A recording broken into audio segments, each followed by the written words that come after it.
You are listening to Dimensional Hotel by Yuan Tong, novel from Novelfire. Chapter 301, This Thing Can Run.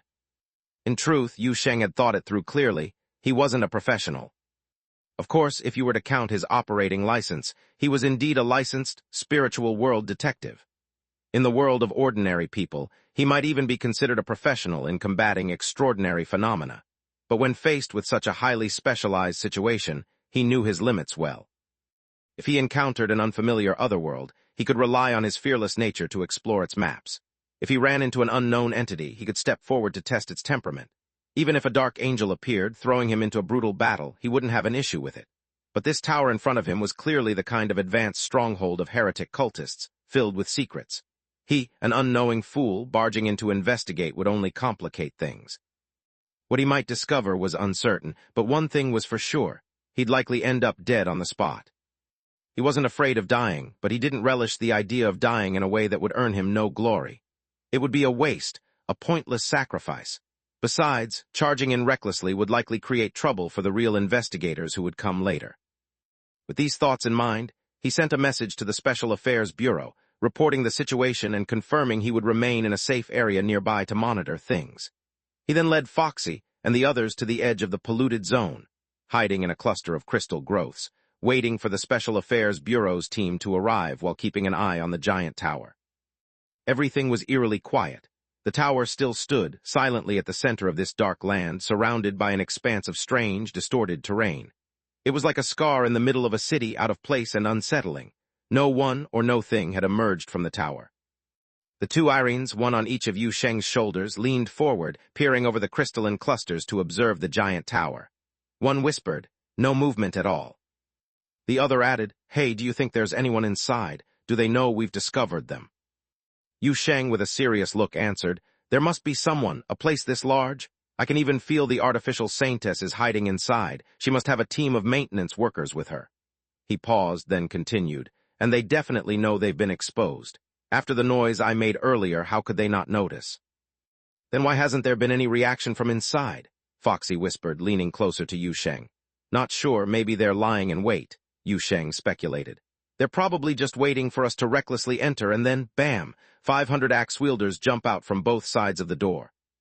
From nearby, Xuan Qi's voice interrupted. "I've used divine sense to cover the entire area. As soon as anyone leaves the tower, they won't escape my eyes." "Good," Yu Sheng nodded, but his gaze involuntarily lingered on Xuan Qi, staring at him for a few moments. Xuan Qi, feeling uncomfortable under the scrutiny, finally spoke up. "Is something wrong, Junior?" Yu Sheng casually replied, "Oh, I was just thinking about your moves from earlier when we were fighting." He recalled the simple but powerful punches and the series of pre-battle rituals, popping pills, burning talismans, chanting spells, his voice betraying a hint of curiosity. "Honestly, it's not quite the style I expected from a cultivator." Xuan Qi's face turned a little awkward. "Ah, please don't laugh, Junior. I'm really not good at fighting, just some crude and shallow moves." "Is that so?" Yu Sheng raised an eyebrow, surprised. He glanced at the sword still floating behind Xuan Qi and said, "But when you drew that sword, I didn't see you actually use it." Xuan Qi's face became even more embarrassed.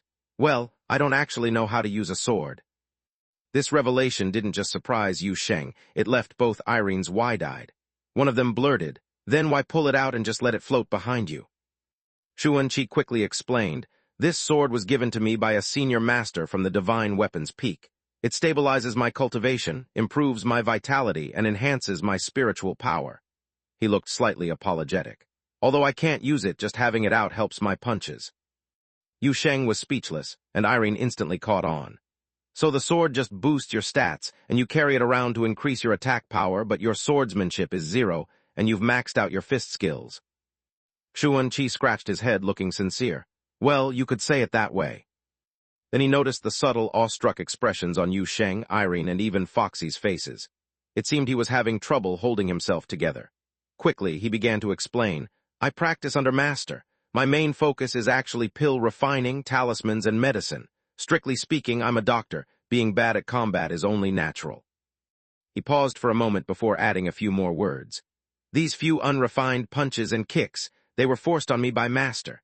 He says that a healer who is meant to aid the world often encounters life-and-death situations and cannot avoid trouble. Thus, one must learn some martial arts for self-defense to ensure survival.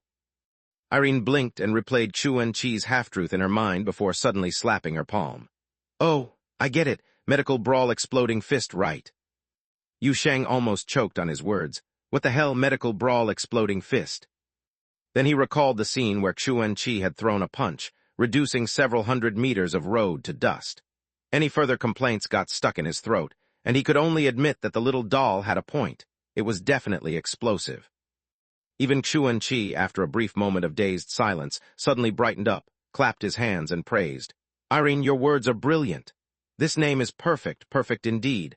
I'll tell Master when we return that his self-created style of martial arts now has a name."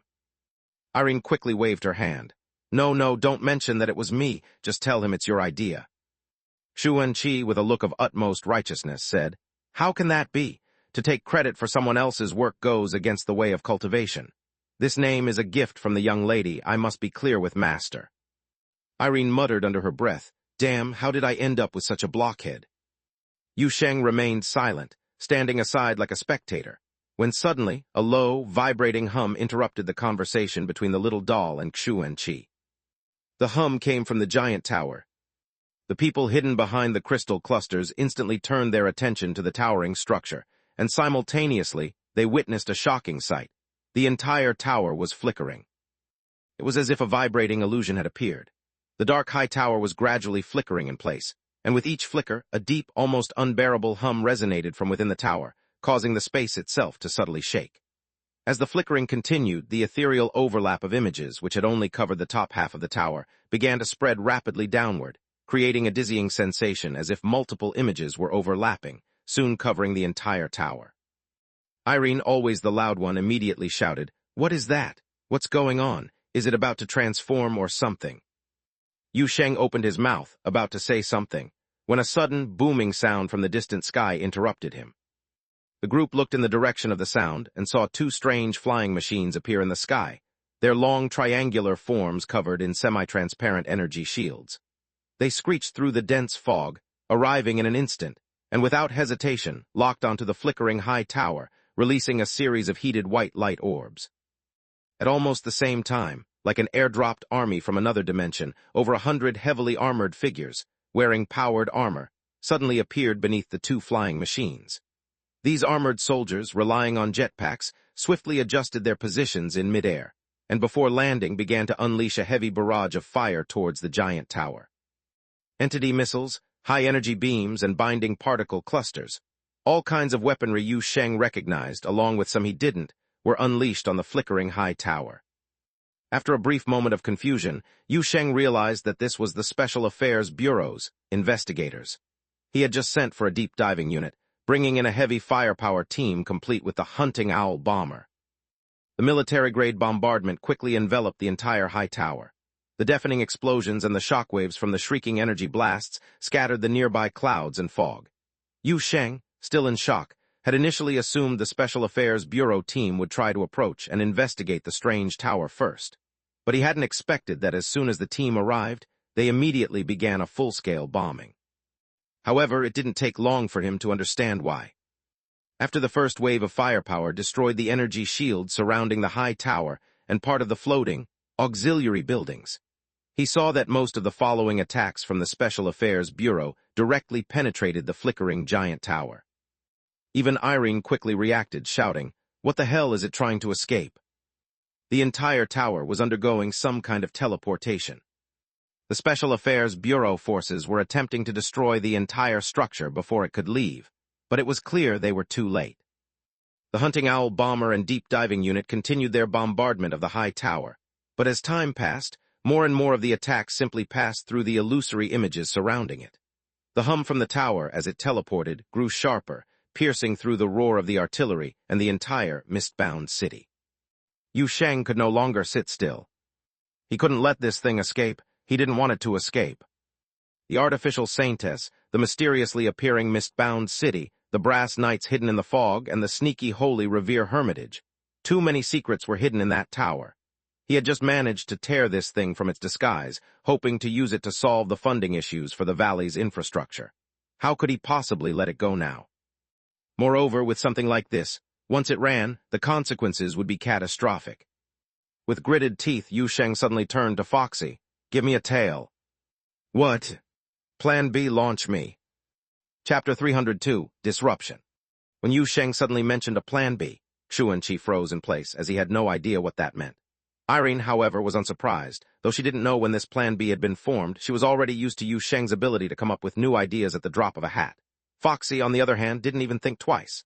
The moment she heard Yu Sheng mention the word tail, she swiftly turned and yanked a tail from behind her. This caused Xuanqi's second moment of confusion. Then the demon fox girl belatedly realized what had just happened, hurriedly turning to Yu Sheng and exclaiming, "Benefactor, I'm coming with you." "This time I'm going alone," Yu Sheng quickly replied, holding Foxy's tail in his arms. "The situation up there is unclear and I'm not confident. It's too risky for you to come with me." Foxy stared intently into Yu Sheng's eyes, but noticing his resolute attitude, she, who was always well-behaved, didn't press further. She simply nodded obediently. "All right, where do you want me to shoot it to?" Yu Sheng already had a plan. "Straight toward the top of the tower. I saw that place start to flicker first. If this thing is trying to teleport, the tier should be up there." The silver-white fox tail in Yu Sheng's arms began to tremble slightly, and instinctively Yu Sheng tightened his grip around its middle. Though there was no third-party perspective, he could tell that his current posture might seem a bit awkward. He quickly pushed both Irenes off his shoulders, one of them still calling out as she jumped down. "Hey, what's your plan once you get up there? You gonna cut this thing off by opening a huge door and stop it?" "I haven't figured it out yet, just going up to take a look," Yu Sheng answered earnestly. "If that doesn't work, we'll use your idea. My door can directly cut through space. Theoretically, it should be able to stop it. If it fails, we'll meet back on the ground in half an hour." Just as he finished speaking, the fox tail in his arms erupted into a bright flame. As the fox fire expanded and exploded, a powerful shockwave hit him, and Yu Sheng cried out, "Oh no!" before clutching onto the fluffy tail. In the next moment, he shot upward toward the towering giant tower. Irene, standing on the ground, looked up at Yu Sheng as he flew higher and higher, muttering, "He really looks like a fart shot into the air." Then she added, "But this time he's gone back to his usual habits, the kind that aren't afraid of dying." Foxy, on the other hand, murmured with a touch of grievance, "Sigh, the benefactor didn't take me with him." Irene retorted, "He didn't take me either." Xuanqi didn't pay any attention to the chatter between Foxy and Irene. From the moment Foxy had pulled out her tail to the instant Yu Sheng had launched into the air, he'd been focused on stabilizing his Dao heart. By the time he managed to steady it, his worldview was still in disarray. After Irene and the others finished talking, he raised a hand and pointed at Foxy, then at Yu Sheng, who was already nearing the top of the tower. You all." Irene waved her hand dismissively before he could finish. "You're just too shallow." Xuanqi let out a long sigh, pulling out a few pills from his robe and tossing them into his mouth as he muttered in frustration, "Yes, I'm shallow." Irene, startled, gasped, "Hey, just saying you're shallow doesn't mean you have to poison yourself." Xuanqi sighed again. "It's a stomach-strengthening digestion pill." By this time, Yu Sheng had completely tuned out the situation on the ground, his full attention fixed on the swiftly approaching high tower. The tower's flickering had grown more intense. The upper half of the structure had almost completely dissolved into a transparent, ethereal state, and the artillery fire from afar struck the tower, visibly passing right through it.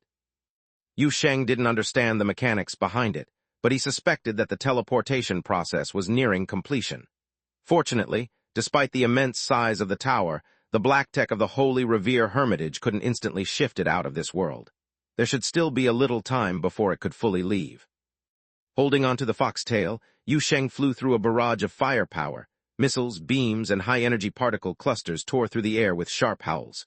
It seemed that the Special Affairs Bureau had already noticed the odd figure flying with a fox tail. Soon, Yu Sheng noticed the incoming barrage thinning out, with all attacks now focused on the lower half of the high tower. The fox tail reached the tower's peak and began to circle around at a dangerously close distance.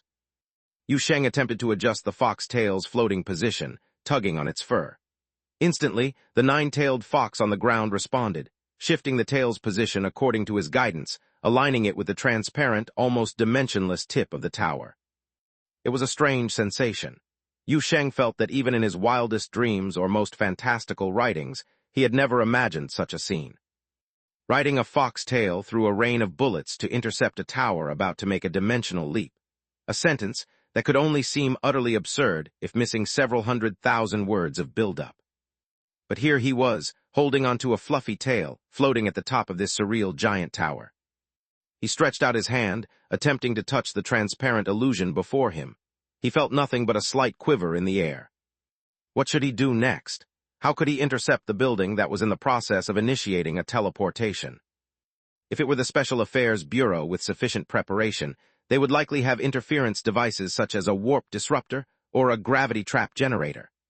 If it were Chuan-Chi, his homeland, those immortals would have large formations or magical treasures capable of stopping such teleportations. But none of that was available now. Yu Sheng reached out, his hands suspended in midair. He knew there was not much time left, yet in that moment his heart felt unnervingly calm. He closed his eyes slightly, focusing on his senses and thoughts. His thoughts guided him forward while his senses kept his thinking from straying too far off. He recalled the sensation of opening a door, attempting to open one within the tower's interior.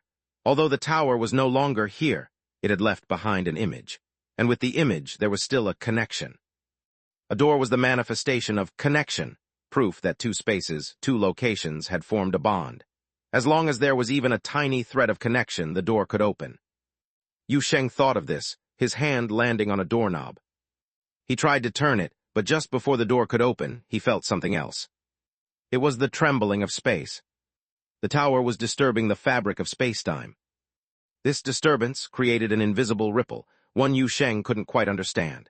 He couldn't see any connection between this spatial ripple and the high tower's teleportation. But he guessed that the stability of this ripple had everything to do with the blood pressure and heartbeat of the heretic cultists hiding inside the high tower. Now this was interesting. Yu Sheng focused on the ripple released by the high tower, and using the method of opening a door and assigning value, he added a noise to one of the waves. Then he heard a loud boom, followed by darkness. In the control room at the top of the high tower's pillar of order, dozens of Holy Revere Hermitage priests anxiously watched over various control devices, waiting for the high tower to stabilize from its danger. The exposure of the holy sanctuary had been a huge accident. No one had expected the artificial saintess to fail twice in succession, nor had anyone anticipated that the powerful spatial cloaking system would suddenly collapse for unknown reasons. The speed of response from the Special Affairs Bureau and the strength of the forces they deployed was the second surprise.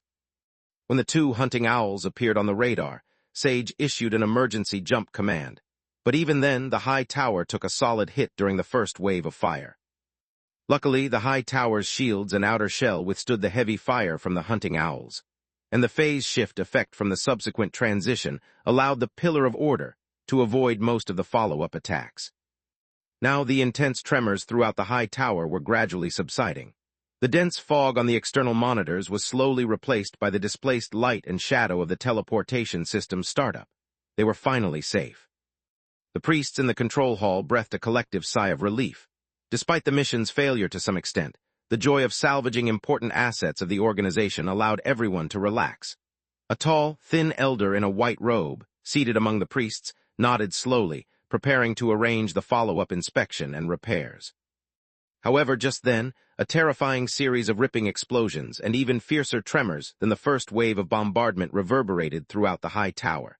It felt as though a series of heavy bombs had gone off inside the giant tower, shaking everyone in the hall. Amidst the panic, the screeching alarm bells of the system rang from all sides. Teleportation interference. Alert, fatal error, teleportation interference. Phase conversion failed, navigation offline. Alert, navigation offline, teleportation interference. The alarm noise grew more jarring and the various system warnings echoed all around. Multiple system failures triggered chain reactions, and the technicians at the consoles let out almost wailing screams. A Hermitage member leapt to his feet and looked at the tall, thin elder in the center of the room. "Sage, we've been attacked. Unknown teleportation interference." "Exit the jump, quickly." The white-robed elder's calm demeanor vanished before the phase engine collapses. "Exiting, prepare for impact. We're going to drop out of hyperspace." The next moment, the final, thunderous explosion and violent tremors nearly knocked half of the people in the hall unconscious. The ones still conscious were left staggering, blood flowing from their noses and mouths. They slowly recovered from the intense shock of the spatial displacement, their minds beginning to clear, and they instinctively looked toward the window. Outside the heavy composite porthole, there was nothing but an unfamiliar, dark, starry sky.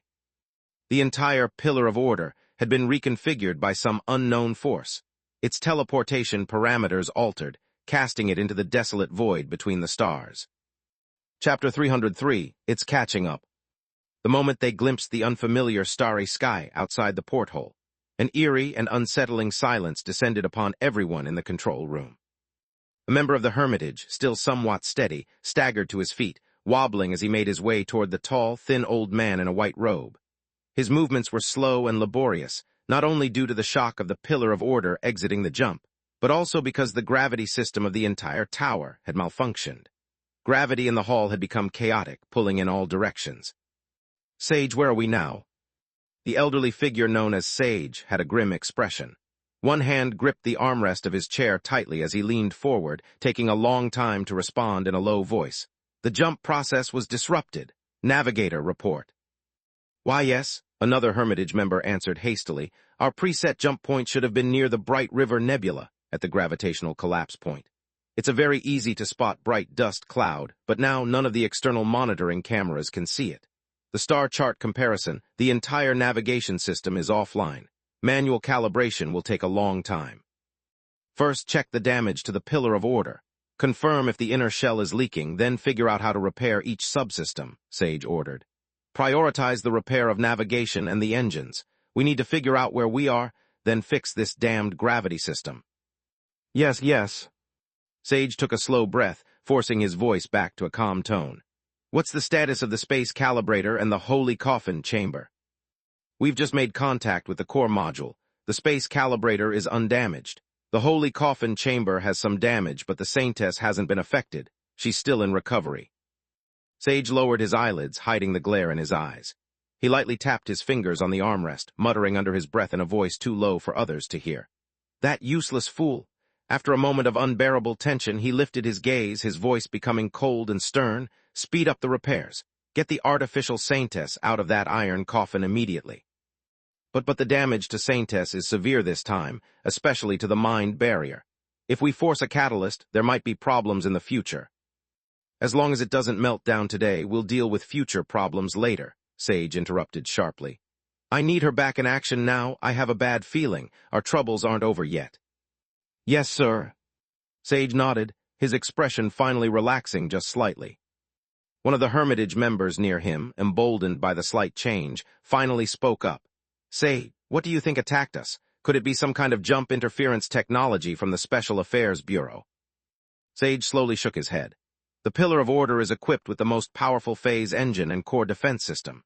To interfere with it, they'd need a large, fixed disruption device set near a stargate or fortification. The Special Affairs Bureau only recently became aware of the deep layer boundary city. They didn't have the time, nor the reason, to build such a thing there." He fell silent for a few seconds, then continued. "The battle data sent back by the artificial Saintess showed that the trouble started after those suspicious figures entered the thick fog. All the issues began after they appeared. The collapse of the concealment mask also happened because of them. But the key question is, who are they, and how did they do this?" Suddenly he stopped, his eyes wide with shock. He stared out the porthole, his face twisting into an expression of disbelief and even terror. His gaze was fixed on something, as though he had witnessed the most absurd and terrifying sight in the universe. Soon after, others in the room also turned their gazes in the same direction. One of the figures Sage had just mentioned, one of them, was pressed against the porthole, studying the Hermitage members in the hall. This person was wearing a simple, almost shabby-looking casual jacket, and in one arm he cradled something furry that resembled a tail. He was exposed to the vast emptiness of space, without any protection, staring at the people in the hall like an intrigued observer. Then, as if noticing that he had been seen, the figure smiled, an easy, bright smile, and waved at the Hermitage members, giving them a cheerful "yeah" gesture. The control hall erupted in panic screams, followed by the angry shouts of Sage and a few of the smaller commanders, trying to restore order. "Quiet, calm down, send out the knights, take care of that monster," Sage bellowed. The figure outside the porthole began climbing along a protrusion on the high tower's exterior. "He's moving," someone cried out in alarm. "He's heading toward the radar array." The chaos in the hall was deafening. After narrowly escaping a deadly crisis, the entire pillar of order had plunged into a state of perilous disarray. A strange figure, one that looked like a human yet defied all logic, gazed at everyone through the viewport, a sight that broke the fragile hold on sanity many had managed to maintain. Some desperately worked to restore order, determined to eliminate the figure who, though it appeared human, could not possibly be one. Sage sat among the crowd, silent. His face was ashen, eyes fixed on the now empty viewport. The figure had moved out of sight, now hidden in the blind spot of the pillar of order's outer shell. What was it doing? What did it intend? How had it managed to follow them after the high tower's teleportation failure? Who was it? What was it? Yu Sheng carefully crawled along the outer shell of this strange high tower, one arm still clutching Foxy's bushy tail. This made him think of Irene, who often crawled through the dark corners of their home, under tables, coffee tables, and sofas. But there was a difference. While Irene's crawling seemed dark and eerie, Yu Sheng's was healthy, sunlit, and purposeful. His crawling had a positive goal, to find an entrance and bring some surprise and joy to the heretic cultists hiding within this flying tower. If they didn't feel joy, that was fine. After all, Yu Sheng himself was in high spirits. He paused on a relatively flat part of the shell, taking a brief rest before tilting his head upward to gaze at the vast, dark expanse of space, the stars twinkling quietly in the depths. "How beautiful," he murmured to himself. He couldn't voice it aloud, though, for he was unable to breathe in space. At first, this had felt incredibly strange, and he had even prepared himself for the worst. Half an hour later, he imagined he'd be staring back at Irene, wide-eyed, unsure of what to say. After all, 1 minute he was in the dark, and the next he found himself in outer space, thinking he was as good as dead. But after a while, Yu Sheng realized that breathing was not essential to his survival. It was just a characteristic of being alive, something he had always taken for granted. At least, that was how he understood it. As his thoughts drifted, he gazed out at the deep space before him, feeling as if his mind too was expanding with the endless void. He had heard that some of the more powerful cultivators from Thousand Peak Spirit Mountain could survive in space. How did they manage it? Did they somehow optimize their need for breathing? He wondered if Irene could do the same. She seemed not to have lungs or a heart. What about Foxy? She was quite capable. Perhaps she could too. Lost in his musings, Yu Sheng was suddenly snapped out of his reverie by a voice in his mind. Hey, Yu Sheng, are you alive? Dead yet? You want to come back to life?" The voice was unmistakably Irene's, her tone as irreverent as ever. "I'm alive," Yu Sheng replied with a hint of annoyance. "I'm floating in space right now. Let me tell you, these heretic cultists turned this tower into a damn spaceship. Didn't you know? But when it activated teleportation, I gave it a little nudge, and now it's kind of broken. It's floating around aimlessly. I'm hanging on its shell right now, trying to find an entrance. Haven't found a good spot yet." There was a long pause on Irene's end, as if she had been stunned into silence. Finally, she responded with a shocked exclamation. "What the heck, you can do that?" "I'm surprised too," Yu Sheng thought back. "By the way, tell Foxy her tail hasn't moved since I brought it over here. Not sure if I broke it." A few moments later, Irene replied, "I told her. She says the distance is too far and the connection cut off. After the tail disconnected, it's pretty much useless. Just toss it somewhere or open a door and send it back home. She'll make you a new collar when you get back." Yu Sheng thought for a moment and casually opened a door to Wudong Road number 66, tossing the tail through. "I sent it back home. How's everything on your end?" "The Special Affairs Bureau people are here." Xuan Qi's explaining things to them. "The commander of that deep-diving unit even came by earlier, asking where you went. I told him that Foxy shot you out with her tail, and he immediately gave himself a shot." Yu Sheng. "Hey, when are you coming back?" Little Doll asked. "I'm going to try and find a way into this tower without blowing it up. Seems like it's pretty fragile," Yu Sheng replied. "If I can, I'll bring back some souvenirs. I mean, we've come all this way. It'd feel weird to go back empty-handed." "All right then, just don't die too fast." Got it. Chapter 304, Infiltration. After finishing his communication with Irene, Yu Sheng ceased his rest and continued his movement along the outer wall of the high tower. Now that he no longer had the large tail in his arms, his movements became much easier. The only inconvenience was that he had to stay vigilant at all times, carefully planning each place he would grip with every step. He couldn't afford to use too much strength in his movements, or he risked being flung off the tower and into the vast emptiness of space. It felt much like walking in space without a safety tether. One misstep, and if he drifted too far, he wouldn't even know how to swim back in the weightless vacuum. In that case, he would probably have no choice but to simply door open his way home. However, perhaps he could leave a coordinate on the tower's outer shell. While the tower might be in motion at this moment, without any reference points, Yu Sheng couldn't tell if it was flying.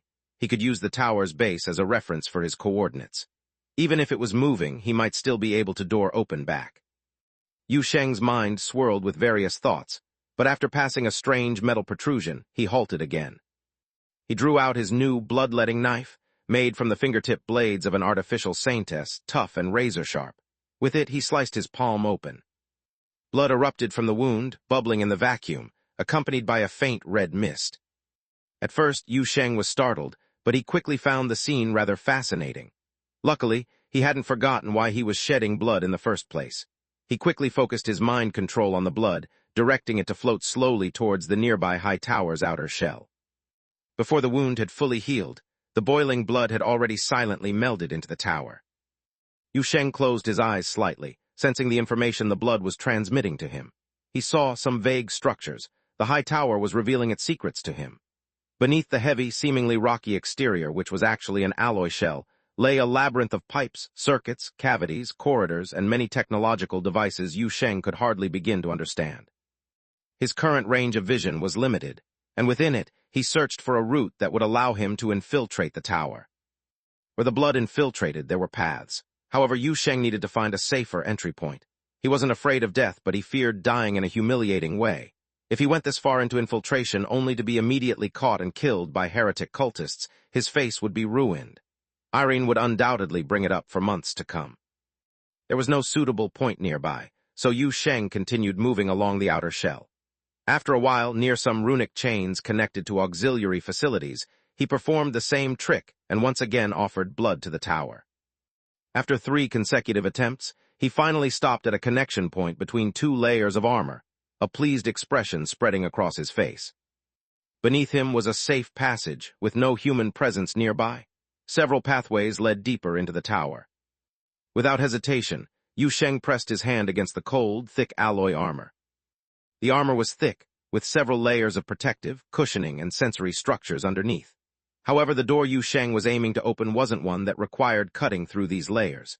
Instead, he intended to form a short-range teleportation channel, using the blood he had already spilled as a conduit. The span of this channel was enough to bypass all the tower's exterior structures and avoid the potential damage alarm system beneath the armor layers.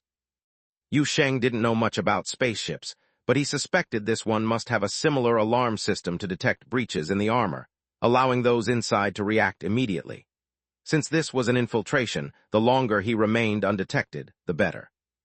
The door soon materialized. Yu Sheng gently turned the handle and quietly pulled open the illusory door that had appeared on the high tower's outer shell. "I'm coming in." "What? Can't find him. The drones are in place, but there's no sign of anyone outside." "The Knight is searching near Section 3, but nothing here either." "The sensors aren't reacting. External monitors are still offline. When will this subsystem be fixed?" Sage sat in the control hall, his face grim as he listened to the reports and conversations around him. A tense atmosphere filled the hall, but at least everyone had regained their composure.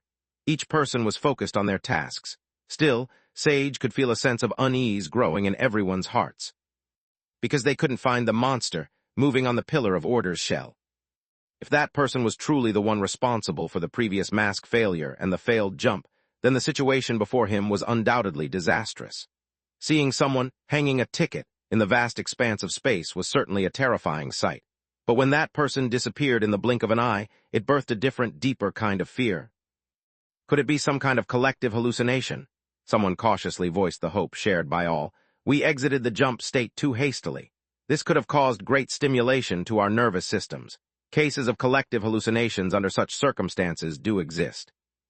"Are you referring to the Ruby incident in 1882 of the Holy Calendar? That ship, after a failed jump, docked in space 4 light seconds away from the starport. The crew members, without any protective gear, walked right out of the ship, thinking they had arrived safely home." "Maybe I mean what if?" "Enough," an Hermitage member interrupted the pointless chatter. "Rather than comforting ourselves with collective hallucinations, I'd prefer to believe that the culprit has already infiltrated." As these words were spoken, the entire hall fell silent in an instant. Then, as if to puncture the stillness, a member stationed at the control console suddenly broke the silence. Report, the core zone's perimeter passage has detected an intruder. He has really infiltrated. The figure in the white robe, the sage, stood up abruptly. While those around him were filled with uncertainty, a smile formed on his face. Good, find him and deal with him. Yu Sheng felt a bit lost.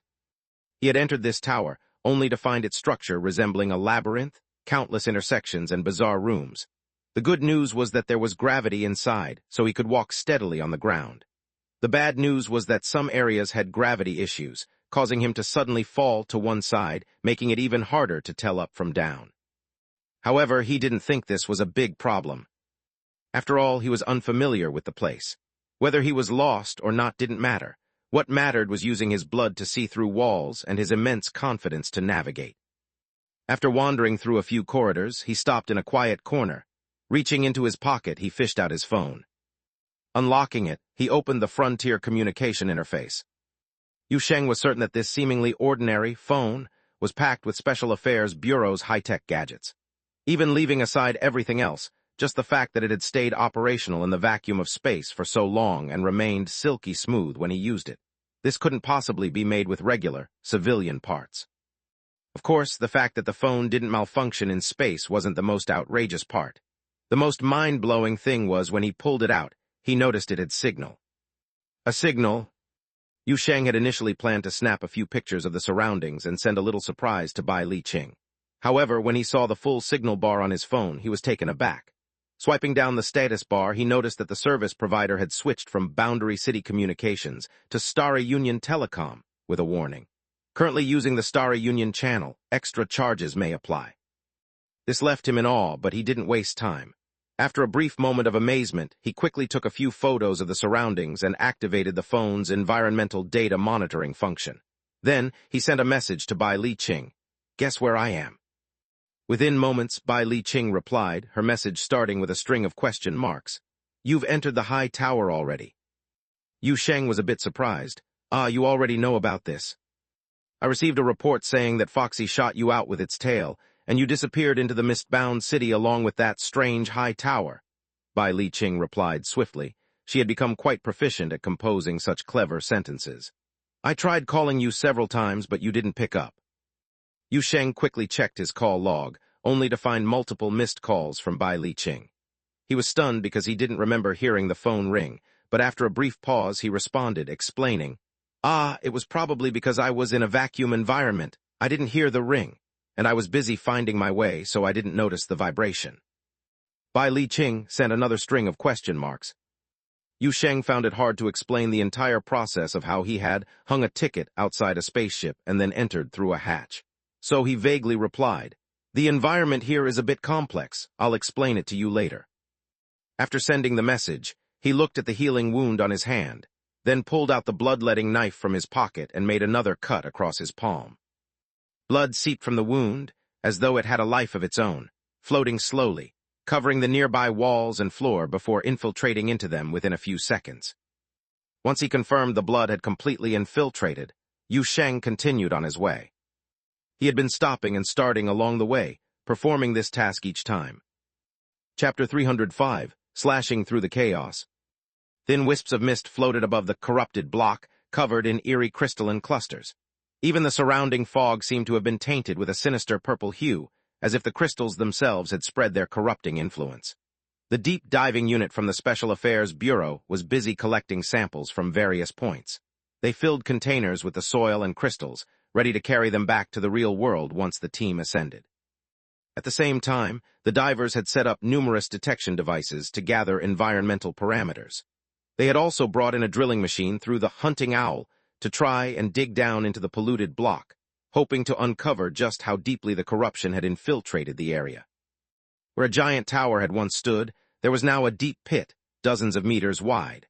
The bottom of the pit was devoid of crystalline clusters, but covered in dark purple glowing lines, which appeared to be traces left by something that had been eroded or damaged. Foxy and Irene Pro squatted beside the pit discussing what the markings might mean.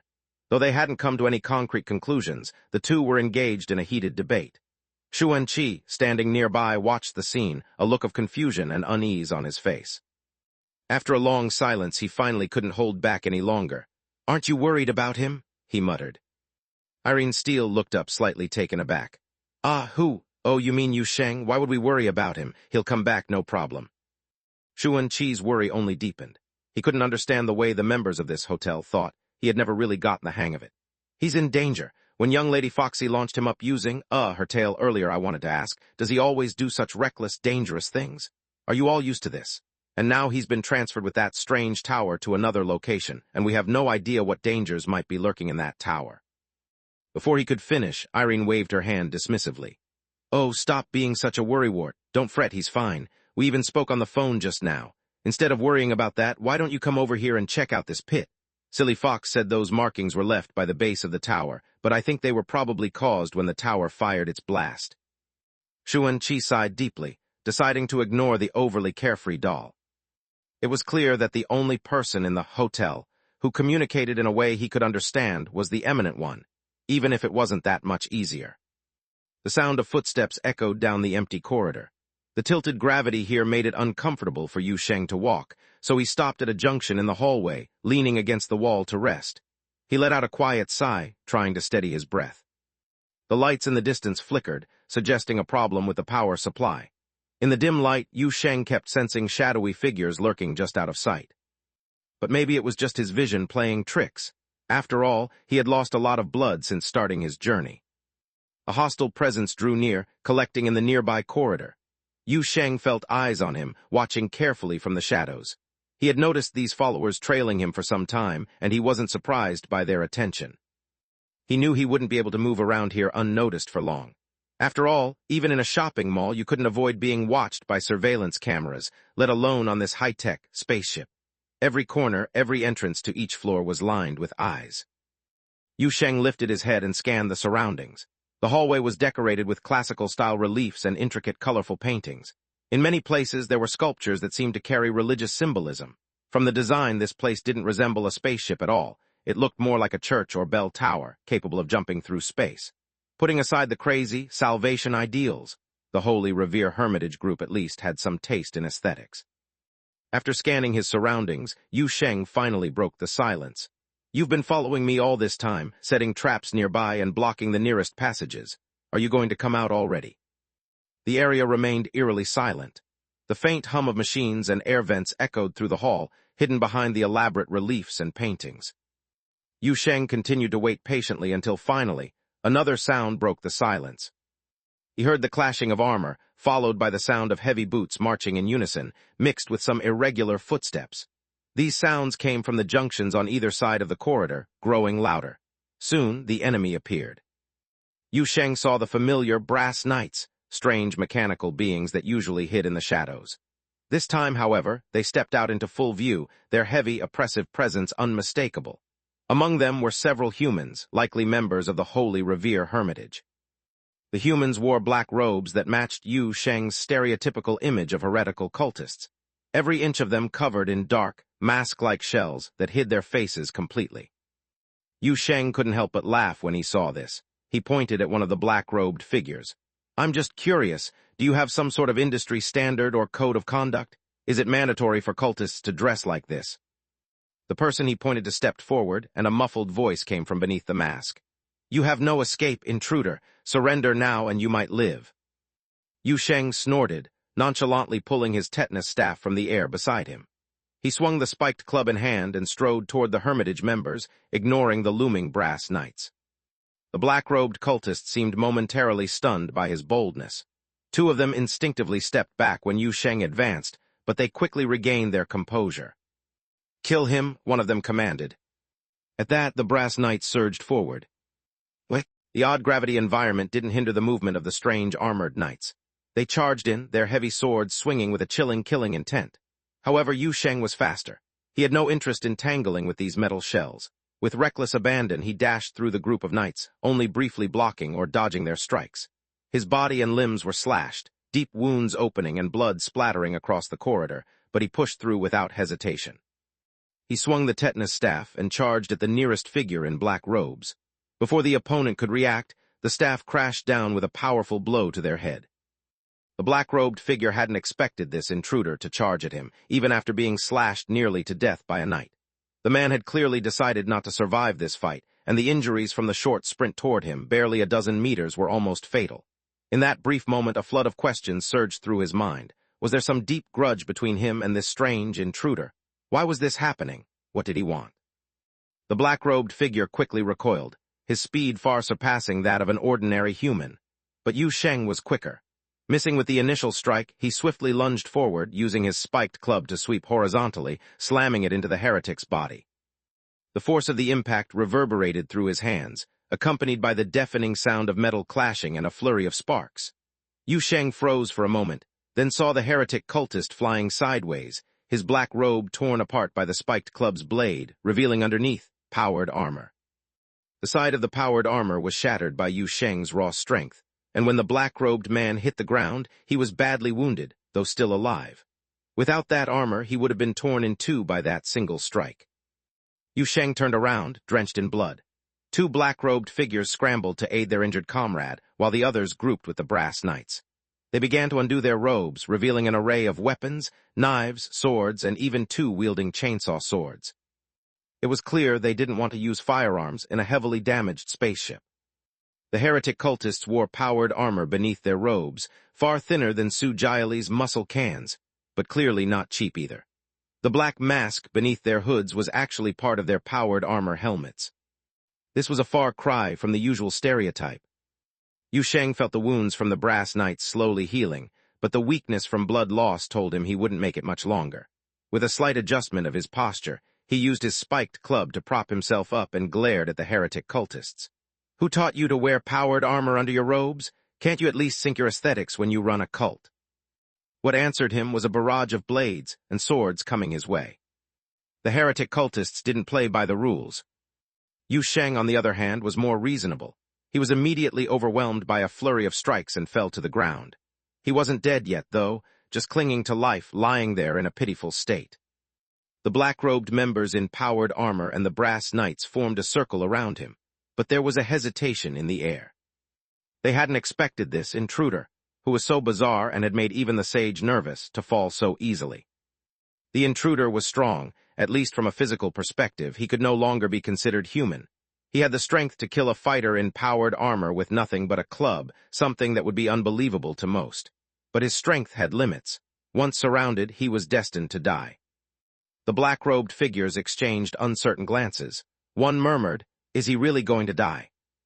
Yu Sheng, lying on the ground, struggled to open his mouth, as though he had something to say. After a moment's hesitation, one of the black-robed figures finally gathered the courage to step closer. The intruder weakly whispered, in a voice barely more than a breath, "Yeah, I'm about to die, but some things should live." Chapter 306, Invasion. That was the last whisper uttered by the intruder, so faint that the breath of life at its end seemed almost non-existent, like a breeze drifting from the edge of a hallucination. The sound of it melted quietly into the air, leaving behind only the unsettling ticking of drops. It was the sound of blood falling to the ground. "What did he say?" Another Hermitage member leaned over and whispered in curiosity. The black-robed figure standing next to Yu Sheng's lifeless body lowered his head, his mind still lost in the disturbing echoes of what he had just heard, as though caught in a dream. Only when his comrade spoke again did he snap back to reality, looking up with a confused expression and murmuring, "He said he's going to die, but something else, something is coming back to life. I don't know, I didn't hear it clearly." His voice wavered, laced with hesitation. It seemed that even repeating those words brought some form of unease, a lingering discomfort he could not explain. What was he afraid of? What exactly was it that unsettled him? The black-robed figure himself couldn't quite say. Nearby, the wounded Hermitage Order member, who had been struck by the intruder's staff and severely injured, groaned in agony. Despite the large doses of heart stimulants and adrenaline administered by his powered armor, the pain could not be fully suppressed.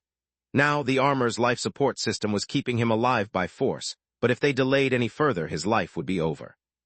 "He needs to be in the operating room immediately." Someone checked on the injured man's condition and quickly reported, "His internal organs are in a state of total failure. We need to decide, will it be pure steel or blessed flesh?" The wounded Hermitage member wheezed painfully, lifting a hand slightly, his voice raspy and filled with agony as it came through his helmet. "Steel." The black-robed figure inspecting the wounds nodded, instructing the others, "Notify the medical team, prepare for a brain-body transfer." We need a mechanical cultivator's body. He lowered his head again, holding the injured man's hand as he spoke in a low, comforting tone. Relax, brother. You will soon have a pure and powerful new body. The useless flesh of your original form will be sent to the biomass processor, becoming the cornerstone of our progress. Hold my hand and let's take the first step toward ascension. But before that, I must amputate part of your limbs. We can't afford to wait for a stretcher. Your brain must get to the operating room quickly. The sharp, unsettling sound of processing, the injured member's limbs echoed through the hallway. Even with his lower body severed, the NK-22 model-powered armor's helmet would ensure his brain's survival for at least 15 minutes. Yet even with the bustling noise behind him, the black-robed figure remained rooted in place beside Yu Sheng's corpse, his eyes distant and unfocused, as if something had drained his spirit, leaving him staring blankly at the intruder on the ground. "What are you looking at? We need to leave," someone called from the side. "Leave the remains here. Someone will come to clean up later." Snapping out of his trance, the black-robed figure hastily nodded and replied, "Oh, yes, right." He turned and started walking toward his comrades, but couldn't resist glancing back at the bloody remains. Then, as though sensing something, he looked up toward the corner. There, a hidden camera quietly watched him from the shadows. The brass knights escorted a few black-robed cultists swiftly out of the area. These Hermitage members, as if instinctively aware of some impending danger, left in a hurry. The spot where Yu Sheng had fallen was now littered with discarded clothing, a small knife that had slipped from a pocket, and a blood-soaked staff. All these items slowly melted into the blood-soaked ground, as if being swallowed by another dimension, gradually sinking into the bloodstains. Even the phone, now soaked in blood, was covered by thin streaks that seemed almost alive, creeping across its screen and outer shell. Then, suddenly, the phone's screen lit up. The interface for Frontier Communications appeared, followed by a private message window. The virtual keyboard flickered as keys tapped quickly, and a line of text appeared, sent to Bai Li Qing. "Ah, still the same topic. Do you want the heretic cultists of the Holy Revere Hermitage?" Moments later, the phone vibrated and Bai Li Qing's response came, a single short word, "Yes." After a brief pause, perhaps realizing the brevity of his reply, Bai Li Qing sent another message. "Do you want to bring them back alive? Or should I send you some support? It's too dangerous for you alone in their lair." The bloodstains on the phone screen slowly spread out, and a message was quickly sent. "No need. If you send people over, it will alert them. If they realize the situation is out of control, they might detonate the entire ship." "All right, then tell me, how should I cooperate?" At the top level in the control hall, an elderly man dressed in white robes still sat with an air of authority in his designated seat, waiting for the results from the action team. He was soon greeted with good news.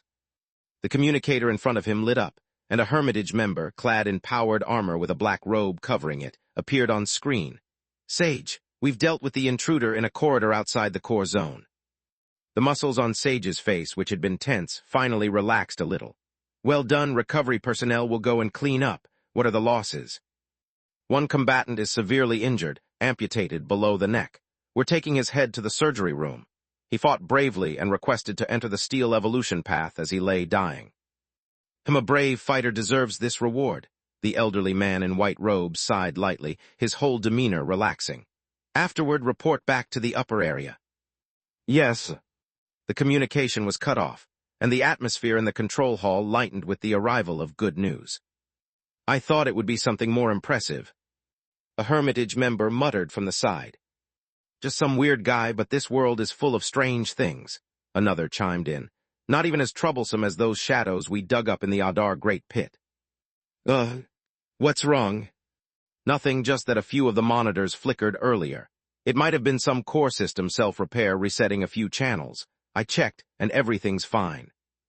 "Don't scare me," an operator, sitting at the control console, muttered, stretching lazily in his chair. He glanced up at the camera on the ceiling. The camera stared back at him, just like it always did. But for some reason, he suddenly felt a slight distaste and unease from the camera's gaze. The feeling was inexplicable, and he shivered slightly, not knowing how to explain it to anyone. He quickly turned his gaze away, avoiding the view of the ceiling. A faint electrical crackle came through his earpiece, as if someone had said something over the communication channel, but it was too muffled to make out.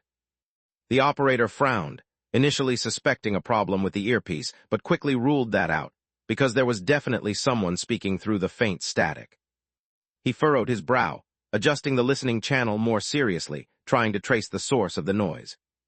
And then Sage's voice suddenly rang out from nearby, interrupting the quiet conversation in the hall. "Has the recovery team reported back yet?" "No," a communications officer answered promptly, before suddenly exclaiming, their tone turning tense. "Wait, something's wrong." "What's going on?" The recovery team's signal just vanished, right at this very moment. The atmosphere, which had just relaxed, tensed up again in an instant. Sage's face darkened as he stood up from his seat. "Vanished? Figure out what happened. Is it a communication failure or—" "Both the communication signal and the life sign readings from the personnel have disappeared. Sage, they're gone." "What about the surveillance?" "We saw them enter the D2 corridor and go into the connecting gate, but no one came out at the next gate." "Which drone storage is closest? Send a drone immediately."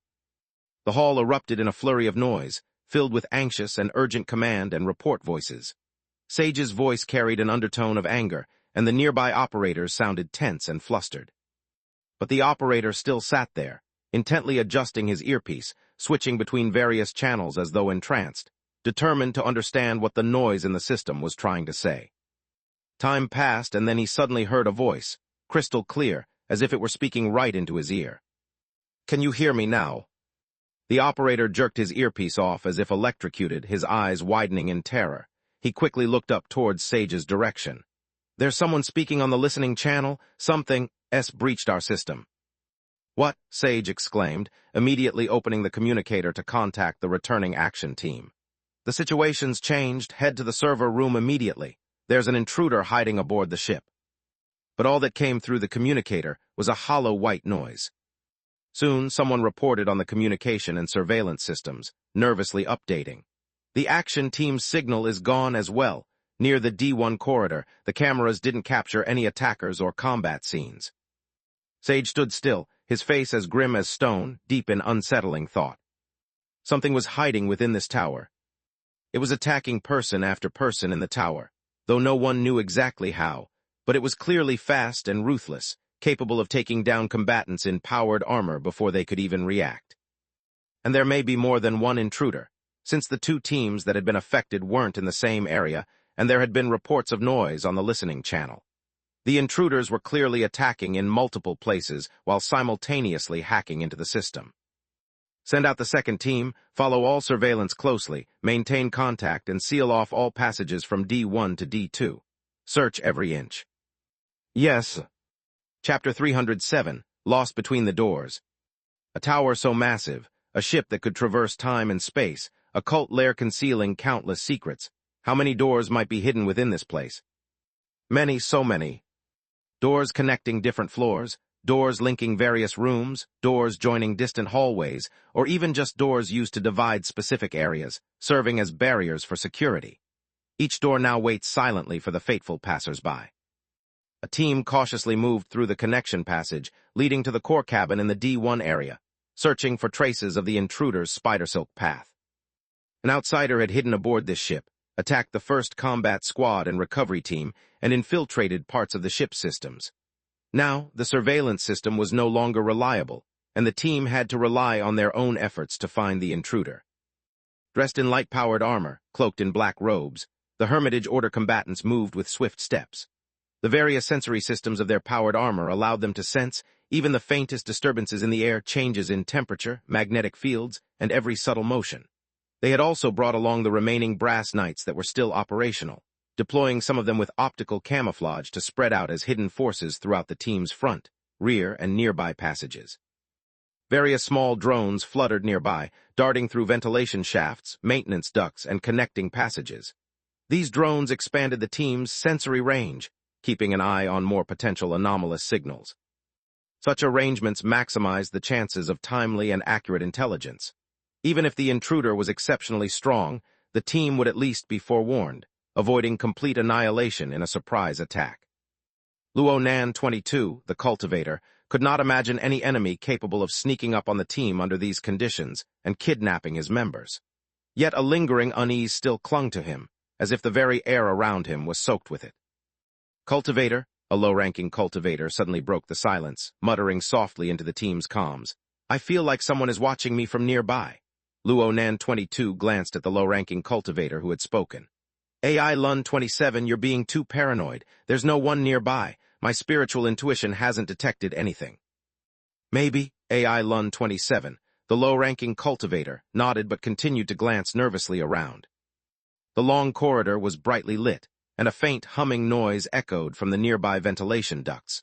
The gravity in the area had been restored, and the air purification systems were functioning properly. The walls on either side were adorned with metal reliefs of ancient sages, while the arched ceiling was covered with brilliant, intricate paintings depicting various prophecies. Between the figures of the sages and wise ones, hidden cameras slowly turned, scanning the hallway below. Everything seemed perfectly normal, yet there was an inexplicable tension in the air. AI Lun 27 felt as though the figures in the reliefs and paintings were watching him. He even thought, one of them blinked at me just now. He could have sworn that for a brief moment, the floor beneath his feet softened, like walking on soft, warm flesh. Beneath the floor he imagined blood flowing, faintly pulsing. Nerve fibers seemed to stretch through the steel above him, echoing with the hum of electrical interference. Every wall seemed to hide malicious eyes, watching the prey walking between them. A strong, terrifying impression flooded his mind. For some inexplicable reason, AI Lun 27 had these nightmarish associations. But in an instant, the malevolent feeling vanished, leaving him with the sensation of having dreamed a fleeting, absurd dream. Was it because of the shameful flaw hidden in his genes? Or perhaps his initial self had too many neurosensitivity adjustments during the child generation process? AI Lun 27 shook his head. Checking the detection data transmitted by his powered armor once more, everything appeared normal. The team was now crossing the gate at the end of the D1 area, heading toward the core zone. It was near this gate that the previous combat squad had vanished. But there were no signs of battle here. Luonan 22 led the team, carefully checking the surrounding area before stepping through the gate first. AI Lun 27 walked at the rear, watching his comrades pass through the gate, their figures continuing down the opposite corridor, moving in a perfectly normal fashion. But for some reason, he felt that something was off. It was as though the people crossing through the door hadn't really reached the other side of the corridor. It seemed like everything he was seeing might just be an illusion. The people around him seemed to fade away, and when the last team member crossed the door, AI Lun 27 felt as though he was left alone, standing all by himself in the long corridor. Cultivator, he stopped in front of the gate and suddenly shouted, "Something's wrong." "Why are you over there?" Luonan 22 Cultivator turned around, his expression one of irritation as he glanced in this direction. "Hurry up and come here." "I told you, Cultivator, something's wrong. I can feel it." AI Lun 27 gasped for breath, his heart pounding fiercely in his chest, a surge of indescribable impulse racing through his nerves. "Come back quickly. There's a problem where you are." But Luonan 22 Cultivator remained motionless, standing across from the door, staring blankly at AI Lun 27, alongside the other Hermitage members who had already crossed through the door. Through the thick tactical helmet, AI Lun 27 could almost feel the weight of their gaze, pressing on him. "Brothers, sisters," something gripped at his throat, his voice tinged with an indescribable discomfort. Are you really over there?" Luonan 22 stood still, silently watching him, not speaking. Suddenly, a sharp pain surged through AI Lun 27 head, as if his very nerves were being torn apart. He felt a tightness in his chest as a massive dose of spirit vision drugs flooded into his spine. The warning sound from his powered armor screeched painfully in his ears, and at that moment, as the drugs took effect, he finally saw it. A pair of cold, pale gray eyes, almost as if drained of all color. It wasn't a connection corridor on the other side, but a strange hall filled with fully armed Special Affairs Bureau operatives. AI Lun 27 sucked in a sharp breath and turned to run. At the same time, he quickly activated every communication channel in his powered armor, frantically calling out to every communicator he could reach. The door is compromised. Don't go near the ship's doors." But only harsh static came through the comms.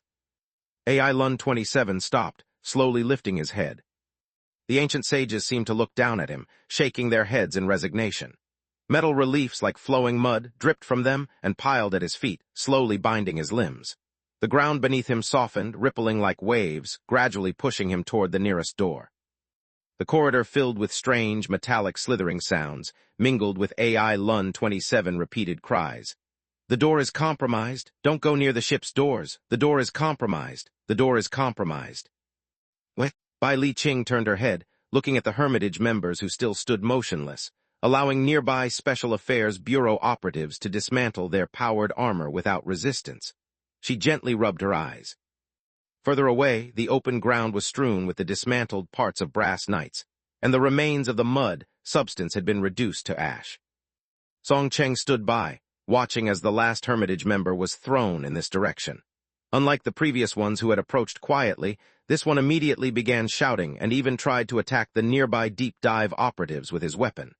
Fortunately, Su Jiali acted swiftly, disarming the aggressor with a few quick moves. "There aren't many who can stay conscious under your gaze," Song Cheng remarked with a hint of admiration. "There are some real talents among these people." "He's drugged," Su Jiali muttered from nearby, lifting his head as the muffled sounds of his powered armor helmet came through. He had just checked on the Hermitage member he'd knocked out, his tone now tinged with regret. "Even if we save him, he'll be drooling like a vegetable, his brain practically fried from the spirit vision drugs." "Let's take him to the medical room first," Song Cheng said, waving his hand.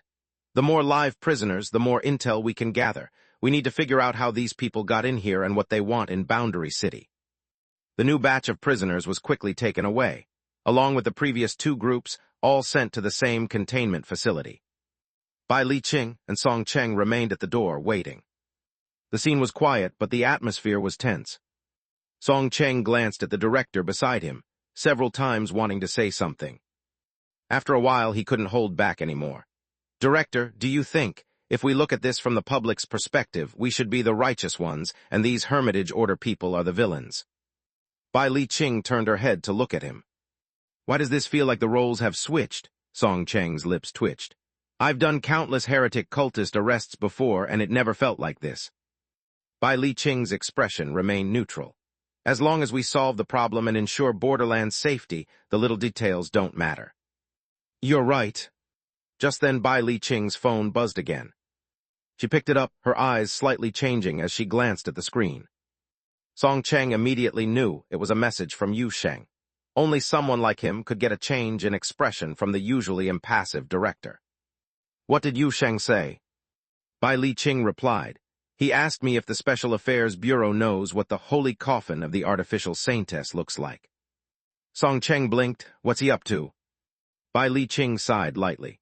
"He wants to try bringing the entire artificial saintess system over, saintess herself, the holy coffin, and the supporting maintenance systems." Song Cheng's eyebrows shot up. "That's quite an astonishing idea." "It certainly is." Chapter 308, A Flourishing Life. When another small team mysteriously vanished near the core chamber, a sense of unease, almost bordering on panic, inevitably spread throughout the ship. The current situation, lost in an unknown star domain, trapped in the deep void of space, only intensified this growing fear. Sage was forced to order that everyone aboard the Pillar of Order be injected with a dose of fortitude compound to resist the creeping fear, ensuring that order was maintained on the ship. Yet he could feel it. This fear hadn't disappeared. It lingered in the shadows, growing like a malevolent spirit behind the curtain, waiting to break through the barriers of reason. A flawed iteration. Watching the cultivators who were bent over in their tasks, yet clueless about what they were supposed to do, the elderly man in the chief's seat furrowed his brow, muttering curses to himself. "We've lost contact with the lower mechanical decks," one of the Hermitage members approached cautiously, lowering his head as he spoke to the elder. "The last transmission indicated strange noises from the pipe chambers. They were about to leave the deck to inspect the equipment, and then they disappeared. The monitoring system only captured their departure from the hatch." "How are the engines?" Sage asked in a low voice. "When will we be able to jump again?" "The engines are recharging, but some of the power lines are offline. The recharge efficiency is only a third of the usual rate. It'll take at least another hour to activate." "And?" The acolyte gulped nervously. "And we haven't found the intruder yet. We can't even confirm what caused the previous failed jump. Even if the recharge is completed, jumping recklessly, it could." "I don't need you to remind me of the risks. I will assess them when the time comes," Sage interrupted. "Now tell me, how many sections have we lost contact with? What areas are still under our control?" "The mechanical deck, supply deck, data center, residential zones 2 to 4, and the D1 and D2 connectors are all out of contact. The rest of the ship is still within our control, but... Sage's voice grew displeased. But what? But something's very wrong. The data returned from the ship's sensory system keeps picking up interference that can't be filtered out. The acolyte adjusted his posture instinctively, sensing the gravity of the situation. Even in sections where communication is fine and the crew are unharmed, the sensory system is picking up strange signals. It feels as though... Stop stuttering. It feels like the entire pillar of order is infected with some kind of disease. Part of its structure is changing, being identified by the sensory system as foreign objects. But these changes can't be separated. And aside from the noise in the sensory data, all the signals from other sensors and monitoring systems seem normal. There are also reports from crew members in some sections saying they've experienced hallucinations. They feel something crawling inside the walls or hear voices speaking to them through the ventilation system. One mechanic even said his tool cabinet was spying on him, and there were several pairs of eyes inside. Sage fell silent, his face as still as water as he thought deeply. Flawed iterations are full of defects. Their fragile nervous systems are easily influenced by external factors, much like ordinary mortals, yet their loyalty and resilience remain unquestionable. While their reports may contain discrepancies, there would be no exaggeration or irrational fears born from panic. They truly felt something. Some kind of alienation was spreading across the entire ship. And when he thought of the small teams that had gone missing earlier, or the knights who mysteriously vanished from the command chain, their disappearances, it was less like they'd been attacked and more like they had been consumed by the ship itself, swallowed whole. Slowly, Sage stood up, gazing down at the grand hall. His eyes seemed to pierce through the walls and floors, seeing the entirety of the magnificent high tower. Pillar of Order, this was the proud creation of the Hermitage Order. Each such ship carried the mission of restoring the world's order and reshaping the structure of time and space.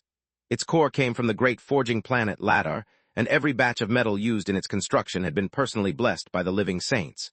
Whether it was assembled on an industrial planet or built in a far-off, desolate expedition camp, its sanctity was unquestionable and should not be provoked. Yet now a disease was defiling this sacred creation. Sage lowered his head and took out a small pendant from his robe. The pendant was made of gold, with two exquisite circular rings surrounding a brilliant red gem in the center. The gem seemed to pulse with an ominous glow. Notify all reachable sections, hold your positions. If there are no orders, do not leave your posts and especially do not enter the connecting passages, the command rang out. Though they were unaware of what had happened to the missing personnel, one thing was clear. They had all lost contact while out on missions. The issue might have arisen during the process of leaving the cabin or entering the connecting passage. Continue attempting to repair the navigation system. Before the phase engine is fully charged, we must be ready for the jump, the command continued. Without the exact location of the intruder, and with the potential threat of further interference, recklessly attempting a jump might result in failure once more. But regardless, they had to prepare. The ship's presence had been exposed, and delaying any further could mean the arrival of the Special Affairs Bureau fleet. Sage then turned to the cultivator beside her who had been reporting. How is the reboot progress for the artificial saintess? Why hasn't she been deployed yet? Report, the body has been repaired, but... The cultivator hesitated, but under Sage's unyielding gaze, he quickly continued. There is an issue with the mental awakening. The saintess refuses to leave the holy coffin. Refuses? Sage's usually composed expression faltered into one of disbelief. She seemed unable to accept it. Is she frightened? Does she no longer dare to step onto the battlefield? No, the cultivator quickly clarified. The saintess is full of battle intent. The mental monitoring device shows that her anger towards the enemy and her faith are at their peak. He hesitated before continuing. It's just, she is currently praying for the souls of the fallen knights. She believes it is very important. Sage's brow furrowed deeply. Praying? Did no one inform her of the situation outside? According to the safety manual, no information about the outside world should be provided to the artificial saintess before she leaves the holy coffin. Only a few preset commands can be input to prevent her mind from breaking the safety protocols, the cultivator explained cautiously. The monitoring device shows that she is mourning the knights who died. She has a particularly strong emotional connection to this batch of knights, which might be due to factory settings or their origins. Enough, I don't care about the reasons. I want the artificial saintess to leave her iron coffin immediately. If she wishes to pray, she can do so once we return. She can pray to her heart's content, lying in the coffin for 100 years if she likes, but now is not the time to waste. Sage snapped, waving her hand in irritation. Inject the Type 4 compound and reboot her into combat mode. I'll take full responsibility. Understood. I'll relay your orders to the holy coffin chamber immediately. The cultivator hurried off, delivering Sage's latest command to the holy coffin chamber. The nearby hermitage members continued their work, heads bent low. Occasionally, one of them glanced up nervously, but quickly lowered their gaze again. There were sounds of faint knocks beneath the floor, strange noises in their headphones, and the feeling of gazes upon them. But all remained silent. The ship was slowly coming to life. Many could feel it, including Sage, who likely sensed it too. The ship had been infected by a plague known as vitality, and now the symptoms of this vitality were spreading to half of the ship's area. Type 4 compound, highest dosage, injected into the reserve tank. Mental reboot entering preheating phase, to end in 3 minutes. Holy coffin energy supply is normal. In the depths of the Pillar of Order, a warm yellow light filled a circular hall, where several hermitage members, dressed in short robes, moved busily about. Thick pipes hung down from the walls and ceiling of the hall, converging in the center where they connected to a massive device about 5 to 6 meters in diameter. The device, deep iron black in color, was surrounded by various monitoring equipment and fine pipes, cables, and flickering lights that twinkled between them. At the very center of the device, tilted at a 45-degree angle, rested a black iron container. This was the artificial saintess's holy coffin. Now the iron coffin emitted a low humming sound, as though the hatching process was nearing its end. A hermitage member wearing a half-white mask approached the device, checking several gauges before signaling to the others. The assistants immediately moved forward, placing candles on the candelabras at both sides of the holy coffin and lighting them. Then the pumping device below the platform began to operate, and the assistants bowed their heads toward the flickering candlelight, murmuring brief prayers. The compound is entering the pipeline. The lead operator lifted his head, his eyes locked on one of the pipes directly connected to the holy coffin. His muscles tensed slightly. This was a dangerous operation. The Type 4 compound was potent, and such an injection, unprepared, carried a high risk of causing the saintess's mental destruction. But there was no time for hesitation now. An eerie atmosphere spread throughout the Pillar of Order, and even within the sacred holy coffin chamber, it felt as though the space itself was slowly coming to life. Dark, watching eyes seemed to emerge from the blessed pipes and cables. A faint blue liquid began flowing through the pipeline, heading toward the holy coffin.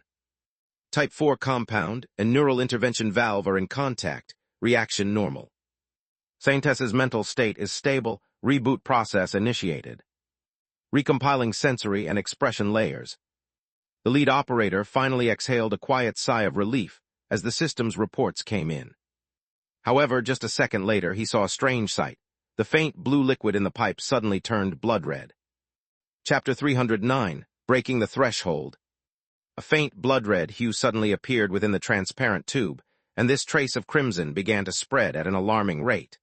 The blue liquid slowly pumping into the holy coffin was almost instantly dyed the color of blood. The main operator, who had been keeping a close eye on the drug pipeline, immediately noticed this abnormality. Along with the shock in his heart came the fastest reaction of his life. This hermitage member almost left an afterimage as he pressed the emergency stop button beside the holy coffin. However, the emergency stop failed. No, not just the emergency stop button, all control devices around the holy coffin ceased functioning. "The operating system is offline," one of the assistants screamed in near despair. "Cultivator, we can't stop it." "Smash the pipeline, cut the power." "Give me the axe." With a loud crash, the main operator, a hermitage member, raised a fire axe and struck it down hard on the pipeline connecting to the holy coffin. Without hesitation, he followed with several more blows, smashing the power cables and neural veins on one side of the platform. The deafening noise echoed through the holy coffin chamber, the system alarm blaring in an off-key tone throughout the room before abruptly falling silent. A series of explosive sparks spread from the base of the holy coffin, briefly illuminating the terrified faces of everyone present. Then everything fell silent. Only the holy coffin in the center of the platform emitted a faint trail of smoke, its surface flashing with lights indicating a malfunction. "Did we stop it?" The main operator, still gripping the fire axe, spoke with a trembling voice, staring at the smoking holy coffin and muttering to himself. "It's over," one of the lower-ranking cultivators sighed in despair. "We've ruined the holy coffin, and the saintess must have been harmed too. What will Sage do to punish us?" "We saved her," another lower-ranking cultivator immediately said, his voice tinged with anxiety and fear. "We prevented a more deadly mistake. You saw it too." But before he could finish, the high-ranking cultivator acting as the main operator suddenly interrupted. "SHH, quiet." Everyone in the room immediately fell silent, and they finally heard a faint sound coming from the holy coffin. A slight metallic scraping noise, like fingernails dragging across the surface. One of the lower-ranking cultivators suddenly showed an expression of terror. However, before he could speak, a tremendous crash echoed through the room. The heavy shell of the holy coffin abruptly opened, and a powerful force tore apart the previously jammed locking mechanism. The flying metal component sliced through the air with a trajectory too fast to be seen by the naked eye, and it struck the high-ranking cultivator's head dead center, shattering his mask and severing half of his skull. A tall, slender figure leaped from the holy coffin, almost as if in an instant, and appeared before the lower-ranking cultivator. "And safety protocol, execute E12. The lower-ranking cultivator instinctively recited the emergency shutdown command he had practiced countless times before entering the holy coffin chamber.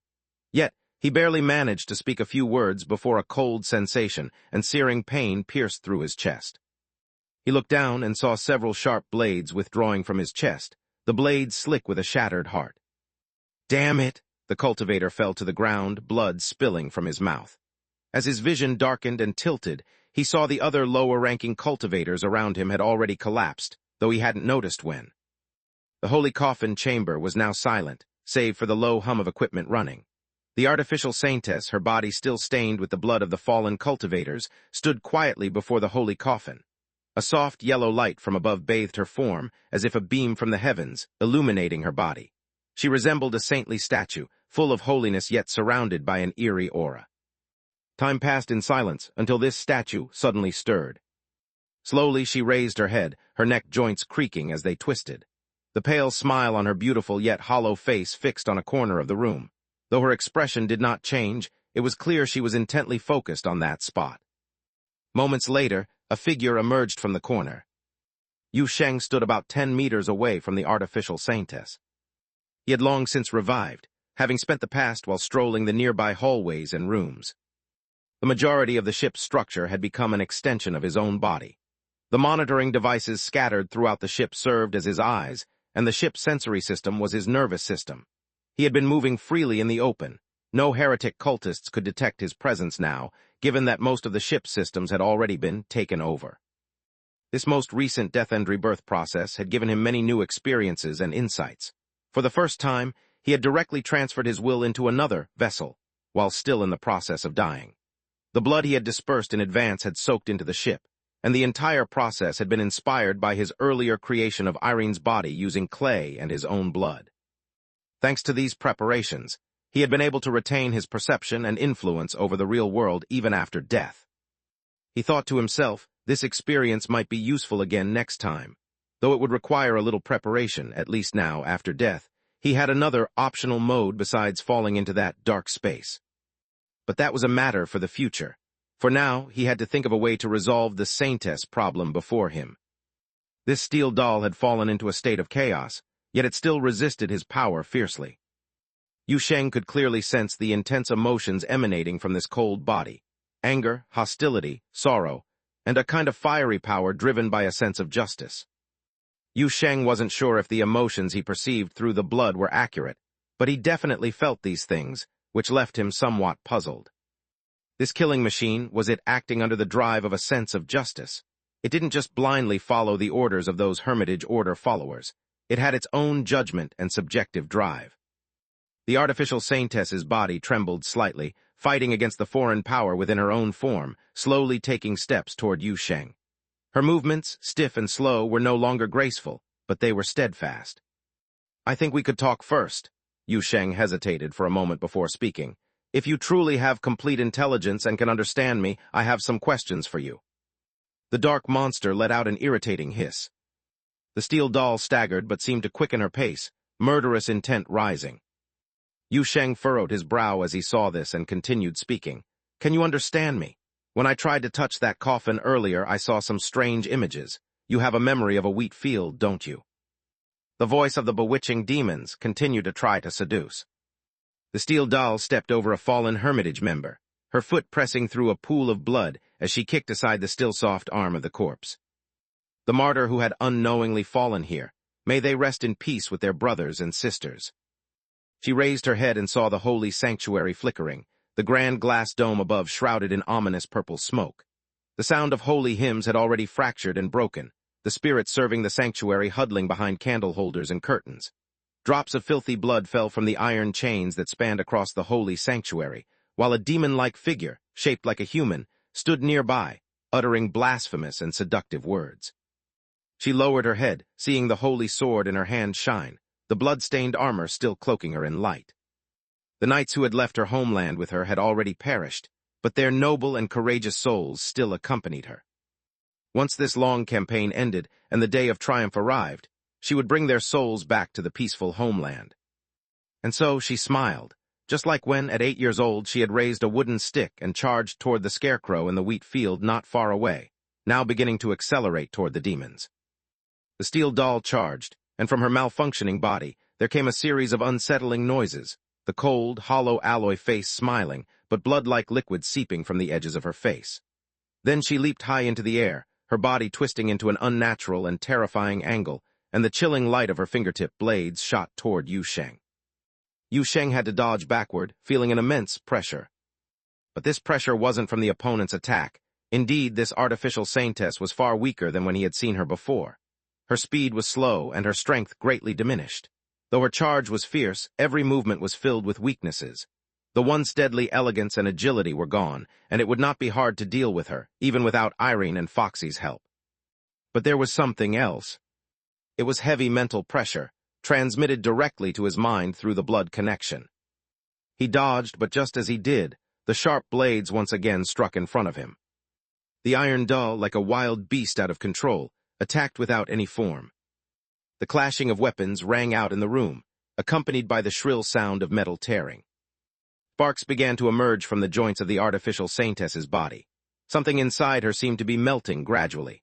Occasionally, sparks and smoke would burst from the cracks in her shell, and disturbing, viscous liquid seeped out from some of her joints, dripping to the ground like spilled blood plasma, burning holes in the floor.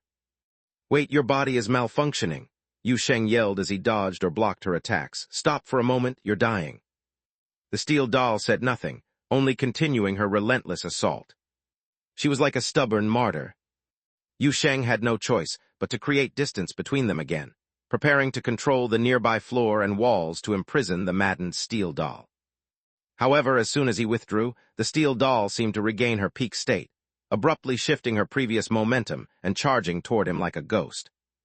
"Damn!" Yu Sheng barely had time to exclaim, raising his hand instinctively, only to feel a chill at his chest. 2 more strikes, 8 holes. He collapsed beneath a pillar, tugging at his mouth, looking at the pale face so close to him. "Big sis, try something else." But the steel doll did not respond, nor did she move. Had she finally died? Chapter 310, Piercing. Yu Sheng collapsed beside a pillar, feeling as though his blood and life force were gradually draining away from his body. The artificial saintess lay heavily on top of him, like a lifeless iron block, motionless. A deep, chaotic noise emanated from the metallic shell of the figure, resembling the final sputter of a crucial mechanism malfunctioning, spinning aimlessly after a severe breakdown. Thick, viscous fluid reminiscent of blood plasma slowly oozed from the cracks in her exterior, exuding warmth and corrosion with a metallic sheen tinged with a suspicious dark red. Yu Sheng pushed with all his might, managing to pull out the 2 blades that had pierced through him, though he lacked the strength to push the completely inert body off of him. "Hey, is she really dead?" he gasped, staring at the unmoving iron doll, speaking in disbelief. This terrifying and troublesome enemy, after so many battles, he had almost come to believe she was indestructible. Yet now she lay before him, apparently never to move again. Shaking his head to clear his thoughts, Yu Sheng felt his mind clouded. He couldn't help but recall some fragmented memories he had briefly tapped into through their blood bond, reading the shattered pieces of the artificial saintess's thoughts, and the confusion only deepened. After resting for a moment, Yu Sheng let out a soft sigh. She was dead, and there was nothing more to be done. He would likely die soon as well, and with this death, it seemed that everything in this place was about to come to an end. With this thought, he gathered the strength to lift his arm and try to push the artificial saintess's corpse off of him. His blood-soaked flesh pressed against cold metal, the mixture of blood and mud sticky and heavy. Suddenly, a blurred voice, as if drifting up from the depths of some distant memory, echoed in his mind. "You are destined to become someone important. Remember to come home and visit when the time comes." Yu Sheng froze in place. As he pondered the strange voice in his mind, he realized that his finger had inadvertently touched the dark red blood plasma spilling from the artificial saintess's pale face. Conversation with the dead. Does it work on this artificial saintess too? Before he could think further, the world before him suddenly shifted. The next moment, a black and white world appeared before his eyes. However, unlike the previous conversations with the dead, what he saw was not the current scene of the holy coffin chamber. The black and white world expanded violently, and a completely unfamiliar scene covered the surrounding reality, intruding into his vision, as if he had fallen into a dream nearly as real as waking life. He found himself looking out over an endless wheat field. The vast wilderness stretched out before him, with mountains rising and falling in the distance, a river quietly flowing through the open plains, and peaceful villages dotted throughout the land. He heard the sound of someone wielding a staff behind him, and it seemed quite close. Yu Sheng turned around in shock, only to see the scenery ripple like mist, shifting constantly. He noticed a large tree had appeared behind him, and before it stood a wooden post. A young girl, around 8 or 9 years old, was standing before the post, focused on wielding a staff, using the post as her target to practice her swordsmanship. Several other figures, ranging in size, were gathered around the tree. They looked like slightly older boys and girls, watching the young girl as she practiced with the staff. Some counted in a teasing manner, some cheered her on, and others shouted that it was time to go home for dinner. Yu Sheng frowned and instinctively stepped forward, but just as quickly the tree vanished. A thin mist rose, and in the village road, a knight on horseback galloped past, wearing a flowing cloak. The frontier battles are fierce. The demons' attacks have intensified. The saintess calls upon more brave and righteous warriors to undergo the baptism and receive glory. The knight shouted from his horse, his magnificent cloak and shining armor dazzling to behold. Messengers ran between the villages, delivering the teachings of the saintess and bringing her blessings. The land was barren, but the saintess could make the soil yield enough wheat to feed everyone. Knowledge was precious, but the village church would teach every child to read and write for free. Yu Sheng moved through the shifting illusions. The young girl, now around 11 or 12, had replaced her crude practice staff with a wooden sword. Though it was still made of wood, it had a proper hilt and guard. Her father had spent hours carving it from an old knife by the oil lamp, and it became the girl's birthday gift. Her 2 older brothers envied her, but they lacked the chosen talent, so all they could do was envy her from afar. One of their neighbors, an eldest son, had been chosen and became a glorious knight. He followed the messengers to the capital, and it was said he would be sent to a distant place, not returning for a long time. When he left, he wore armor as golden as the sun, its intricate beauty and majesty dazzling all who saw it. Being a knight, you can send back 200 francs a year, which is the equivalent of 5 strong laborers, the mother calculated under the oil lamp. She had once studied at the church but lacked further talent, so now she was only a literate farmwoman. You not only have the talent of a knight, but also that of a saintess. If you are chosen for the sacred office, you could send back 800 francs a year. Her father was dissatisfied with the mother's calculations. They argued, though neither knew what they were really quarreling about. The 12-year-old girl diligently practiced her swordsmanship every day. She sparred with the older brothers and sisters from the neighboring houses, or joined them to study the knowledge taught at the church.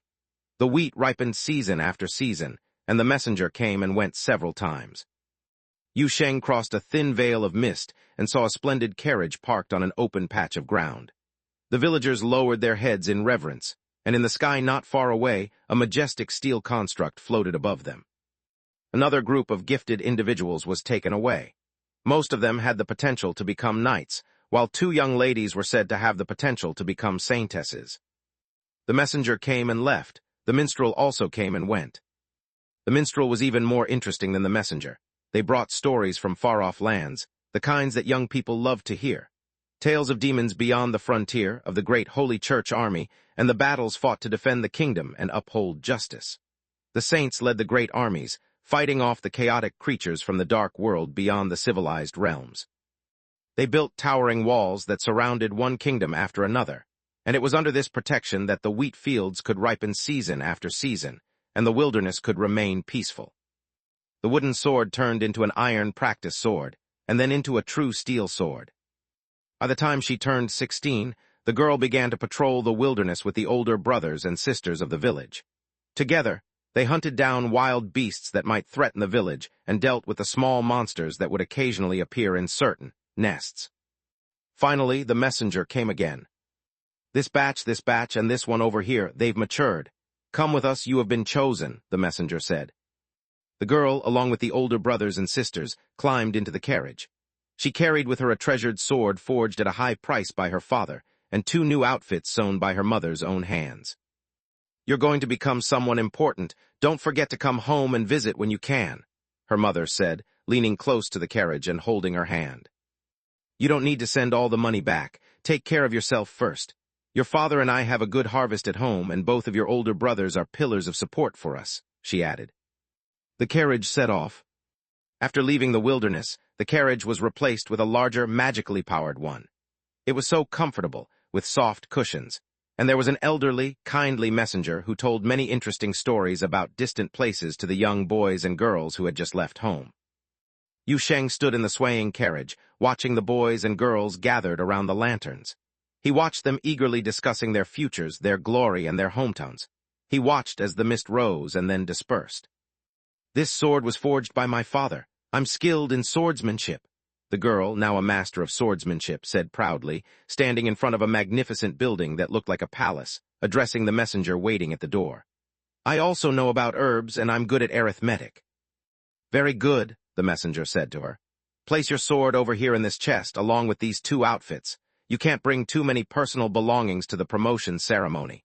Don't worry, when you return, everything will be returned to you. Your swordsmanship will come in handy. Then the boys and girls walked inside, entering the grand palace. They passed through a long corridor as the messengers gently guided them, urging them to lie down on the ritual platform. In the dim light, they heard the messenger's instructions. This group to the conversion room. These few to the regeneration room. These few take them away. This one very talented. Send them to the extraction room. The success rate is high. It felt like many years had passed since then. The girl became a saintess, and the older brothers and sisters from her hometown became knights. Together, they formed a team that was the envy of others. Just as the minstrel had said in the stories, during the day, they marched into battle, courageously fighting heretical abominations to defend justice and the people. At night, they returned to the holy sanctuary, where endless glory and grace awaited them. The days that followed were filled with glory. The days that followed were filled with glory. Filled with glory. Glory. Glory and percent, hash. The mist rose like smoke, and everything suddenly fell into darkness. In the black and white-gray world, there was a howl, followed by a sharp, almost implanted alarm. Mind barrier at critical level, cognitive shield pierced, warning mind barrier critical, shut down the... Yu Sheng felt the alarm was irritating. He waved his hand in the darkness, and the noise abruptly stopped. He then looked around, finding only deep darkness. There was no exit, just the swirling chaos of mist in his line of sight. But gradually, a beam of light appeared in the mist. Standing in the light was a figure. A young lady, graceful and commanding, clad in bright armor, her golden hair cascading down her back. She held a sharp sword, the last gift her father had given her, and stood not far away. She looked at Yu Sheng in a daze, then lowered her head, gazing at her own body. Dark metal swiftly covered the gleaming armor, the sword shattered silently, and her fingers transformed into sharp blades. The cognitive shield had been pierced. The overwhelming tide of memory and logical conflicts threatened to drive her to madness. She raised her head, as if she wished to reach out to him. Was it a plea for help, or just an unconscious desire to grasp something before her body collapsed? Yu Sheng didn't know. The darkness shattered, and the final memories of the dead vanished into eternal peace. Chapter 311, Frenzied End. The darkness shattered silently, the last memories of the dead returning to eternal peace.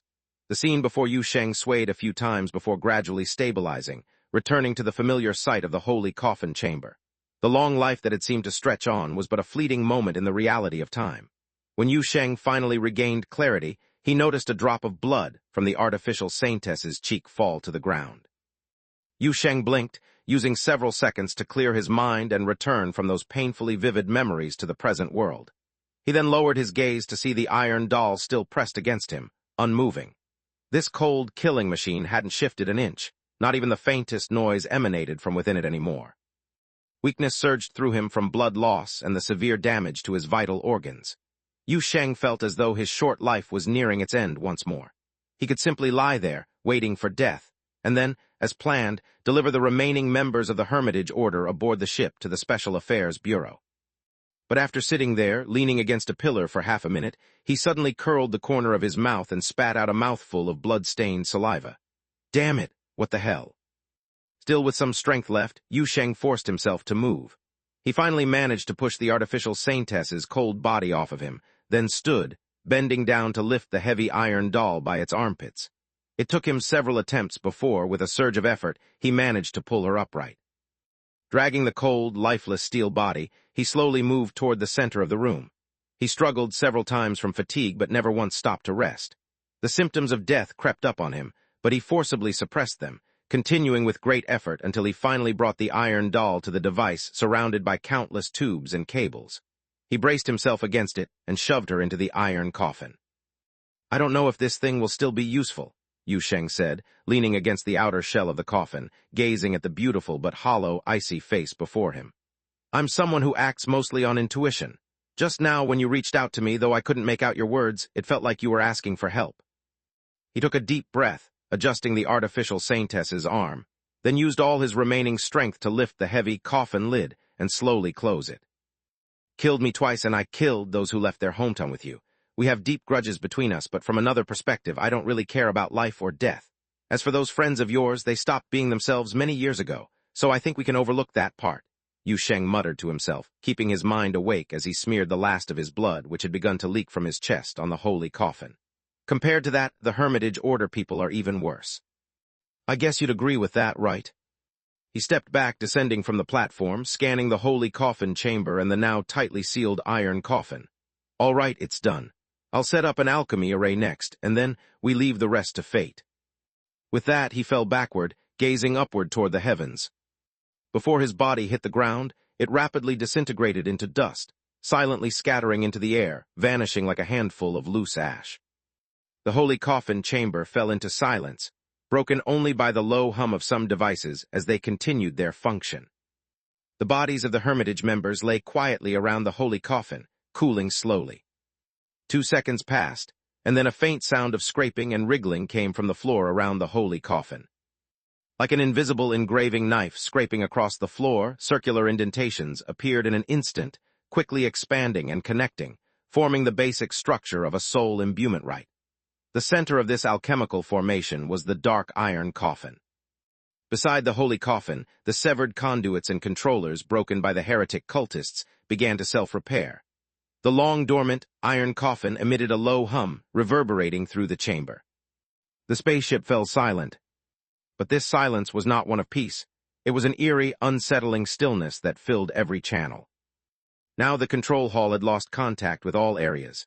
Communication had been cut off minutes ago, followed by the surveillance systems, though everyone knew the feed was no longer reliable.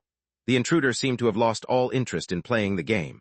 What had once displayed all systems normal was suddenly cut off, replaced by a single line of text flashing across the black screen. I've come for you. Finally, the ship's sensory system went offline. Mechanical rooms, power sections, storage areas, living quarters, life support systems, reactors, signals from all basic devices vanished from the control interface. The entire control hall became a sealed cage. Outside, the massive Pillar of Order ship seemed to have disappeared from existence. Trapped in the control hall, the Hermitage members felt as if they were adrift in the deep expanse of the cosmos, with no Pillar of Order, no strong starship armor, nor layers of protective systems around them. All they had was this hall, and the group of mice within it. The cold, deadly void of space was separated from them by only a thin metal shell, and death whispered to them from beyond that fragile barrier, slowly creeping through every vent in the hall, infiltrating the very air they breathed. Perhaps it had already seeped in, Sage remained seated in his chair, his face as dark and oppressive as a storm cloud. He said nothing, but all within the hall understood the fate that awaited them. The Hermitage members began to check their weapons, even those who were not combatants prepared for battle. The staff distributed the final battle mixture to everyone, potions that enhanced sharpness, strength, and neural reflexes, as well as alchemical elixirs designed to block negative emotions and resist mental corruption. The only 3 sets of powered armor in the control hall were assigned to the 3 cultivators with combat experience. "It is time for martyrdom, comrades," Sage finally stood, his deep voice breaking the suffocating silence of the hall. "We all know our fate. There is a ghost. It has infiltrated the ship. It pursued us from the borderlands, desecrating this sacred pillar of order, using foul means to defile it. Through unknown methods, it has devoured many of our comrades, and now we have lost contact with all other sections of the ship. While we cannot ascertain the exact situation in those lost areas, there is no doubt that they are doomed. The people in this hall may be the last survivors of the entire ship. Now all facilities outside this hall have lost control, including the ship's self-destruct system. We can no longer stop the ghost's infiltration. But the good news is, at least we managed to completely erase the star chart from the navigation system before the core systems were breached. Let us go forth with determination, comrades. Our bodies will die today, but our souls will ascend the sacred path to the divine order. On the exalted steps leading to perfection, the souls of the martyrs will continue to rise alongside the ancients, and ultimately we will greet the glorious sunrise on the terrace of the supreme holy temple. For the divine path for order and perfection. For the divine path for order and perfection. The Hermitage members raised their fists, their spirits burning with fervor, inspired by Sage's words. The loyalty and fanaticism etched deep in their genes ignited, and with the aid of the potions, they momentarily forgot the crushing pressure and fear they had felt earlier. They forgot the strange changes aboard the ship, the eerie gazes, and the whispers that had once echoed in their listening channels, whispers that seemed to fan the flames of a maddening fervor, urging the followers to believe that even if the ghost appeared in the hall now, they could overcome it with their devotion to the divine path. But when the ghost finally arrived, they realized this was not a battle at all.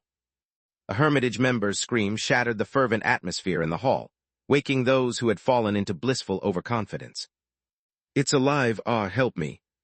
The cultivator who cried out struggled in his seat, screaming in terror. Desperately, he jabbed his protective short sword at something beside him, but his body was slowly encased by a metallic shell before the eyes of everyone. The chair beneath him melted away, and countless restraining tendrils extended from the control console beneath, with the ground beneath him seeming to come alive, writhing and surging up toward him. Metallic matter quickly piled up, forming a thick shell that tightly bound him. Soon, similar cries filled the hall from all directions. "The ground is melting. I'm trapped, I'm trapped. The walls, something is moving on the walls. This ship is alive, it's screaming in my mind." Sage rose from his position, his face showing no fear, his gaze fixed on a specific spot in the hall. He saw the metal wall flowing like molten liquid, and several Hermitage members near the edges of the hall had become trapped in it. They weren't dead yet, but were firmly ensnared within the wall, still struggling and wriggling. In the center of the flowing, writhing wall, a face began to emerge.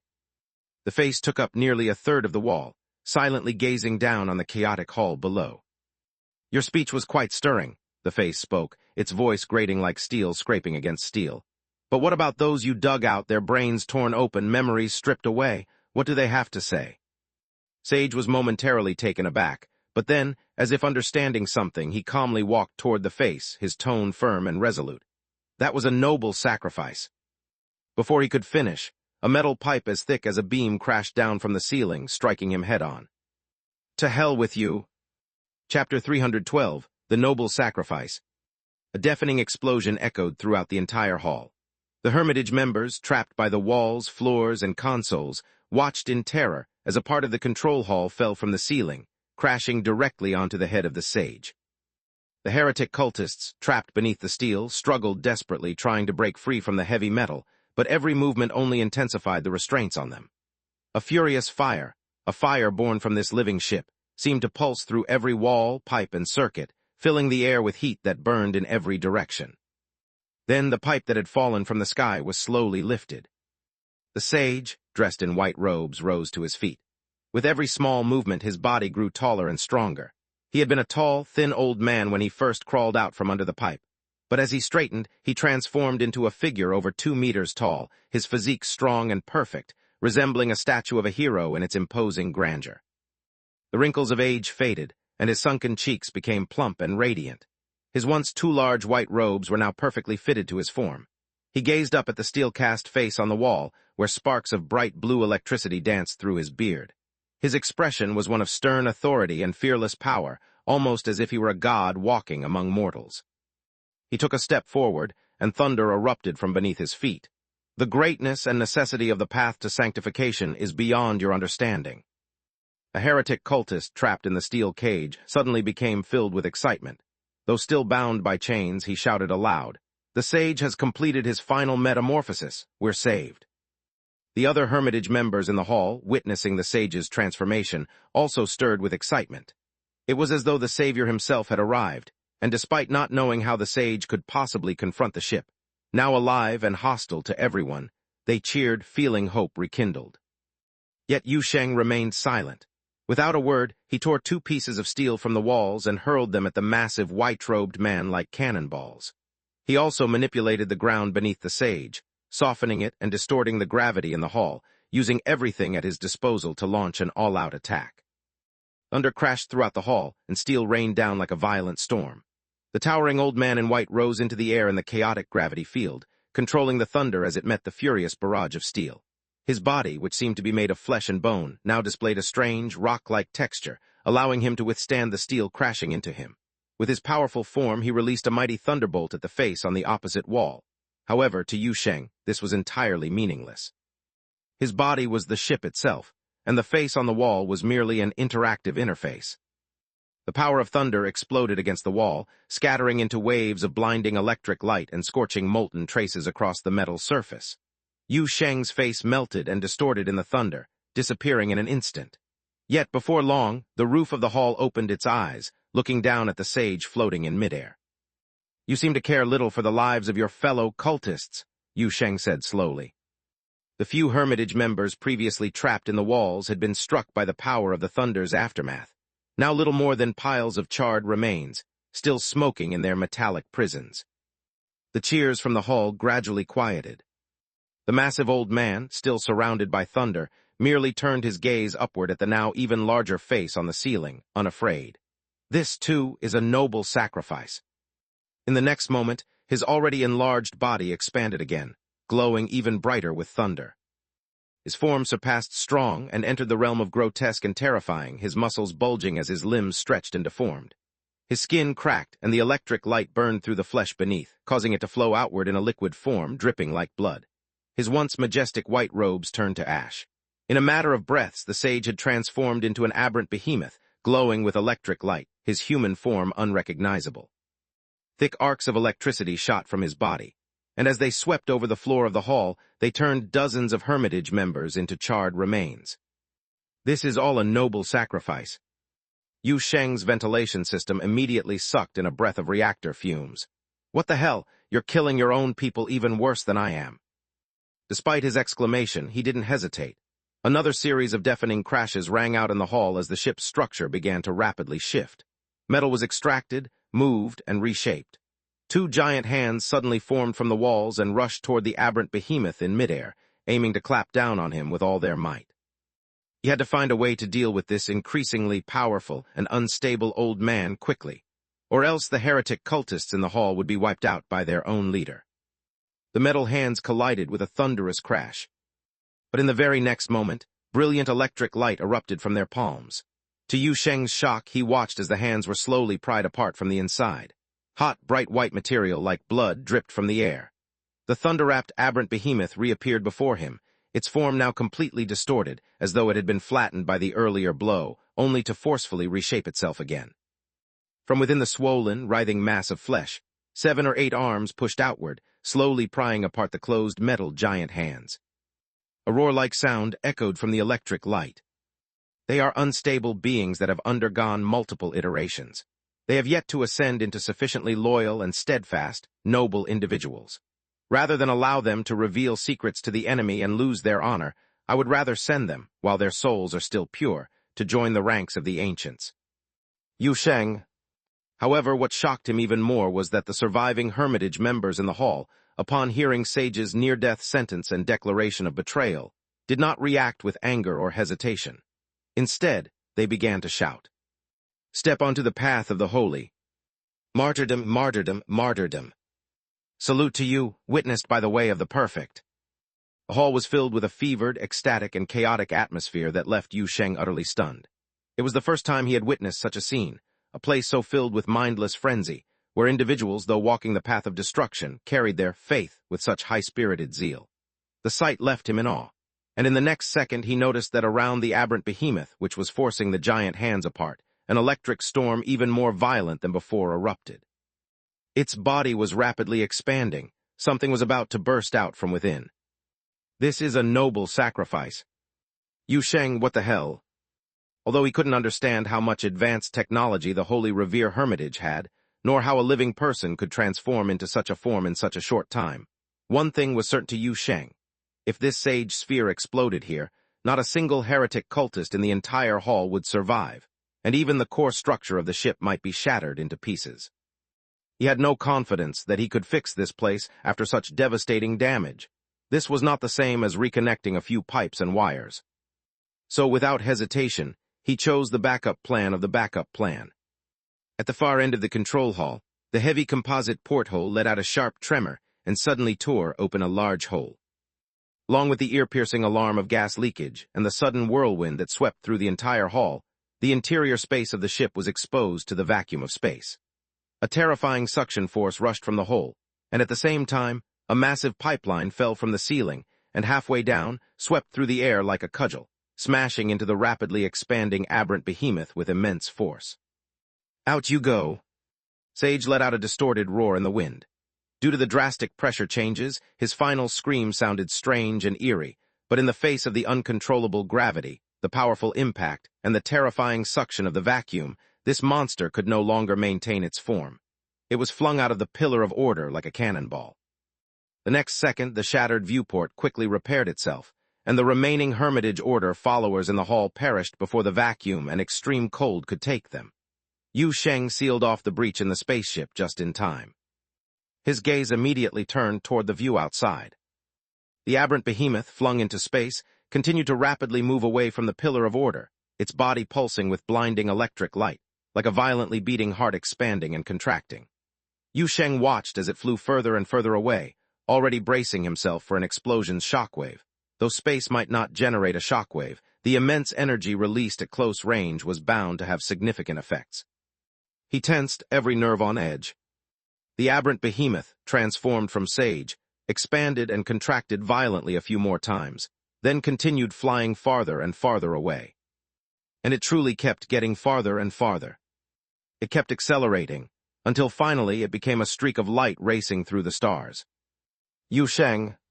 What? Noble sacrifice, bearing the shame is also a sacrifice. In the depths of space, the aberrant behemoth seethed in anger. The intense radiation and low temperatures of the cosmic environment brought him immense pain, but he knew he had survived the grip of that terrifying ghost. From the formless mass of flesh, a tiny limb formed, its end tightly clutching a talisman. A ruby embedded at the center of a double-ringed circle glittered brightly. He poured his consciousness into the beacon. This is Babel 3, requesting the consumption of one blessed shelter. Any coordinates will do. I am dying. I carry important intelligence. A flash of light streaked through the pitch-black depths of space, and Sage disappeared into the vastness of the universe. Chapter 313, The Spoils of War. To be honest, Yu Sheng was still a bit surprised at this moment. After all, he had seen people pretend to be meek, and he had seen those who, even with death looming over them, could still speak with fiery passion. But this was the first time he had seen such a fiery, impassioned meekness. A flash of light disappeared suddenly in the distance. Clearly, the person had used some sort of teleportation technique, perhaps a prearranged safe haven, or maybe they had been randomly transported to some corner of space Yu Sheng could not even fathom. Either way, the person had vanished from Yu Sheng's senses. This left him feeling a bit regretful. He should have spent more time studying the structure of the ship. At the very least, he could have tried to find its weapons to see if there were any offensive tools to use. He could have taken a shot at the flash of light before it accelerated further. Of course, it was too late to think about that now. Though there was some regret, Yu Sheng had not left himself completely without options. When he fought that sage, he had already infused his blood into the steel, leaving a mark on the enemy. Even if he couldn't track them now, the blood and the fear of death would eventually grow. When the time was right, the prey would return to the hunter. With that, Yu Sheng quickly adjusted his mindset, shifting his focus back to the interior of the ship. The sage had fled, but there were still those left behind, plenty of secrets to extract from the surviving heretic cultists. In the wrecked control hall, the surviving Hermitage members were still trapped in iron cages. The solid metallic barriers formed by the living metal made it impossible for them to move even a finger. Yet, compared to this confinement, the betrayal of the sage had clearly caused them much more harm. Everyone had witnessed the flash of light accelerating through space, teleporting away in the distance. Thus, when Yu Sheng's face reappeared on the ship's wall, none of the heretic cultists reacted. "It's clear that your sage has abandoned you," the cold, metallic voice echoed through the hall, Yu Sheng's face addressing the heretic cultists. "The so-called path of the sacred and noble sacrifice he preached, I doubt he even believed in them himself. How about you? How long do you plan to resist?" There was silence in the hall for a moment before someone finally spoke, an operator still holding their head high. Don't try to manipulate us. A traitor is a traitor and we are we. No matter what, we will never bow to a monster like you." Yu Sheng was momentarily speechless. "At least you're heretic cultists. I'm just a well-meaning citizen. You make it sound like the roles have reversed." The entire room of heretic cultists erupted in anger, far surpassing their fear. Some even started to curse. Yu Sheng couldn't be bothered to argue with them. Instead, he tightened the iron cages, silencing them before speaking again. "Before I send you all to your new home, I have some questions. Of course, you can refuse to answer, but rest assured, more professional people will be handling your interrogation later. The process may not be as comfortable. My questions are simple. Were the artificial saintess and knights created by transforming living people? Where did you capture these people?" Silence.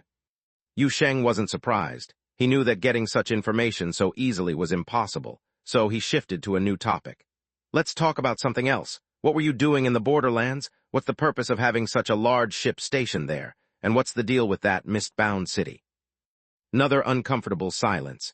Finally, a Hermitage member spoke, but it was filled with sarcasm and curses. "That place full of errors and flaws was deprived of our correction and salvation. It will soon face utter destruction. You will never know the truth. You will die with them. All who reject the path of the sacred will perish with this flawed world." "All right, I think I understand your stance," Yu Sheng said calmly. He knew he wouldn't get any useful information from these people, so he decided not to waste any more words. "Given my mood right now, I wasn't planning on letting you all live, but after learning the truth about the artificial saintess, I realized that simply killing you isn't enough. Let's go, I'll take you to a good place. There the professionals will handle you, and sooner or later you'll talk." The doors of the control hall opened. But instead of leading into the ship's corridors, it opened into a hall within the Special Affairs Bureau's headquarters containment area. Fully armed Special Affairs Bureau operatives and deep dive members stood at the doorway. Nearby, Bai Li Qing and Song Cheng were also present. The former still held her icy demeanor, while the latter appeared as if he had just caught an 80-kilogram fish, proudly surrounded by 2,000 spectators, with a television crew filming for a live broadcast. Now, the surviving Hermitage members understood where their missing comrades had gone.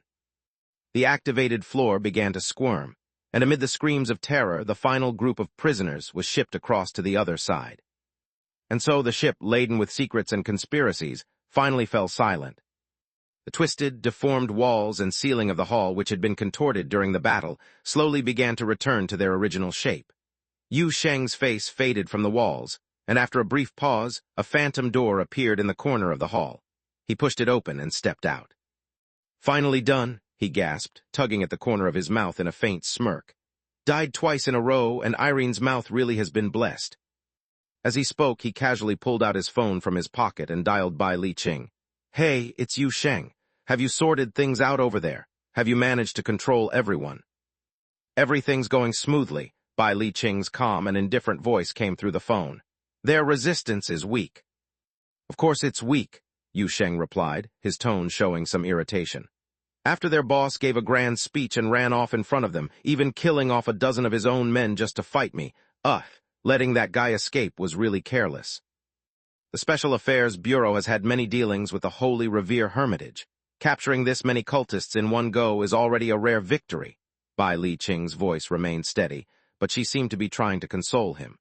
Don't worry too much about the escaping leader. These heretic cultists you've brought back will be enough for us to piece together the truth of their operation. Yeah, hopefully, Yu Sheng muttered, then seemed to lose focus for a moment. After a pause, he suddenly said, "Oh, by the way, the artificial saintess and the holy coffin I was going to send to the Special Affairs Bureau, I might have to go back on that." What happened? Bai Li Qing asked, her voice sharp. Some accidents, Yu Sheng sighed. The artificial saintess died and the holy coffin broke. I'm not sure if I can fix them. He paused again before continuing. And the situation with the artificial saintess is a bit special. I'll explain once I'm back. All right, Bai Li Qing responded quickly. When will you return? Just a little longer, Yu Sheng said as he looked around. I've got an idea. On the other end of the line, Bai Li Qing took a soft breath. Yu Sheng couldn't help but laugh. Is my idea really that scary? Tell me what you're thinking, Bai Li Qing said, her tone calm and collected. Yu Sheng thought for a moment. I want to try steering this ship back. This time, Bai Li Qing's tone wavered slightly. You can pilot the Hermitage Order's ship. Their navigation and piloting systems are notoriously strange. No, Yu Sheng replied plainly, cutting her off. But I don't need to pilot it. I just need some time to understand it. Bai Li Qing went silent for a few seconds, clearly processing his words. Then she seemed to grasp what he meant. Like with that valley. Something like that? You're going to absorb it, Yu Sheng said matter-of-factly. Otherwise, how do you think I've been sending these heretic cultists over to you in neat little packages? I can't exactly fight them with just my bare hands. Bai Li Qing inhaled sharply. All right, I understand. Since you have a better plan, the Special Affairs Bureau won't interfere. Good luck with everything. Thanks, Yu Sheng chuckled. Before hanging up, however, he suddenly remembered something and raised his voice slightly. Ah, wait, there's one more thing I almost forgot. Bai Li Qing's tone shifted to one of concern. What is it? I've been calling Borderland through interstellar roaming, Yu Sheng said, his expression full of frustration. When he'd checked the cost of the Starry Union Telecom charges while wandering the ship after his revival, the numbers had nearly blinded him. Can the Bureau cover this? A long silence stretched across the stars before Bai Li Qing finally ground out a word through clenched teeth. They can. Oh, that's good then. I'm off to study the ship. See you. With that, Yu Sheng hung up, his mood lifting. The process of tallying up the spoils always brought satisfaction. In the control hall, the chaos left by the battle was visibly reversing. Yu Sheng didn't actually know how to repair the advanced, seemingly alien technology around him. He simply restored the damaged areas to the state they were in when he took control. If he had to describe the process, it was somewhat like his regeneration after death. Damage was reversed, destruction was erased. This was also why, when the sage had attempted to self-destruct, though it hadn't happened, Yu Sheng had been adamant about throwing him out. At that point, he hadn't fully taken control of the entire upper area, and if the explosion had spread beyond the hall, he wouldn't have been able to fix the damage outside. He had promised Irene to bring back local specialties. Now with the full takeover of the ship nearly complete, Yu Sheng strolled past rows of seats and control panels. The metal beneath his feet seemed to writhe, pipes reshaping themselves beside him, cables curled back into place like living creatures, returning to the walls and ceiling grooves. The hum of the equipment came to life as the energy supply throughout the hall was quickly restored. Behind him, the once dead control panels lit up again, their holographic projections and screens now dancing with secrets about the universe, the stars, and distant deep space. Yu Sheng walked to the wide viewport, squinting slightly. Bathed in the distant starlight, he let out a satisfied sigh. This local specialty would surely give Irene a surprise. Chapter 314, The Return Journey. Yu Sheng found it difficult to describe the feeling coursing through him at this moment. When he fully took control of the ship known as the Pillar of Order, when he merged his consciousness with the cold metal and began to embrace the vast, airless void of space in a form that was no longer flesh and blood, he was overwhelmed by a sense of boundless vastness, mingled with an exquisite loneliness. Yet, despite this, there was a strange sense of peace as he basked in the light of distant stars. It was a feeling of contradiction, stirring and profound, that surged through him, refusing to quiet for a long time. This was nothing like his experience when he took control of the Night Valley. He could not quite explain why it felt different. Was it the enormity of space? Or was it the nature of this new steel body itself? Perhaps both. Yet he did not resist these feelings. Standing at the end of the control hall, he gazed out into the endless depths of deep space, while simultaneously, from the ship's perspective, he assessed his current position and state. His mind drifted through the activated giant tower, comprehending it in a way that only he could truly understand, immersing himself in the essence of this new shell. Time passed, he couldn't say how long, before his gaze fixed on a particular direction. He raised his hands slightly, the motion unfamiliar, like the first time he reshaped the earth beneath his feet in the Night Valley. The pillar of order's base and internal structures unfolded, hidden grids revealing themselves in the void. Dark red glows gradually illuminated, and the regular engines ignited. The giant tower slowly began to accelerate. Then auxiliary engines lit up in sequence, adjusting the ship's course. Minutes later, Yu Sheng paused, his attention turning to examine other systems aboard the ship. He discovered many areas that had been damaged or were in poor condition. Some were a result of the Special Affairs Bureau bombardment during the ship's escape from Mistbound City, while others had been caused by interference during the transition, resulting in overload damage when the phase engine had to shut down abruptly. These damages had existed when Yu Sheng took control, but he didn't understand the intricate mechanisms behind them. At that moment, he was unable to repair them. It seemed that after returning, he would have to rely on the experts from the Special Affairs Bureau to investigate further. Perhaps they could repair it, and once fixed, they could perform another round of blood bestowal to refresh the damaged sections. Yu Sheng's mind raced with various thoughts, his focus never wavering as he continued to assess the ship's condition. Fortunately, despite the damages, the ship's basic functionality was intact. The part of the structure used for transitions was in the worst state, but for Yu Sheng, it had the least impact. He could compensate for the phase engine's missing critical components with his own methods. After testing numerous functions and considering many options, Yu Sheng finally took a deep breath, centering himself and synchronizing his spirit completely with the ship. With a gesture as though pushing open a door, he spread his arms wide. The phase engine charged, and teleportation parameters began to generate. The deep, rumbling roar that reverberated throughout the entire vessel, the high tower suspended in space, suddenly became an ethereal blur, as though multiple illusions overlapped in one spot. The distant starlight pierced through its immense, transparent structure. At the same time, a quivering crack appeared within the giant tower's illusion, resembling a space-time rift gradually tearing open. The entire ship began to collapse towards the internal fissure, flipping. At the same time, deep within the valley, the roar from the open ground near Black Forest startled a squirrel nibbling on an acorn on a tree branch, a hunter chopping firewood, and Little Red Riding Hood, who, after finishing her homework, was hoping for some peace in the forest to watch videos. The squirrel screeched as it leapt from the tree and landed on a large rock by the edge of the open ground, staring towards the source of the sound. Another big project? Another big project? Didn't hear anything about it. The hunter, carrying an axe, emerged and immediately noticed the ground several distances away from the entrance of Black Forest, toward the direction of the Graveyard Hotel hub. A large section of the land was undulating.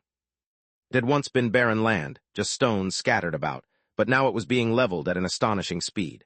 The earth and rocks seemed to melt, and then solidify into a grayish-white, sturdy form. This was the kind of material Yu Sheng usually used when shaping buildings. Then the leveled ground began to shift further, forming deep pits and towering structures that seemed to be preparing a foundation for something colossal. Hard roads extended from this rapidly changing wasteland, connecting to the small path linking Black Forest to the nearby town. Little Red Riding Hood, along with her wolf pack, stepped out and stared in wide-eyed amazement. The hunter's low voice came from beside her. "Did Yu Sheng mention any major construction plans recently?" "I haven't heard anything," Little Red Riding Hood replied, just as puzzled, her eyes wide with surprise. "Didn't he just finish reshaping the hub? The interior's not even done yet. What's all this?" "What do you think this is for?" the hunter murmured in confusion. "Big pit," Squirrel bounced up, hopping onto Hunter's shoulder. "Such a big hole, and there's even a platform around it. They must be making a swimming pool. Maybe it's for the beautiful mermaids." "Beautiful mermaids can't swim," Little Red Riding Hood replied seriously. They can sink in it, Squirrel said, excited despite not really knowing why. Then you can throw a rod from the high platform. Little Red Riding Hood opened her mouth, but before she could speak, a rumbling noise from the sky interrupted her. She froze, staring up. Squirrel and Hunter did the same, although Hunter had no face. A twisted crack was rapidly expanding in the sky, and soon giant phantoms began to appear around it.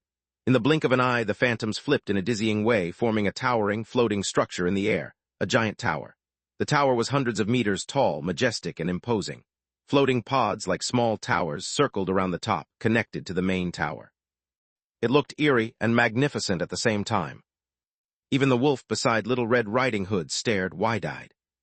The tower then shifted from a mirage to reality. After adjusting its position, it slowly descended toward the freshly finished pit next to Black Forest.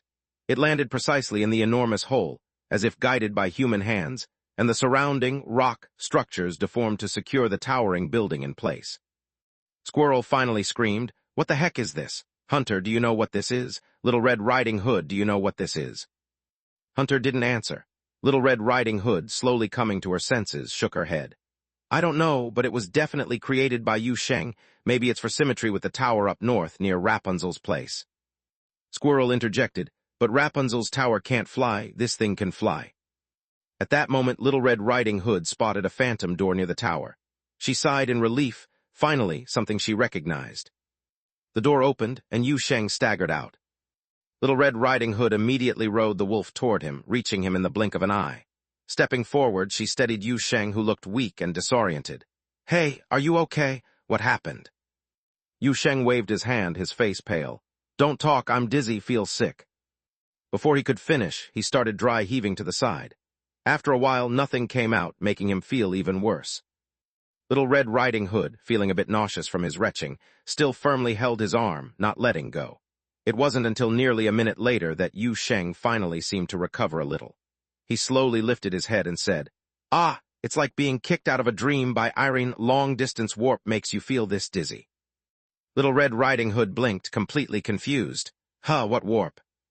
Yu Sheng took a long, deep breath, forcing a smile, and pointed to the nearby spaceship. "This, I brought it back from outer space, specialty." Little Red Riding Hood's expression froze, her mind racing to process what he said, but struggling to make sense of it. "Huh, what do you mean, a specialty?" "I'll explain later," Yu Sheng replied as he recovered most of his strength from the dizziness. Still a little disoriented, he managed to pull his arm free from Little Red Riding Hood's grasp. "I need to bring Irene and Foxy here." With that, he reached into the air and opened another phantom door. On the other side, the living room of number 66 Wudong Road appeared. Foxy, Irene, and Xuan Qi had just returned home after their teleportation adventure in the high tower. They had been waiting at home for a while. Moments later, several shocked figures stood beside Black Forest. Little Dull, standing on the ground, craned her neck to stare up at the towering spire. After a long pause, she blurted out, "You seriously brought the whole tower here?" Yu Sheng grinned. "What do you mean brought? This is a trophy. Didn't I say I'd bring back a specialty?" Irene stared at him, stunned. "So your outer space specialty is a spaceship?" Yu Sheng shrugged. "You tell me if it makes sense." Irene had no response. Just then Xuan Qi turned to them and with a solemn bow said, "Eminent One, your methods are as thunderous as the sky." Yu Sheng instinctively scratched his head, feeling a little embarrassed by the praise. Before he could humble himself, Foxy approached, tail swishing like a fan on full speed, eyes shining with admiration. "Benefactor, boarding the enemy ship alone, slaying generals and seizing the ship. You're a true hero." Yu Sheng sighed. Chapter 315, Yu Sheng's Thoughts. Chapter 315, Yu Sheng's Thoughts. Yu Sheng took a long time to explain to Little Red Riding Hood how a spaceship ended up here. And while he was at it, he briefly recounted to Aaron and the others the events that had unfolded after following this tower on a course leading to deep space. The reaction of the small puppet was to be stunned for quite some time. Then, with her astonishing intelligence, she distilled Yu Sheng's lengthy explanation into 6 words, excluding punctuation. "Our family has a spaceship." Yu Sheng, that's the conclusion. Aaron's eyes widened. "Whoa, you said you wanted to buy an electric bike but didn't. Do you even have a driver's license? Can you drive this thing with a regular license?" Yu Sheng was a bit bewildered by the leaps in her thought process. That's not the same thing. I'm a bit confused. Let me think for a moment. Erin waved her hands repeatedly, then climbed onto Yu Sheng's shoulder and started giggling. Haha, a spaceship feels like the household just acquired something huge. It really is huge. What are we going to use this spaceship for? Traveling long distances, exploring outside the boundary land. I haven't thought about it much, Yu Sheng said earnestly as he reached up to pat Erin's head, then turned to the others. Would you like to go inside and have a look? Yeah, Little Red Riding Hood nodded eagerly. I've never seen anything like this before. Indeed, that would be best. Xuan Qi also nodded with interest. The monastery poses a problem to our Cayenne Feng Ling Mountain, yet those evil demons are quite cunning, and we failed to grasp their misdeeds in multiple encounters. That you've now managed to capture an entire spaceship from them grants us an excellent opportunity to understand more about them. Hearing Xuan Qi speak, Little Red Riding Hood couldn't contain her curiosity any longer and turned to Yu Sheng. Oh, I've been meaning to ask just now, who is this? I've been too busy zoning out to introduce him. Yu Sheng slapped his forehead and hurriedly raised his hand to introduce. This is Xuan Qi from Texu Spirit Hub, Cayenne Feng Ling Mountain. You know this place? His master and I are acquainted. He's here visiting. Xuan Qi politely greeted Little Red Riding Hood. I am Xuan Qi. Nice to meet you, miss. This is Wang Jiajia, though we usually prefer using her code name Little Red Riding Hood. Yu Sheng pointed at the girl in red beside him. She is the leader of Fairy Tales, has a deep collaboration with the travel agency, and she's also my friend. Hello. Little Red Riding Hood seemed a bit dazed, greeting Xuan Qi somewhat slowly before suddenly reacting. Cayenne Feng Ling Mountain. That's the Cayenne Feng Ling Mountain that sells immortal spirit pills. Xuan Qi smiled and nodded. That's right. They're so expensive. Little Red Riding Hood pursed her lips and muttered softly. I only bought them once, but they got eaten up by the long hair. Xuan Qi and Yu Sheng. How to put it, stable performance by the long-haired princess. Then Yu Sheng gave a brief introduction of the squirrels and hunters present. Once everyone was familiar with each other, he steadied himself and casually pulled open an illusionary door. The other side revealed the inside of the order pillar. Ever since he gained the door-opening ability, he always takes the shortcut when possible. Stepping through the door, the group finally entered the mysterious interior of the order pillar. The cathedral-like solemn and ornate corridors inside the ship were impressive and clearly differed from Little Red Riding Hood and Erin's imagined spaceship scenes. These cultists can't be trusted, but their sense of aesthetics is on point. Erin, perched on Yu Sheng's shoulder, craned her neck to look around as she muttered. They've almost turned the spaceship into a palace, the absurdity of putting carvings on the partition doors, and 2 marble statues standing around. Texu Spirit Hub's immortal boat does contain many decorations, yet mostly in an elegant style, never as chaotic, Xuan Qi commented from nearby. This ship's construction period must be lengthy, and much effort has gone into unnecessary details. Even when compared to the monastery's other creations, it appears overly splendidly luxurious. Its purpose must be quite special, and there's likely a significance beyond utilitarian in design. Considering Venerate Saints' monastery's obsessive doctrine, constructing this ship is likely intended for the execution of some large-scale ritual.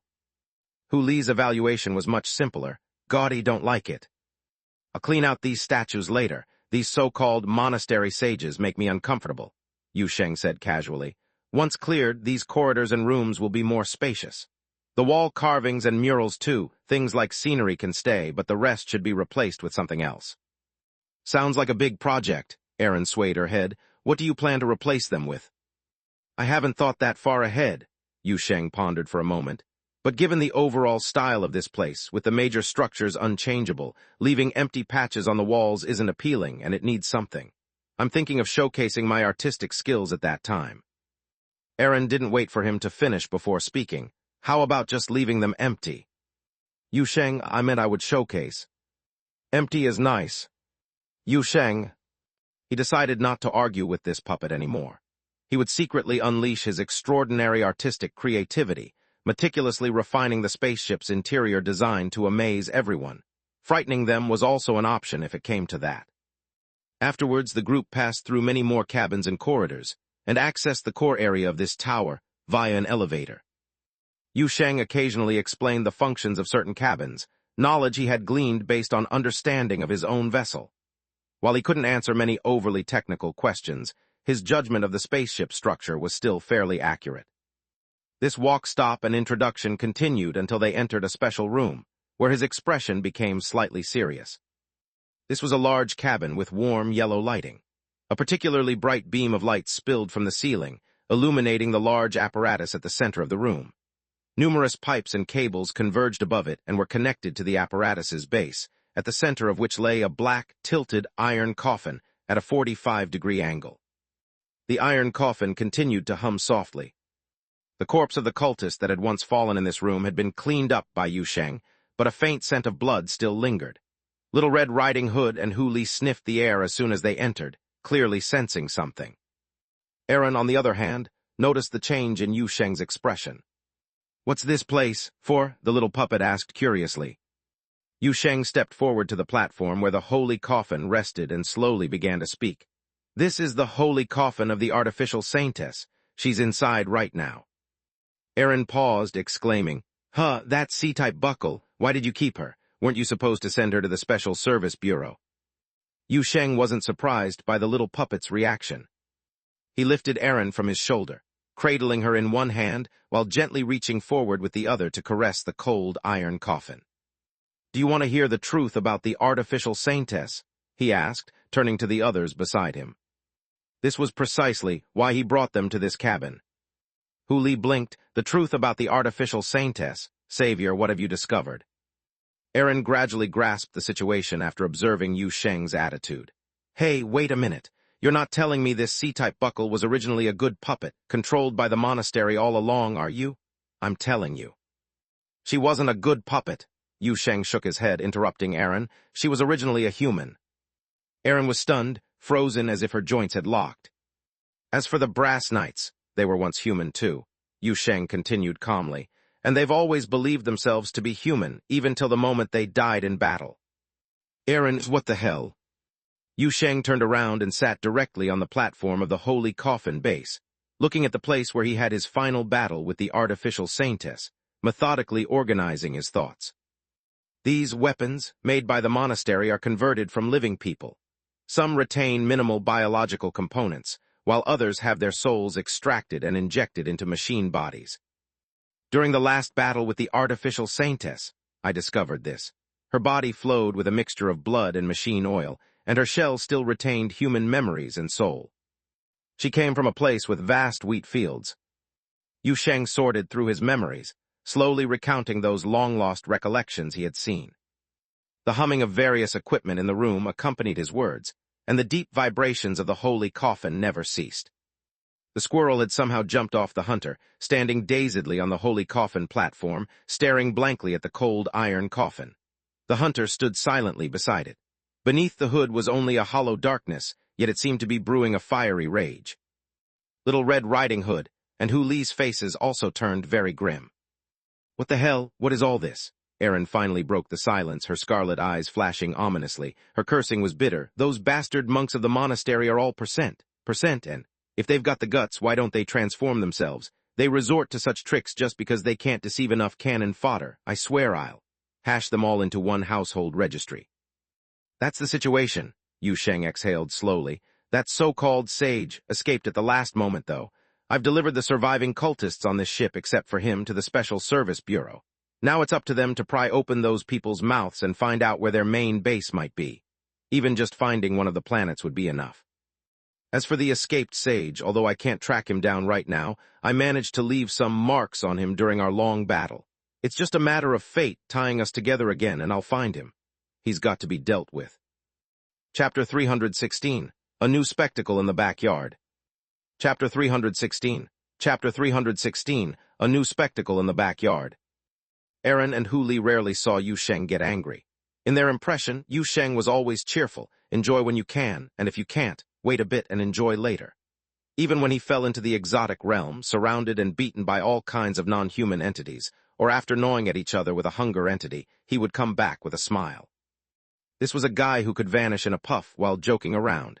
Aaron even suspected that Yu Sheng's whole life was made up of fun. But now, everyone here discovered that Yu Sheng could also get angry.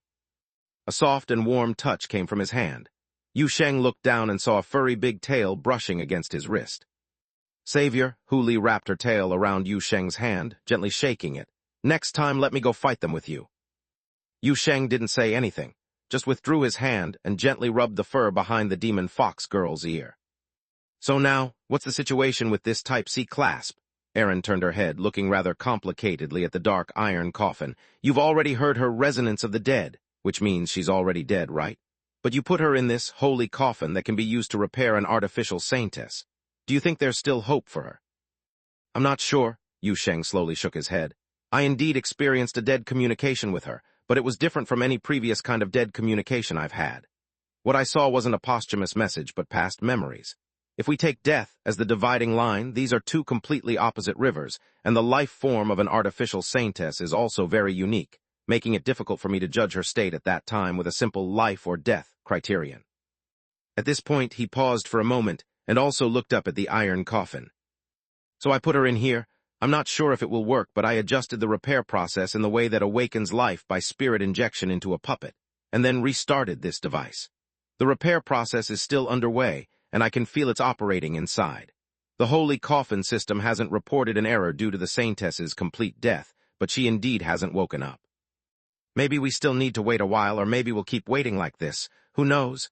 Anyway, we'll do our best. It seems like you care quite a bit, Erin couldn't help commenting. In the last second, she reached out to me, Yu Sheng said very seriously. Even though I couldn't hear what she was saying at that moment, I could feel that she didn't want to die. She still had many things she wanted to accomplish.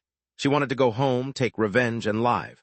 If she had decided to die upon learning the truth, then I wouldn't have gone through the trouble, but since she reached out to me, I might as well give her a hand. Erin lowered her head, seeming to be seriously contemplating something, before finally looking up with a happy smile. All right then, after all, you helped me the same way back then. Yu Sheng raised his eyebrows. I thought you'd have a lot of objections. I haven't finished my fight with her. Once she comes out, I'll fight her. Erin puffed up chest, looking proud. Don't laugh at me, it's gonna be a fierce fight. Yu Sheng raised his hand to ruffle Erin's hair. Then his gaze fell on Yuan Tong, who hadn't spoken the entire time. The other person had been tense ever since. Although silent, the floor beneath his feet was already layered with ice, clearly showing he wasn't calm. Noticing the gaze upon him, Yuan Tong broke the silence before Yu Sheng could speak. I will report this incident to the sect. From what I know of my master, he will definitely convey this to the venerate lords of the various factions of the Taixu Spirit Hub. Using living beings as sacrificial material has always been a severe taboo in our Taixu Spirit Hub, let alone on this scale, treating people like wheat to be harvested and refined into instruments. He took a deep breath, calming a bit before continuing. In fact, all along, organizations like the Venerate Saints Monastery and the Angel Sect, those evil demons, have been targets for intense suppression under the governance of the Taixu Spirit Hub. As soon as they infiltrate, they resort to harming the people, desecrating the mountains and forests, and engaging in acts of theft and destruction. Rightful forces eradicate them on sight, so this clue simply adds another crime to their extermination orders. I just didn't expect that they could be this insane. The places allowing them such reckless behavior must be deep in their own controlled star region. To put it that way, these are originally their own subjects, aren't they? If at the start they didn't regard those people as human, then what psychological burden could they have? Yu Sheng seemed to understand well. I've seen a lot on this ship and heard many of their conversations. This so-called Venerate Saints Monastery reached a crazed level in the alienation of people, and they even reassemble themselves into various inhuman forms. The internal members of the monastery are all categorized into different levels based on so-called defects. It can be said that, except for the core concept of Path of Venerate Saint being supreme, there isn't a single member in the entire Venerate Saints Monastery who possesses complete dignity and value like a human. Yuan Tong thought for a moment, then could only smile wryly. That's true, you can't use ordinary logic to predict the thoughts of evil demons. If they were rational, they wouldn't have taken the demon path. It's me who's overthinking it. After confirming that the holy coffin was still in normal operation, Yu Sheng and his group left the special cabin. They took the elevator to the living quarters inside the tower, a large complex of rooms spreading across 3 entire levels, including residential areas, medical quarters, and an eco-chamber with a small ecosystem. In the eco-chamber, greenery thrived, with various plants flourishing in their designated zones under the strict control of automatic systems. They were genetically engineered to appear perfect. In the medical quarters, apart from basic treatment equipment, there were many disturbing items. Cultivation phase spare human limbs, organs, flesh samples preserved in jars, and discarded biomass that hadn't been dealt with. In the residential area, they found many personal items left by members of the monastery, including some trivial notes, prayer books with markings, and various miscellaneous items resembling those used by ordinary people. Of course, there were also plenty of items that didn't look like local products, such as personal information devices clearly exceeding Boundary City's technological level, foreign-labeled food, tools, and packages of unknown purpose, all apparently brought in by those monastery members from the outside. Sorting through these items to extract useful information was obviously a complex and time-consuming task, and Yu Sheng knew his own limitations in this regard. "I'll need to borrow a large crew from the Special Service Bureau when we get back," Yu Sheng said casually while walking down a corridor near the core area. "There are traces of the monastery members' activities all over this tower. Any detail could reveal crucial intelligence, like the coordinates of a secret starport where this tower once docked. Also, I'd need to get some engineering personnel from Bailey Qing to help repair the outer armor band and the energy lines for the phase engine, and some system decryption experts to see if they can dig any information out of the navigation mainframe. This thing is beyond me." The hunter, who had remained silent until now, couldn't help but speak up. "Why don't you just drive this spaceship into the headquarters of the Special Service Bureau, park it right under the director's nose, and have her arrange 500 experts to sleep on the engine cover?" Yu Sheng, seriously considering the feasibility of this suggestion, earnestly asked, "Is there a floor that could fit?" "Hunter." Even though the hunter's face under that hood was typically hard to discern, Yu Sheng still felt he saw the other's face turn dark. He didn't continue this topic further. In the end, Yu Sheng led Aaron and the others to the topmost control hall of the tower, also known as the ship bridge area, where he showed them the scene where the sage fought passionately as a grandson and fled, concluding the tour of the spaceship. Of course, they didn't tour the entire ship. The scale of the giant tower was so astonishing, and the internal structure so complex, that if one were to thoroughly explore every corridor and room inside, it would probably take 2 days and nights without coming out. Thus, Yu Sheng only showed them a few main sections directly connected to the giant tower's central channel, skipping many other areas like machinery, storage, maintenance passages. Besides, there were several rooms with either strange, powerful, or dangerous energy reactions that Yu Sheng hadn't figured out, clearly not suited for a casual visit. Even so, they spent several hours inside the tower. Within a few hours, it was more than enough time for a bunch of very active youngsters to discover new things appearing in the valley, and to run from the town to the edge of the Black Forest. So when Yu Sheng pushed open the door and came out, the first thing he heard was a cacophony of shouts. Opening his eyes, he saw a large group of kids running around on the docking platform of the spaceship, yelling, climbing everywhere. The long-haired princess was hanging from a protrusion on the ship's rear armor, attempting to catch the king, who had climbed over 10 meters high. Jack and the Dragon Slayer were seriously discussing what the topmost part of the tower looked like, the former planning to plant a bean and climb up to take a look, while the latter questioned the effort, suggesting he could transform into a dragon and drop onto the tower tip from above. But the one who made the most impact was Snow White. When Yu Sheng came out, she was just about to lead her 7 Thunderbolt Titans to climb the tower. The mermaid was still on the ground providing them with accompaniment, playing a heroic BGM, unaware of why it was so stirring.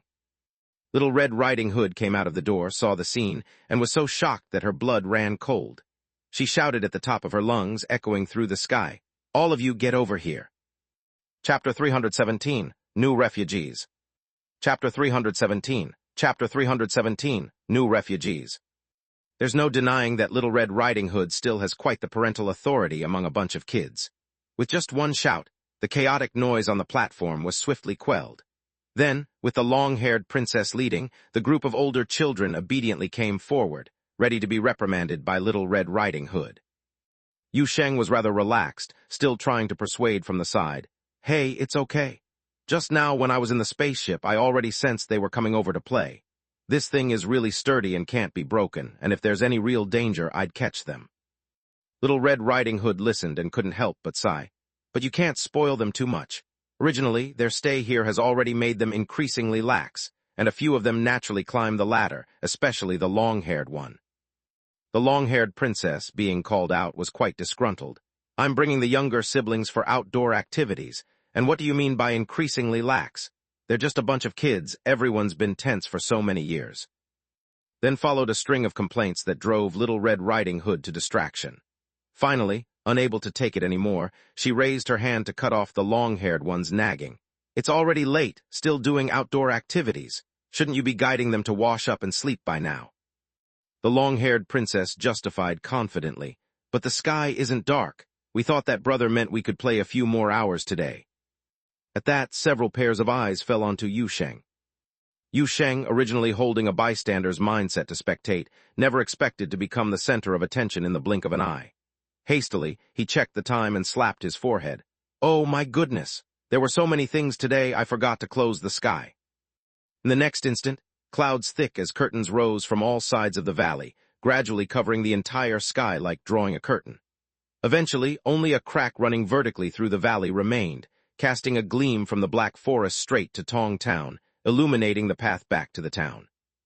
A chorus of lamentation erupted from the heads of the kids around. Little Red Riding Hood clapped her hands. Okay, night has fallen, everyone go back to sleep. With that, she nodded to Yu Sheng. I'm heading back too. Yu Sheng waved at her with a smile.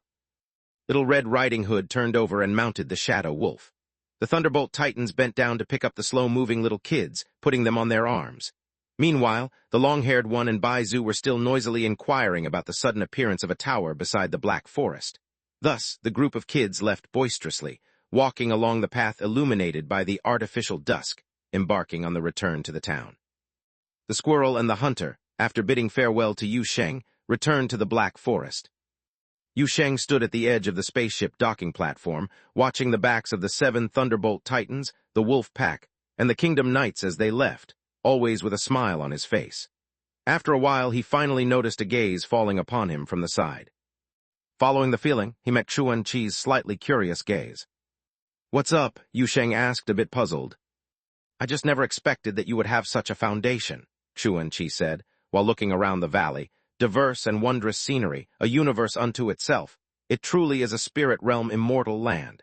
And seeing those kids just reminded me of the scene many years ago when I traveled the mountains with fellow disciples and master. It's clear they really admire you. There's quite a long story behind that, Yu Sheng chuckled. If you're interested, I can tell you about it when we have time later. That would be great, Yuan Chi laughed as well, then bowed courteously. I didn't expect it to be so long. I have much to report to my master, so I must take my leave now. All right, I won't keep you then, Yu Sheng nodded. Anyway, you'll be at Boundary Land these days, right? Just find me if you need anything. With that, they bade farewell, and Yuan Chi straightened his clothes, turned around, transforming into a ray of sunset light, quickly flying towards the horizon. Then suddenly, the ray of light bounced back and forth in the sky like a ping-pong ball several times, and shortly returned. Yuan Chi emerged from the sunset light, spent a few seconds making his eyes focus. Expert, how do I get out of here? Yu Sheng stood there dumbfounded, and only when the other returned did he finally have the chance to speak. You don't know how to get out, you just fly away directly. I was about to open the door when you vanished. I didn't even have time to speak. Yuan Chi looked quite embarrassed as he swayed slightly, clasping his fists beside each other. I never thought the spatial structure here would be so strange. I thought it was like at the sect's blessed land of Texu's spirit hub, just go over the mountains to reach the mundane world. Cough, expert. The means of opening this cave heaven-blessed land are indeed impressive. Yu Sheng wore a strange expression. This cave heaven-blessed land is actually an exotic realm. Explaining it is quite complicated. I'll directly open you a door to Boundary City. You'll end up at the old urban area bus stop Route 26. I'd strongly advise you to move in this place following the ordinary human manner, turning into a streak of light every now, and then not only violates transportation rules, but also risks falling into all sorts of bizarre exotic realms. There are plenty of exotic realms in Boundary Land. Yuan Chi never imagined in his life that after cultivating immortality for a century, one day he would be taught by a human-like figure who could arm wrestle with a dark angel on how to act like a human. Although he himself actually had experience living in the Boundary Land, considering the awkward situation just now, he could only wipe cold sweat from his forehead and nod. Well, the expert's guidance is indeed. After this little interlude ended, Yu Sheng and others returned to their home at number 66 Wudong Road, and drove number 66 back into the alleys of the old city district. The outside real world was already deep into the night. Right now, Yu Sheng didn't want to do anything. After returning the house to the real world, he directly went back to his bedroom, flopped onto the bed with a thud, his whole body sprawled out like a salted fish. He was really exhausted. Not physically tired, this body was newly born, actually in great condition. But the mental fatigue was not so easy to refresh and recover. The little puppet climbed from the bedside table onto the bed, then onto Yu Sheng's chest. It was the lightest body made of lightweight clay. She sat cross-legged and looked down at Yu Sheng's face, a mischievous smile in her scarlet eyes. "How was it? Didn't I tell you you deface a calamity involving blood?" Obviously, she had been holding back this smug comment for who knows how long. "Don't bring up your calamity involving blood." Yu Sheng was too lazy to even swipe the little puppet off himself. After all, this clay body was very light, so he just let her sit cross-legged on his chest, eyes half open, half closed as he mumbled, "I'm sleepy, help me turn off the lights, draw the curtains, cover me with the blanket, and while you're at it, close the door." Erin widened her eyes, "Hey, you." But Yu Sheng was already starting to snore. The little puppet bared her teeth angrily but had no choice, hopping off Yu Sheng and running around the room with her several bodies to get things done, first drawing the curtains, then stacking 3 bodies to turn off the lights, and another ran into the hallway, pulling a tail from Hu Li, throwing it casually onto Yu Sheng's belly from the bedside. "You're crushing the blanket yourself, make do with this instead." Yu Sheng turned over, casually hugging the fox's tail to his chest, and felt his consciousness completely sink into a peaceful and warm darkness. In this way, he drifted in the darkness, silently traversing various bizarre and fantastical dream realms, many things he experienced during the day transforming into abstract illusions, rising and falling in the dark. He felt himself back on that luxurious and solemn spaceship, like a cathedral, wandering slowly among the intricate reliefs and murals, the terrified cries of the cultist of the Hermetic Order echoing around. In the next second, he felt himself bathed in starlight, engine power surging, the distant nebula like a curtain deep in the universe, whispering many ancient stories to him. In the story, there was a girl with dreams, leaving her hometown with her friends. Golden wheat fields undulated amidst the swirling nebula, distant starlight spilling onto the wilderness. The spaceship hung upside down like a giant tower at the edge of the dream. Yu Sheng fell from its pinnacle, passing through all those bizarre illusions. He opened his eyes, seeing under the gray sky an endless wilderness stretching to the horizon, the wild grass undulating in waves. The familiar small hill stood still in the far distance, seeming as if it were gilded with a layer of glow against the dark sky. "Oh, back here again." Yu Sheng was used to this place, feeling completely relaxed upon seeing this familiar wilderness, a gentle breeze blowing across the grassland, and despite the gray sky, the feeling of comfort and relaxation was unmistakable. He wandered on the grassland, soon spotting where Little Red Riding Hood and others once kindled a bonfire for refuge, the remaining pile of wood still in place.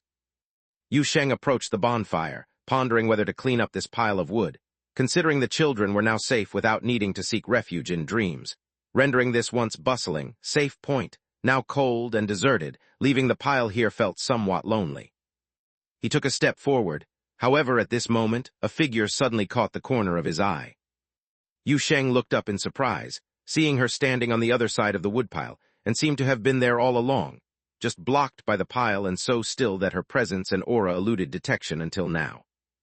Yu Sheng remembered her, in those long and fragmented memories, witnessing firsthand her embarking on the journey away from home. Now she stood straight in the wilderness, armor seeming to glow under the gray sky, holding tightly the steel sword her father had given her, the gentle breeze lifting the knight's long hair, a hint of gold like the wheat fields in sunny memories. The sanctuary wilderness welcomed a new refugee. Chapter 318, Between Life and Death. Chapter 318, Between Life and Death. The golden-haired female knight, clad in armor, stood silently before Yu Sheng. In the distance lay the boundless grassy wilderness, and beside them was a fire that once sheltered the children, now cold and extinguished. But the knight's gaze did not fall upon Yu Sheng. She simply stood there quietly, like a statue that had been here for ages, her eyes fixed on the distant landscape as if not focusing on anything at all. After a moment of surprise, Yu Sheng walked over curiously, yet the golden-haired girl showed no reaction to his approach. "Hello." Yu Sheng tried to greet her, waving his hand before her eyes but received no response. Yu Sheng furrowed his brow, observing carefully, and finally noticed something amiss. Though the female knight appeared very real, her silhouette seemed to emit a faint, unreal glow, as if she wasn't entirely present. Yu Sheng circled her twice, finally confirming that what stood before him was merely a kind of phantom. Yet he felt that she was not just a shadow. Even though she didn't react to the outside world and stood dazedly, he had the feeling that this shadow was alive. This feeling was quite subtle. Yu Sheng paused, settling his thoughts, attempting to perceive the situation inside the spaceship. The holy coffin was still operating. The hull of the artificial saintess remained in slumber, showing no signs of resurrection. However, her soul had arrived in this sanctuary wilderness. Yu Sheng instinctively pondered, attempting to analyze the situation before him. The artificial saintess had contacted his blood multiple times, although she constantly resisted the power within it. As a result, she, like the children of the fairy tales, had undergone a complete blood transfer process. Those who experienced blood transfer would have their mind protected. Upon encountering a lethal mental attack or contamination, their consciousness would be transferred to this mysterious wilderness, and the artificial saintess, possessing a human soul, breaking the chains of the mind, could enter the sanctuary wilderness like a human, which was quite reasonable. The artificial saintess's mind was severely traumatized during the process of breaking these chains, and severe conflicts in memory and perception might trigger the protection effect. Yu Sheng felt that the situation before him could be explained, yet the only thing he couldn't figure out was the phantom's dazed state. After pondering for a moment, he decided to consult an expert. "Aaron," he called out in his mind, and within seconds heard the lively response of the little puppet. Hey, I heard you. What are you doing suddenly shouting while I'm asleep? Why are you in the wilderness?" With the last words echoing, a disturbance suddenly stirred in the air, and Yu Sheng saw an oil painting frame materialize out of thin air. Inside the painting, Aaron stared with wide eyes, seemingly a bit annoyed for being summoned while asleep. Yu Sheng didn't waste time on pleasantries, grabbed the painting frame and shifted its angle. "Come and see this." "Hey, don't be so rude. Can you show some gentleness?" Aaron immediately started chattering, but midway through, she noticed the armored golden-haired figure standing opposite, and her words were cut short. After a 2-second pause, she reacted, "Wait, who's that? Where did you pick up this native specialty?" Yu Sheng felt a headache immediately. "Do you think such a person looks like a native specialty?" Aaron shifted the painting frame. "Then you brought back a respectable." Yu Sheng, recognizing her words were going nowhere good, interrupted her directly. "That's the C-type buckle." Aaron almost dropped the painting frame. "What?" The little puppet lunged at Yu Sheng's face, jumping inside the painting. "C-type buckle looks like this." "I told you before, she used to be a person." Yu Sheng stretched a hand to push the painting frame aside, pointing to the golden-haired girl standing a short distance away. "This is her in previous form. I found her here just after sleep without any external response. I summoned you to check her condition." Though Aaron usually seemed careless, her reactions were swift when in her familiar territory. She quickly understood the reason for C-type buckle appearing in this sanctuary wilderness, floating over to the golden-haired girl. "Got it. The symptoms seem like the brain went offline. Let me take a look." As she spoke, she circled the golden-haired girl twice, adopting a thoughtful expression inside the painting frame, then raised her hands. Thick as hair, black threads started spilling out from the bottom of the frame, like churning mud, like the tentacles of a living creature, writhing and stretching under Aaron's control, spreading beyond the cursed oil painting, tangling in the air, and winding towards the body of the blonde girl. Even though Yu Sheng had seen Aaron's abilities countless times before, watching the scene of these threads spreading out from the cursed oil painting still made the corner of his mouth twitch. He instinctively furrowed his brow, muttering to himself, "I mean, can't you adjust the style of these skills? This looks a bit excessively creepy." Aaron turned the frame around, controlling the threads while giving Yu Sheng a sidelong glance. "Did I ever say anything when you splattered someone's face with blood?" Yu Sheng fell silent. Aaron continued to use the threads to examine the illusion in front of her. This process didn't last long. Just a few minutes later, Yu Sheng saw all the threads beginning to retract back into the frame. "Did you find anything out?" He immediately stepped forward to ask. "What's her situation?" "Incomplete psyche, severely torn." Aaron wiped her hands in the oil painting, though it's unclear what there was to wipe, but she probably thought it looked professional. Strictly speaking, what's standing here is just a fragment with many parts. I couldn't find them. Yu Sheng's brows immediately furrowed tightly. Although he wasn't an expert in this field, from Aaron's few words, he could tell how severe the situation was. But he still held some hope. Can it be healed? Aaron's eye twitched, looking at Yu Sheng a bit helplessly. Your car is broken, missing a windshield. You take it to the repair shop, they can fix it. But if all you have is the windshield and you ask the repair shop to give it a go, I'd suggest seeing a psychiatrist. While the car may not be fixable, this might at least be covered by insurance. Yu Sheng, if you can't, just say you can't. Do you have to? His words had barely left his mouth when he caught a flash of golden light out of the corner of his eye. The female knight lifted her sword with lightning speed, indiscernible even to the naked eye, then laid the blade flat and struck down decisively. With a loud clunk, the supposedly illusory sword blade solidly struck the frame, causing Aaron to cry out and get knocked to the ground. Let alone Aaron not reacting, even Yu Sheng was caught off guard. He stood there dumbstruck, and when he looked up again, he found the female knight had resumed her previous vacant stance as if she hadn't moved at all. Only Aaron, still embedded in the ground, could prove that the earlier scene was not an illusion. The next second, Aaron popped out from the ground, shaking the frame to knock off the dirt while leaping up and down in the oil painting. Who hit with a huge hammer? Who ambushed me? Yu Sheng then awoke from his stupor, pointing incredulously at the blonde girl standing not far away. Her. Aaron was momentarily dumbfounded, turned the frame to look, then turned to Yu Sheng. Are you kidding me? It was really her. She suddenly moved. I clearly saw it. Yu Sheng was sincere. She even held back, didn't use the blade, just laid it flat to slap. She? Aaron's eyes bulged. She rushed over to the blonde girl's side, circled around her twice, but still wore a "you're joking with me" expression. How is this possible? It can't be.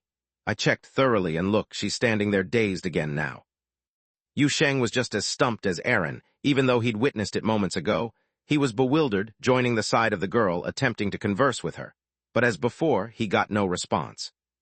No, my check definitely wasn't wrong. Her psyche is undoubtedly torn. At least what stands here is a small part, Aaron murmured in Yu Sheng's ear. But as you said, she indeed moved. This means she can still think and act. But it's unreasonable. Wait, could it be related to the part remaining in reality? Yu Sheng frowned. What do you mean? She's still in a near-death state in reality, isn't she?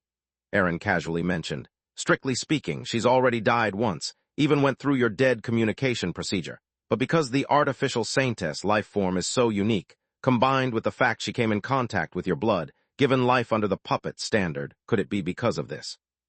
Neither fully dead nor alive, her shell simultaneously in a state of life and death, causing her soul and psyche to split, one half receiving near-death protection here, the other undying part still in the holy coffin over there.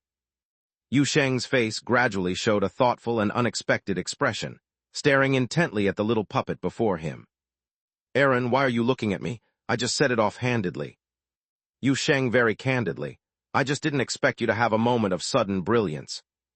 Aaron thought for a moment, then exploded furiously. Yu Sheng, you at le percentend. But Yu Sheng ignored the little puppet's subsequent furious tantrum. He extended one hand, grabbed the frame floating around wildly, tucked it under his arm, then gazed at the blonde girl standing in the wilderness, lost in deep thought. Simultaneously in a state of life and death, could it be? Chapter 319, Yu Sheng's long-term goal. Chapter 319, Yu Sheng's long-term goal.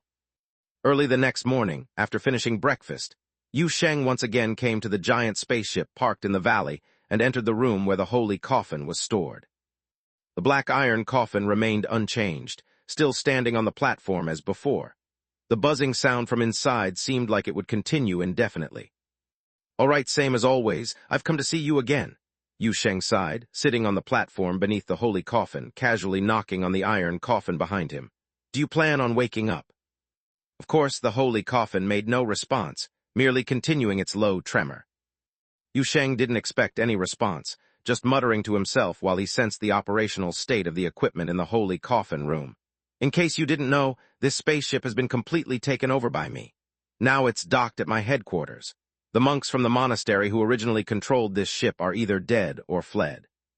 The rest are all sent to the Special Service Bureau's high-end suites. Over there, a bunch of friendly psychology experts will chat with them about life, about dreams and such. That guy called the Sage ran away. It said that someone of that level is a mid-level leader in the monastery, holding a rather high status. But he won't be free forever, you know. I actually hold grudges quite well.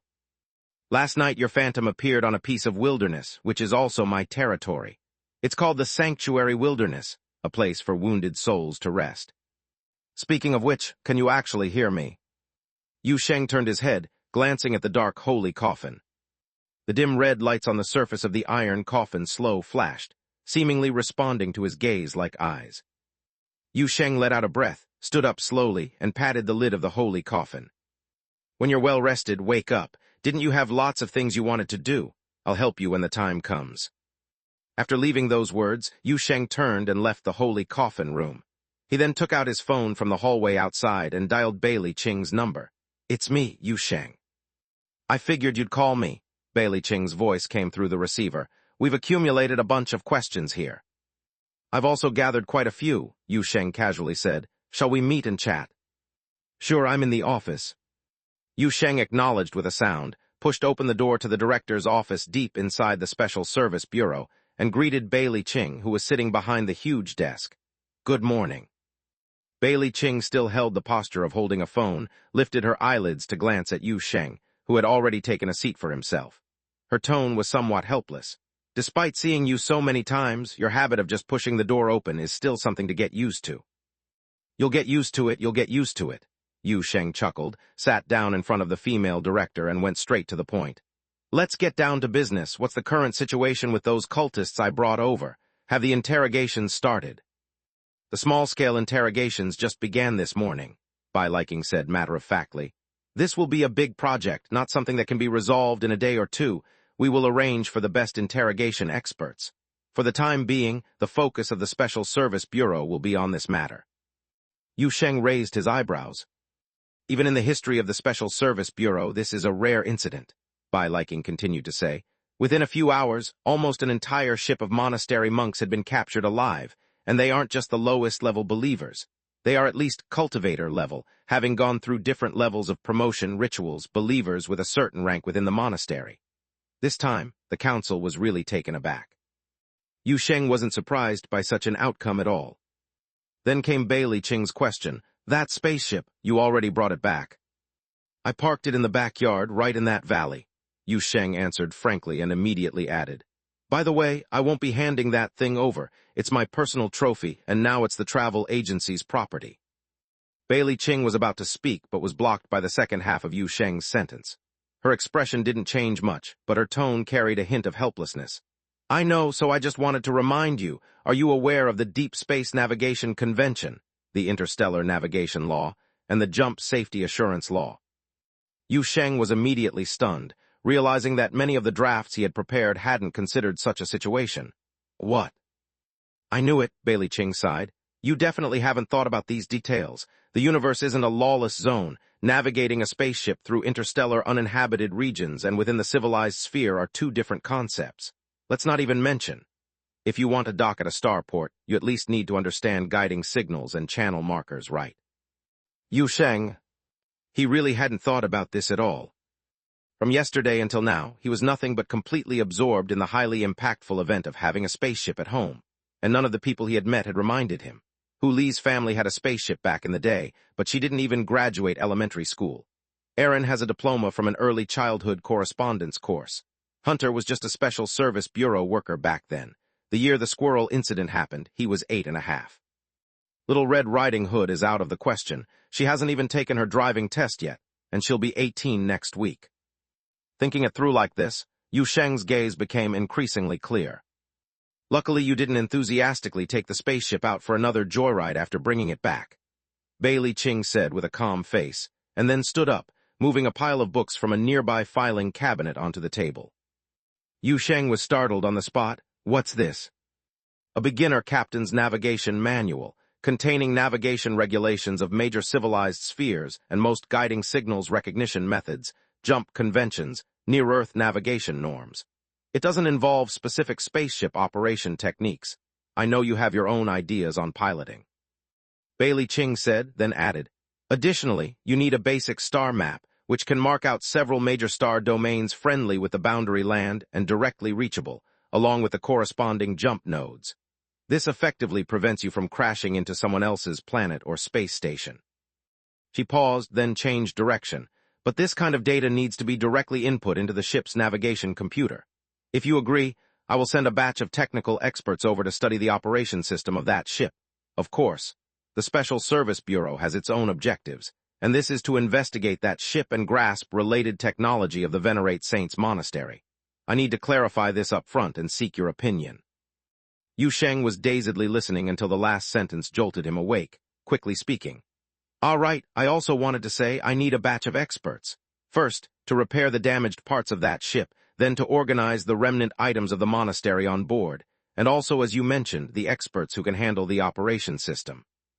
If possible, it would be best to have another team proficient in renovation design. I want to refurbish that ship, and by the way, I need a regular construction team since there's a new bunch of engineering projects on my end. The ship's docking platform also needs water and electricity. Why don't you simply send Sun over here then? This time it was Bailey Ching's turn to be stunned. She intended to discuss with Yu Sheng about arranging a team to inspect the ship. Although it was indeed to help, the main purpose was certainly to collect more information about the monastery, yet Yu Sheng's level of active cooperation clearly exceeded her expectations. Suddenly leaping from allowing the Special Service Bureau to board for evidence collection to requiring 2,000 engineering experts from the Bureau for Travel Agency's spaceship repairs. His deftness at fleecing was astonishing. In her 100 years as Bureau Chief, the last time she saw someone so shameless. She had never seen anyone so shameless. Yu Sheng saw this reaction and realized there might be some misunderstanding, quickly supplementing. It's not for free. The accounts still need to be clarified. You can see if the cultists I captured this time are enough to offset the engineering costs. If it's not enough, then we can count it on Venerate Saints Monastery's tab. I'll figure out a way to find their base and capture some more.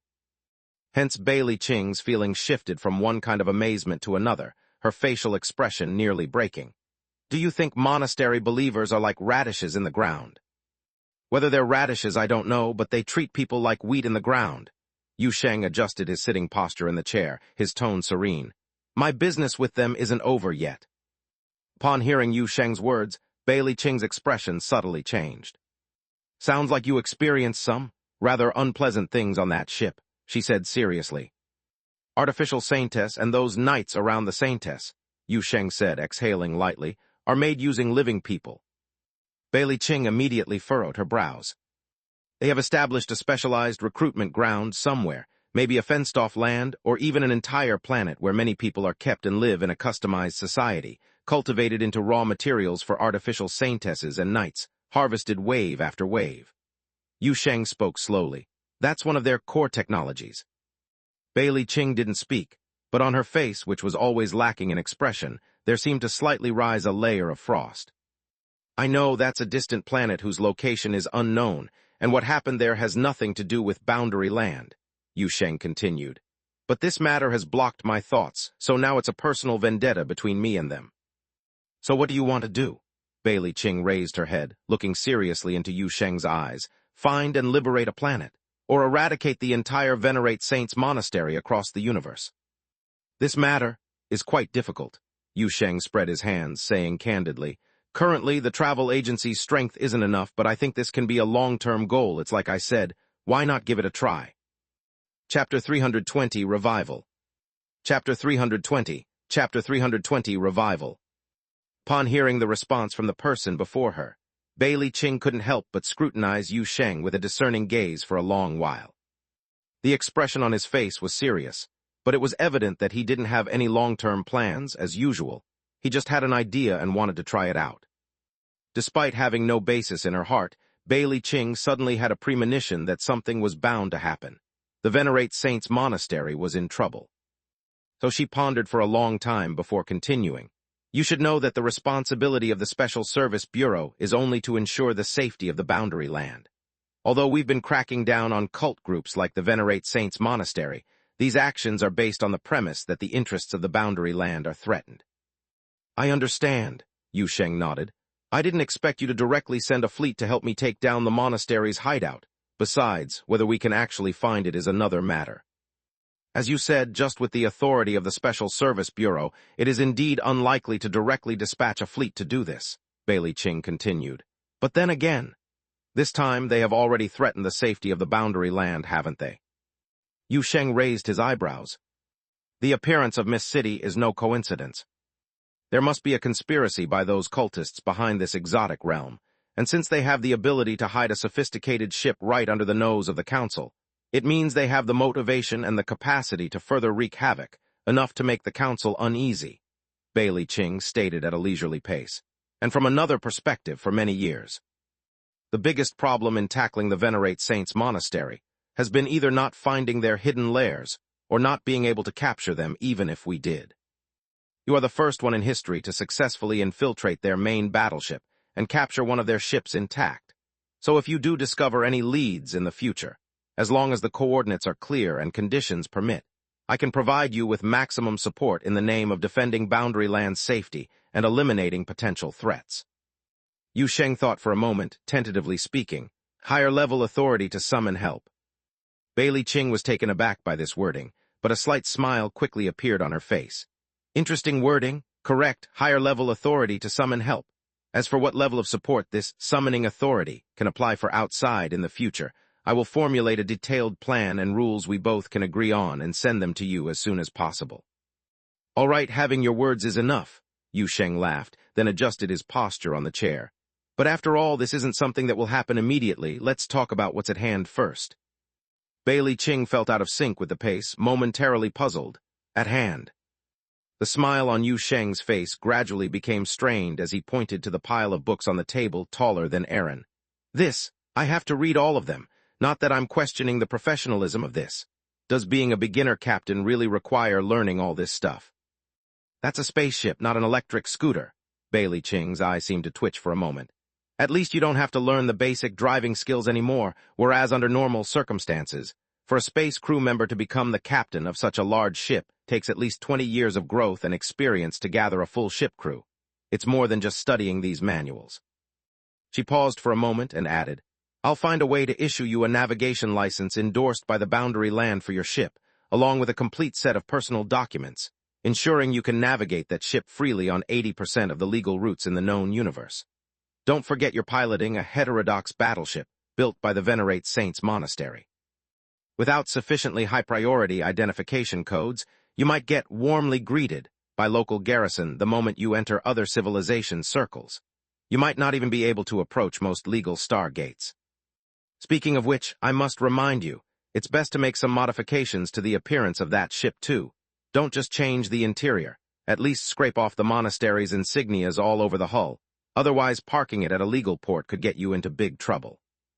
Yu Sheng could tell that the other party was sincerely trying to help him, and the issues she mentioned were indeed real-world problems he hadn't considered before, so he quickly put away his earlier distressed look and nodded earnestly. No problem, no problem. At the same time, elsewhere in the Boundary City, in a hotel specifically open to foreigners, Yuan Chi was sitting cross-legged on the bed, seemingly in a meditative state.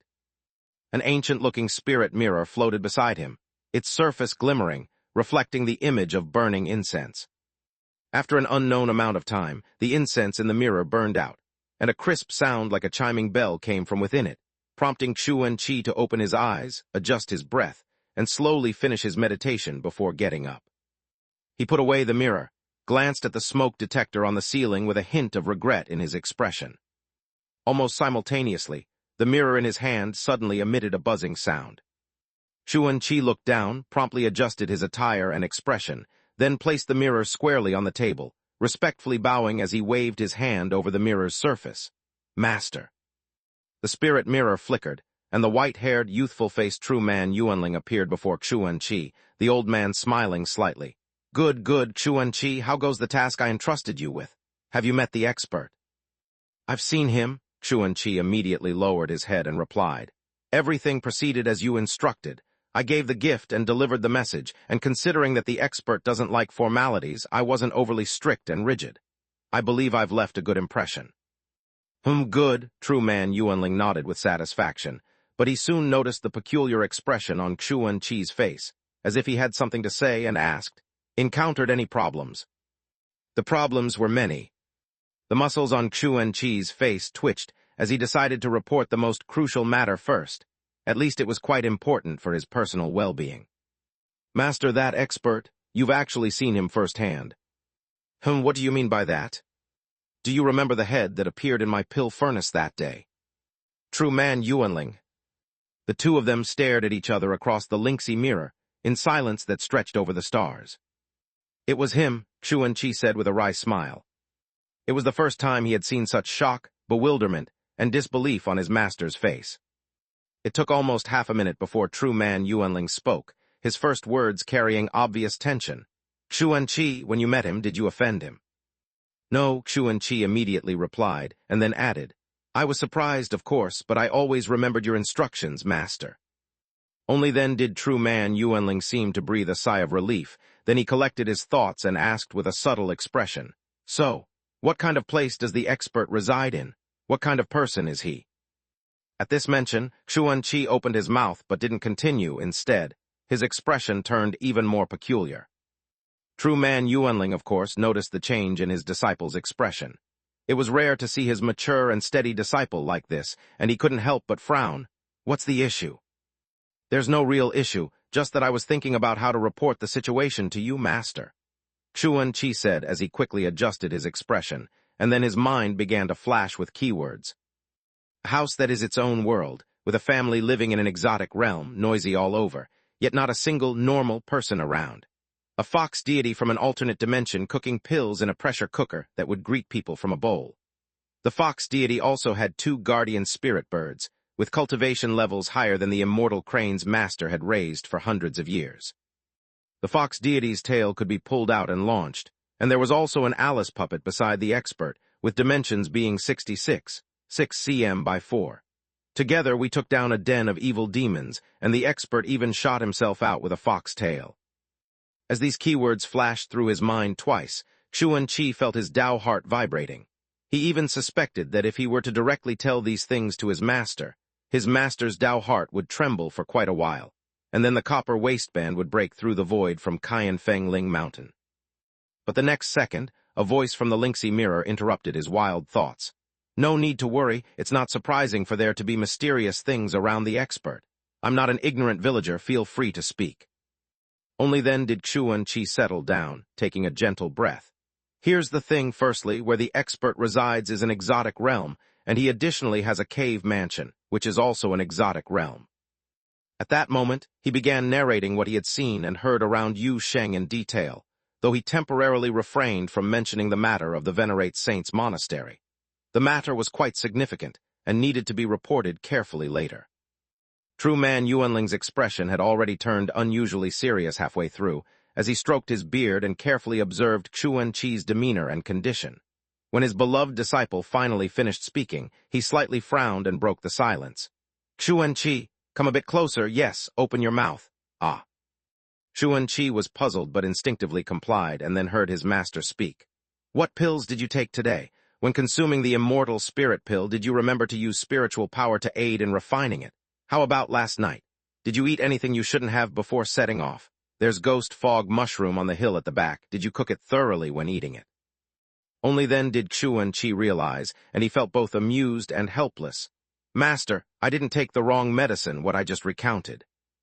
It's all true. It's all true. True man Yuanling continued to stroke his beard, falling into contemplation on the other side of the lynxy mirror. After a while, the old man, bearing the grace of an immortal, suddenly took a deep breath, drawing a long sigh under Yuan Chi's slightly worried gaze. An expert indeed, being able to contend with the dark angel. No wonder there are such extraordinary aspects. Yuan Chi, your journey could bring you great fortune. Upon hearing this, Yuan Chi immediately bowed. Speaking of great fortune, during my time with the expert, we encountered a matter of considerable consequence, potentially affecting Qianfeng Ling Mountain. True man Yuanling's expression turned serious instantly. Oh.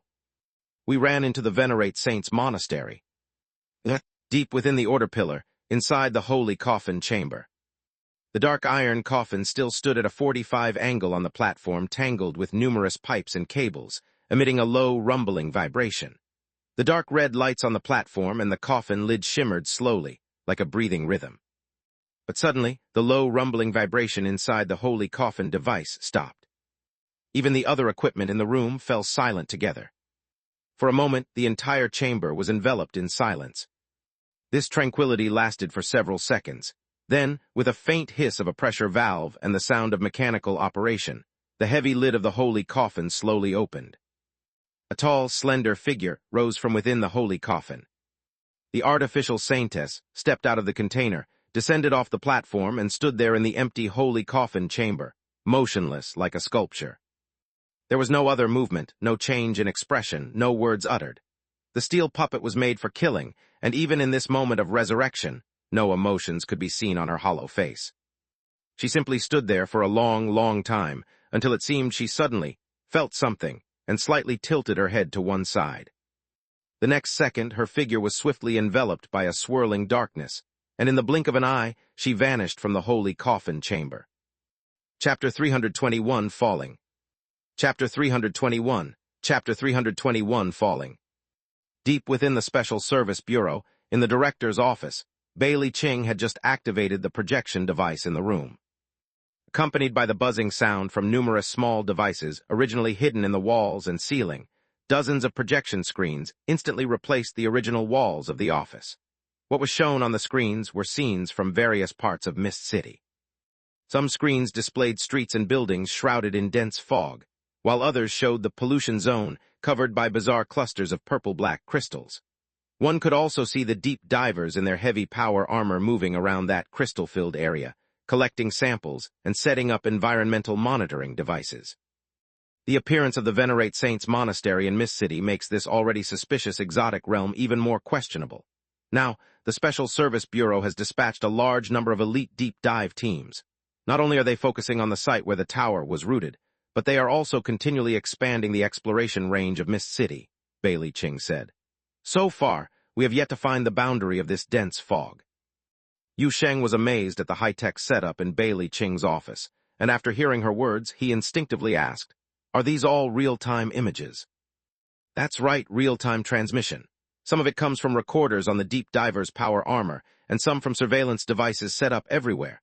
By rotating shifts, there are now at least 3 teams operating around the clock in Mist City.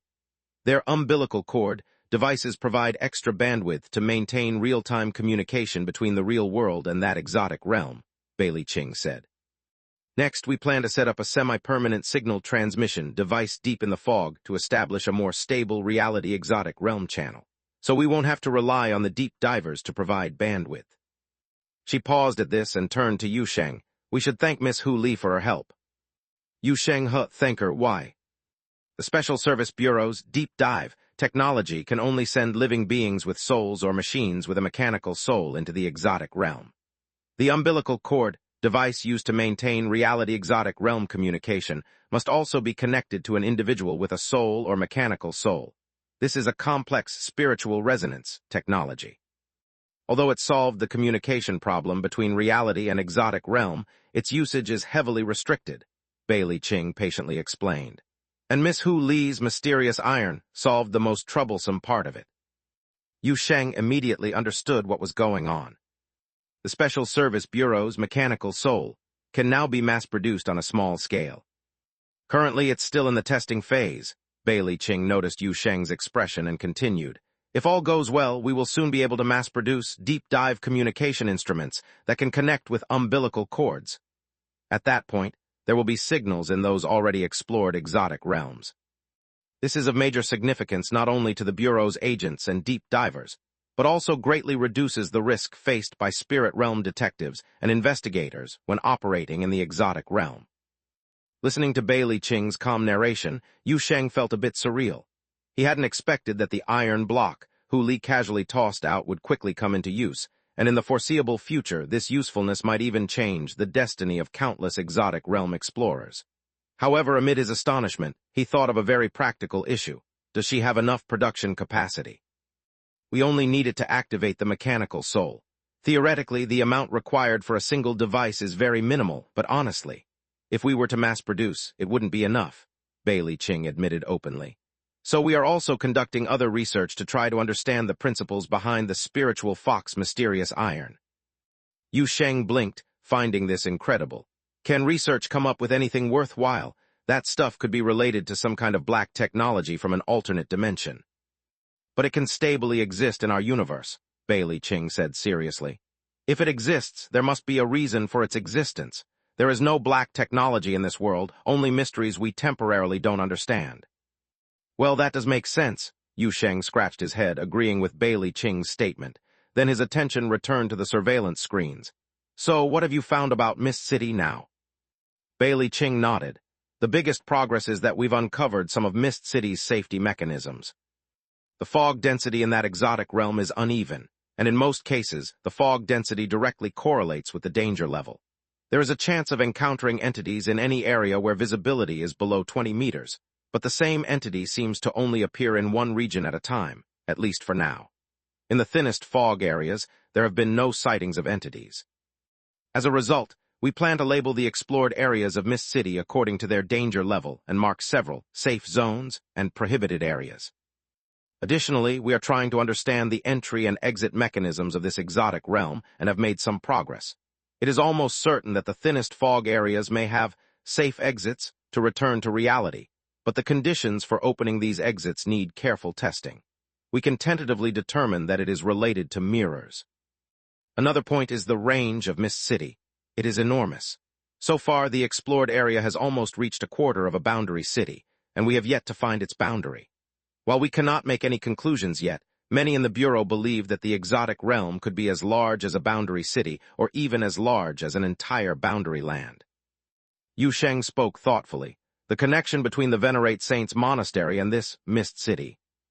Bailey Ching shook her head. We haven't found any clues yet.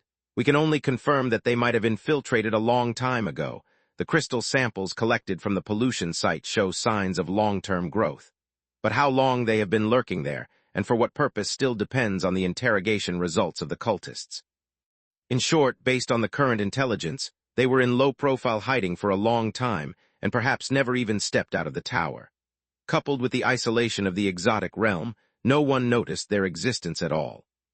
In fact, if it weren't for the sudden exposure of Mist City and your accidental encounter with that artificial saintess, those cultists from the monastery might have continued their hiding. Yu Sheng frowned slightly, quickly realizing. They've been lurking there for so long, does that mean the Mist City has existed long before? It's not a recently formed exotic realm. Bailey Ching lightly nodded. I'm afraid so. Right under the noses of the Boundary City's people, a nearly Boundary City copy, exotic realm long existed, discovered by a group of cultists even before us. It really is quite embarrassing. As Yu Sheng listened, pondering with his hand on his chin, he was about to speak when he seemed to sense something, his face changing slightly. Bailey Ching immediately noticed, what is it? Yu Sheng didn't immediately respond, but instead frowned as if sensing something carefully. 2 or 3 seconds later, he suddenly cried out in surprise. Oh no, the saintess I placed in the coffin is gone. Bailey Ching was stunned by what she heard, but Yu Sheng clearly didn't have time to explain to her. A door to the holy coffin room had already been opened as he rushed in, leaving behind only a hurried remark. We'll talk later. I need to find her. The artificial saintess is gone. The next second, the illusory door slammed shut, and Yu Sheng found himself in the holy coffin room. The iron coffin stood quietly on the platform base in front of him with its lid open, but it was empty inside. Yu Sheng stood dumbfounded at this scene, and it took him a good few seconds to react before he immediately began searching within his perception range for any trace of the artificial saintess. A moment later, he seemed to sense something, quickly reached beside him to open a door and stepped through. He arrived at an open space near the center of a valley town, where the aura of the artificial saintess had briefly lingered. However, as he emerged from the door, he only saw a few kids running around on scooters, a group of children staring wide-eyed at him. Hello, Uncle Yu Sheng. The children cheerfully ran up to greet him. Yu Sheng hesitated. Have you seen a, very tall person with a veil on her head and wrapped in a layer of black? He was just asking casually, not expecting that before he even finished, a child happily pointed in a certain direction. I saw her. A really tall older sister went that way. Yu Sheng was taken aback by the words, and almost simultaneously he indeed sensed that familiar aura again. For some reason, the aura felt intermittent to him, and even with the blood connection established, it seemed distant and blurred as if through a thick curtain. One moment he couldn't find her whereabouts, and the next, he discovered she seemed to be nearby. Thanks, be careful while playing. Yu Sheng left this message with the kids, then quickly opened a door and emergency teleported to the location he had just perceived. The next second he stepped out of the door, only to hear Zio's teary voice. Big sister, this is our homework for our labor class. The teacher told us to do it ourselves, not to ask for help. Yu Sheng was dumbfounded by the noise, then looked in the direction of the voice. He saw Zio and several same-aged children standing by the vegetable patch he had previously cultivated, and the artificial saintess who had run off from the holy coffin room. Was weeding the patch. Yu Sheng. Chapter 322, Difficult Communication. Chapter 322, Difficult Communication. Yu Sheng was greeted by a perplexing scene. Zio and several children stood helplessly beside the vegetable garden, while the artificially intelligent saintess was meticulously clearing weeds in the field. Her metallic exterior was covered with dirt and grass clippings, suggesting she had been busy for quite some time. Uncle Yu Sheng, Brother Yu Sheng. Zio had noticed the door opening and Yu Sheng entering and hurried over to complain, remembering to change her address. She took over our labor class assignment. Who is this big sister? Yu Sheng was still confused about the situation, but he coughed twice and rubbed Zio's head. She's a new guest. It's all right, you all go play somewhere else for now. I'll explain to Teacher Sue later. Zio, half understanding, responded with an "oh" and led the other children away. Meanwhile, the iron puppet noticed the situation and slowly straightened up, turning her blank, smiling face towards Yu Sheng, standing motionless. Yu Sheng stood on the opposite side, 10 meters away, facing a silent steel puppet, as a reborn who had been killed twice by her. Neither broke the silence, while the breeze blew from the valley, rustling the leaves along the road, and the occasional sound of children's joyful play drifted along the farm road. After a while, Yu Sheng attempted to speak to her. Hello, can you hear me? He waited for a few seconds before the artificial saintess gently nodded. Can you come over here? Yu Sheng continued. This plot of land was specially opened for the town's children to take care of together. I know you want to help, but they don't seem to want that. There was another few seconds of awkward confrontation and silence before the artificial saintess finally nodded again, stepping out of the vegetable garden. With some hesitation and caution, she approached Yu Sheng. Her demeanor was still as elegant as when they first met, but Yu Sheng noticed her reaction seemed a bit sluggish. With a thoughtful expression, he observed her closely, trying to discern some human warmth from the beautiful but empty shell while curiously asking, "Do you remember me?" The artificial saintess hesitated for a moment, raised her hand, and pointed to Yu Sheng's arm, then to his chest. Yu Sheng. That was a bit awkward.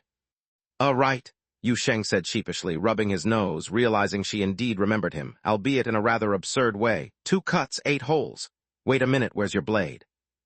He then noticed that the iron puppet's hands were in their normal form, and her originally half-meter-long, fingertip blades were missing for some reason. Upon hearing Yu Sheng's question, the artificial saintess stood still for a moment, tilting her head slightly as if trying to understand. After a while, she seemed to finally get it, lowered her hands to her thighs, and with a slight mechanical click, the hidden compartments in her legs flipped open. Blades popped out and merged with her fingers. She raised her hands, moving the sharp blades, earnestly showcasing them to Yu Sheng. Seeing 10 blades waving around in front of him, Yu Sheng was understandably cautious. He quickly gestured to stop. Okay, I get it, no need to show, your blades are detachable. The iron puppet slowly nodded and retracted the blades, then continued standing quietly before Yu Sheng. It was likely her body didn't have the function to speak. Yu Sheng gradually felt some pressure, mostly due to being unaccustomed. After all, normally, just Aaron alone had 4 voices, with little puppets able to chirp endlessly over the tiniest matters, and when joined by Hu Li, chaos ensued without a moment's peace. The daily buzz at number 66 Wudong Road was as lively as a bustling market, leading him to expect a chorus of 4 voices when he spoke, sometimes 5 with Hu Li, but now with someone not speaking and delayed reactions. It's like being used to 10 gigabit fiber optic internet, suddenly switched to pigeon post. Facing the artificial saintess in silence, he couldn't help but suspect she might have already crashed. Fortunately, just as this awkward situation of waiting for a response became increasingly uncomfortable, someone came to the rescue. Accompanied by the sound of a gigantic animal approaching, a familiar cacophony emanated from afar. Hey, Yu Sheng, Hu Li and I are coming. What's going on? You suddenly said in the mental link. The artificial saintess woke up. Hey, Hu Li, slow down, slow down. Oh my, slow down. Ah. Yu Sheng hurriedly turned to look, seeing a giant white fox kicking up dust as it raced from the direction of the teleportation gate platform. It seemed to realize it needed to slow down only when very close, so with a brace on its front paws, the entire body shifted sideways, 9 tails like auxiliary thrusters swinging in an instant reverse braking, surprisingly effective. Hu Li came to a halt, while 4 Aaron S were catapulted into the air, flailing like thrown projectiles. Luckily, Yu Sheng quickly dashed to catch the little puppet.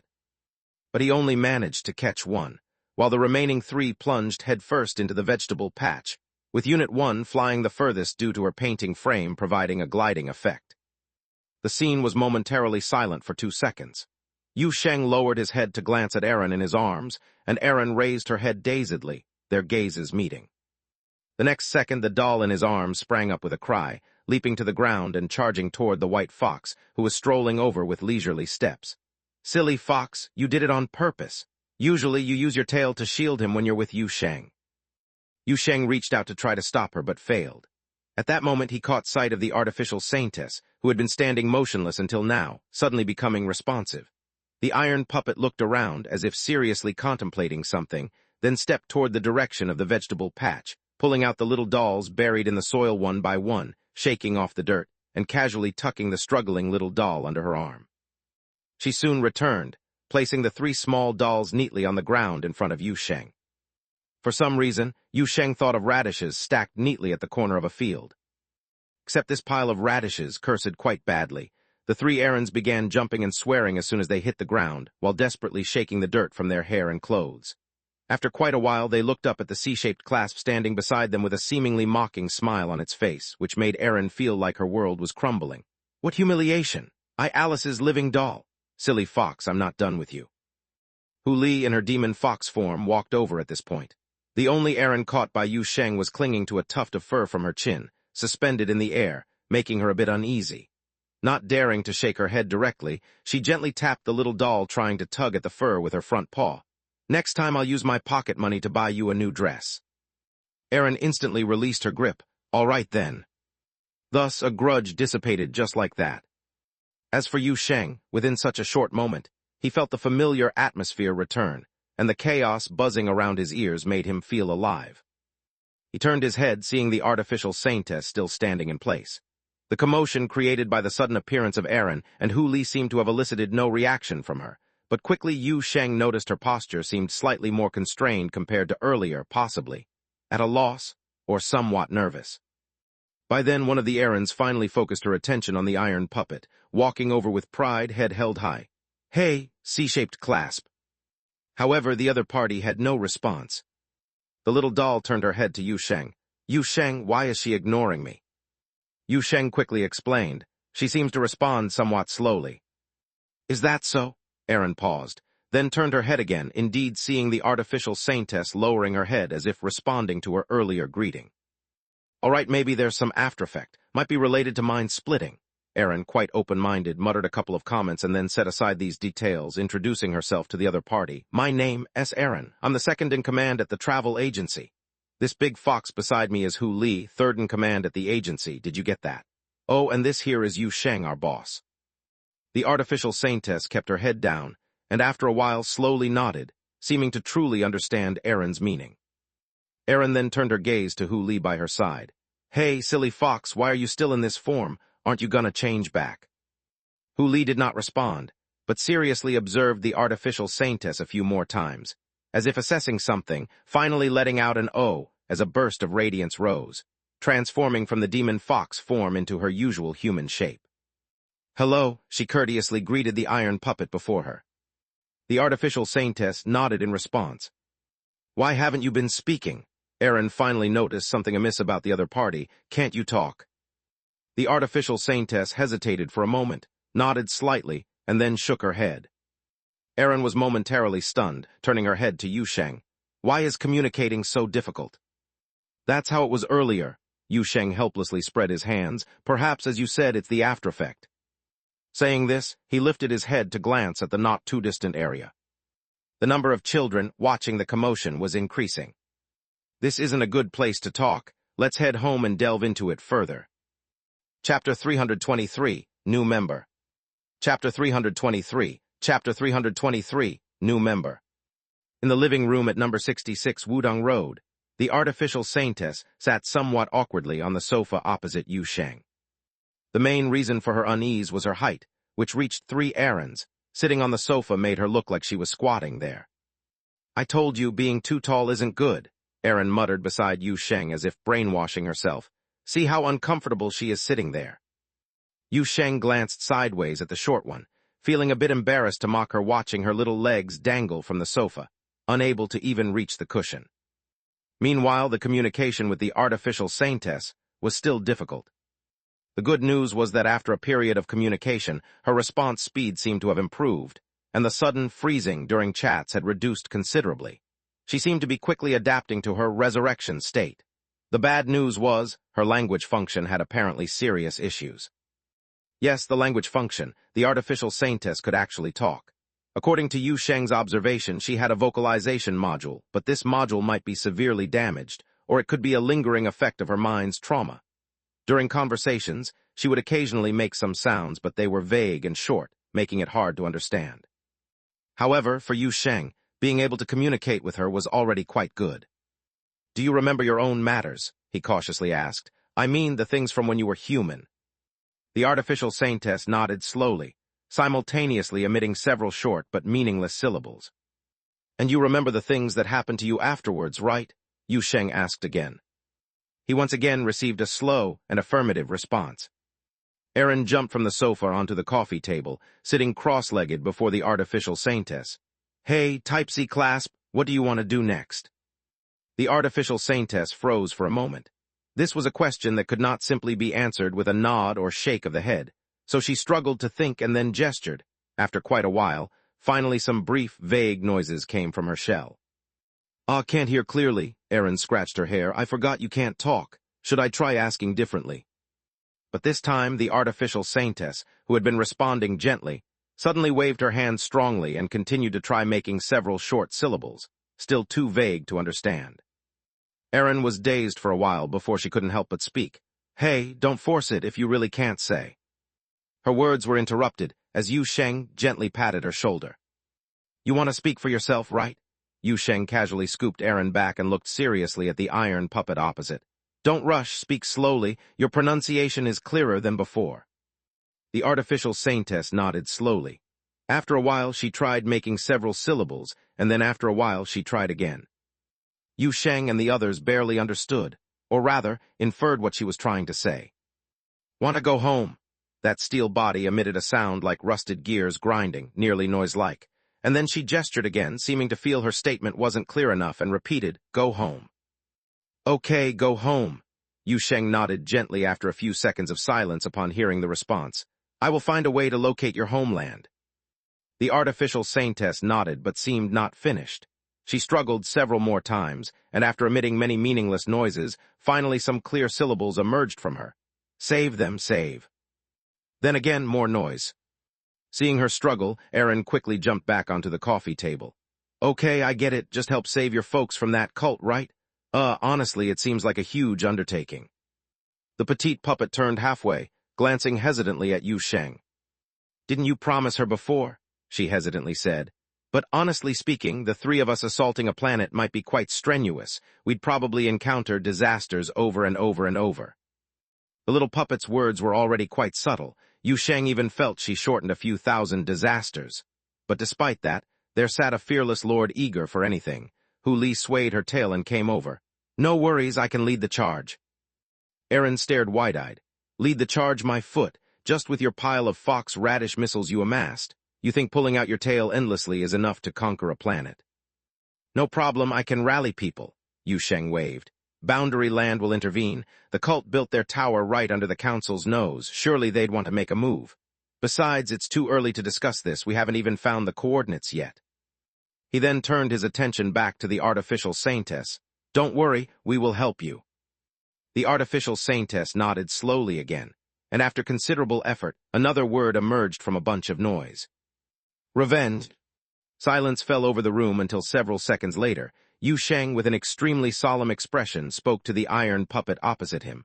All right, revenge. All right, that's three things then. Aaron stood up and clapped her hands. Go home, save the villagers, seek revenge, pretty easy to understand goals, anything else. The artificial saintess shook her head.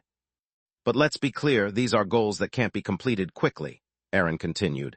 You don't have anywhere to go for now, so you can stay in our organization and work. Yu Sheng, that's what you meant, right? The little puppet suddenly seemed to remember her role as second in command halfway through speaking, quickly turned back to confirm. Yu Sheng didn't seem to mind much, just nodded with a smile and said to the artificial saintess, If you're willing, you can join the travel agency. We do lack manpower, but it's not mandatory. You can also stay here without joining. There's plenty of space. What's your preference? This time, the response was quicker than ever. She nodded earnestly. Since she found it difficult to speak in complete sentences, she simply uttered, Okay. Then welcome to join us, Yu Sheng laughed, extending his hand to her. From today, you're our fourth member. The artificial saintess hesitated, then mimicked Yu Sheng's gesture, extending her hand. Flesh met metal palm, exchanging warmth.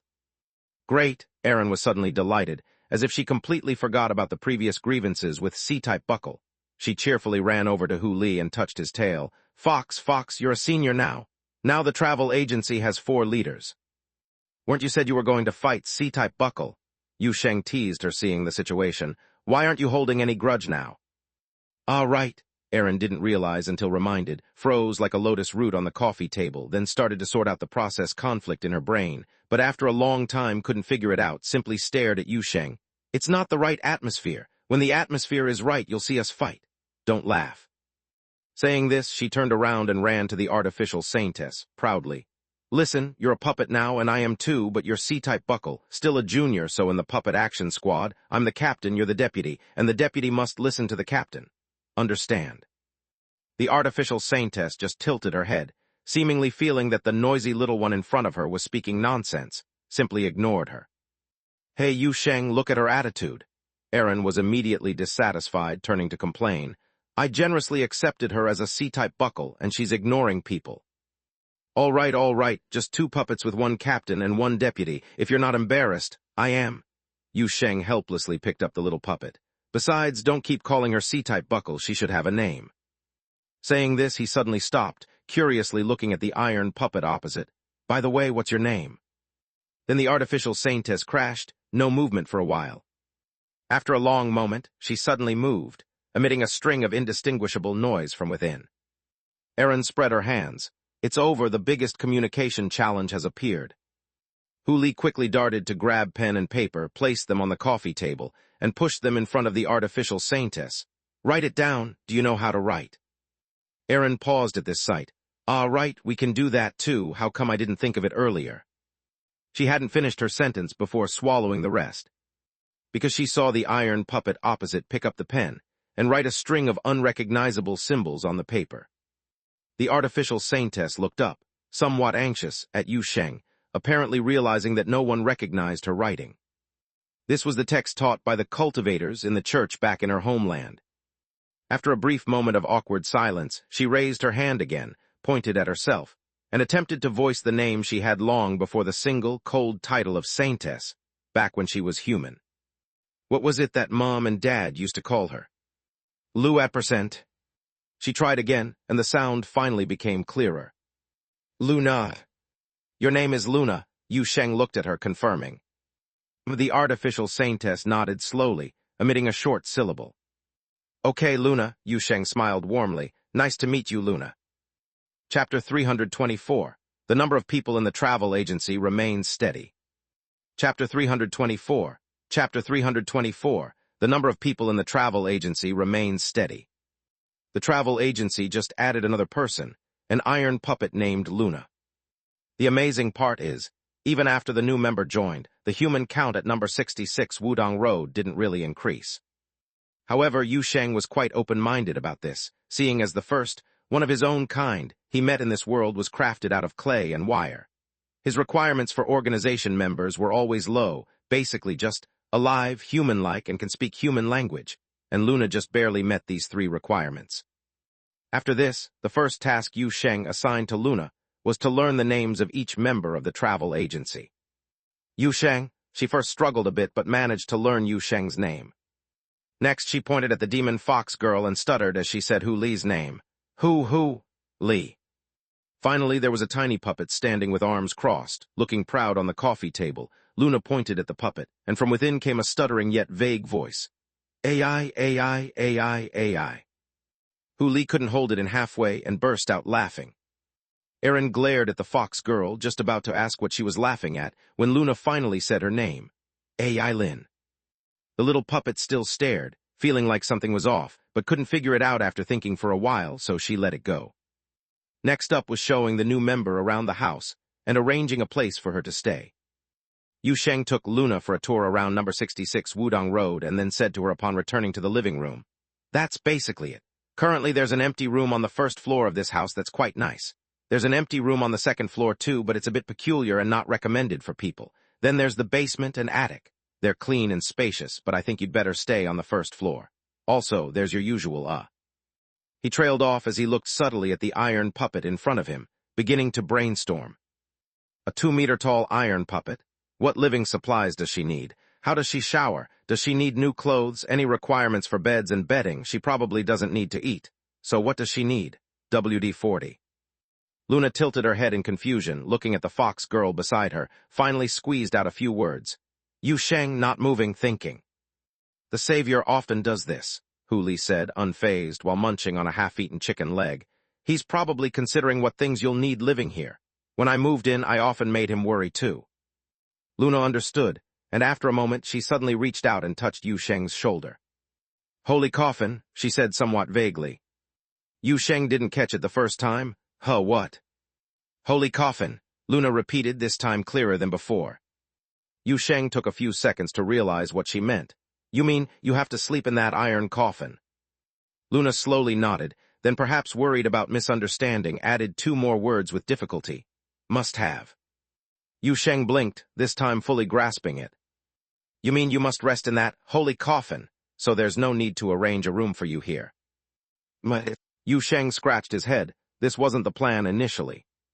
But he thought about Hu Li's tail-launching trick and Aaron's ability to split herself into 4, feeling a sense of relief. The Boundary Land itself was known for its outstanding talents and remarkable character, so it was understandable for his agency members to be somewhat peculiar.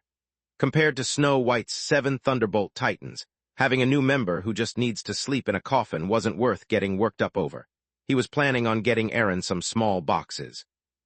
Okay, then you'll continue sleeping in that holy coffin room, since that ship is now part of the travel agency, and the cultists on board have been swept clean, Yu Sheng said, stroking his chin while looking at Luna. But in that case, you're still kind of inconvenienced. I'll open a door in the basement that leads directly to the holy coffin room. With that, the matter was settled. Just then, Yu Sheng suddenly thought of something else. He examined the iron puppet in front of him. Luna, do you remember anything about that wilderness? Luna didn't respond for a moment, just emitted a low hum from within. Aaron was startled upon hearing this. It crashed again. As soon as the words fell, Luna turned her gaze toward the direction of the little puppet, then lifted her hand, making a sword-slashing gesture in the void, as if using this method to summon an unreliable memory fragment. Then she nodded. I remember. Aaron stood there dumbfounded for a moment, and upon realizing she exploded in anger. I've tolerated you for too long, Type C clasp. I bet you're doing this on purpose. The next second, she jumped up in rage and lunged at the iron puppet before her, her fists swinging in the air like shadows, only to be easily caught by the latter. Unable to triumph with all her might, her fully stretched arms couldn't even reach its elbows. But Aaron's strength lay in her numbers. With one body caught, the other 3 quickly charged in, attacking from all angles without martial virtue, hanging all over Luna, only to find that their loud commotion and kicking did nothing to break her defense. Luna didn't even resist. Upon realizing she felt nothing from these dwarves clinging to her, she simply let go of Aaron. Then, after pondering seriously for a few seconds, she added to Yu Sheng, thought, dreaming. Yu Sheng initially thought to control the situation so Aaron wouldn't go overboard, but seeing this, he decided not to bother. Then, after hearing Luna's response, he briefly contemplated. You're saying, from your perspective, you thought you were dreaming. Luna nodded lightly. Yu Sheng slightly furrows his brow, pondering deeply. Luna hesitated momentarily before breaking the silence again, curiously asking, "Then, not a dream, what is it?" She tried several times before articulating these words clearly. "Sanctuary," replied Hu Li next to her, having finally finished gnawing on the drumstick and now pulling a bun from her tail. "The soul sanctuary, I've been there before. For those who come into contact with my blood, there are two outcomes," Yu Sheng further explained. "For enemies, I can erode and control them. For allies, I open doors for them, granting permissions and protection. During the final battle in the Holy Coffin Room, to mend your body, I performed the final step of blood transfer, for you like an ally, repairing your shell while granting you access to the sanctuary wilderness. But your condition was terrible at that time. I suspect this process might have even intensified your mind's fragmentation, causing part of your mind to drift into the sanctuary wilderness, while another part remained in the holy coffin." Luna listened intently, seemingly still trying to comprehend and digest what Yu Sheng had said. She recalled her several encounters and battles with him, remembering the feeling the first time she was stained by that blood, panic, anger, and even terror. Back then, the cognition veil was still effective, covering her perception and understanding of the entire world with a layer of lies. She felt that indescribable, horrifying pollution seeping through her limbs, inch by inch penetrating her soul. She remembered even severing her own arm, yet the erosion kept spreading within her, even temporarily reaching the nights connected to her mind. It took until the veil shattered, until Yu Sheng pushed her into the holy coffin, and the lid was closed that she felt the peace and tranquility behind the erosion. And after that, she had a dream. She dreamed of standing in an endless wilderness, with grand torrents of souls rushing through the high sky, a magnificent mountain standing at the end of the wilderness and torrents, and a weighty, solemn door perched above the mountain. She dreamed of a grand bonfire fueled by hardships, emitting flames called hope, burning brightly in the wilderness, guarded by her and her knights, while discussing and planning their future journey in the wild. She even dreamed of an indescribably grand voice conversing with her, gentle and friendly. Seemed like Yu Sheng, yet she was muddled, unable to hear clearly. Oh, she also dreamed of a small dwarf, jumping up and down the side while the grand voice spoke. Very noisy. So she patted it lightly, just a light pat, yet the small dwarf was smacked straight into the ground. Luna suddenly awoke from the memory, noticing the dwarves hanging on her arms, shoulders, neck, and thighs, numbering 4. 3 were dead, 1 alive, or perhaps all dead, or maybe all alive. Truly strange life forms, hardly resembling normal creatures of this world. But it's okay, no need to think too much. The dwarves are friends, new family members in the travel agency.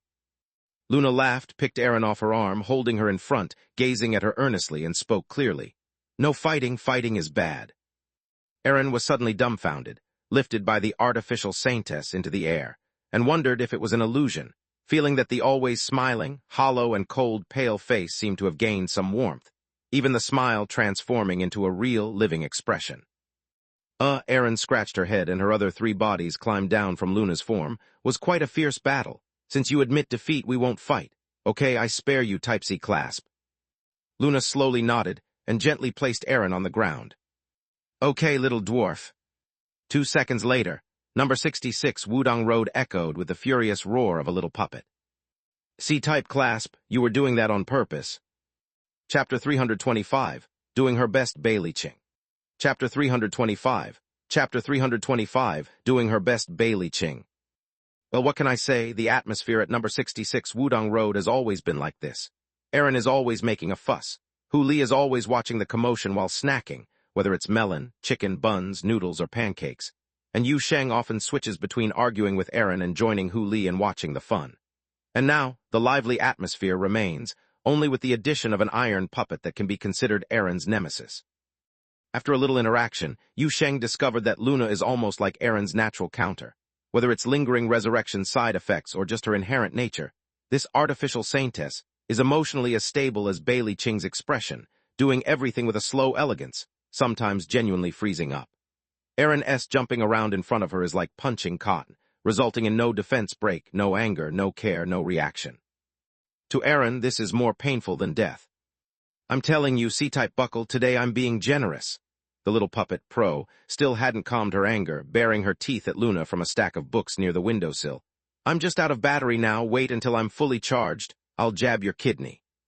Saying this, she rubbed her hands together, conjuring a small electric light ball in her palms as a threat. Luna just stood not far away watching the scene, then suddenly spoke after a while. "Oh, I remember."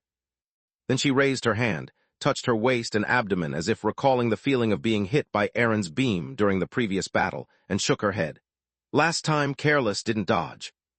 Aaron Pro, next time I'll shoot again, I'll let you dodge first." Yu Sheng had been watching and laughing for quite a while before stepping forward to comfort the still pouty little puppet. All right, don't be angry. Arguing with someone who's still in recovery isn't even worth boasting about if you win." Aaron grabbed Yu Sheng's hand. "You promised me a charging dock, don't forget. This body charges so slowly." "Don't worry, I remember," Yu Sheng nodded repeatedly. "I've already got some ideas. I'll put together the materials and make it for you." Aaron responded with an "oh," then turned to look at Hu Li watching the fun nearby. "Silly fox, you still owe me a new outfit, don't forget." "Hu Li, haven't forgotten, I'm not you." Yu Sheng shook his head with a smile, then noticed eyes on him. He turned around, only to see Luna was looking over. "What is it?" he asked casually, anything unclear. Luna shook her head slowly. "No, just very good." Yu Sheng scratched his head. Luna's words are still disjointed, with only a few clear words mixed with vague fragments, sometimes making it hard to understand, wondering when he'll fully adapt. But he could vaguely sense she was satisfied with the current situation, and that was enough. Just then, a sudden phone ringtone interrupted his thoughts. Yu Sheng quickly pulled out his phone to see the caller was Bailey Ching. He hesitated for a moment, then remembered the scene when he hurriedly left the Special Service Bureau before slapping his forehead. "Oh my, I knew I forgot something." He quickly answered the call, hearing the voice on the other end before he could speak. "Found the artificial saintess. What's the situation?" The tone of the poker-faced director was unexpectedly urgent. Yu Sheng couldn't hide his embarrassment even over the phone. Found her, but things are a bit hectic here, I forgot to tell you." Bailey Ching seemed to breathe a sigh of relief, showing no signs of blame. "Glad it's fine. So what's the situation? Did the artificial saintess wake up and escape the holy coffin room?" "Not exactly an escape, although she did wake up suddenly," Yu Sheng said, glancing subtly at Luna, who seemed to be paying attention to the situation from not far away.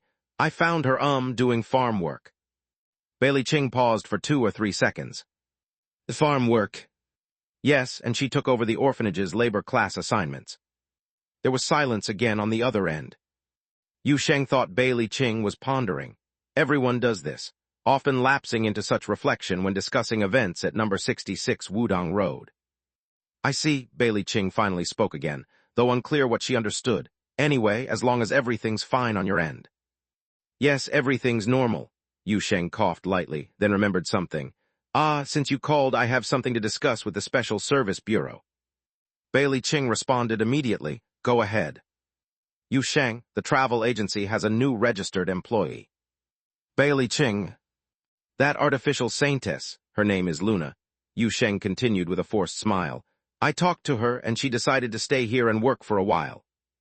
There was silence again on the other end of the phone, evidently indicating Bailey Ching was once again lost in thought. Subway, old man, mobile phone, brain, universe, mathematical formula, thinking of Toon.Tavi. "I understand."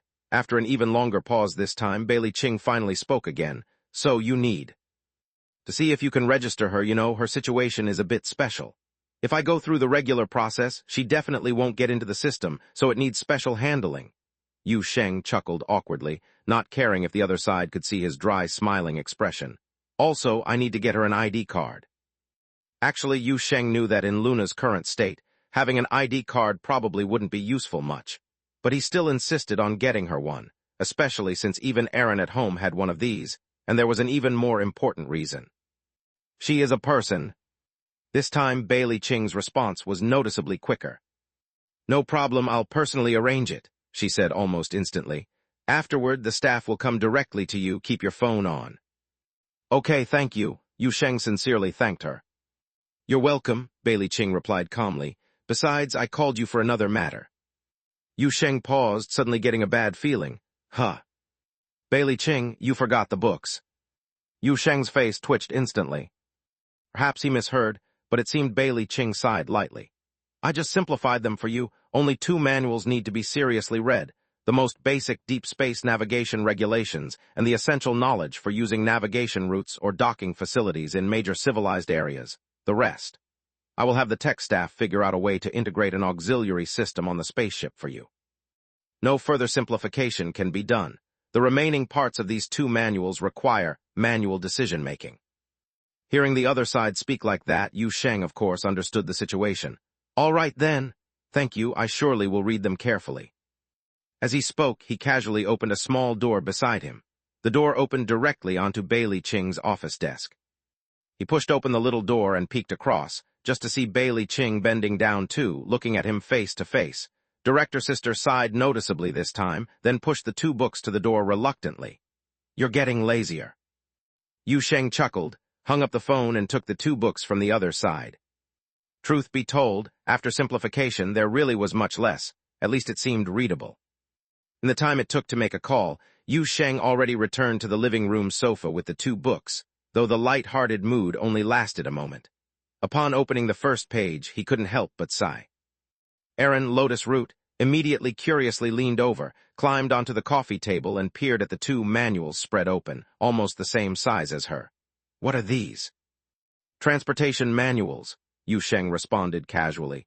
Given by Bailey Ching, said you must understand them to fly a spaceship, otherwise no license. You actually need a license. Aaron blinked in surprise, then glanced up and down at Yu Sheng. Speaking of which, I've been wanting to ask, how did you manage to get the ship going? You can really pilot that thing. What piloting? It's self-operating. Yu Sheng rolled his eyes. Just like the situation in the valley, that ship is assimilated with me. Controlling it is like controlling my own body. No need to understand the principles to know how to do it. He briefly explained the situation of the spaceship to Aaron, seeing the little puppet sitting on the coffee table looking at the ceiling at a 45 angle, seemingly in deep thought. After pondering for a full half-minute, Aaron suddenly turned back, earnestly scrutinizing Yu Sheng. Spaceship man. Yu Sheng was just about to turn to the second page, but hearing those three words from Aaron broke him. How the hell did you come up with that? Aaron threw wit. Wit my foot.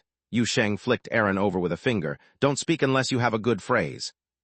Aaron rolled on the coffee table, yet she wasn't angry.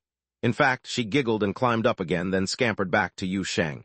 Then there's no point in learning this. It's for preparing to fly a spaceship, and you don't even have the flying process. In space, you should technically be considered a pedestrian. You're quite perceptive, if only your brain worked that well during actual tasks. Yu Sheng first looked at the little puppet in surprise, but then shook his head a bit helplessly. Unfortunately, that reasoning doesn't work. These manuals already exclude content related to piloting. What's left is the traffic code. Even pedestrians need to obey traffic lights, right? You can consider these two books as the universe's complete traffic light guide. And even if we take a step back and say I could indeed be classified as a pedestrian, I'd still be a mobile pedestrian. Look right here on the manual's second page. Immortal sword flight is considered Type II near-Earth atmosphere transport, co-applicable with small-powered flying vehicles under this traffic code, indicating that using the pedestrian definition to avoid duty won't work. This world is full of all sorts of oddities. What you can think of, the regulators across various forces have already encountered. Aaron blinked, dumbfounded at the rigid and nearly loophole-free set of corresponding navigation regulations and related definitions on the manual, which covered everything from immortal sword flight, human-piloted shuttles, prototype flying giant dragons, to autonomously navigating awakened AIs, altogether leaving her dull Lotus Root, feeling rather foolish. Chapter 326, Thriving. Chapter 326, Thriving. While Yu Sheng was struggling fiercely with a heap of interstellar navigation regulations, the technical support personnel, arranged by Bailey Ching, finally started arriving one after another. The first batch of people included some familiar faces, Sun and his engineering team, everyone who previously helped build the orphanage temporary camp. There were also dozens of experts in the deep space vessel field. In the valley depths, at the ship docking platform near the Black Forest, the stout, slightly dark-skinned Sun, wearing a Special Service Bureau engineering team uniform, looked up at the large black giant tower nestled in the platform's pit location, marveling for a long time. Last time I came, there was only a big platform in the valley center with a toilet on top. Sun withdrew his gaze, looking at Yu Sheng with emotion. How long has it been? You've built a starport here already, and the platform's turned into a pyramid. I told you so many times that wasn't a toilet. Yu Sheng helplessly twitched his lips. But at least you're willing to admit my newly built transport hub is a pyramid. That's not bad. The little Red Riding Hood said it looks like a tombstone. Actually, I wanted to say it looks like one too. Sun nearly laughed out loud, but seeing Yu Sheng's expression, he quickly added a few words. But to be honest, it's still quite spectacular. If anyone insists it's a tombstone, it would have to be a Wonder-class ancient tomb. I took my team to the exotic realm to help build a museum before, and the museum was directly built on an alien tomb. That tomb is similar to what you built here, and was called one of the 8 ancient architectures locally. Yu Sheng's face turned green. Perhaps you should stop trying to fix it. Sun coughed twice and quickly brought the topic back on track. The director instructed that all my projects will revolve around your valley, whether it's constructing the starport or setting up infrastructure or making interior adjustments for your hub. Just come to me with your needs. I'll provide a plan as soon as possible with specially allocated funds from the Bureau. The progress is nothing to worry about. This is an internal project. All useful technologies for this task will be at your disposal. Yu Sheng listened, silently lifted his gaze, observing the heavy 6-legged robots laying large cables around the starport, the workers in powered exoskeletons laying the foundation on the platform, and the engineering shuttle in midair transporting materials to the valley center, which looked like an alien spaceship. He twitched his lips. I can see. Last time you guys came to work, this wasn't your setup, hiding it well. Different tasks building a starport requires different standards than setting up temporary housing, Sun said with a proud smile. I take on all kinds of work with all sorts of people. Ask me to build a disguise house at some boundary city exotic realm entrance, and it's no problem. Say some colony is under rebel siege, and ask me to throw in a couple of orbital fortresses. Well, we have armed engineering ships for that. The Bureau has 18 more teams like mine, all doing the world over repairing leaks and filling gaps plus firefighting jobs. While speaking, this middle-aged man who looked not much different from a construction site, foreman took out a business card from his pocket, handed it to Yu Sheng. Here's my private number. Next time you go boundary land, it might come in handy. As long as it's within the boundary land's influence range, even if my side is short-handed, we can help contact the other 17 teams. Yu Sheng took the business card, carefully stored it, then looked over at the giant tower parked nearby. Your director suggested I change the style of this ship, he said pensively. They said the shape of this thing is too much like the hidden sect style, causing trouble when traveling outside. I heard about it. Liu is in charge. He's from the Aerospace Ship Engineering Department, reporting here tomorrow. Sun nodded, visibly curious. But I'm curious about how you plan to change it. Though I don't know a lot about ships, I know that adjustments on such special craft are usually quite limited. I know, so just a paint job change, add a shell to key areas or similar. Yu Sheng casually replied, while recalling the conversation at home with Hu Li and Aaron planning for the ship modification. Facing the travel agency's first big item, the first heavyweight transportation tool in the home, Aaron and Hu Li showed great enthusiasm, especially upon learning there's a modification plan for the ship. The two were animatedly discussing. Aaron's idea was first to change the tower's ominous black paint job, suggesting pink, or if not possible then plum red, while Hu Li hoped to show Immortal's demeanor on the ship, like adding a star-catching, moon-grabbing pavilion at the tower top, with some auspicious clouds around. Later both reached an agreement, thinking the travel agency's sign should also go live, and Yu Sheng is the agency's biggest sign, suggesting a holographic projection on the tower's body with Yu Sheng's headshot looping around the ship. Their final combined discussion result was a pink giant tower floating in space, topped with a pavilion, surrounded by plum-red auspicious clouds, with Yu Sheng's face circling around the pink column. Yu Sheng visualized the ship's shape during the modification and thought it may not look like a villain after all, but any villains seeing it would definitely call the cops. It's better to be shot down by local air defenses. Sun didn't know why Yu Sheng suddenly froze, seeing the other party stopped mid-sentence in silence, hesitating a moment before finally speaking. I say. Nothing, just a little distracted. Yu Sheng quickly rubbed his forehead, shaking off some terrifying images that inadvertently popped up. Where did we leave off? Painting and also adding a shell or something. Yeah, painting. Yu Sheng rubbed his forehead. Once the people from the ship engineering department arrive, have them add some white decorative patterns to this ship. Those ominous-looking spikes and chains on top should be removed or changed into regular connecting bridges. I think that's good. Just that. Yes, just that. Yu Sheng's expression was firm, as if he was ready to find another ship full of cultists and explode it. Remind the people from the engineering department that if Hu Li and Aaron come over here secretly to request extra work, absolutely do not agree, and notify me immediately. Sun was confused but still nodded. Oh, all right. Yu Sheng breathed a sigh of relief, watched the spaceship platform in full construction mode for a while, imagining what it will look like when it's built as a starport, then casually pushed open a door and stepped inside. He arrived at the town in the center of the valley. After a period of construction and management by the Fairy Tales members, this town now has an impressive shape. It might even be a bit too impressive. Yu Sheng saw that outside the densely arranged temporary houses, there was now a pile of new buildings, all of which the Fairy Tales children created as their new homes based on their ideas. The children's imaginations are wild, and the resulting house designs are strange and varied. Tree houses built in midair and colorful candy houses are just basics. There's also stone houses resembling miniature castles, Snow White's, a giant pumpkin-shaped pumpkin house, Cinderella's, and caves styled like a giant dragon's lair, dragon slayers. Even saw a colossal cat climbing frame, over 200 square meters, 3 stories high, and complicated like a maze with a shoe box-sized basket in the middle where the king was huddled. On each side stood 2 flatterers opening cat food cans for him. The whole town exudes an atmosphere of no one manages this place, so everyone does what makes them happy, and also slightly reveals a vibe of liberating oneself after being suppressed for too long. Comparatively, Little Red Riding Hood's straightforward construction of a 2-story wooden house is really a refreshing contrast among this array of odd shapes. Another refreshing contrast is the mermaid, who is still residing in her previously assigned simple house, but dug a huge water pit behind it. It's said she practices swimming in that pit every day, submerging for 59 minutes in an hour of practice, and using the remaining minute to be helped out. Yu Sheng came to the castle rooftop deep in the town, just staring at this town that has fully transformed and expanded several times in area. The area expansion is normal.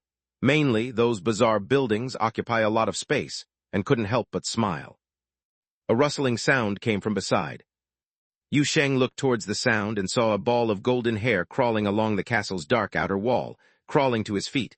Then a girl with a bright sunny smile emerged from the pile of hair. "Brother, come to soak up the sun." "Taking half a day off," Yu Sheng said casually, his gaze turning to the surroundings of the town. "Your construction progress is quite fast. The kingdom craftsmen, summoned by the king, are amazing, plus the Thunderbolt Titans helping," the long-haired princess said happily. "Is it beautiful? Many houses were designed together by everyone." Yu Sheng didn't speak for a moment. He watched the distance for a long time, then after serious consideration revealed a smile. Very fairy tale." "Very fairy tale?" The long-haired princess tilted her head as if she didn't quite understand Yu Sheng's sentiment, but soon followed with a smile. "Yeah, after all, it's the headquarters of Fairy Tales," Red Hat said it's called. "Oh, having its own organizational identity. That's the phrase, right? She's always so serious." She said this, supporting her hands behind her on the castle's rooftop, looking at the bright sky, her waterfall-like golden hair cascading down, her smile growing even brighter. "That earnest one is turning 18 tomorrow." Chapter 327, on the day of turning 18. Chapter 327, Chapter 327, on the day of turning 18. On the 18th birthday, what will happen? Little Red Riding Hood had spent the past few years of her life avoiding thinking about this question, as she had always appeared as the most mature character in fairy tales, a trustworthy older sister in the hearts of her younger siblings. Despite sometimes talking nonchalantly with people about coming of age and the possible future, when someone truly asked her how she planned to spend her 18th birthday, she would say, "There's nothing special about the day." She thought that this day should be like every other birthday in her past life, because that's how the previous generation of Little Red Riding Hood taught her. She would go to class, talk to people, observe the world, and then return home before dark, back among her younger siblings, where everyone would prepare cake and gifts for her. But perhaps this time she wouldn't need to make a wish. Finally, before curfew time arrives, she would go to a special room in the West Building, lock herself inside, and unwrap her birthday presents one by one, perhaps with the king or Bai Zhu guarding the door or other children skilled at fighting. If she absolutely had any plan for that day in her past life, her only thought was to insist on unwrapping the last gift and surrounding herself with them. But now, that special room in the West Building is gone.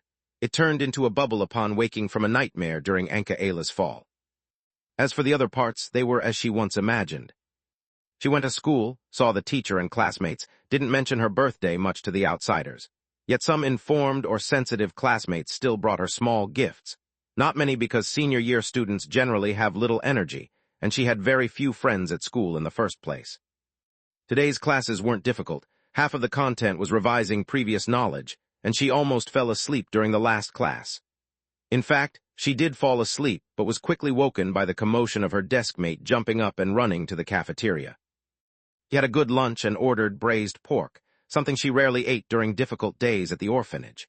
But now, due to the greatly reduced consumption of sanity blocker and, thanks to someone skilled at exploiting resources, tricking various funds from the Special Service Bureau for the orphanage kids, the conditions were much better than before, and all guardians no longer had to live those tight days. The afternoon classes were even more boring than the morning ones, and they contained things she had long mastered, so she spent half the time using a wolf's perspective to secretly browse posts on border communication. She saw the Special Service Bureau's warning notices to all spirit realm detectives and investigators, reminding them to pay attention to various mirror-related abnormal phenomena and clues related to Mist City. 3 days ago, the Special Service Bureau publicly announced the existence of Mist City, and in today's announcement, they mentioned the exploration progress of Mist City and released a series of confirmed safety rules.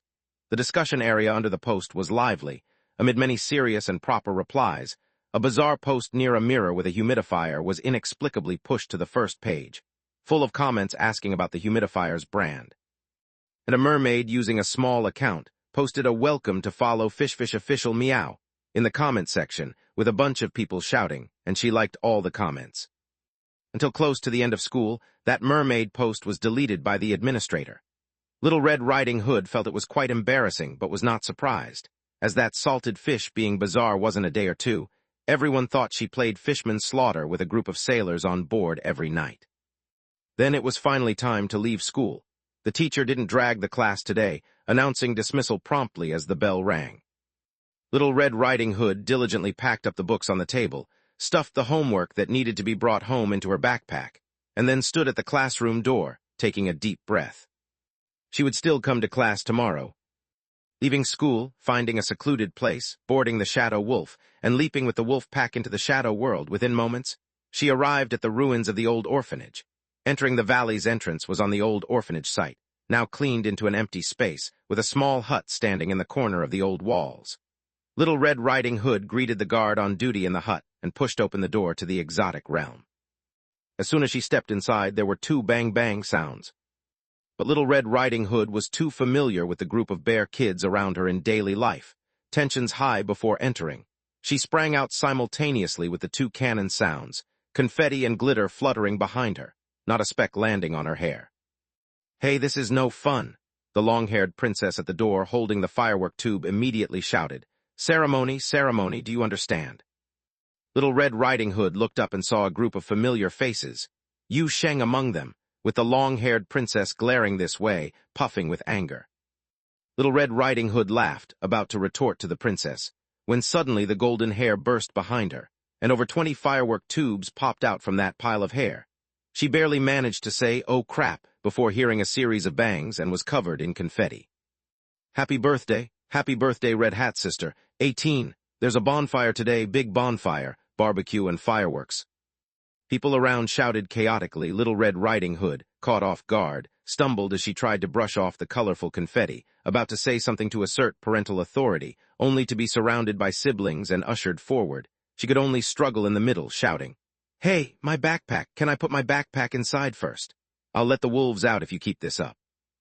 Yu Sheng, with a bright smile, walked forward with others, casually glancing at the time on his phone and waving his hand towards the sky. The clouds started to gather, making today's night come earlier than usual.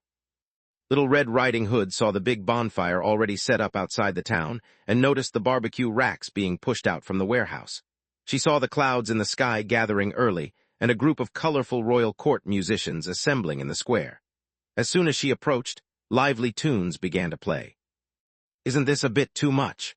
The girl felt somewhat overwhelmed by the scene, knowing that everyone in fairy tales had been preparing to celebrate her birthday, but the scale clearly exceeded her expectations, If it's just a birthday, isn't the budget overblown? Red Hat sister, today's not just any birthday, Dorothy shouted. You're the first among us to celebrate your 18th birthday since the curse ended. It's very significant. I originally wanted to arrange 18 cannons around the square. Then when you come in, there would be aerial stunts by a flight squadron, and on the ground, my Lionheart Armored Division parade formation, but my brother didn't agree. From now on, every fairy tale member's 18th birthday will have a grand celebration. Yu Sheng patted Little Red Riding Hood's shoulder. Coming of age is worth a big celebration, especially for your coming of age, though Dorothy's plan was indeed a bit over the top.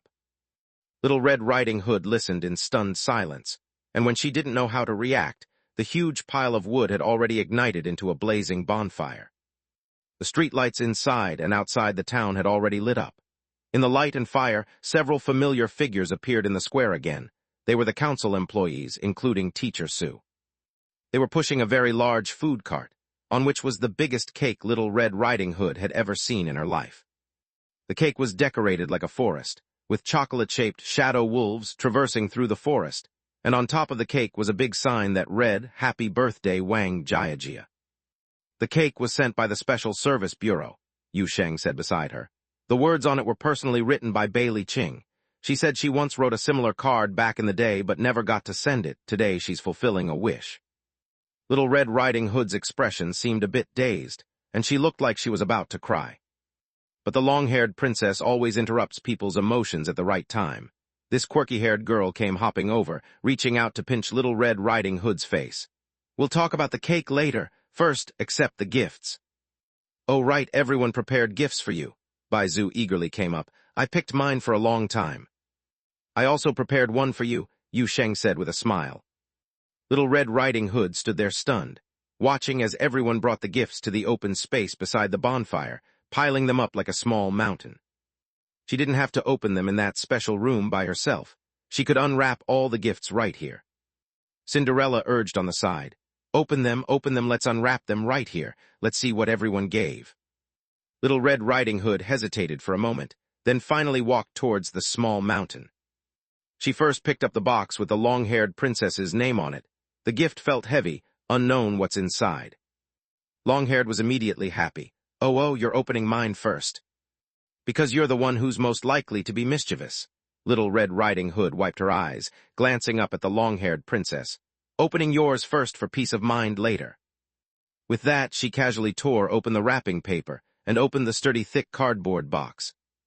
Inside was still a box, a brand new set of 90 Days Until College Entrance Exam, boxed edition. "Uh-oh," sound instantly rose from around. Some were praising how imaginative the gift was. The long-haired one laughed like Aaron, spinning and waving.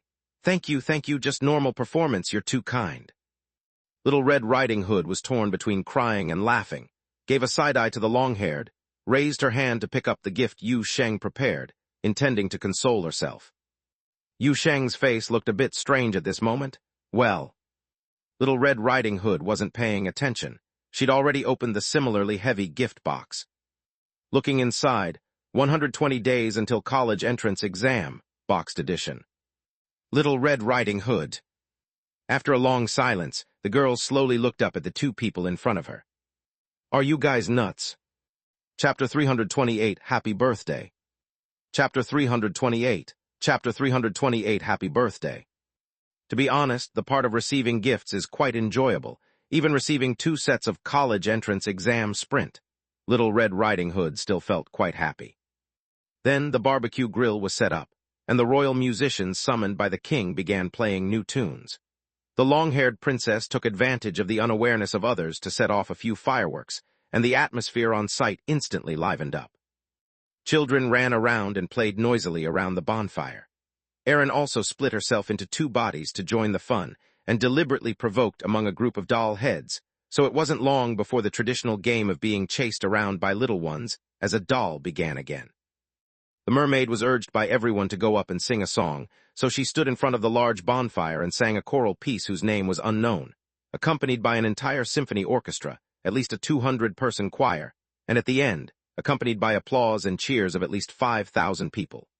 Yu Sheng, lacking an artistic cell, didn't really understand, but admittedly felt incredibly stirred. Sun arranged for 2 boxes of beer to be sent over. A large group of Fairy Tales members instantly swarmed over to join the fun, but Yu Sheng was blocking in front of the beer, with the wolf summoned by Little Red Riding Hood beside him. The king proudly squatted on the beer box, waving his claws at a bunch of half-grown kids. "Those underage, keep to the side. The juice at the big table is for you." Yu Sheng turned his head to look at Little Red Riding Hood. "Congratulations on becoming an adult. Just this once. Drink only this once before graduating high school." The red glow of the distant fire lit up Little Red Riding Hood's face, her eyes sparkling, but she looked a bit expectant and hesitant when she saw the beer. "This isn't healthy, is it?" "Now you start to care about health." The long-haired princess strolled over with a skewer of lamb. "You didn't have this attitude before when you felt like you wouldn't live to 18. Little Red Riding Hood opened her mouth, but hadn't spoken yet, when Yu Sheng slapped down a lock of golden hair that was slowly creeping up along the table leg, and incidentally took 2 cans of beer from the long-haired princess's hair. "No hitchhiking. You are only 16 this year." "Ah, adults are so mean," the long-haired princess exaggeratedly complained and walked away with a grievance. Hu Li curiously leaned over, took a can of beer from the table and opened it and licked it with her tongue, her eyes suddenly lighting up. "Savior, this taste is very interesting." Yu Sheng didn't know what interesting taste was. Anyway, it seemed that this 9-tailed fox seemed quite satisfied with this thing. "All right then," Little Red Riding Hood finally relaxed as well. She licked her lips, casually picked up a can of beer and opened it, but after trying a sip she almost spat it out. "Not tasty." "Ah, the first time is like this." The king's cat face showed a knowing look, and while speaking to Little Red Riding Hood, he raised a paw and summoned a servant. "After drinking a few more times, you'll find this thing has its charm." Before the cat had finished speaking, the servant with a dull expression opened a can of beer for it, poured it into a bowl on the table, and the king nodded in satisfaction, leaning his head over. Yu Sheng watched this scene in amazement. "Can cats drink this?" "Cats can't talk either." The king raised his head, looking at Yu Sheng with an expression as if looking at a fool. "What can't they do after becoming a spirit? Could it be your fox at home can't eat chocolate?" Yu Sheng glanced at the 9-tailed fox who was holding a beer can and eating roasted meat, then opened a can himself, remarking casually, "She really can't eat chocolate, it gives her a stomachache. I also find it quite magical." Little Red Riding Hood looked at Yu Sheng, then at Hu Li, hesitated for a moment, then tried another sip of beer, still finding it unpleasant. But she was very happy. She rarely had such happy moments over the past years. The sky was lit up by fireworks, and amidst the sudden burst of light, there was also the shadow of a flying object. Yu Sheng looked up and saw a luxuriously decorated pumpkin carriage flying over the square, with the long-haired princess using her hair to hang below the carriage, each hand holding a huge sparkler, sweeping it around. The firelight illuminated the surroundings, and the girl smiled heartily amidst the fireworks. She seemed to be the happiest one here tonight besides Little Red Riding Hood.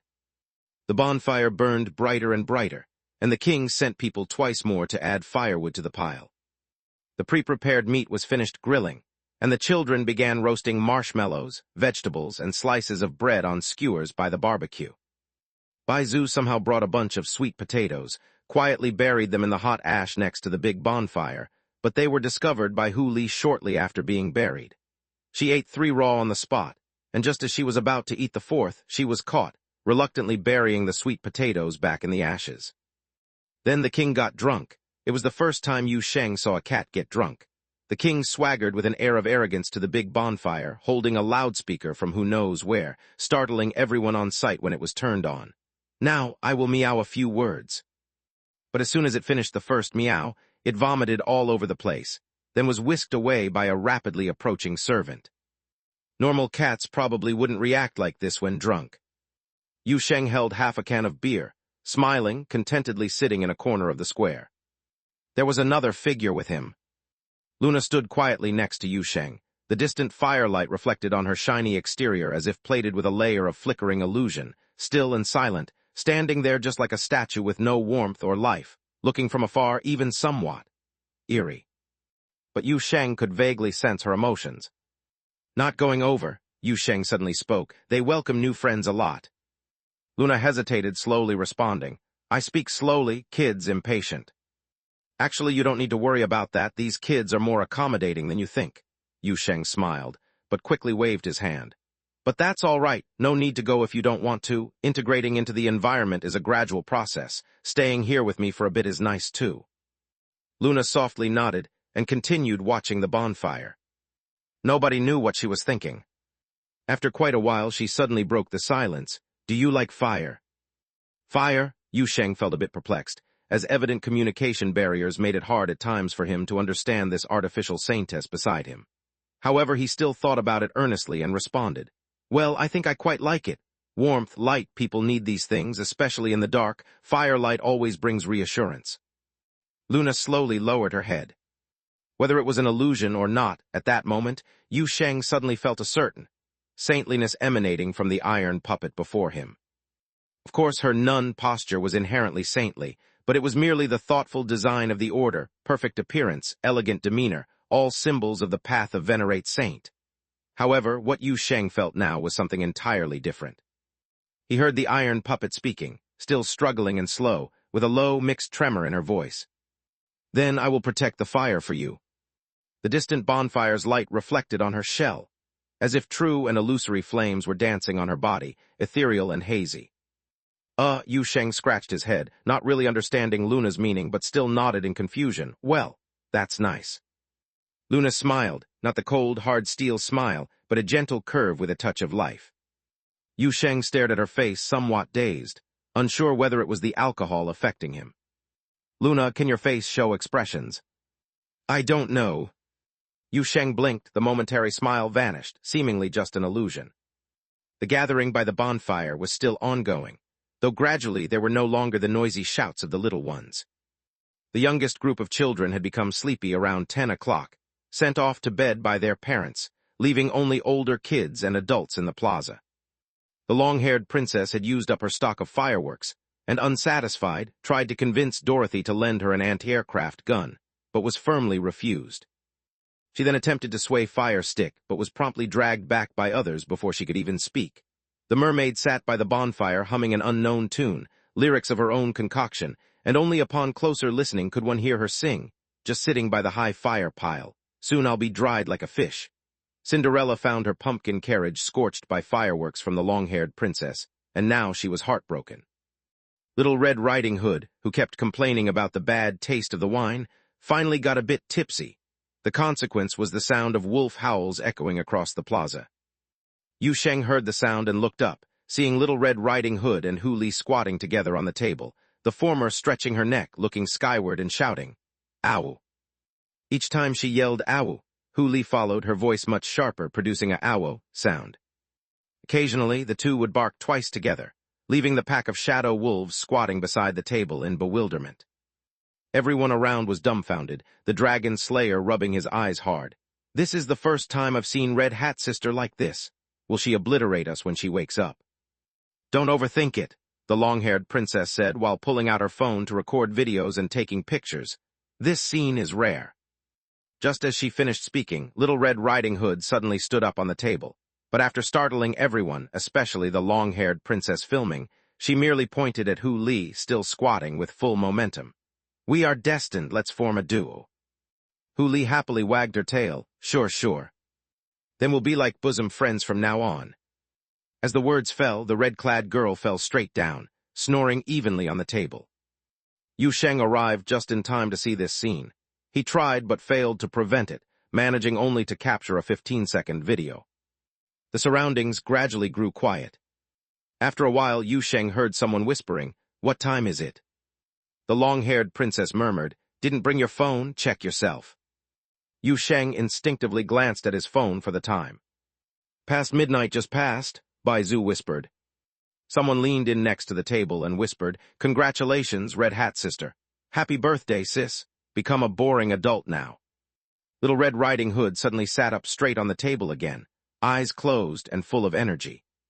"I want to get a driver's license." Everyone laughed. "Happy birthday, Wang Jiajia," Yu Sheng quietly said to the already asleep red-clad girl. Chapter 329, Luna also has an ID card. Chapter 329, Luna also has an ID card. My head hurts. Little Red Riding Hood sat on the bed, looking at the light streaming in from the window.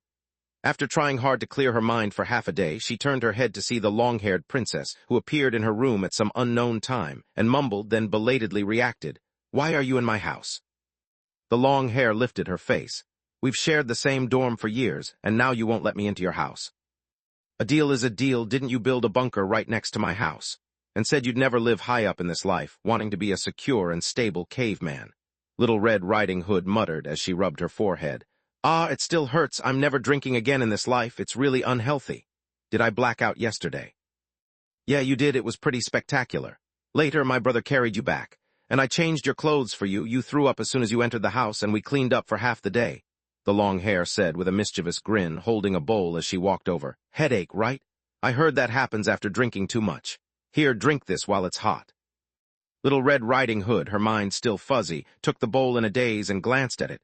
"What is this?" The long hair waved her hand. "Hangover soup." "Oh, thanks," Little Red Riding Hood mumbled, holding up the bowl and taking a sip. She was stunned for 2 or 3 seconds, then smacked her lips in realization. "Isn't this just instant noodle soup?" "Yeah, you see, 1 sip and you're wide awake, right?" "Where are the noodles?" "I ate them," the long-haired princess said self-righteously. "I even added 2 sausages. I tell you, the sausages you stock are no good. Biting into them feels like chewing on rubber. Next time, get the ones from the 3-2 Canteen brand. They have a corn sausage." "You stole my instant noodles again and added 2 sausages. I usually only add 1. Little Red Riding Hood's eyes widened. "You even stole my box of immortal spirit pills. Last time I didn't even confront you about it." Yet the long hair still kept her mischievous smile, showing no sign of embarrassment. This guy was always like this, and Little Red Riding Hood was long used to it. So after shouting twice, she let out a long sigh, casually placed the bowl on the bedside table, and dazed for another 2 minutes before suddenly remembering something important. The next second she jumped out of bed. "Oh, my class this morning." The girl hurriedly bounced up to change clothes and pack her bag, but just as she found her coat, she heard the long hair's unhurried voice from behind. "Hey, no need to rush, we excused you." Little Red Riding Hood instantly froze, turned her head to look at the long hair with suspicion.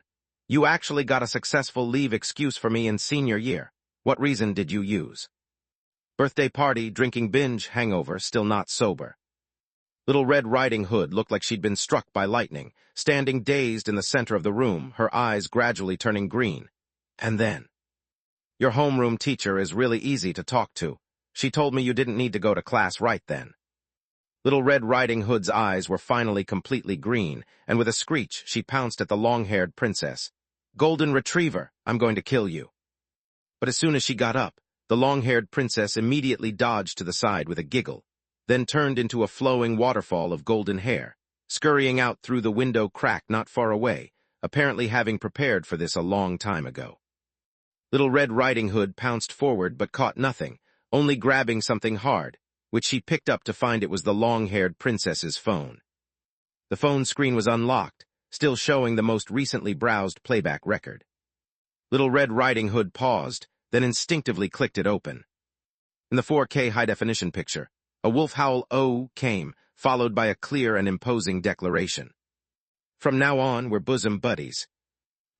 Yu Sheng, who was flipping through the photo album on his phone, suddenly shivered, feeling a chill from nowhere. Next to him, Hu Li, who was lazily yawning on the rug, immediately perked up, ears twitching. "Savior, do you sense danger?" "Danger, my foot, it's obviously." Yu Sheng got a shiver. Aaron, sitting at the coffee table watching TV, glanced over, spiritual intuition jumping again. "I don't know what's going on." Yu Sheng scratched his head, but didn't pay much attention to the sudden chill earlier, quickly focusing on another figure not far away.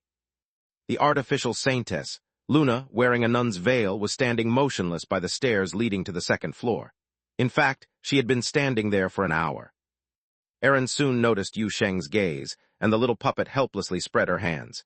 "She's daydreaming, been like that since morning. She only moved once when Hu Li was mopping the floor, and when no one talks to her, she just stands there like a statue."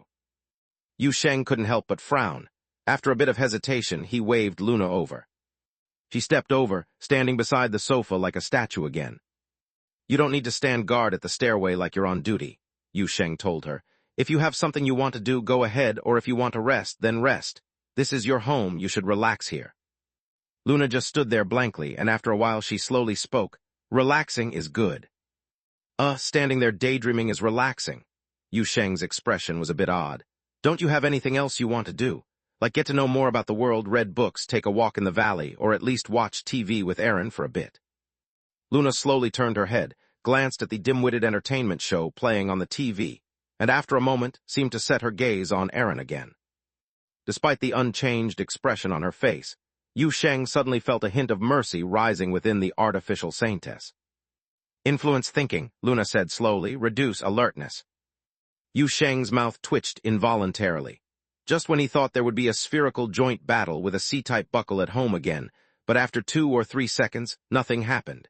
He looked up and saw Aaron engrossed in watching a television program as if nothing had happened.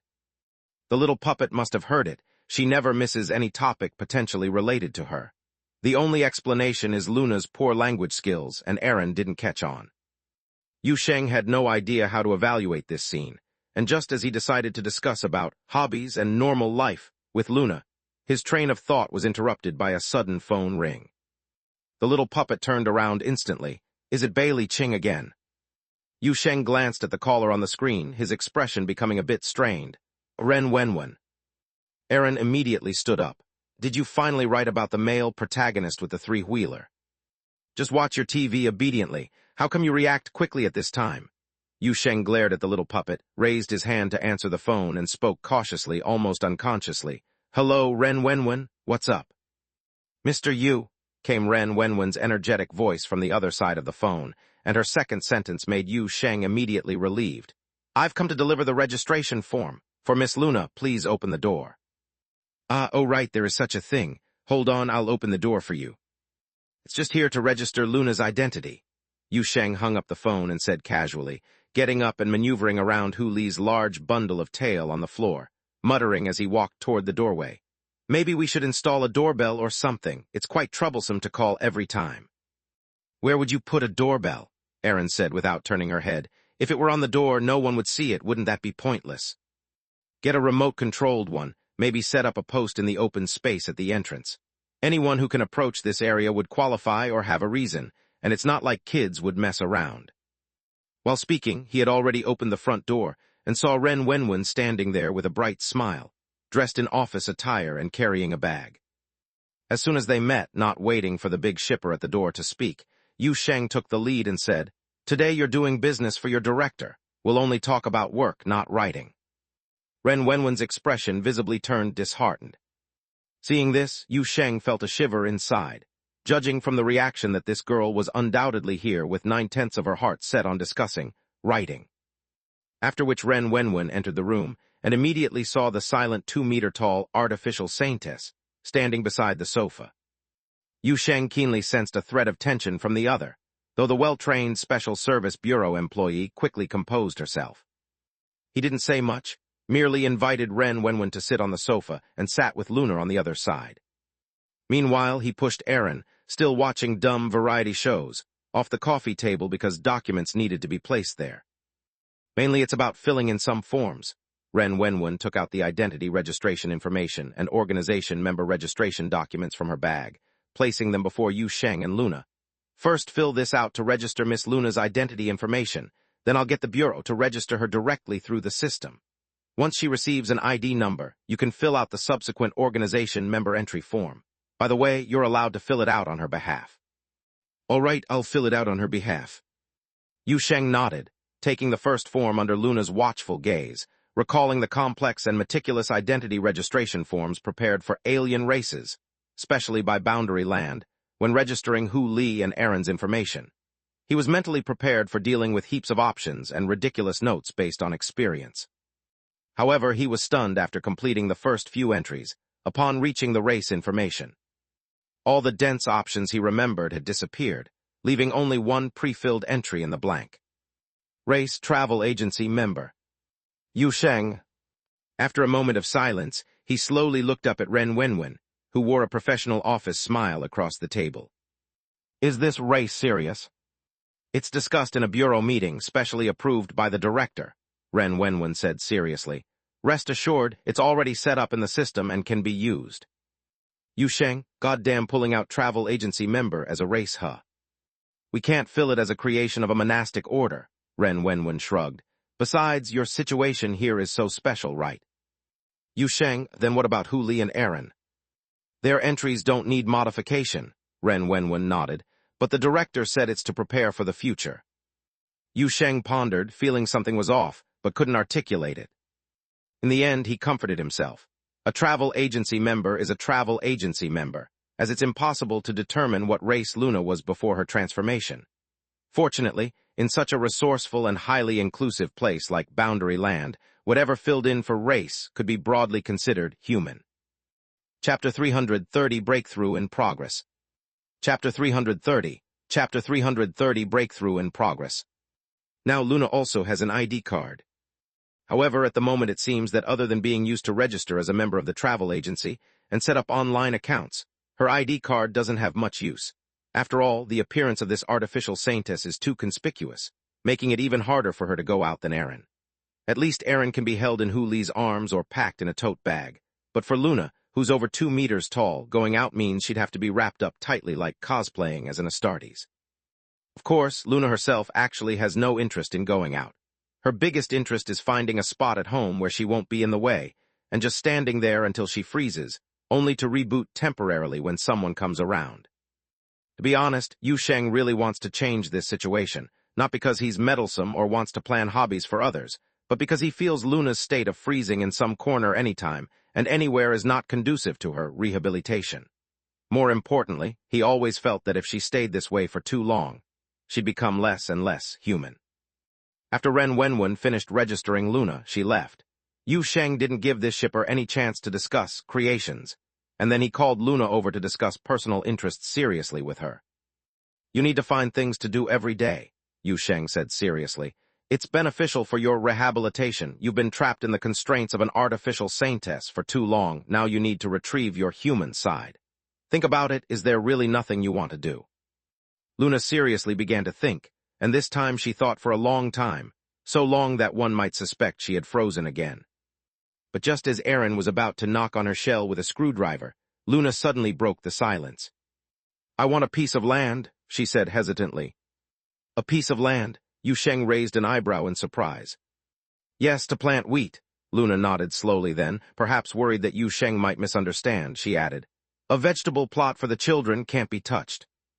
Yu Sheng finally understood. Luna did have something she wanted to do, but she was worried she was asking for too much. A piece of land was extremely precious in the heart of this countryside saintess, who had walked out of the village. She still remembered the wheat fields of her hometown, and the memories of working in the fields. Yu Sheng laughed. No wonder Luna had wandered aimlessly to the vegetable plot near the town after leaving the holy coffin room back then, and even stole the kids' labor class assignments. Of course, he said with a smile, there's a large piece of cultivated land between the town and the teleportation hub, which I left for myself. I've planted many things there, and there's a plot that's temporarily vacant, so I can give it to you. He noticed that the artificial saintess in front of him was visibly delighted, and he even heard a gentle hum from inside her body.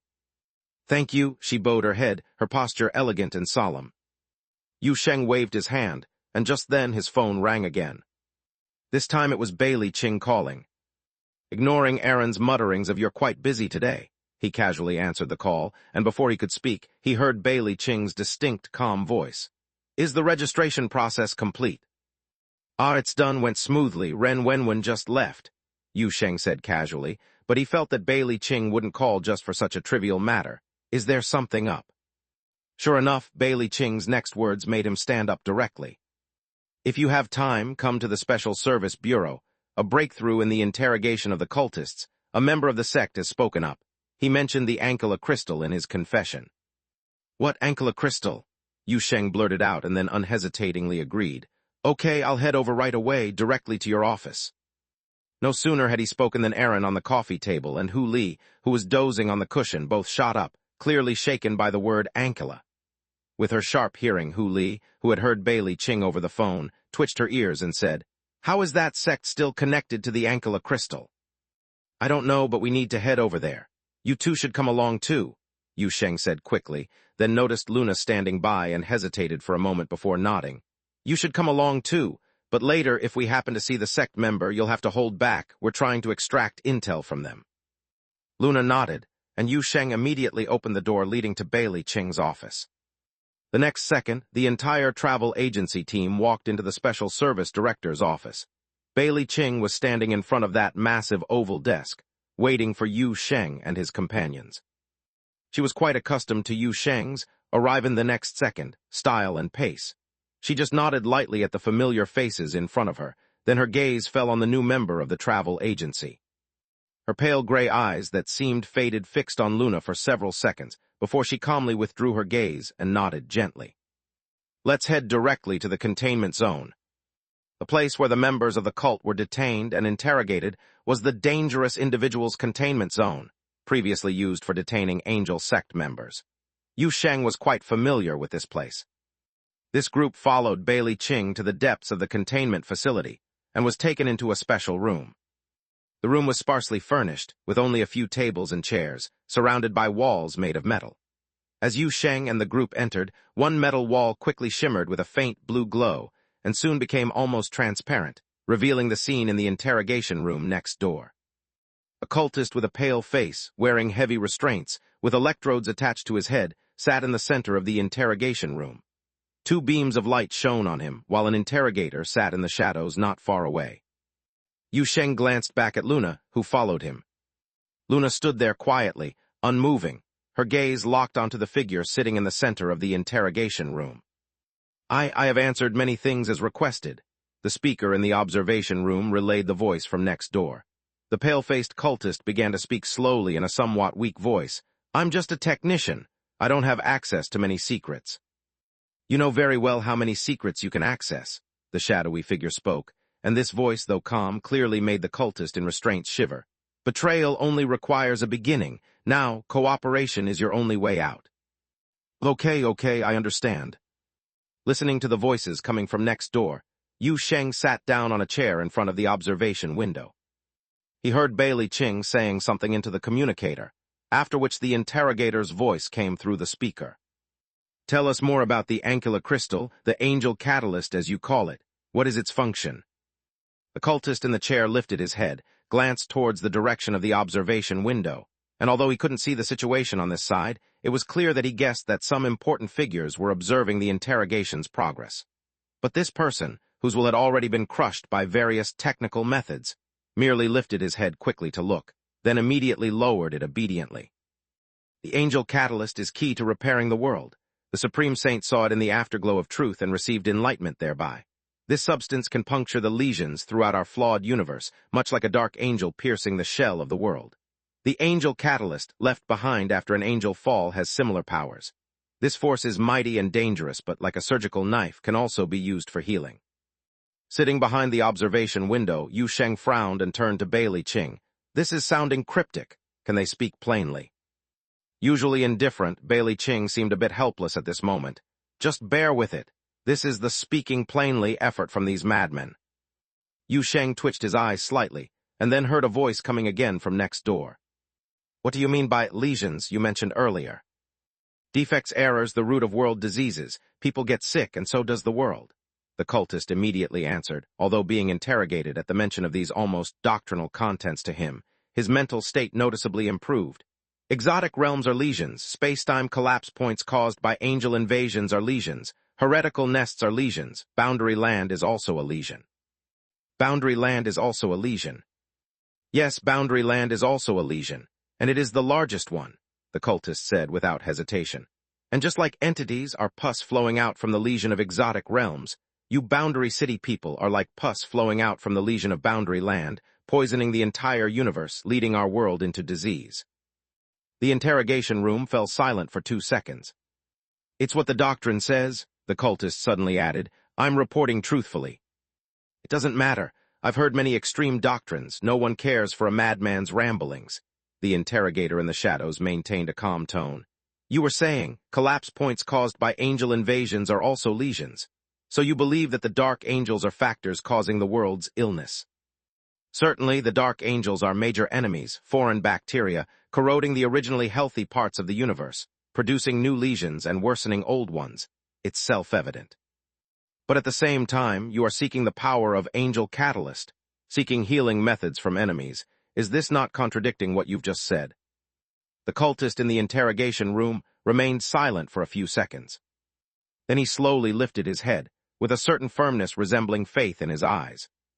Using poison to treat poison is a method that has to be adopted when the disease is too far gone. Chapter 331, Interrogation. Chapter 331. Chapter 331, Interrogation. To be honest, when a cultist with a mind full of twisted thoughts suddenly speaks in such a firm tone, as if devoted to a path, and says something particularly alarming, it makes quite an impression. Yet compared to this cultist's sense of conviction at that moment, Yu Sheng is more curious about something else. How did this world become terminally ill? He frowned, looking puzzled. Sure, there's some weird stuff in this world, but isn't there always some kind of natural or man-made disaster? We handle them as they come, right? But now we're talking about the world being terminally ill and needing to find a way to use poison to cure poison through the Dark Angel. Bailey Qing directly relayed Yu Sheng's words to the staff in the interrogation room. Conversations from the interrogation room came through the speakers. What standards are you using to determine that this world is terminally ill? The cultist sitting in the chair moved slightly, but was immediately pulled back to the starting position by the restraining device. You can't see it, most people can't, the pale-faced man smirked, with a hint of pity in his voice. Listen closely, hear the stars' lamentation. The astrologers in Algierd claim they can listen to the stars, but they never dare to face the true darkness. The entire world is shrouded in the haze of disintegration, and within those distant starlights hide surging thoughts. At every moment, countless apocalyptic possibilities burst forth from the edge of the observable universe, briefly resisted by the stars. Has the Astrology Association warned you? No, because they are flawed themselves. They can only observe the most superficial parts of the starlight. And those who claim to be prophets, those Bamosa people, calling themselves disciples of the great prophet, play with future predictions with the wooden gold man. But does anyone mention the whispers at the edge of the observable universe? Does anyone speak of the veil at the end of the starlight, discuss the limits of the material universe, the collisions and cracks beyond the edge of order? No. They know nothing of the true future. Be it the Bamosa people or the wooden gold man, their so-called prophecies and calculations are only tricks for catching illusions in the fleeting ripples of time flow. Their methods of observing and interpreting the stars are crude. Only the Supreme Saint has glimpsed the truth of the world on the verge of collapse at the end of the starlight, a voice whispering to him. The interrogation staff in the shadows gently tapped the table. The tapping wasn't loud, yet it seemed to make the entire room tremble slightly. The spiritual energy tremor that pierced the soul made the cultist suddenly open his eyes wide, like a stranglehold around his throat, struggling to lift his upper body, gasping painfully. After 6 seconds of repetitive trembling, the tapping quieted down, and the cultist in the chair was soaked in sweat, breathing heavily. I'm asking you to answer the question, not to preach. I've heard countless versions of your theories already. I understand. Good, I now fully understand your perception of the world being terminally ill. So the next question, how exactly do you plan to use the angel catalyst to puncture the lesion? Or more straightforwardly, how do you intend to use these materials to destroy the so-called universal disease areas, including the exotic realm and the boundary land? The specific technology is still under research. I'm telling the truth. Our research on the angel catalyst is still in its early stages, the cultist said hastily. There's a lot that's still theoretical, existing only as fragments of knowledge seen by the Supreme Saint in meditation. It's a long process to organize and transform these into applicable technology.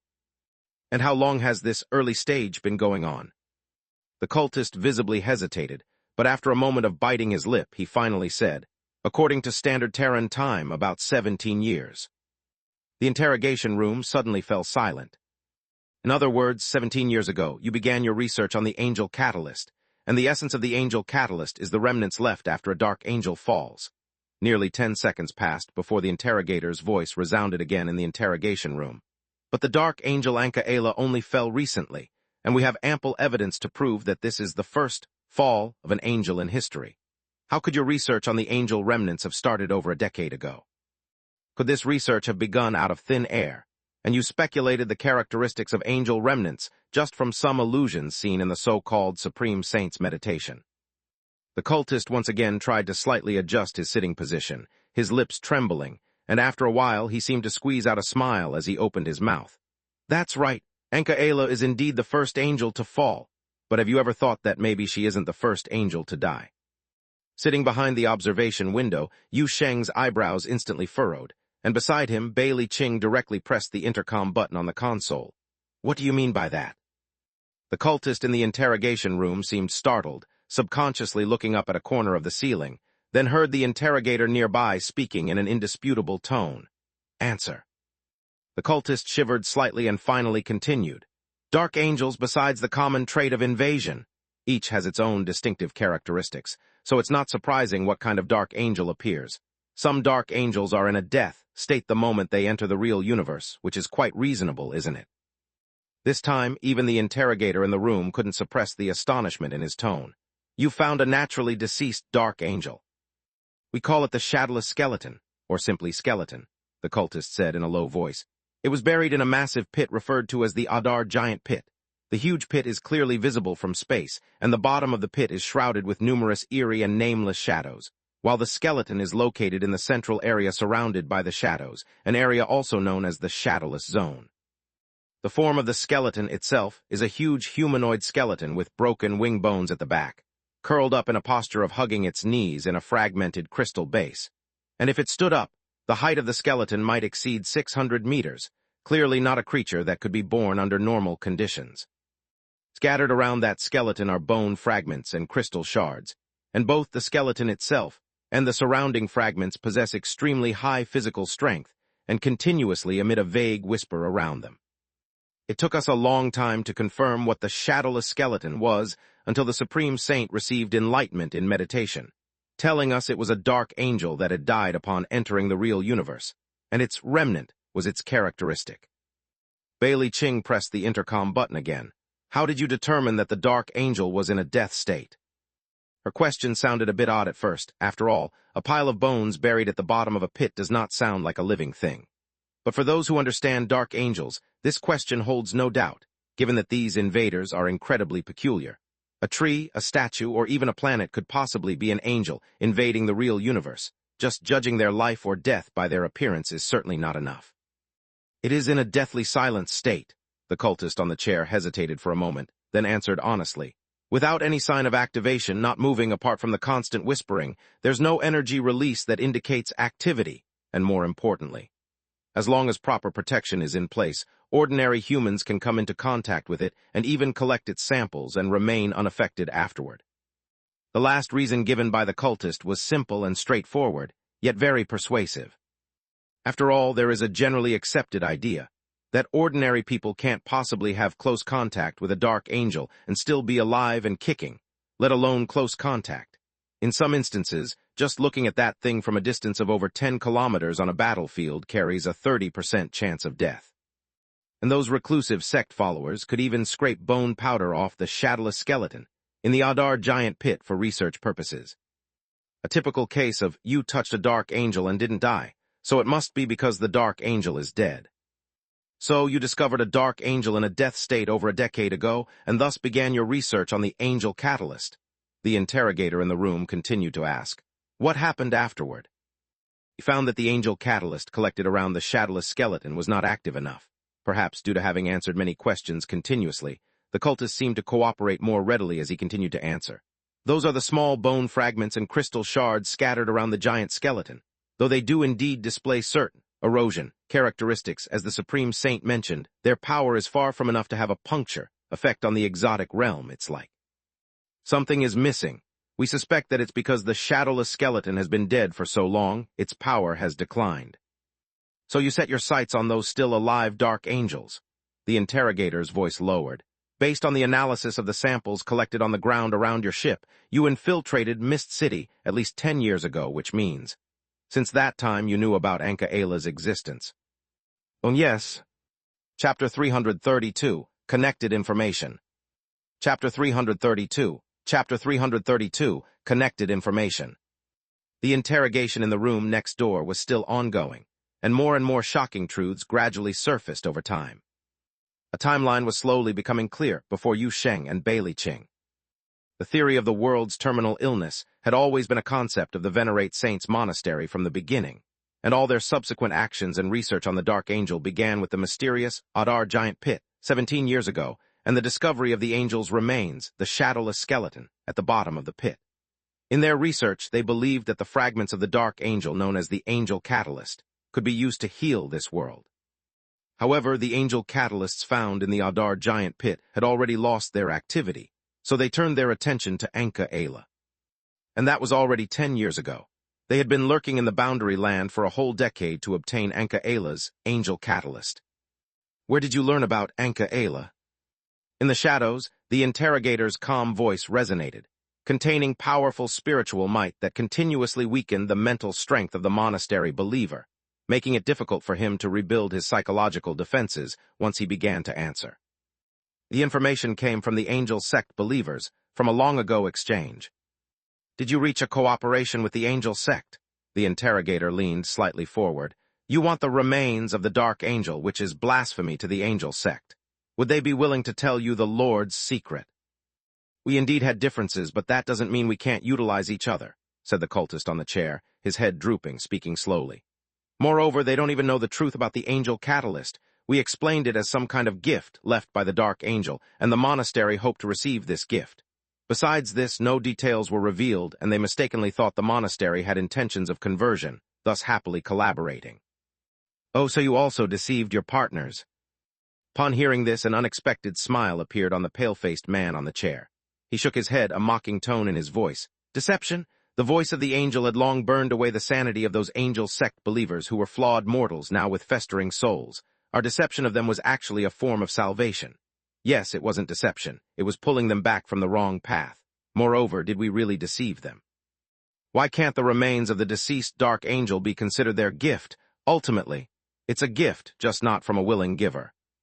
All right, let's not dwell on these details. The interrogator shook his head, evidently having no interest in judging the deceit between two cult factions. Then the next question. At that time, Anka Ayla was still alive, just sealed. How did you determine you could obtain her Angel Catalyst? You must know that before this incident, no one could have imagined that Angel Fall would occur. This time, the cultist on the chair suddenly fell silent. After 2 or 3 seconds, he opened his mouth with a somewhat peculiar tone. We didn't expect Angel Fall to happen. We targeted Anka Ayla simply because she might be the weakest known Dark Angel, and the only one unable to move due to being sealed, making her a research subject, even though for a long time we didn't even know exactly where she was sealed, the cultist slowly said. In our best projection, Anka Ayla would be released by the Angel Sect believers, making the Boundary Land fight desperately. Even if the Boundary Land could not defeat Anka Ayla, they should at least wound her, similar to the Algredians wore to kill the beauty god at the frontier, during which there might be Angel Catalyst produced. From behind the observation window, Bailey Ching pressed the button again. So, you originally just planned to wait for an opportunity to fish in troubled waters, hoping to collect some Dark Angel fragments when both the Boundary Land and Anka Ayla were heavily damaged. As soon as she spoke, Aaron, who had been quiet beside Yu Sheng, muttered, Well then, it turned into trying to catch fish in muddy waters. Let them grope around aimlessly. Yu Sheng poked the little puppet on the head with a finger. All your wit is used on puns, huh? Meanwhile, in the interrogation room next door, the cultist did not hear Yu Sheng and Aaron's voices. He only showed a complex, bitter smile, nodding slowly. Yes, that was our initial plan. Therefore, when the Angel Fall suddenly occurred, many plans were disrupted, which indirectly led to our subsequent exposure. Interrogator, indirectly led to your exposure. Simply put, due to the impact of Angel Fall on the spatial structure itself, coupled with our insufficient understanding of the Angel Catalyst, mistakes in contact and containment procedures. A series of reasons led to the overflow of catalyst power during an experiment, briefly puncturing space, which then made you discover the existence of the deep layer boundary city, what you call the Mist City. Behind the observation window, Yu Sheng and Bailey Ching instinctively exchanged a glance upon hearing this sentence. Yu Sheng instantly thought about how that thick fog alien land suddenly appeared, without any warning, but a series of frequent and short tremors had occurred near the opening point before its first activation, which didn't resemble the normal characteristics of exotic realm openings, but rather some kind of human interference. And that happened shortly after Angel Fall. Is that how it was? He murmured to himself.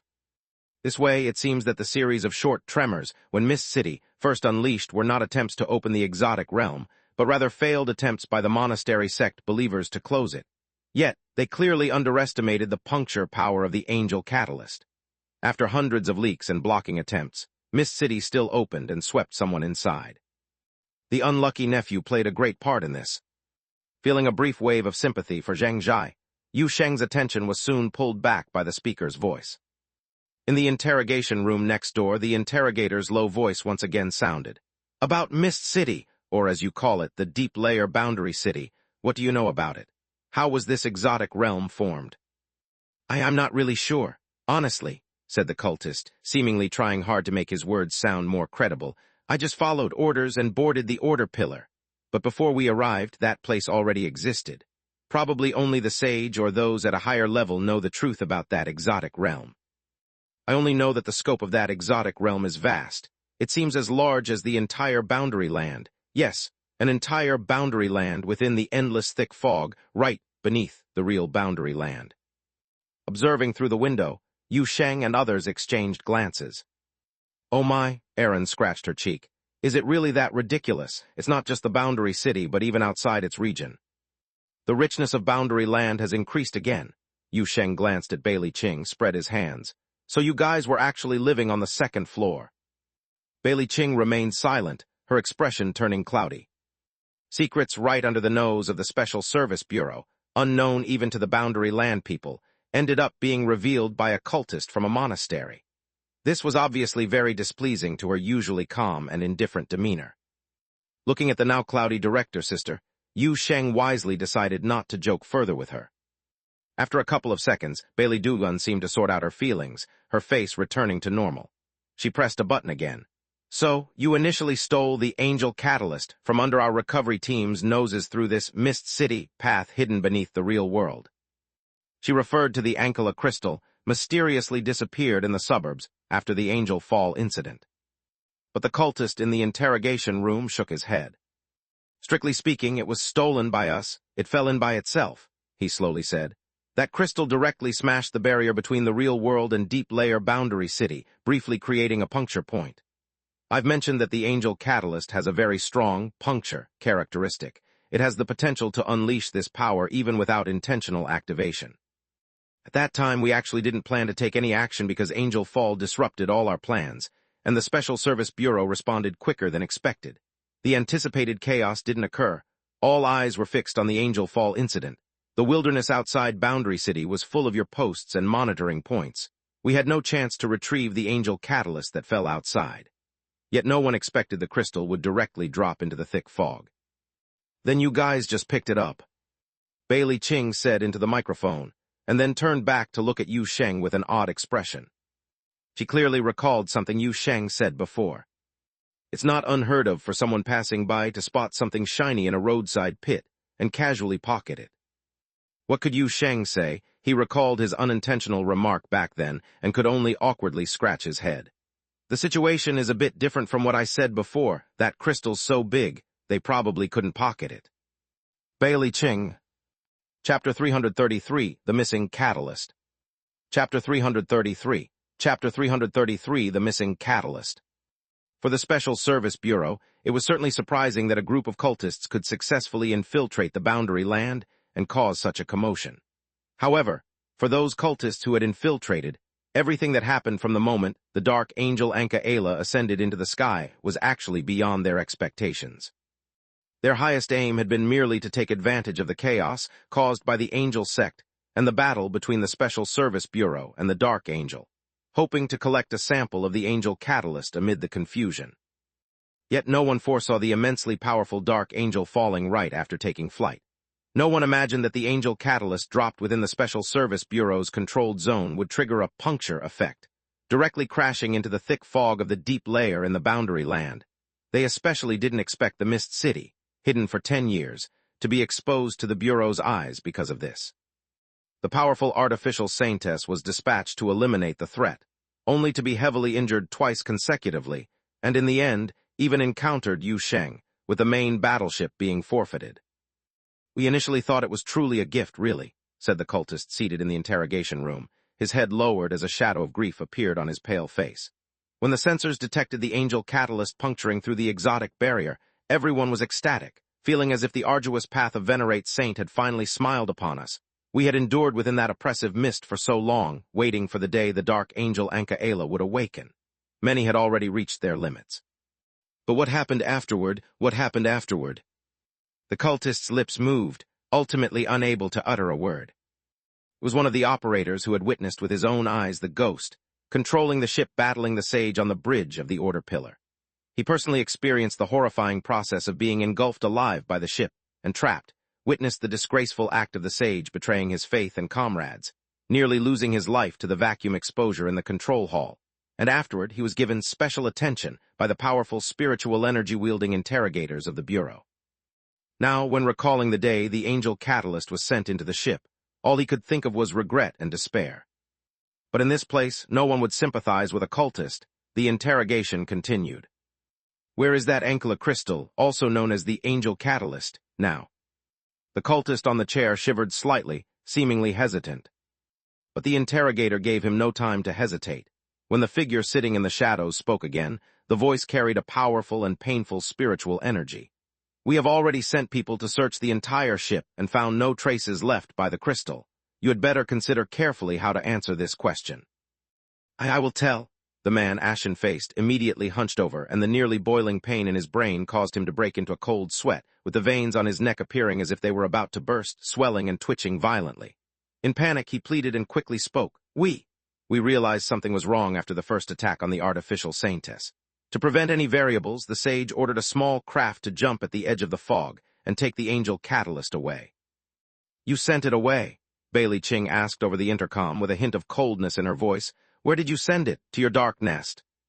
The destination was a hidden jump point near the Great Triangle Nebula, but only the sage has the authority to open the exact coordinates. I don't have the key. But. Bailey Ching frowned. But what? But something happened to that small craft.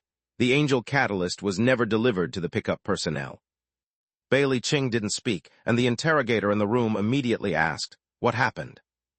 The cultist instinctively moved his neck, a flash of fear passing through his eyes, as if even now recalling the situation made him apprehensive. But after a moment's hesitation, he spoke frankly. The small craft suddenly transmitted a bizarre audio transmission 3 minutes before jumping.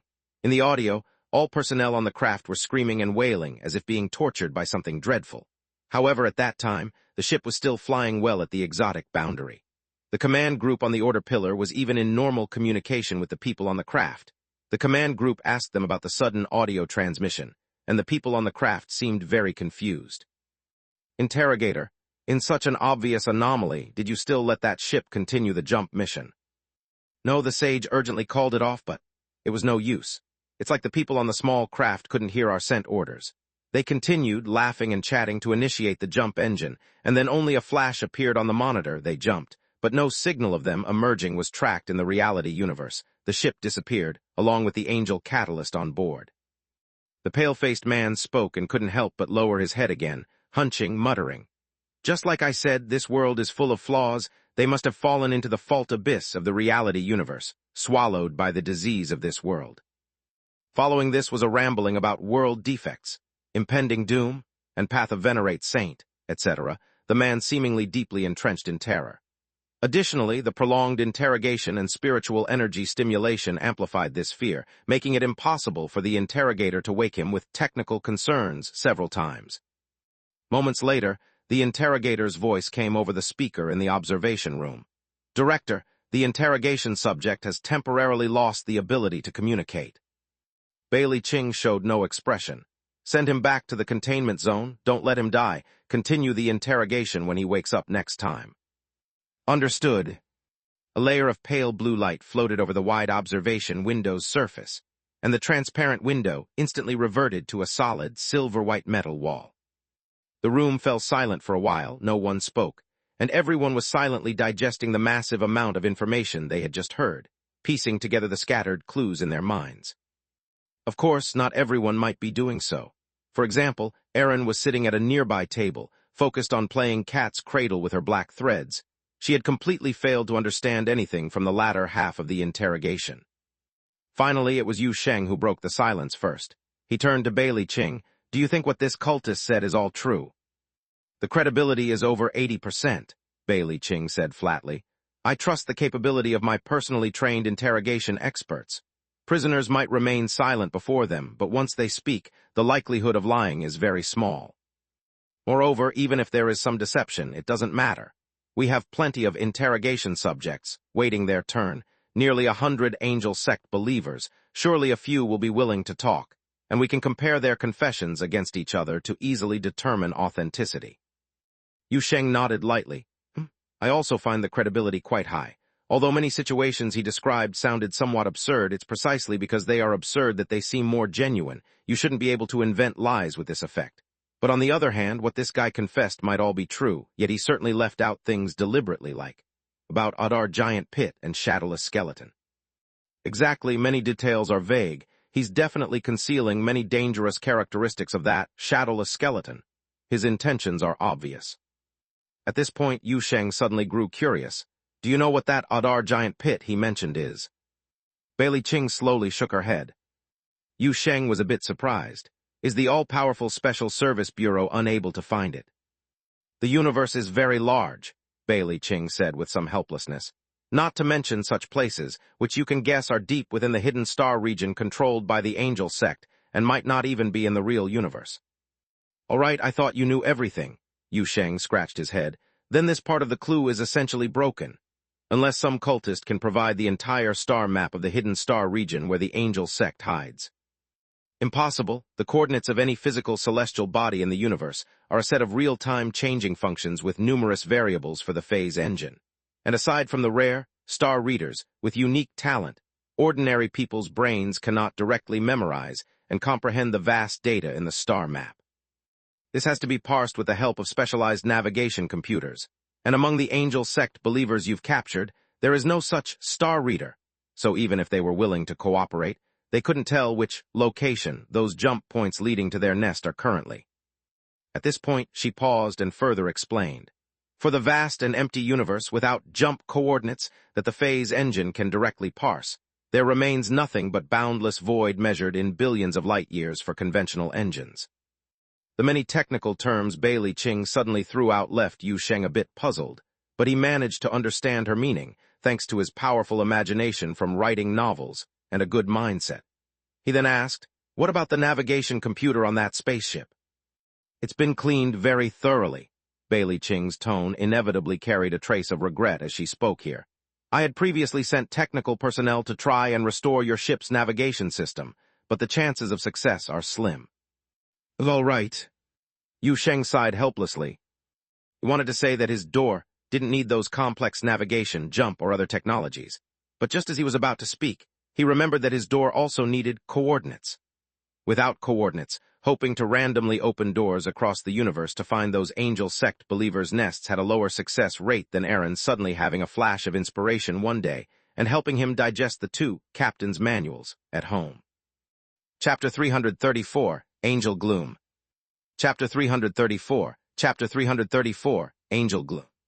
Although it was a bit regrettable that we couldn't immediately obtain the secret jump coordinates of the Venerate Saints Monastery, for Yu Sheng, the information he gained was still far beyond expectations, especially the part about the angel catalyst, which exceeded everyone's predictions.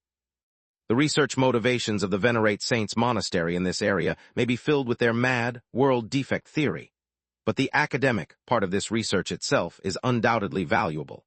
No matter what, the purity of knowledge and theory is unaffected by their extreme thoughts. Therefore, the focus of the discussion between Yu Sheng and Bailey Ching quickly fell on those angel catalysts. What is the current state of those Ankela crystals? Yu Sheng asked. They're still in the containment zone, and the Special Service Bureau has continued its research on the Ankela crystals. But there's been no progress, Bailey Ching nodded, including the research on the secondary crystals as well. I want to go and take a look, Yu Sheng stroked his chin. The matters mentioned by that cultist are still quite intriguing. Bailey Ching agreed readily. Of course, actually, I just informed the containment zone to prepare. We can go anytime. Yu Sheng nodded, called over Hu Li and Luna, then went over to pick up the little puppet still seriously playing with Cat's cradle. Stop playing, let's go check the anti-Aaron crystal together. The little puppet immediately started twisting around in his hand. Hey, are you never getting over this joke? Ignoring the little creature's protest, Yu Sheng led her and opened the door to the inside of the containment zone. However, just as they were about to walk in, he felt a somewhat unusual gaze from beside him. Turning his head, he found Bailey Ching looking at him steadily. What's wrong? Bailey Ching's expression was on the verge of cracking. Could you at least show some respect for the security system of our highest-level containment facility? Yu Sheng was taken aback by the words, feeling a bit embarrassed. Should I close the door and then slowly open it again to show that it's difficult to open? Bailey Ching lightly sighed on the spot, nearly raising her blood pressure, then refrained from mentioning respect, and instead kept a straight face while stepping through the door. Yu Sheng and his group arrived inside the containment facility with extremely high security, encapsulated by massive gray-white cement structures. Having received advance notification, the place was already prepared. A piece of the Ankala crystal and several samples of secondary crystals were moved from secure containers to the laboratory before Yu Sheng's arrival.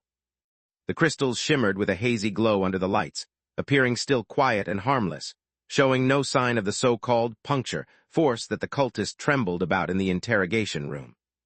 Angel Catalyst. Yu Sheng frowned, looking at the crystalline substance on the platform. It's surprising that we previously thought this thing's only purpose was to be anti-Aaron. It's unexpected that a group of cultists has delved so far into research on angel remains. It's quite normal, after all, they've been secretly researching for over a decade, and the only advantage we have over them is that we actually have a batch of high-activity catalysts, Bailey Ching said calmly. For subsequent interrogations of other cultists, we need to prioritize information on angel catalysts and figure out how they utilized these catalysts. I suspect their ability to sneak into Mist City is related to this technology. The low-activity catalysts obtained from the shadowless skeleton must have some utility, and its puncture effect on the exotic realm sounds suitable for infiltration. That cultist surely concealed a lot of key information, Yu Sheng mused, then glanced at the laboratory leader standing nearby. You still haven't found a way to make these crystals react, have you? The laboratory leader's expression was somewhat reluctant. It's quite embarrassing. We've tried various methods, but the stability of these crystals is beyond imagination. Stability? Yu Sheng muttered, involuntarily recalling the cultist's mention of the strange and horrifying incident that occurred while launching a transition ship meant to transport the Ankala crystal. Bailey Ching evidently had a similar thought to Yu Sheng. That small boat, she mused, transmitted audio resembling a crew lost just 3 minutes before transition, yet everything was normal on board at that time, and it ignored the mother ship's stop command and initiated the transition on its own. This strange situation is clearly more than an ordinary navigation accident, and considering the mission they were executing at that time, it is almost certainly related to the Ankala crystal aboard. Yu Sheng also pondered, then suddenly turned and looked at Luna, who had quietly been following him. You were on their mother ship at the time, do you know anything? Luna was silent for a few seconds before slowly shaking her head. At that time in the holy coffin, I didn't know. Of course, they were worried you'd wake up, so they usually kept you in the holy coffin, definitely not letting you come into contact with these things. Luna nodded, but after just 2 or 3 seconds, she suddenly broke the silence. But hearing the screech during prayer inside the holy coffin. Bailey Ching blinked and after pondering for a moment looked at Yu Sheng. What does she mean by that? Yu Sheng didn't quite understand either. However, he was somewhat accustomed to Luna's limited ability to express herself. After patiently communicating with her several times, he managed to barely grasp what she meant to convey. Are you saying that, although you were on standby inside the holy coffin at the time, you heard strange noises coming from the system connected to the holy coffin? Do you think those noises might have been signals sent back when the small boat encountered trouble, and these signals were leaked to you after being received by the mothership? Luna nodded slowly, stumbling over her words. Holy coffin records. The holy coffin has a recording function. Yu Sheng was taken aback, and his heart instantly raced. Before he could speak, Bailey Ching nodded and said, I'll notify the expert team currently on that ship to try to extract the system logs from the holy coffin. Yu Sheng acknowledged with a hum, then after pondering for a moment, he couldn't help but express his confusion. What exactly happened to that ship at the time? I can understand if you say they carried dangerous goods and exploded during the jump, or even if you say they somehow ended up as heroes in a dimension with a 2D art style, but receiving audio signals of the incident 3 minutes before the phase engine activated. He rubbed his chin, pondering for a few seconds before uncertainly voicing his speculation. Could it be that the ship not only jumped into an anomalous space, but also punctured the flow of time? The crew was torn apart by the Ancilla crystal, and their voices were thrown into the time stream, reaching the point 3 minutes before departure. He was just speculating offhand after some deep thinking, but to his surprise, Bailey Ching immediately showed a slightly serious expression and quickly discussed with the lab director nearby on the issue of whether the phase engine could facilitate time travel when interfered with by angelic power.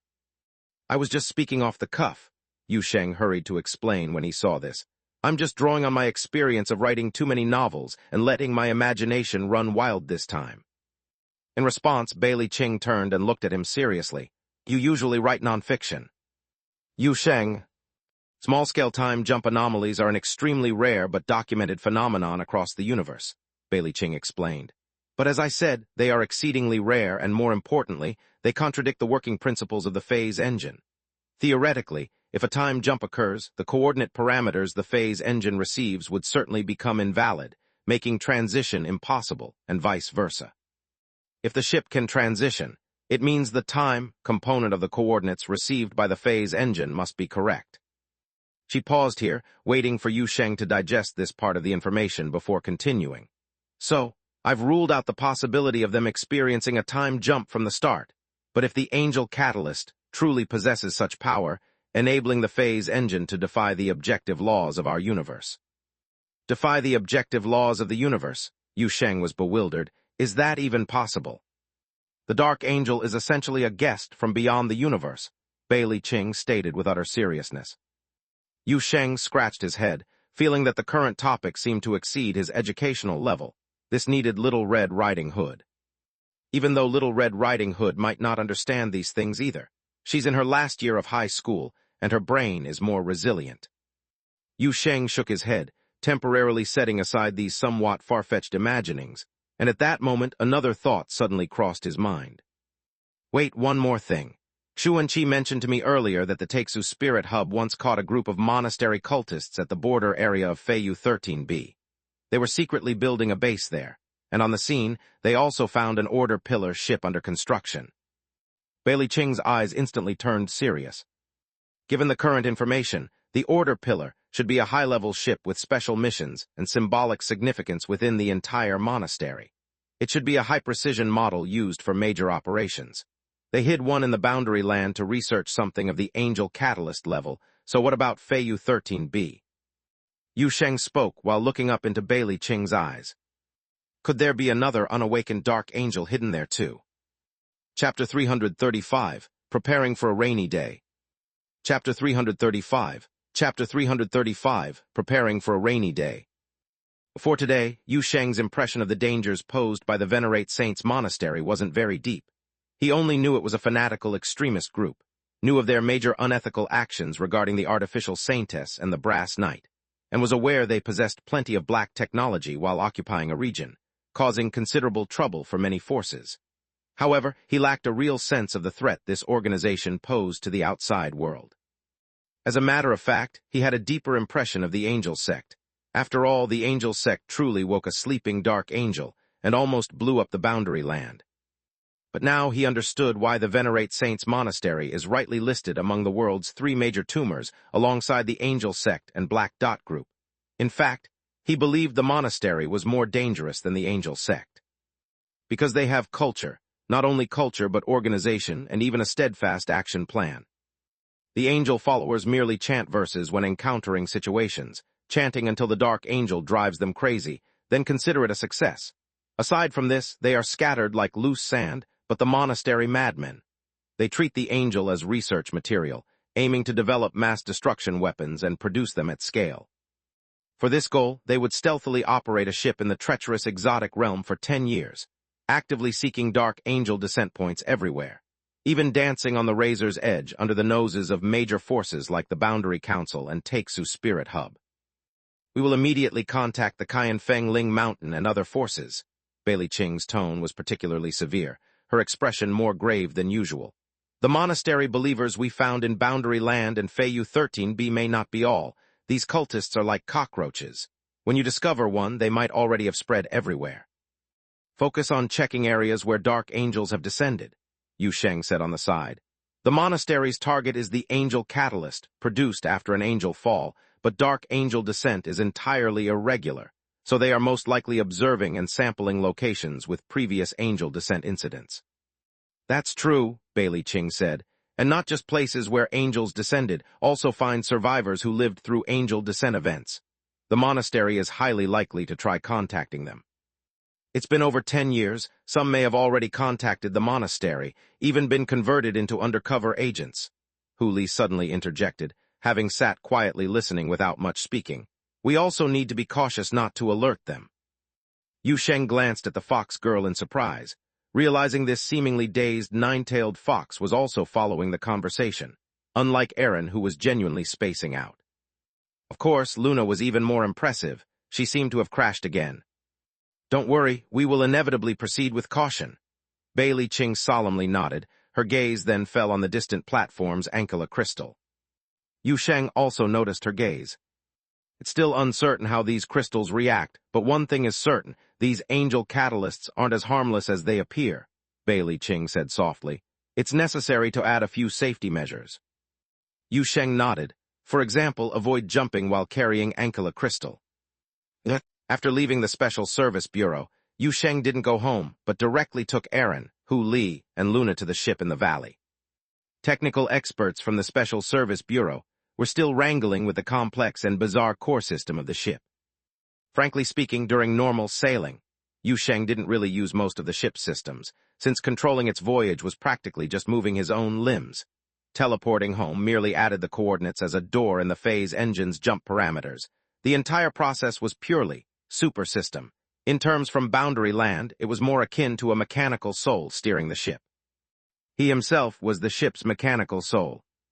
But he understood the necessity of the ship's vast control systems, especially regarding navigation and jumping.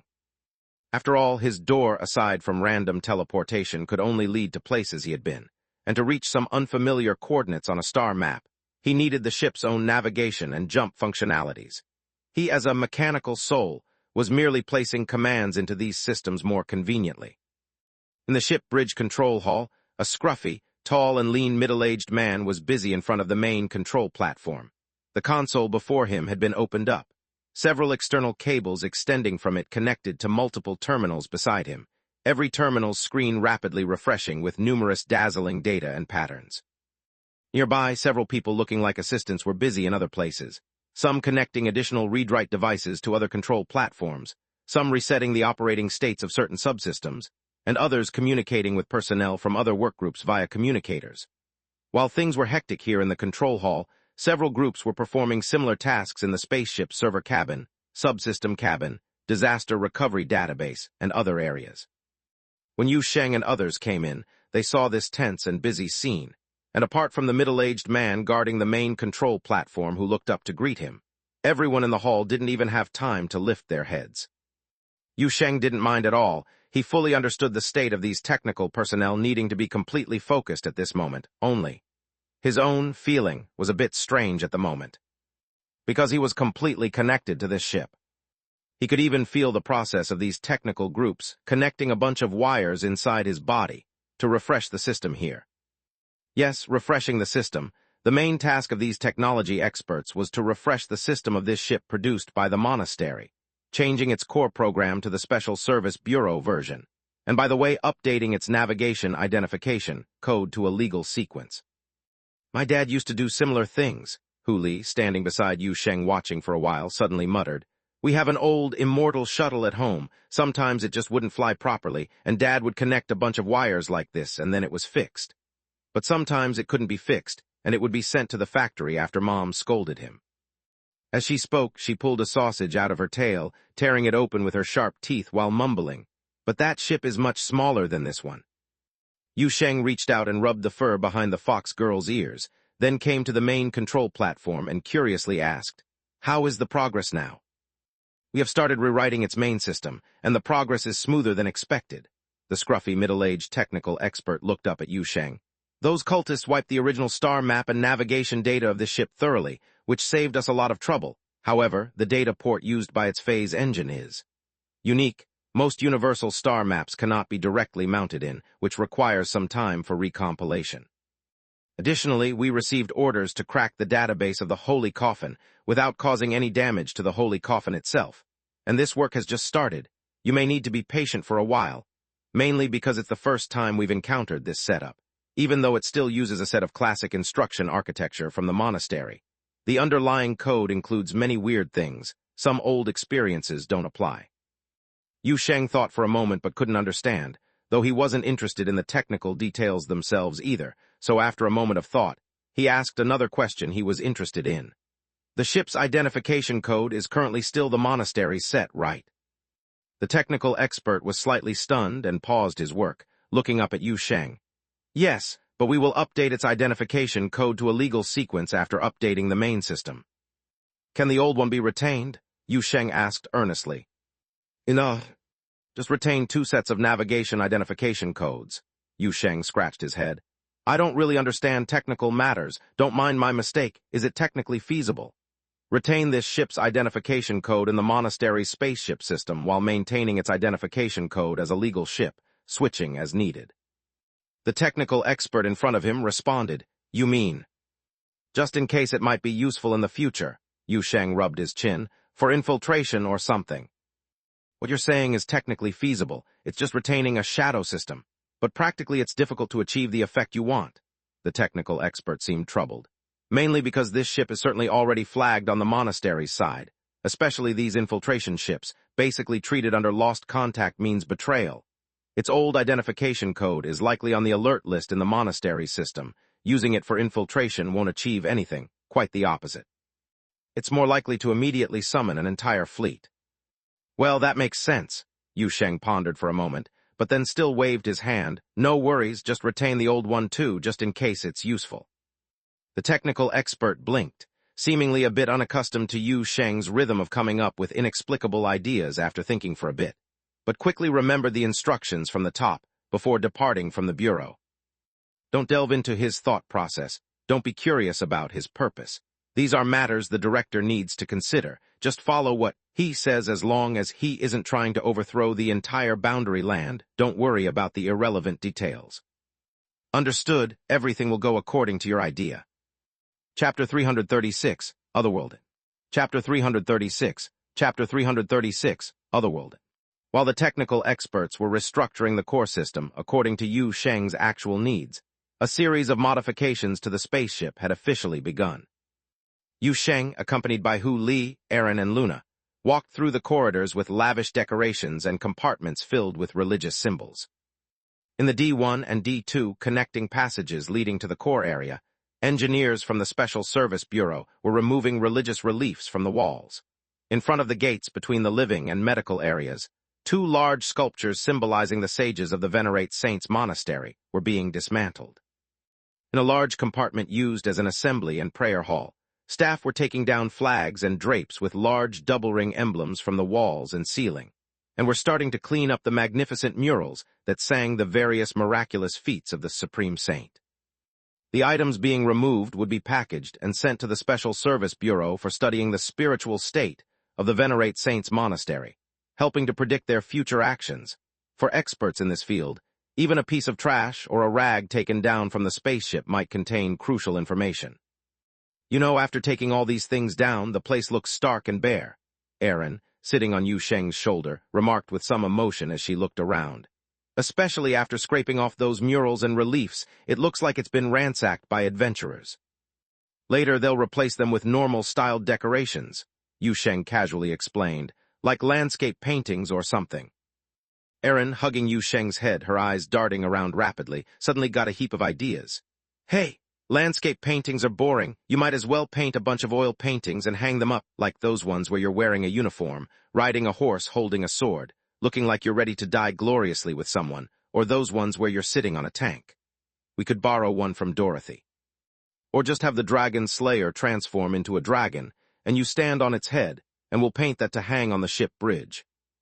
Yu Sheng imagined the scene she described, and goosebumps immediately spread all over, firmly refusing.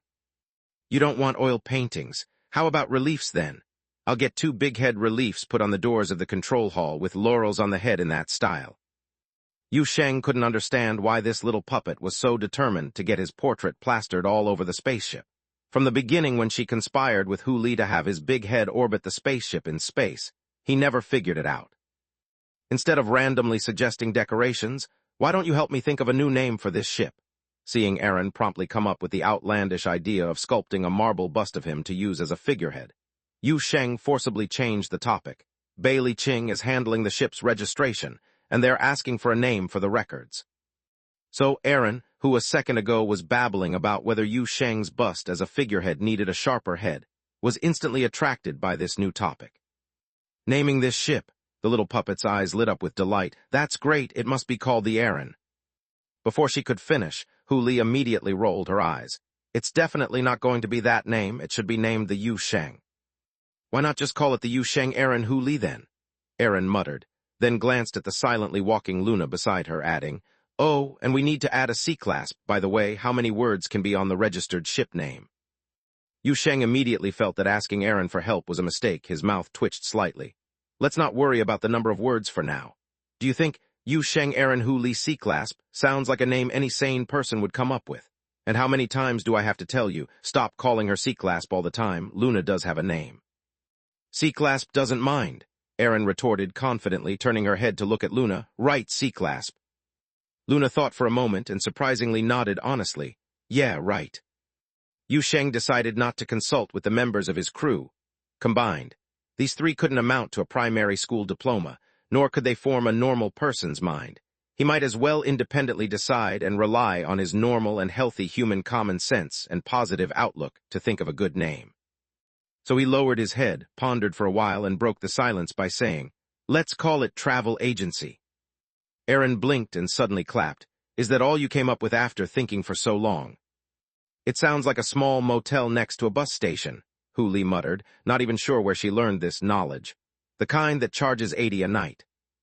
Yu Sheng was taken aback, and just as he was about to say something, he saw Luna nod again beside him. Yeah, right. She obviously didn't understand what Hu Li meant. She just agreed with whatever others said. Seeing this, Yu Sheng was somewhat helpless, so he thought for another moment and came up with a new name. Then let's call it the Otherworld Inn. It fully reflects our scope of business. It sounds ominous, like an untethered bungee jump off a volcano rushing towards death, Aaron pondered, as if boarding your ship equals boarding a pirate ship bound for the exotic realm. Luna thought again and once more nodded. Yeah, right. Yu Sheng. Then let's just call it the Otherworld Inn, he said after holding back for a long time, unable to think of another name. He could only shrug. It's got a bit of a mystical vibe and carries the organization's name. There's certainly nothing unlucky about it. Hu Li and Aaron then started stroking their chins thoughtfully, while Luna nodded again. Right. She really agrees with whatever anyone says. Anyway, no matter what, the spaceship Yu Sheng got was thus officially named Otherworld Inn. Yu Sheng himself was quite satisfied with this name. Just as he was pondering whether he should have a good meal tonight to celebrate the naming of the spaceship, and perhaps call Xuan Qi over for dinner to discuss the Venerate Saints Monastery's research on the Angel Catalyst, and the possible conspiracy behind its appearance on Feiyu 13B, a sudden phone ring interrupted his thoughts. Yu Sheng took out his phone, and was surprised to find that the caller was Xuan Qi. Can't even think of him lightly, he muttered subconsciously, raising his hand to answer the call. Hello, Xuan Qi. Mr. Yu, this junior greets you. Xuan Qi's signature polite greeting came from the other side of the phone. Are you at home today? The sect has given an order for me to return. I have come to bid you farewell in person today. Yu Sheng was surprised. Ah, so sudden. I'm at home. Where are you now? I'm near Wudong Road. I'll be there soon. Yu Sheng hung up the phone, exchanging glances with Aaron and the others. A short while later, Xuan Qi arrived. Yu Sheng returned to number 66 Wudong Road, opened the door for Xuan Qi, invited him in, and opened a bottle of drink, then curiously asked, What happened to make you leave in such a hurry? You were talking about staying a few more days. Xuan Qi took the drink, thanked him, and then sighed. Ah, indeed it came suddenly. The master said a deceitful exotic realm suddenly appeared near the Taixu spirit hub. The situation is complex, and he's unable to leave, requiring a disciple of renown to take charge, so I have to return. As he spoke, he noticed Luna standing in the corner of the living room, now in standby mode, and his expression suddenly froze. "Ah, isn't this? She's one of us now," Yu Sheng casually explained. "Her name is Luna." Xuan Qi was momentarily stunned, clearly taken aback by the transformation of the artificial saintess he had battled fiercely just days ago, now standing there as an ally. However, knowing Yu Sheng had seized the monastery's spaceship and attempted to repair the artificial saintess, and understanding the truth and passed behind Luna, he quickly reacted, a gentle smile appearing on his face as he rose to greet. "I am Xuan Qi, delighted to see you well and back on the right path." Luna hesitated for a moment, seemingly trying to recall who the familiar person before her was, then finally matched the data from her memory, remembering Xuan Qi's medical disturbance explosion fist that had last sent her back to the holy coffin. After a brief pause, she bowed slightly with an elegant gesture and spoke. "Hello." Seeing the two exchange greetings, Yu Sheng turned to Xuan Qi. "All right, since the sect has ordered you, I won't keep you long, but you're not in too much of a hurry, are you?" "Not too urgent. I've booked a high-speed shuttle departing from the Boundary Landstar port tomorrow," Xuan Qi nodded. "Do you have other plans?" "Mainly, I just learned some details from the Special Service Bureau related to the Venerate Saints Monastery's activities over the past decade, and it might even involve Taixu's Spirit Hub, so I wanted to talk to you," Yu Sheng said, his expression turning gradually serious. "Your master will likely soon receive news from Director Bailey. Many major forces might be busy shortly." Hearing this, Xuan Qi's eyes became serious. Activities of the Venerate Saints Monastery in the past decade, and involving Taixu's Spirit Hub. Are you referring to the secret enclave we discovered near the border of Feiyu 13B?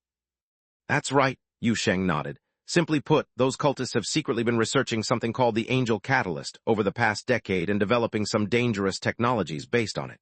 They've been hiding in that Mist City to obtain the catalyst from the Dark Angel Anka-Ela after its fall, and considering the peculiarities of the spacecraft they built, labeled Order Pillar, I suspect. Their actions at Feiyu 13B also have a similar purpose." Chapter 337, Master Uncle is a Strange Man. Chapter 337, Master Uncle is a Strange Man. Yu Sheng roughly recounted to Xuan Qi the intelligence he had gathered from the Special Service Bureau, including how the cultists had unearthed a shadowless skeleton back in their hometown, and the incident of a small boat disappearing while trying to transport Ankla Crystal. He revealed this because he knew that Bailey Qing would soon relay these matters to the major forces, and there was no need to keep such information confidential in front of a young talent of Qianfeng Ling Mountain, like Xuan Qi. The expression on Xuan Qi's face visibly shifted from calm to serious, then from serious to solemn, until his eyebrows almost stood up. "Do you suspect that Feiyu 13B might also have been parasitized by the Dark Angel?" Xuan Qi asked, though he tried hard to control his breath and emotions. He still couldn't hide the solemnity and tension in his tone. "It's just a possibility," Yu Sheng waved his hand. "After all, we don't really understand what those hidden society cultists are using the Order Pillar for. The only cultist who could speak wasn't in great physical condition and fainted halfway through talking. But considering that this ship doesn't look cheap, and it even has a chapel clearly meant for religious rituals, they certainly aren't building it for play. Even if it's not aimed at the Dark Angel, it's got to be for a task of similar magnitude." "What? A task of similar magnitude to the Dark Angel?" Xuan Qi immediately showed an expression of having a toothache. "I just can't imagine it." He then lowered his head in thought for a moment, and his expression subtly changed for some reason. Suddenly he looked up and asked, "You also mentioned earlier that they lost a small boat." "Yes, while attempting to send out the Angel Catalyst from Mist City. It mysteriously sent a string of bizarre audio in advance as if possessed, and then disappeared after a warp jump," Yu Sheng nodded. "Why, do you have any thoughts on this matter?" Xuan Qi hesitated for a moment and began. "Not that I have any thoughts. It just suddenly reminded me of another strange encounter that my master uncle shared with me from his travels in his early years." Upon hearing this opener, Yu Sheng instinctively widened his eyes. "What did your master uncle encounter back then?" Master Uncle is fond of traveling across the world, so he indeed encountered quite a number of strange and bizarre tales." Xuan Qi coughed awkwardly twice, adjusted his sitting posture, and continued. "He said there was one time he was crossing the Star Han, and while traversing a great void with no celestial markers at all, the immortal boat suddenly malfunctioned. That great void spanned billions of light years without anything within it. Exhausting his cultivation, Master Uncle could only barely maintain the spiritual disk of the immortal boat from dispersing, sending out occasional cries for help. yet unable to move an inch. One could say the situation was perilous and desperate. But just when he was helpless, having already prepared to meet his end, a signal suddenly came from that empty void zone, responding to his cries for help. Then 3 days later, he saw the wreckage of a gigantic ship appear near the immortal boat. Yu Sheng, who was listening, suddenly paused in surprise. Wreckage. Yes, wreckage. It was unclear where it was constructed, only that it was extraordinarily massive, at least 10 times larger than the immortal boat my master uncle was riding on. Yet it was somehow torn into pieces, drifting in the void. And from within that wreckage, there kept coming responses to the distress signals. Master Uncle felt something was off and didn't dare rashly interact with that strange ship, so he barely managed to keep the immortal boat at a distance from the wreckage. After stalemating for a day, suddenly, he saw the wreckage restored in an instant, turning into a gray, misty large ship with its lights on. He could even see people walking and talking inside the portholes. Yet this apparently restored and intact, large ship continuously emitted extremely deceitful and terrifying signals from the moment it appeared, restored. Master Uncle said the immortal boat received countless cries for help from that ship, as well as people's wails before death and the sounds of the ship being torn apart. Then in the next moment that large ship turned back into a fragmented wreck, flying behind the immortal boat, continuously transmitting communications saying, "Received your distress call, en route to provide assistance." Xuan Qi stopped at this point, and Aaron, sitting on the coffee table, was stunned for a moment before letting out a scream. "Oh my God, that's scary. I've read a horror story with a similar theme when I was a kid." Hu Li also chimed in. "Eventually, everyone on that ship died." "It's indeed terrifying, even my master uncle thought so," Xuan Qi nodded. "That's why he didn't dare respond to any communication from that strange ship. Yet, as the immortal boat was damaged, he couldn't get away from that large ship which was always trying to provide rescue." They remained in a standoff for a good 10 days, with the ship continually alternating between wreckage and being intact, until the last day, when the situation suddenly changed. That large ship suddenly stopped, and then sent one last communication to my master uncle, saying just one sentence. "You must stop the green gold stone from setting sail on Suomo 4 on June 12, 2044. Yu Sheng stared with wide eyes, and then the large ship suddenly disappeared as if it had entered a warp state, but no temporal or spatial disturbance typical of a warp occurred. It was as if it directly fell into an invisible hole, suddenly appearing in the universe, never to be heard from again. After escaping, Master Uncle even conducted a specific search all around, but never found the whereabouts of that ship."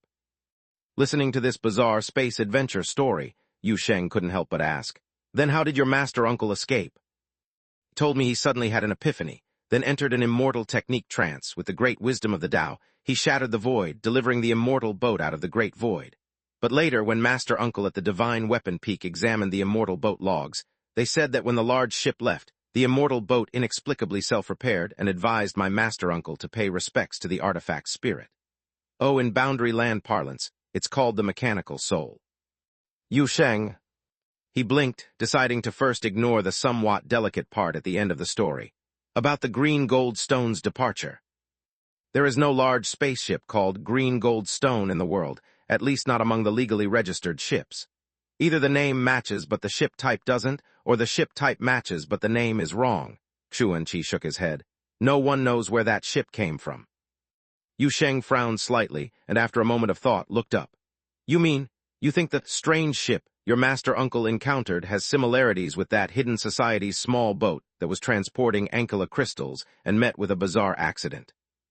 Both sent out a monitoring signal of all crew perished under seemingly completely normal circumstances, and both seemed to vanish completely from the world after a single jump. The only difference is that the ship my master uncle encountered confronted him for over a dozen days, so he witnessed many strange transformations of that strange ship, whereas the hidden society's small boat disappeared in just 3 minutes after showing signs of mutation, before it could exhibit various anomalies." Xuan Qi explained it clearly, then suddenly changed the subject. "Speaking of Master Uncle, there's a chance he might return to Qianfeng Ling Mountain soon." That Master Uncle, always wandering outside and going through countless bizarre stories, is coming back to Qianfeng Ling Mountain soon. Yu Sheng's heart couldn't help but be moved. Is he coming back? Wasn't it said that he couldn't be reached while wandering outside? "Oh, my master told me yesterday that they got in touch." Xuan Qi nodded promptly. It turns out that 12 years ago, when he went down the mountain to a nightclub, he was caught by an old young love and was taken away to conclude a romantic entanglement. Fortunately, with the help of the Immortal Alliance Reform Working Group, he was rescued and will return to the sect in a couple of days. Speaking of this, he paused and showed a deeply moved expression. My master was quite relieved when he talked about this, saying that these years he has always misunderstood Master Uncle, thinking he left the sect affairs behind without saying a word to throw himself into danger. But it turned out to be just a lifestyle problem that led to being taken, letting the fairy vent a little, at least spared him some merits. Yu Sheng, Aaron and Hu Li and Luna. It was pin-drop silent in the living room. Why is everyone silent? Xuan Qi looked around somewhat confused. Yu Sheng then snapped back, staring at the handsome man in front of him as if he had seen a ghost, still unable to believe what absurdity the other had just said with such calmness. He sized up Xuan Qi several times before hesitantly speaking. You, what did you say earlier your master uncle went down the mountain? To a nightclub, and then encountered an old young love, Xuan Qi nodded calmly, was taken away to conclude a romantic entanglement, ironically smoothing a psychological barrier in his path. This can be said so calmly. Cold sweat ran down Yu Sheng's forehead, feeling a whole stomach full of comments stuck right at the bottom of his tonsils, and his thoughts jumbled up. Hey, no, your master uncle. That strange man wanders the world, right? Seeking secret realms, right? All sorts of legendary experiences, right? At this, he couldn't continue because he didn't know whether to first critique going to a nightclub, or critique getting entangled in a romantic union, or critique the later appearance of the Immortal Alliance Reform Working Group. As for Xuan Qi's master's subtle attitude towards this event, he didn't even have the extra mind to consider it. Meanwhile, Xuan Qi remained as calm as ever, though his tone carried a bit of sentiment. My master uncle certainly is good in every way. It's just that he's fated with emotional debts, since setting foot on the path of cultivating immortality, hasn't encountered tribulations, but instead all turned into emotional trials. Yu Sheng. A moment later, Yu Sheng looked woodenly at Aaron, who was daydreaming on the coffee table, then at the nearby fox, who was turning to look at him with clear eyes, and at Luna across, who seemed to be rebooting. I think there's a bit of a cultural difference involved here, he said with a serious look. Aaron and Hu Li wholeheartedly agreed. Luna nodded as well. Right. Chapter 338, Preparation for a Long Journey. Chapter 338, Preparation for a Long Journey. Xuan Qi's master uncle is a strange man. Before, Yu Sheng only heard about some of his legendary deeds and already had this feeling. Now, after hearing about his deeds from another perspective, it felt even more legendary. And along with this feeling, a bold idea suddenly popped into Yu Sheng's mind. He glanced at Aaron and casually said, "Do you want to take a trip?" What? Aaron didn't get it at first, but in just 2 or 3 seconds she understood Yu Sheng's meaning, and her eyes lit up instantly. Hey, that sounds great. I want to meet your master uncle. Yu Sheng thought for a moment, then turned his head to Xuan Qi and said, Mainly, I want to discuss the strange events he encountered, like that deserted star between two worlds, the strange ship you mentioned earlier, and the fragment he obtained in his younger years, which seems to be of the same origin as the fabric piece I discovered. I'd like to talk to him in person about these things. Besides, I'm somewhat concerned about the things those Hermitage believers did in your area. Can you arrange it? Xuan Qi was taken aback by his words and then showed a somewhat pleasantly surprised expression. You wish to accompany me to Qianfeng Ling Mountain? That would be wonderful. My master also greatly wishes to meet with you, only considering that you're stationed at the boundary land, holding the angels back to suppress the exotic realm, he dared not rashly invite. Yu Sheng was dumbfounded for a moment upon hearing this, then burst into laughter. What am I stationed at? I'm not stationed at the boundary land, that's Bailey Ching and her Special Service Bureau. I just happen to help them a bit. Besides, the initial intention of starting this travel agency was to run around looking for things to do. What's so immovable about that? Xuan Qi froze and realized he might have misjudged Yu Sheng, but quickly responded. All right, I'll first report to my master so that the sect can make some arrangements, and then will you set off with me tomorrow? From the boundary land to Qianfeng Ling Mountain, even the fastest shuttle through the warp passage takes about 3 days. Yu Sheng waved his hand. Why bother with all that? I can just open a door and we're there, right? Xuan Qi was busily contemplating travel arrangements when Yu Sheng's words hit him. He paused before realizing what he meant, and the two then engaged in a staring contest. Some deep-seated memories floated to the surface from the depths of Yuan Tong's mind. Like the alchemy furnace, the rafters, the copper-headed belt, the copper-headed belt, and the copper-headed belt, just to name a few. It was the first time Yu Sheng had seen such quick, complex, and deep changes in someone's expression. It was as if Yuan Tong's changes in just a single second were enough to last Bailey Qing over a century. Last time was mostly an accident. Yu Sheng rubbed his nose awkwardly. This time, inform your master in advance. Yuan Tong seemed to have built some mental preparation. A feeling of reluctance yet mixed with 3 parts expectation and curiosity swirled in his mind, leading him to finally nod. All right. Then when shall we set off? Yu Sheng promptly asked. It still has to wait for tomorrow, Yuan Tong thought and replied seriously. Apart from informing my master, I also need to go back and pack, and there's the shuttle ticket to cancel. All right then, tomorrow it is. Come over when you're ready, Yu Sheng nodded. We'll depart from here. A moment later, Yuan Tong took his leave. Aaron climbed onto the windowsill of the street-facing window, looked outside for a while, then turned and jumped down, running to Yu Sheng with a face full of excitement. Hey, are we really going to Qianfeng Mountain? We're going on a long trip. Is that place full of immortal cultivation? Should I prepare a set of clothes that match the local style? I saw a doll dress online that looks fantastic, the vibe, the design. If you want new clothes, you can just say so. Yu Sheng grabbed the little puppet, who was darting around like a little rocket, and put it on the sofa beside him. And as for being a long trip, it's just a door away. Is there really a need to be so excited? Savior, Hu Li approached at this moment, with a thoughtful expression on her face. Do you think we should also bring some gifts over there? Yu Sheng thought it was a reasonable suggestion and casually asked, Do you still have any iron blocks? Yes, Hu Li nodded immediately, several pieces. Then that's fine.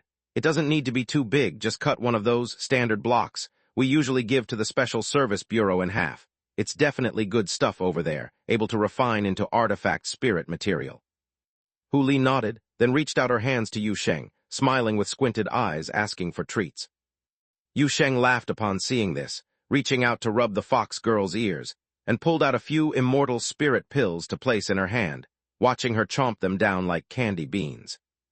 The main purpose of going this time, aside from meeting that strange man and understanding the Hermitage's activities there, is indeed to broaden our horizons. Yu Sheng sat down on the sofa, speaking absent-mindedly. I've spent so much time in the boundary land that I'm growing increasingly curious about what the outside world actually looks like. Me too. Erin raised her hand immediately. Staying here all day is stifling. Boundary City requires maintaining some baseline state everywhere, so even going out is a hassle. Qianfeng Mountain, a place for immortal cultivation, surely won't be unacquainted with puppets, right? Hu Li, munching on the candy beans, swayed on the sofa happily. I can let my tail out once we get there. I heard from Yuan Tong that there are spiritual foxes there too, though they are a minority. Finally, only Luna was left without input. Yu Sheng glanced at this artificial saintess, and seeing her trying to form words, preempted by saying, Being over there won't affect your farming when you come back. I can open a door for you. Is that what you wanted to say? Luna nodded immediately. Yes, it is.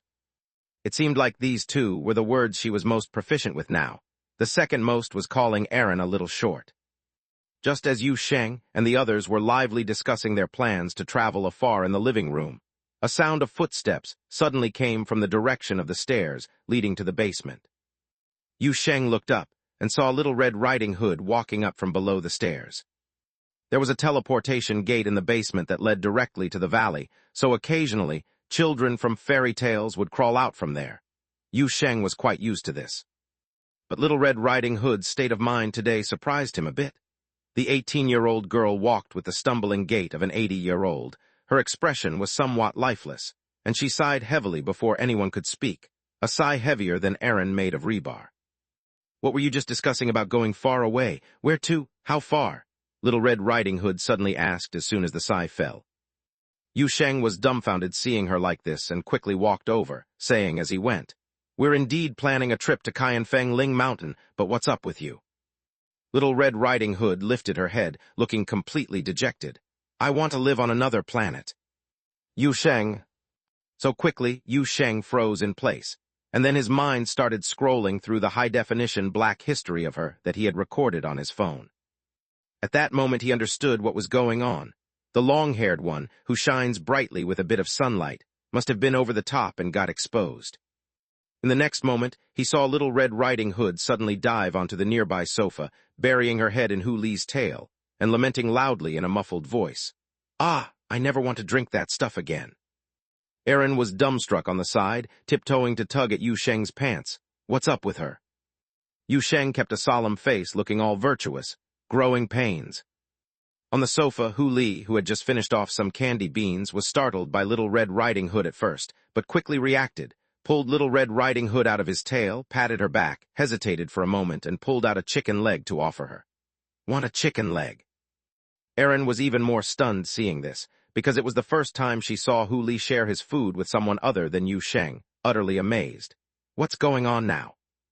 Yu Sheng continued solemnly, looking virtuous. "Friendship between foxes and dogs." Just as he finished speaking, he saw Little Red Riding Hood whip her head around, her face full of grief and indignation. "Forget it! Forget this!" But seeing Little Red Riding Hood looking almost about to cry, Yu Sheng suddenly started laughing. Something was different. After the 18th birthday, Little Red Riding Hood, who had been an adult for more than 10 years, finally seemed to become a child again. But this childish side will probably soon disappear. She'll gather herself up seriously. But just for relaxing a little bit here, that's pretty nice. Of course, another important reason Yu Sheng laughed was because he reminisced once more over the videos and photos recorded on his phone, unable to hold back his laughter. And at this moment, another bold idea suddenly popped into Yu Sheng's mind. Aaron, like having spider sense, instantly raised her head. "What are you thinking now?" "Yu Sheng, I haven't even said anything yet." The little puppet stared with big eyes. "My spiritual intuition kicked in." Yu Sheng awkwardly scratched his hair, hesitated for a moment before speaking. "Say, should we seize this opportunity, and once we're settled on the other side of Feng Ling Mountain, try to directly move number 66 Wudong Road over?"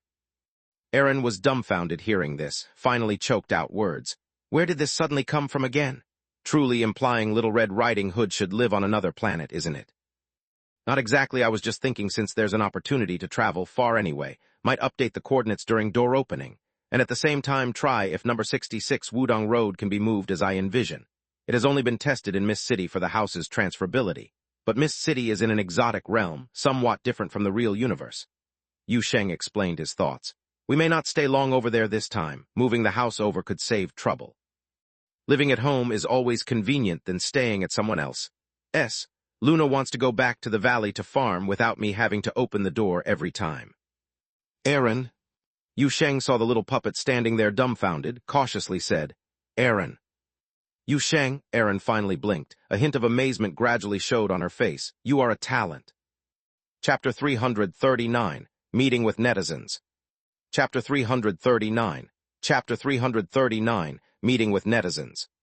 Early the next morning, Xuan Qi arrived. Yu Sheng immediately noticed the hidden anticipation and apprehension on the other's face.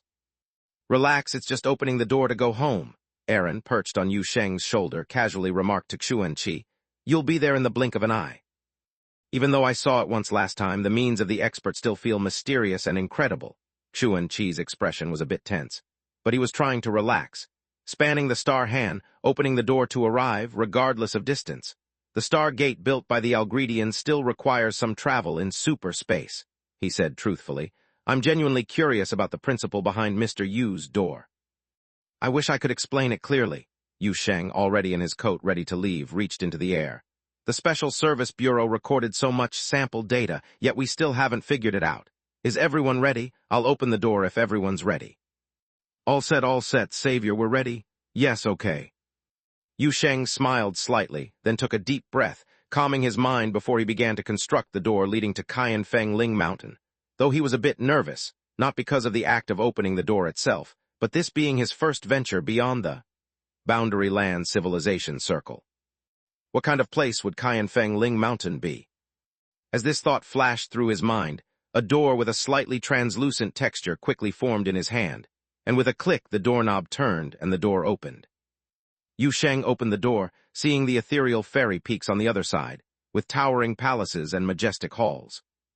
"You go first." Yu Sheng turned his head, glanced at the wide-eyed Xuan Qi, and said with a smile, I have to go last. Hearing this, Xuanqi quickly bowed, adjusted his clothes, and stepped towards the door leading back to Qianfeng Ling Mountain. The moment he crossed the door, the casual outfit with the style of boundary land transformed into a simple yet finely crafted robe. Yu Sheng was slightly amazed at the convenience of the immortals upon seeing this, and then let Aaron and the others go through, following closely behind himself. The scenery changed instantly, and in a blink they had stepped into a different land. But before Yu Sheng could take in the environment of Qianfeng Ling Mountain, a somewhat familiar voice reached his ears.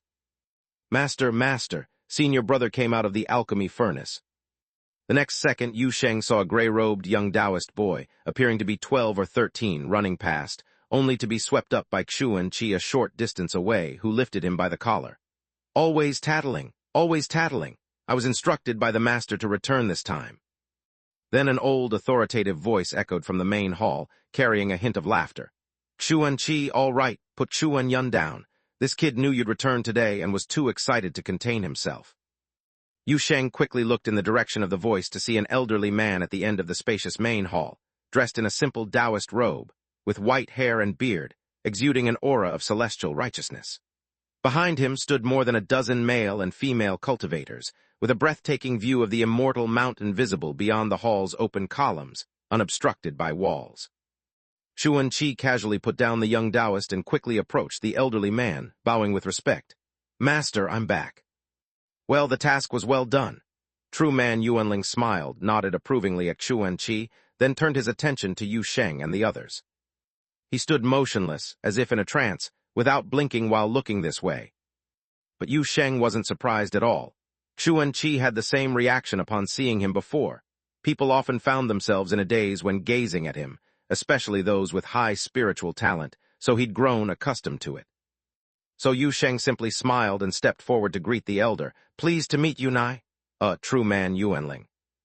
He almost called out Wayward Disciple 4000 by habit, but fortunately corrected himself at the last moment.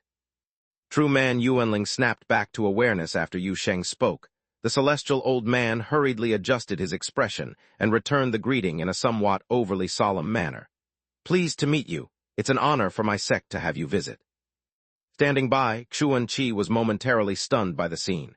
He knew his mentor and Yu Sheng were friends online and expected some polite exchanges when they met, but his master's reaction clearly surpassed his expectations.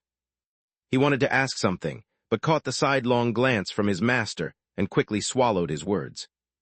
Meanwhile, Yu Sheng, along with Aaron and others, exchanged pleasantries with the elder, getting to know each other briefly. Feeling slightly uncomfortable with True Man Yuanling's continued politeness, he awkwardly waved his hand. "Just call me Yu Sheng, like when we chat on border communication. Meeting in person with such formality makes me a bit nervous.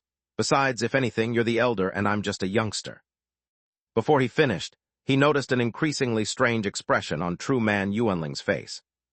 "Mr. Yu is too modest," True Man Yuanling replied. "Since you say so, I'll call you Yu Sheng." While speaking, he gestured to the figures standing nearby.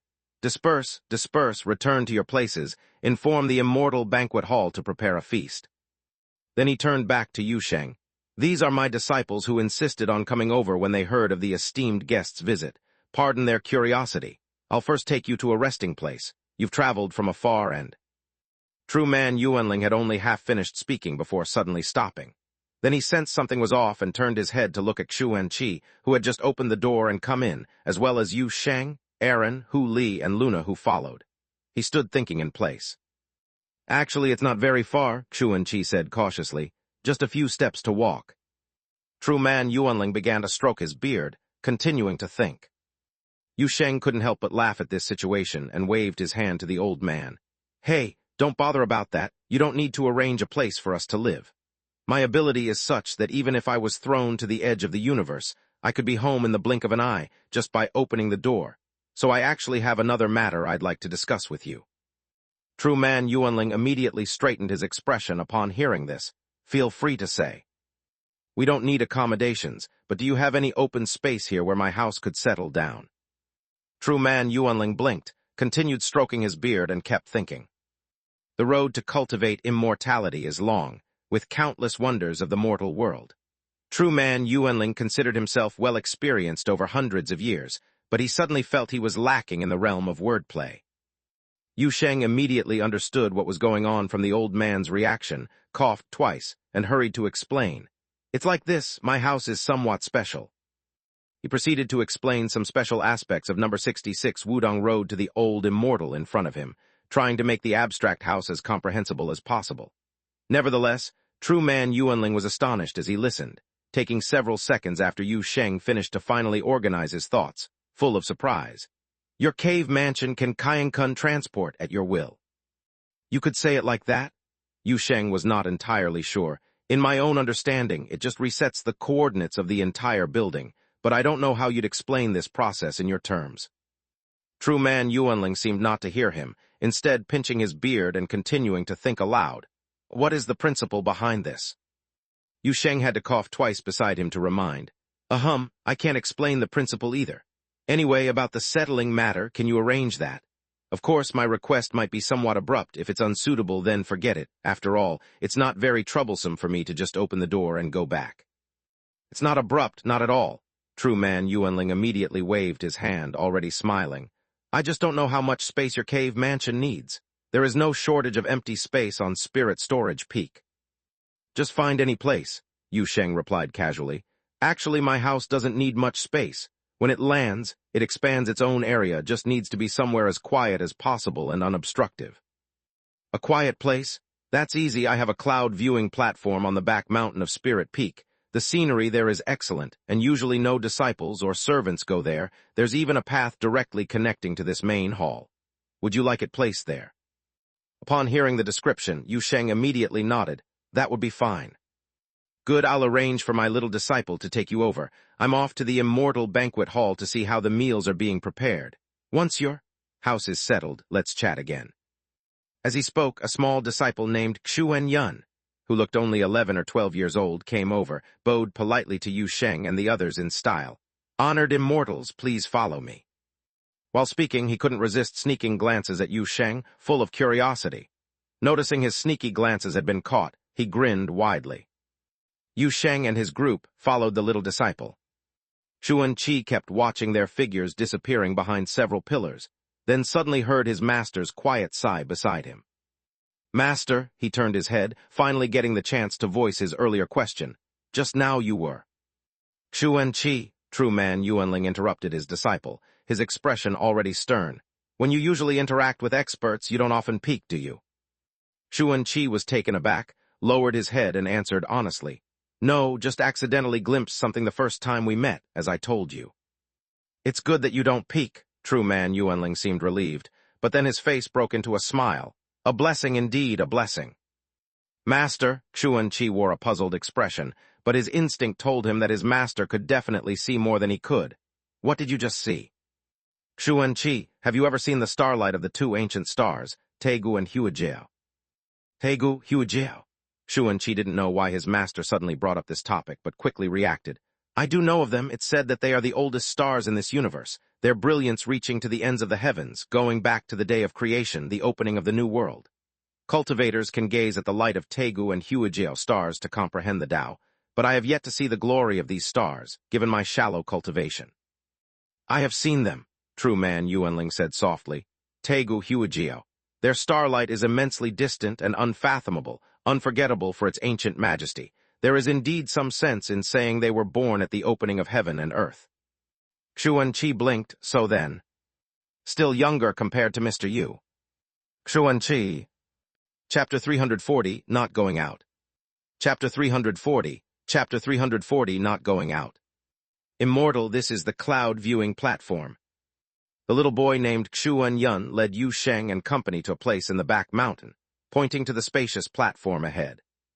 Yu Sheng looked up and saw a stone path winding out of the mountain, following the terrain straight to the heights. The mountain seemed to have been cleaved by a giant blade, and on the severed part stood a high platform.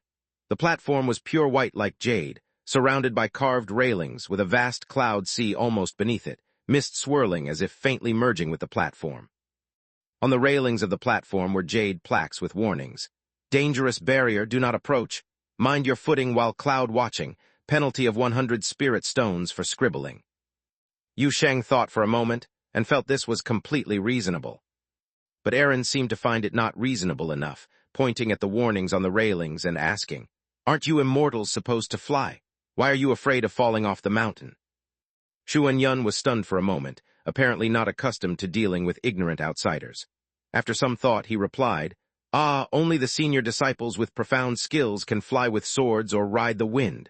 I haven't learned that step yet." Aaron blinked, her face full of curiosity towards Yuan. She naturally liked smaller humans like the doll heads from fairy tales. "Oh, so what step have you learned?" "I just learned to glide with the sword, which allows me to glide down along the mountain slope using the wind without injury," Yuan answered honestly. "But if caught by my master, I'd be half dead from the beating." Li rubbed his chin and commented from the side, "Your learning progress is quite slow. In my hometown, kids your age would have already mastered flying with swords. Those who start early at cram school learn even faster, practicing children's flying swords by the second half of preschool." "Don't compare the peculiarities of your hometown with here."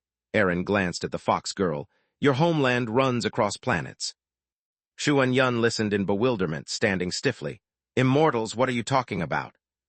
"It's hard to explain to you," Yu Sheng laughed, waving the little boy away. "All right, you can leave us here, go report back to your master." "Oh, okay." Yuan responded, turned, and swiftly ran up the stone steps. Yu Sheng turned his head and looked at the distant vast cloud sea and the faintly visible peaks, unable to resist exclaiming, "This place's scenery is amazing." Aaron poked Yu Sheng on the back of his head. "For a writer, are you really just going to say that after such a long pause?" "This is reverting to simplicity," Yu Sheng casually replied, placing Aaron on the ground, then turned and walked to the side of the cloud viewing platform near the mountain wall.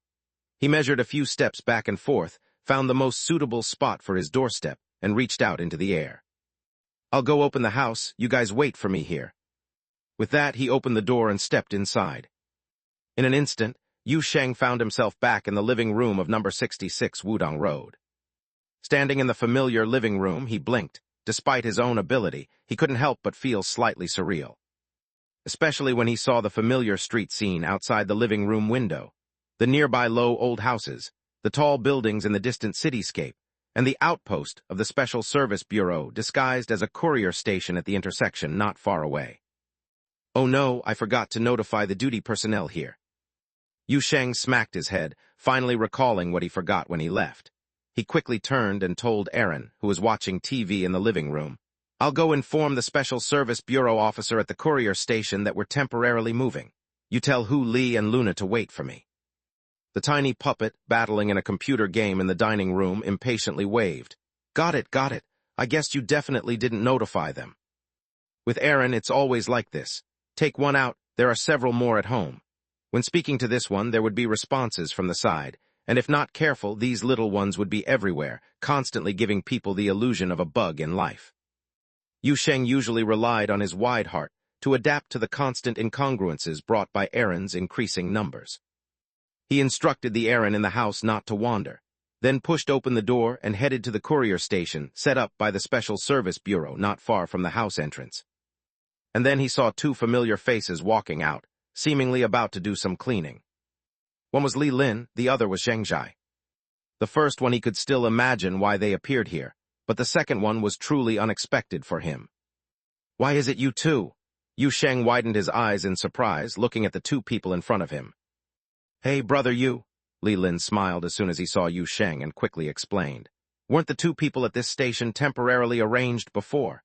Now that they've left, I officially take over this liaison station. Captain Song said I'm familiar with you and also familiar with the environment in this old district, so he gave this job to me." Yu Sheng blinked and his gaze immediately fell on Zheng Zhai. "What about you?" "I joined the Special Service Bureau." Zheng Zhai rubbed his nose, smiling awkwardly as he spoke. Yu Sheng was stunned for a moment, followed by sheer disbelief, widening his eyes at the high-sensitivity, low-stability vanguard before him. "You joined the Special Service Bureau, with your constitution joining the Special Service Bureau." Zheng Zhai continued rubbing his nose and nodded. "Yes." "What's your position then?" Yu Sheng was shocked. "A detector. Don't you know your high-sensitivity, low-stability?" "Sai, it's because of this." Zheng Zhai sighed and explained helplessly. "Weren't there the Mist City incident and the Dark Angel event earlier? The Special Service Bureau noticed my case because of these, and they brought 2 experts to officially test me. The result was... As he said this, he paused, and Li Lin continued for him. The sensitivity was too high. Yu Sheng... Actually, even in normal cases, it's hard for ordinary people to fully return to being ordinary once involved in exotic realm events.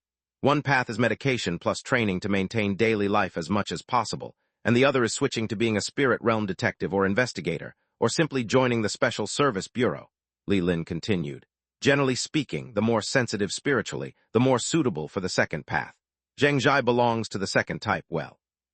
To put it in a way, if it were a horror movie, while the opening scene is still normal, he'd already see the hidden ghost from the sequel and the post-credits scene. Yu Sheng's mouth twitched, understanding it, and turned his head to look at his nephew, who was smiling helplessly with sympathy. Being an ordinary person is almost impossible.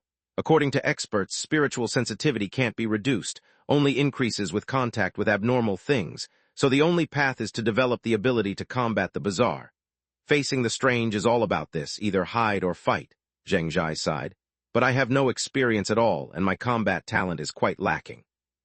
The Special Service Bureau said someone like me, who entered halfway, would easily become a year-end classic case if directly going for the spirit realm detective or investigator. So they let me follow Brother Li to learn by doing. He paused and added, "Oh, before coming here, I had already undergone basic training and a few minor surgeries. They said they've implanted something in my brain, the standard for Special Service Bureau officers, enhancing some resistances and basic self-protection. Arranging the 2 of us to stand guard here also considers my situation. They say it's relatively safe here for you." Listening to the other, Yu Sheng's expression became increasingly peculiar and only spoke hesitantly after they finished. "Well, I was just about to tell you both. I might not be around here recently." Li Lin was stunned. You're going out." "Not exactly," Yu Sheng half smiled. "Number 66 Wudong Road has to leave for a while." Li Lin and Zheng Zhai. The 2 people with normal perspectives took a moment to react to this statement, and ultimately Li Lin was the first to understand. He recalled the intel received during work transition. You're talking about the entire transfer situation of number 66 Wudong Road, right? I've heard of it. Where are you headed? Miss City again." Yu Sheng, going to Qianfeng Ling Mountain. Li Lin was instantly stunned. At this moment, he gained a whole new understanding of not going out and going out. Yu Sheng didn't explain much, only briefly mentioned he was going to meet someone and investigate some matters related to cultists. With this reason, Li Lin could only helplessly exchange glances with Zheng Zhai and let out a sigh. "No choice then, circumstances caught up," Li Lin shook his head. "I'll inform the Bureau. However, the 2 of us still have to guard this area. Even though number 66 Wudong Road is leaving, this area is a key fortified point." "How long do you think you'll be gone?" Zheng Zhai curiously asked. "Hard to say," Yu Sheng waved his hand. "But I can come back any time. Just call me if anything happens in Boundary City." "That's true," Li Lin exhaled gently, his face smiling again. "All right, you handle your business. Safe travels, okay." Yu Sheng bid farewell to the 2 before him and turned back into number 66 Wudong Road.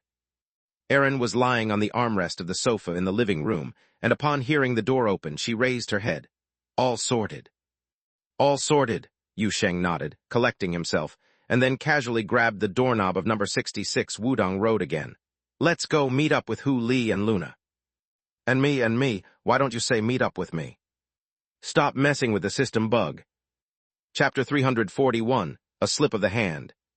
Chapter 341, A Slip of the Hand. Watching Yu Sheng disappear into a door that appeared out of thin air, Zheng Zhai was still staring blankly at the empty space nearby, looking quite surprised. Next to him, Li Lin couldn't help but laugh. "Surprised? You'll be even more surprised later. It's said that once number 66 Wudong Road is relocated, the entire spatial structure of this empty space will instantly smooth out. See these houses around. They'll connect together. Wait, you can't see number 66 Wudong Road, can you?" Zheng Zhai quickly waved his hand. No, I'm just curious how Brother Yu's door appeared." "Oh, that's good, you scared me," Li Lin breathed a sigh of relief. "Even the director can't see that house. If you could, you'd have to see Dr. Lin to have your brain cut open." Zheng Zhai turned his head. "Who's Dr. Lin?" "An exotic doctor who works with the Special Service Bureau, lives nearby, and specializes in autopsies and brain surgery, or brain cutting. is the layman's term, but it's just a small surgery that boosts your resistance to spiritual energy once done, Li Lin said casually, then added. But don't think about it. That's a last resort.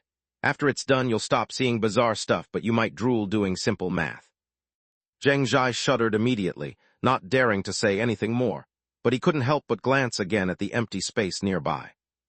A nearly transparent colossal phantom stood quietly there, like a giant beast squatting and facing him silently. The transparency was so high that he couldn't see the outline without careful attention. Zheng Zhai felt this didn't count as seeing. He definitely didn't want to find an exotic doctor for brain surgery. All right, you go inside and get familiar with those operation manuals while I head to the corner store to buy something. Li Lin patted Zheng Zhai's shoulder.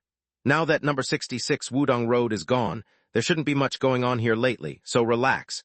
Being too tense might attract weird things. Zheng Zhai nodded quickly. Oh, okay. Li Lin chuckled as he turned to leave, muttering, Ah, finally I don't have to go out on assignments every day like before. Zheng Zhai stood there for a few seconds before turning to walk toward the small station house. But before entering, he couldn't help but look back at the imposing phantom of number 66 Wudong Road.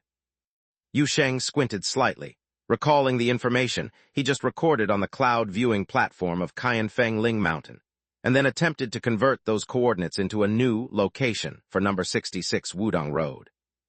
This was his first attempt at transferring the building in the real world and over such a long distance at once. To be honest, he was a bit nervous. After all, Mist City and the real Boundary City are at most like upstairs and downstairs, but Qianfeng Ling Mountain and Boundary Land are cross-country. He took a light breath, concentrated more of his mind, spread his spirituality, and then instantly completed the allocation. Outside the living room window, the scenery suddenly transformed.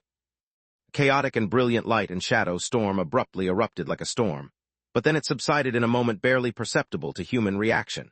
As if the entire world outside the window had been compressed and folded, the sensation of spatial distortion and penetration fleeting, and in the next second, the familiar street view of the Boundary City vanished, replaced by the immortal mist-shrouded white jade high platform, the faraway cloud sea rising, and layers of peaks in the mist.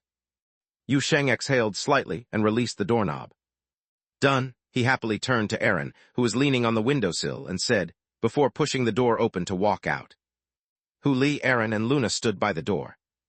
The mountain breeze from the immortal mountain invigorated one's spirit, and Yu Sheng merrily approached Hu Li. I've brought our home back, so we can come home from here now, you guys. What are you looking at? He stopped halfway because he noticed Hu Li and the others weren't looking at him. They were staring, with astonished expressions, except Luna, whose face was stony, at something else not far away. Following their gazes, Yu Sheng instinctively looked over and found himself stunned too. A small house stood quietly in a corner of the cloud viewing platform, facing number 66 Wudong Road from a distance. The small house was quite unremarkable, and there was a sign at the door that read Star Express Wudong Road Collection Point. Yu Sheng. The next second, the door of the express point was pushed open suddenly, and Zheng Zhai rushed out with a puzzled look, exchanging wide-eyed stares with Yu Sheng and the others. Erin exclaimed loudly when she saw him come out. Ah, big nephew. Zheng Zhai was even more surprised. Where am I? All eyes at the scene then turned to Yu Sheng. Yu Sheng looked around, the corner of his mouth twitching a bit. Why are you all looking at me? I have no idea what's going on either. You do know, did you open the door too wide again? Erin nudged Yu Sheng's leg with her head hopping. Can you stop improvising all the time? At this moment, Zheng Zhai nervously walked over, glancing around as he approached, and was dumbfounded by the immortal mountain's auspicious cloud pavilions and buildings surrounding him, only to speak when he reached Yu Sheng. Brother Yu, this. Qianfeng Ling Mountain. Yu Sheng's facial muscles felt a bit stiff. I might have gone overboard with the moving. Zheng Zhai. Where is Li Lin? Yu Sheng looked again at the small house not far away, curious. Zheng Zhai, Brother Li said he went to the store to buy something. He just left before I arrived here with the site. Yu Sheng opened his mouth, but just as he was about to say something more, a beam of rosy light flying from afar interrupted his actions. From the light emerged Xuan Qi and True Man Yuanling. True Man Yuanling was all smiles. I saw spiritual light rising from the cloud viewing platform from afar, guessing you relocated here, so I came to see the situation. True Man suddenly stopped mid-sentence, looking at the cloud viewing platform with a peculiar expression. The cloud viewing platform had expanded more than double its previous size, a spatial dislocation effect perceivable only by him, creating a vast extension in space. A blank area at the center, nothing but empty ground. However, there was a small, inconspicuous house at the corner of the platform, with a sign saying it's a Star Express collection point. No matter how you looked at it, that little house couldn't possibly be number 66 Wudong Road. True Man Yuanling withdrew his gaze and noticed there was a young man with an unfamiliar face standing beside Yu Sheng.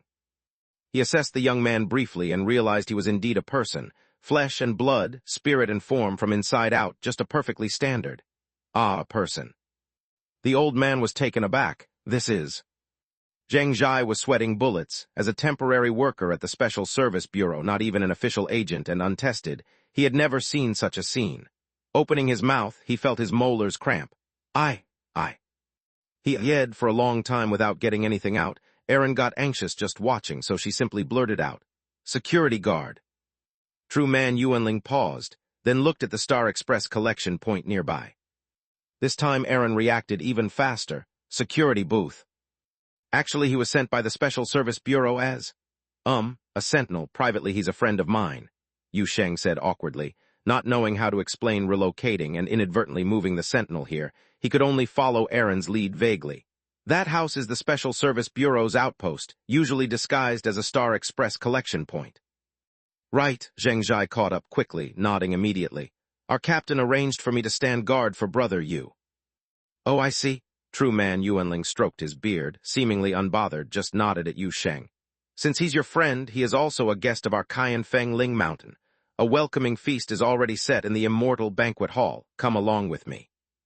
Hu Li's eyes immediately brightened. Time to eat. Yes, food's ready. Yu Sheng, seeing no one was pressing on the issue of relocating the Special Service Bureau's outpost, promptly changed the topic. Let's go eat first. Relocating really made me hungry.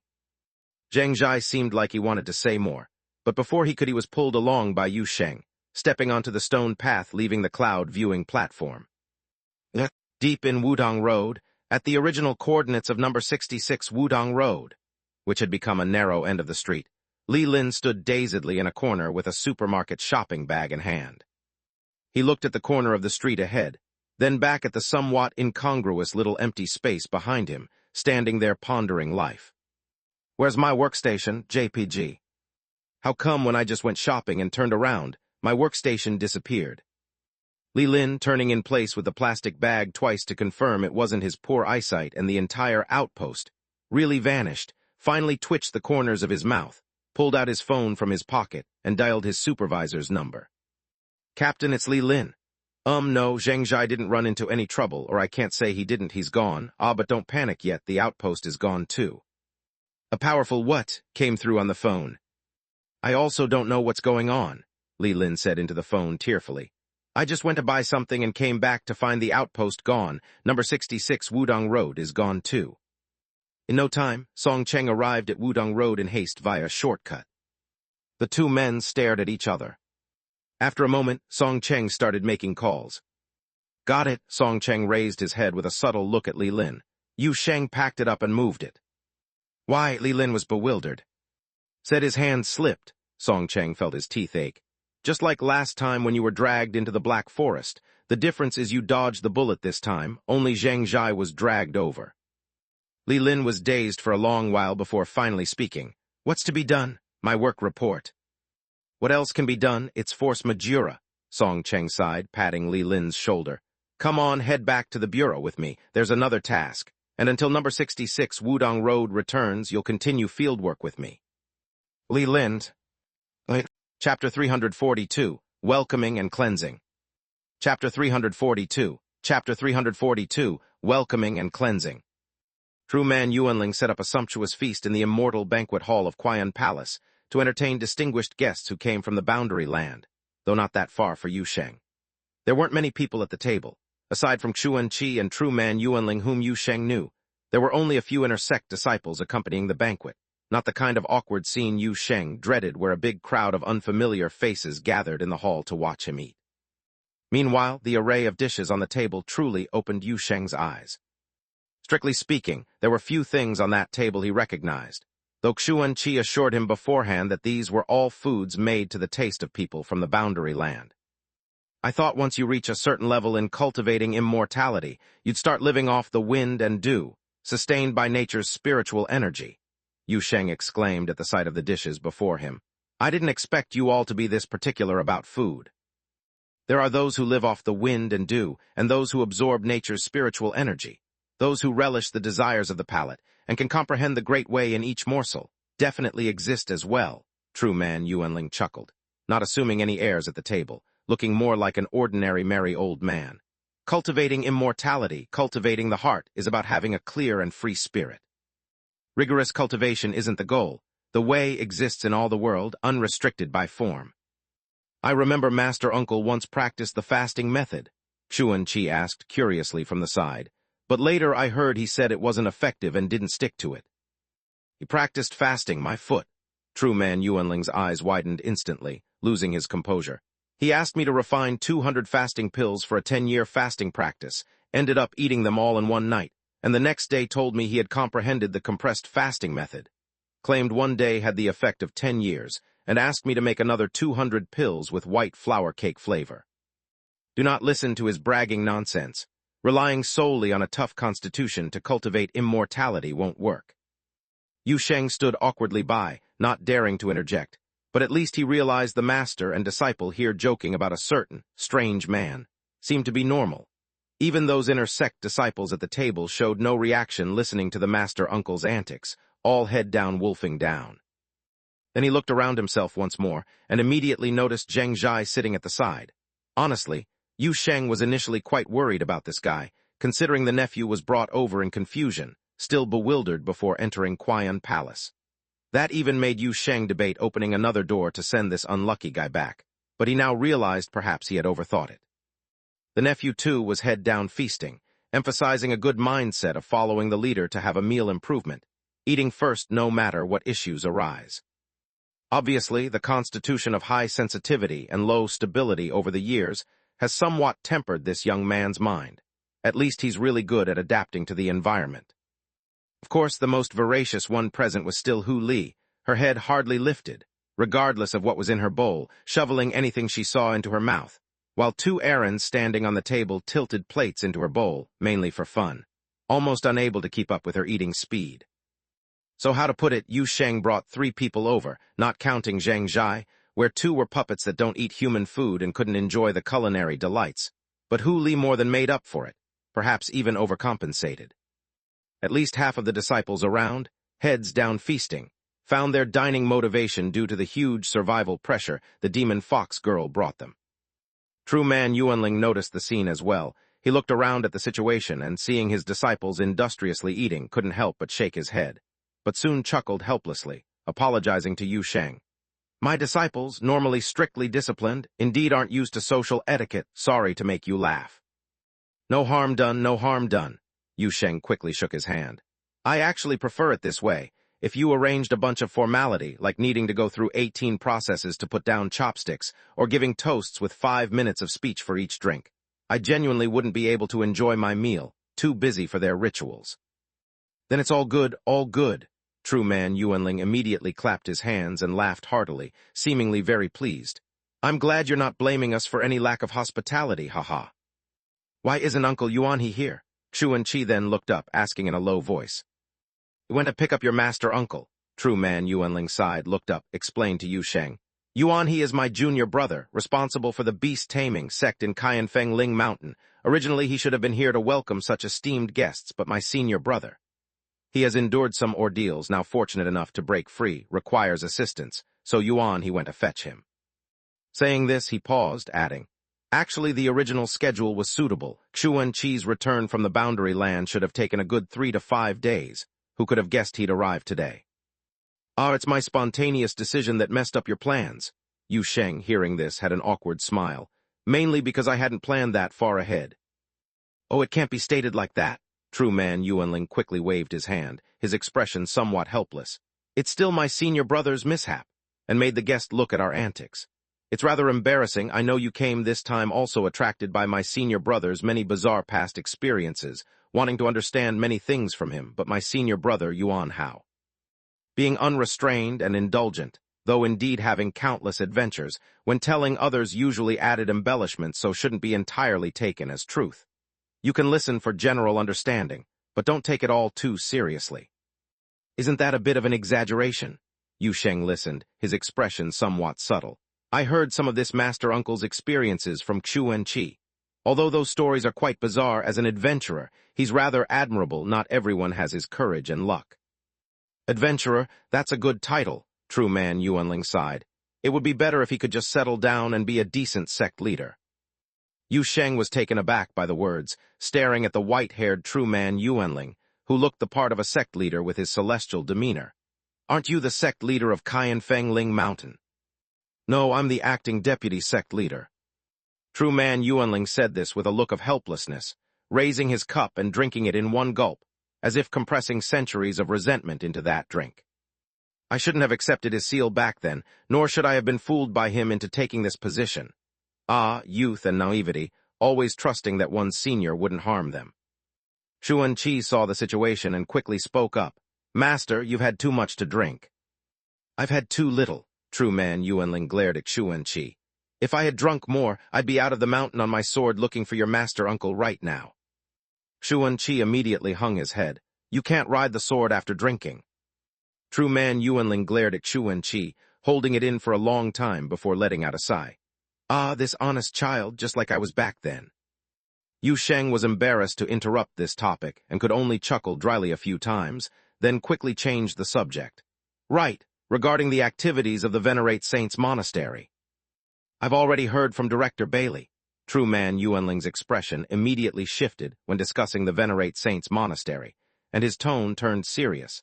I've arranged for dispatched disciples at the border to revisit the lairs where traces of the monastery were first found to see if there are any missed clues. Additionally, I've arranged for records to be reviewed to check for any oversights, and I'm also in contact with the major factions of Taixu's Spirit Hub, hoping they'll pay attention to this matter and be on the lookout for any signs of those evil demons in their realms. At this point, perhaps noticing Yu Sheng's slight curiosity, True Man Yuanling paused, then continued explaining. The Feiyu Star domain is a bit different from your boundary land. Its capital, Taixu Spirit Hub, isn't dominated by a single faction. Although Qianfeng Ling Mountain is revered as the leader among the immortals, there are other prominent sects on Taixu Star, like Yalan, Hengsu, Netherworld Valley, and Lying Cloud 10 Halls, each not inferior to Qianfeng Ling Mountain. The 5 major sects jointly govern Taixu Spirit Hub, each with its influence in the Feiyu Star domain. Though we are friendly neighbors, I cannot command them. Yu Sheng listened thoughtfully to this new and intriguing knowledge from beyond the boundary land, while Aaron, who was feeding Hu Li nearby, suddenly blurted out, Don't you all fight? How rude! Yu Sheng shot a glance at the rash little puppet and then turned to True Man Yuanling. Don't you all fight? Haha, there had been fights in the past. True Man Yuanling didn't seem to mind, evidently not considering it a sensitive topic. But that's what's recorded in the ancient events of the scrolls. In terms used in the boundary land, it was the history of the old world. The history of the old world? Yu Sheng raised his eyebrows in surprise, not expecting to hear such a term from the mouth of an immortal in a realm ruled by cultivators. Yes, the old world. The second singularity explosion was like an invisible chasm in the long river of time, dividing the old and new worlds. Taixu Spirit Hub is populated with cultivators, many of whom are ancient entities, and numerous strange books and ancient scrolls remain, so we have more records of the old world, and are relatively well informed about the matters of recreation. But even so, much about the old world is now elusive. However, some things can be confirmed, like the Feiyu Star domain previously experiencing chaotic days of sect wars. It seems that even until the very last moments of the old world, this part of the world wasn't quite peaceful. Even after heaven and earth were recomposed and reshaped, Taixu Spirit Hub continued to struggle a bit out of habit. But those times have passed. True Man Yuanling said as he raised his hand to stroke his beard, his tone somewhat sentimental. Now everyone has fought enough. After the tumultuous reconstruction of heaven and earth, even the most combative old ancestors seem to have realized something, retreating into seclusion away from the mundane world, leaving this newly reopened realm to finally enjoy peaceful days up to now. Chapter 343, The Strange Exotic Realm. Chapter 343, The Strange Exotic Realm. A banquet filled with joy for all. Hu Li was the happiest, followed by her nephew who was devouring food, and those inner sect disciples who barely lifted their heads to talk to guests, and just kept eating. Ah, I wanted these useless folks to see the world, but it seems their eyes are covered as if by medicated oils. True man, Yuanling sighed as he shook his head, looking at his group of disciples, like a doctoral advisor troubled by his students. After graduating from me, you all will only be able to become wandering healers. With that, he waved his hand. Go on, after eating your fill, return to your rooms and properly complete your assignments. I've set up a pill furnace for soul-suppressing pills. Half a month has passed without anyone refining one. If there's no progress this month, you'll all be punished by cleaning all the pill furnaces on Spirit Storage Peak thoroughly. The young cultivators who were initially chatting among themselves were instantly startled, quickly saluting True Man Yuanling, and bowing to Yu Sheng and others, then turning to fly towards the mountain to complete the master's end-of-term assignment. True Man Yuanling called out to their retreating figures. Don't forget to check the herbal gardens each of you are responsible for on the back mountain by evening. You few are lacking in spirit plant quotas this year. Yu Sheng observed with interest from the side and casually remarked, Feels like you're a mentor guiding students in the universities back at Boundary Land, unlike the Grandmaster image of the immortal sect I imagined. Why do you think my name arose on border communication? True Man Yuanling sighed helplessly. I'm taking care of these dumb disciples, managing sect affairs, regularly covering my troublesome senior brother's messes, dealing with his intimate friends who come by every now and then, and when busy I have to send out 7 to 8 clones. Luckily Xuan Qi is diligent, sharing some burden. Oh, enough of that. Yu Sheng chuckled at those words and suddenly remembered. Oh right, I almost forgot, I brought you a gift when I came. A gift? True Man Yuanling paused slightly, waving his hand. Our friendship does not seek fame or profit, no need to be so courteous. Then a piece of spiritual fox mysterious iron thudded before him. But on the other hand, a gift from a friend should not be refused. Is this what Xuan Qi mentioned? True Man Yuanling immediately shifted his focus, his eyes fixated on the mysterious iron. You are indeed straightforward, Yu Sheng laughed. That's right, this is the spiritual fox mysterious iron I showed Xuan Qi earlier, a specialty from Hu Li's hometown which can be used as the core for an artifact spirit. I thought it might serve some purpose for you here. Great, great, True Man Yuanling immediately clapped his hands in delight. A good thing, truly a good thing, I'll accept this generous gift. You should stay a few more days at Qianfeng Ling Mountain. I'll take you to see the scenery of Taixu Spirit Hub.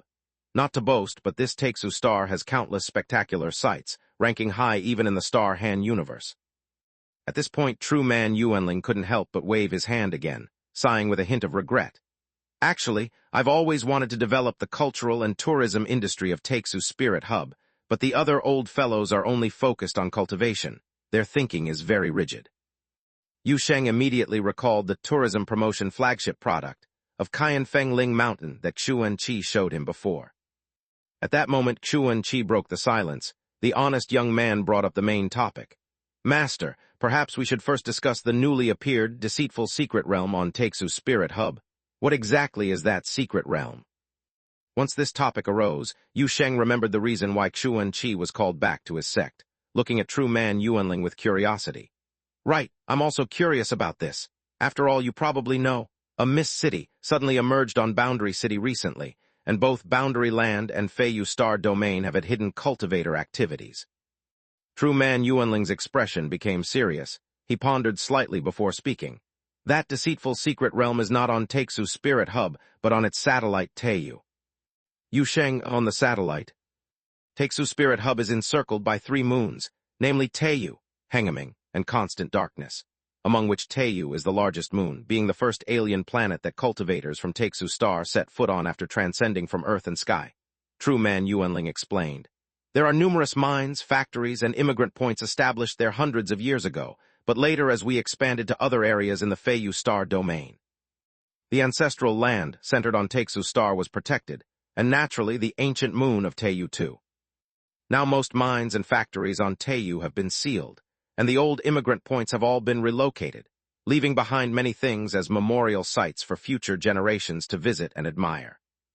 And the deceitful secret realm that appeared this time is located in an ancient mine which was already sealed 300 years ago. According to preliminary investigations, beneath it should be an exotic realm of at least depth level 3, though the danger level is yet unclear. Depth level 3 exotic realm. Yu Sheng blinked. If it's an exotic realm, that should be pretty common. L3 isn't particularly deep. When I heard deceitful secret realm, I thought. Before finishing his sentence, he noticed Xuan Qi and True Man Yuanling both showing peculiar expressions, evidently having something to say. What's up? This is not the boundary land, Xuan Qi murmured. Exotic realms are not common here. Yu Sheng. Even Aaron beside him couldn't help but mutter. In the boundary land, encountering 11 exotic realms out of 18 bus stops is normal. Even the small shops next to the farmer's market can be entrances to exotic realms. But outside, an exotic realm appearing can shake the highest authorities, especially when it suddenly appears as a deep-level L3. Yu Sheng felt embarrassed, mainly because he was being schooled in common sense by Aaron, a scatterbrained puppet. Seeing this, True Man Yuanling lightly coughed twice and quickly continued. Outside the boundary land, exotic realms are indeed rare, but the Feiyu star domain is vast, and we cultivators often have heightened spiritual vision, so we are not entirely unfamiliar with exotic realms. This time, the exotic realm that appeared in Teiyu is called Deceitful, aptly named for a reason. Yu Sheng grew curious. What's the specific situation? True Man Yuanling spoke solemnly. Everyone who enters the exotic realm sees different things. Even the same group at different times of the day entering the mind sees different scenes. Yu Sheng was stunned. This indeed was unlike any normal exotic realm he knew. He quickly began to think, trying to understand what True Man Yuanling was describing based on the experience he had accumulated. The first thing that came to his mind was the abnormal type, exotic realm fairy tales, and the different subsets that appear in this story collection. An exotic realm staged with different subsets was the only kind he knew that could present different scenes to each explorer. He voiced his speculation and briefly explained the general situation of the fairy tales to True Man Yuanling. Showing different scenes according to different subsets, True Man Yuanling stroked his beard, pondering for a moment. It sounds somewhat similar, yet it's not quite the same. That exotic realm has clear entrances and exits, and its interior is also a physical space. From a classification standpoint, it should be of the wilderness or kingdom type, not abnormal. In my opinion, that deceitful secret realm seems to be constantly changing itself, completely restructuring with each opening. What did people see when they went inside? Aaron couldn't help but ask. Some merely saw the structure of a changed and bizarre mine, others saw an endless underground void. Even more saw vast lands with the sun and moon hanging in the sky, whether changes like wind, rain, clouds, and fog. Yet the strangest sightings were of a village covered by the night. A village sometimes lit, sometimes pitch black, at times with voices coming from the houses, and at others completely dead silent with a bloody scent lingering. Yet no matter what, no actual residents were observed actively moving in the village. True Man Yuanling paused, then added, "These occurrences have no pattern, and their appearance probabilities are completely random. Our attempts to send cultivators with different personalities or items into the mine at different times of the day have failed to summarize any rules below. Of course, this is also related to the fact that the exploration has been conservative so far, with too few samples collected. After all, the place is truly uncanny, being in such a special area as Teiyu, so we must be cautious." Yu Sheng opened his mouth, paused for a moment in thought, and asked, "What about the entities that appear in there?" This is exactly what is most peculiar about it. There are no entities in there. No entities. In a deep-level L3 exotic realm, yet there are no entities.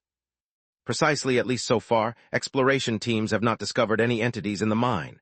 True Man Yuanling slowly nodded. At most, you might hear some strange voices in that village or see puppet-like shadows under the lamps. But as for actual entities that actively move, attack, or communicate with explorers, none have appeared even once. Yu Sheng blinked and exchanged glances with Aaron at his feet. The small puppet crossed her arms, looking serious. This does seem a bit bizarre. While it's true that not every exotic realm generates entities, the deeper the realm, the higher the probability of generating entities. Deep levels 1 or 2 are still reasonable, as the peaceful probability remains high, but reaching L3. Even stones should come flying at you. Yu Sheng pondered for a while, then looked up at True Man Yuanling. "Can we go take a look?" Chapter 344. Hu Li is a certified fox. Chapter 344. Chapter 344. Hu Li is a certified fox. The peculiar exotic realm mentioned by True Man Yuanling had completely sparked Yu Sheng's curiosity. And Yuanling naturally did not refuse Yu Sheng's request. That's absolutely no problem. If you are willing to lend a hand, it would be wonderful. I can arrange an immortal boat to send you and Xuanqi to see Teiyu in person. However, you have just arrived as guests and have not even rested before heading to the exotic realm. It seems I might have been lacking in hospitality. By the end, true man Yuanling's expression was somewhat awkward, but Yu Sheng was not at all concerned. Ah, don't say that. I'm someone who can't sit still when curiosity strikes. Besides, going there can serve as a good walk to help digest. However, as he spoke of this, he paused, suddenly remembering another person unintentionally brought along. He turned to the somewhat bewildered nephew. You better not join us, Yu Sheng considered. You haven't even passed the probation period yet, and following us to such a place might be too dangerous. How about I just open a door and send you back? Oh, no need for that, Zhang Zhai quickly responded, waving his hand. I'll just stay at the station, get more familiar with the equipment there. You don't have to worry about me.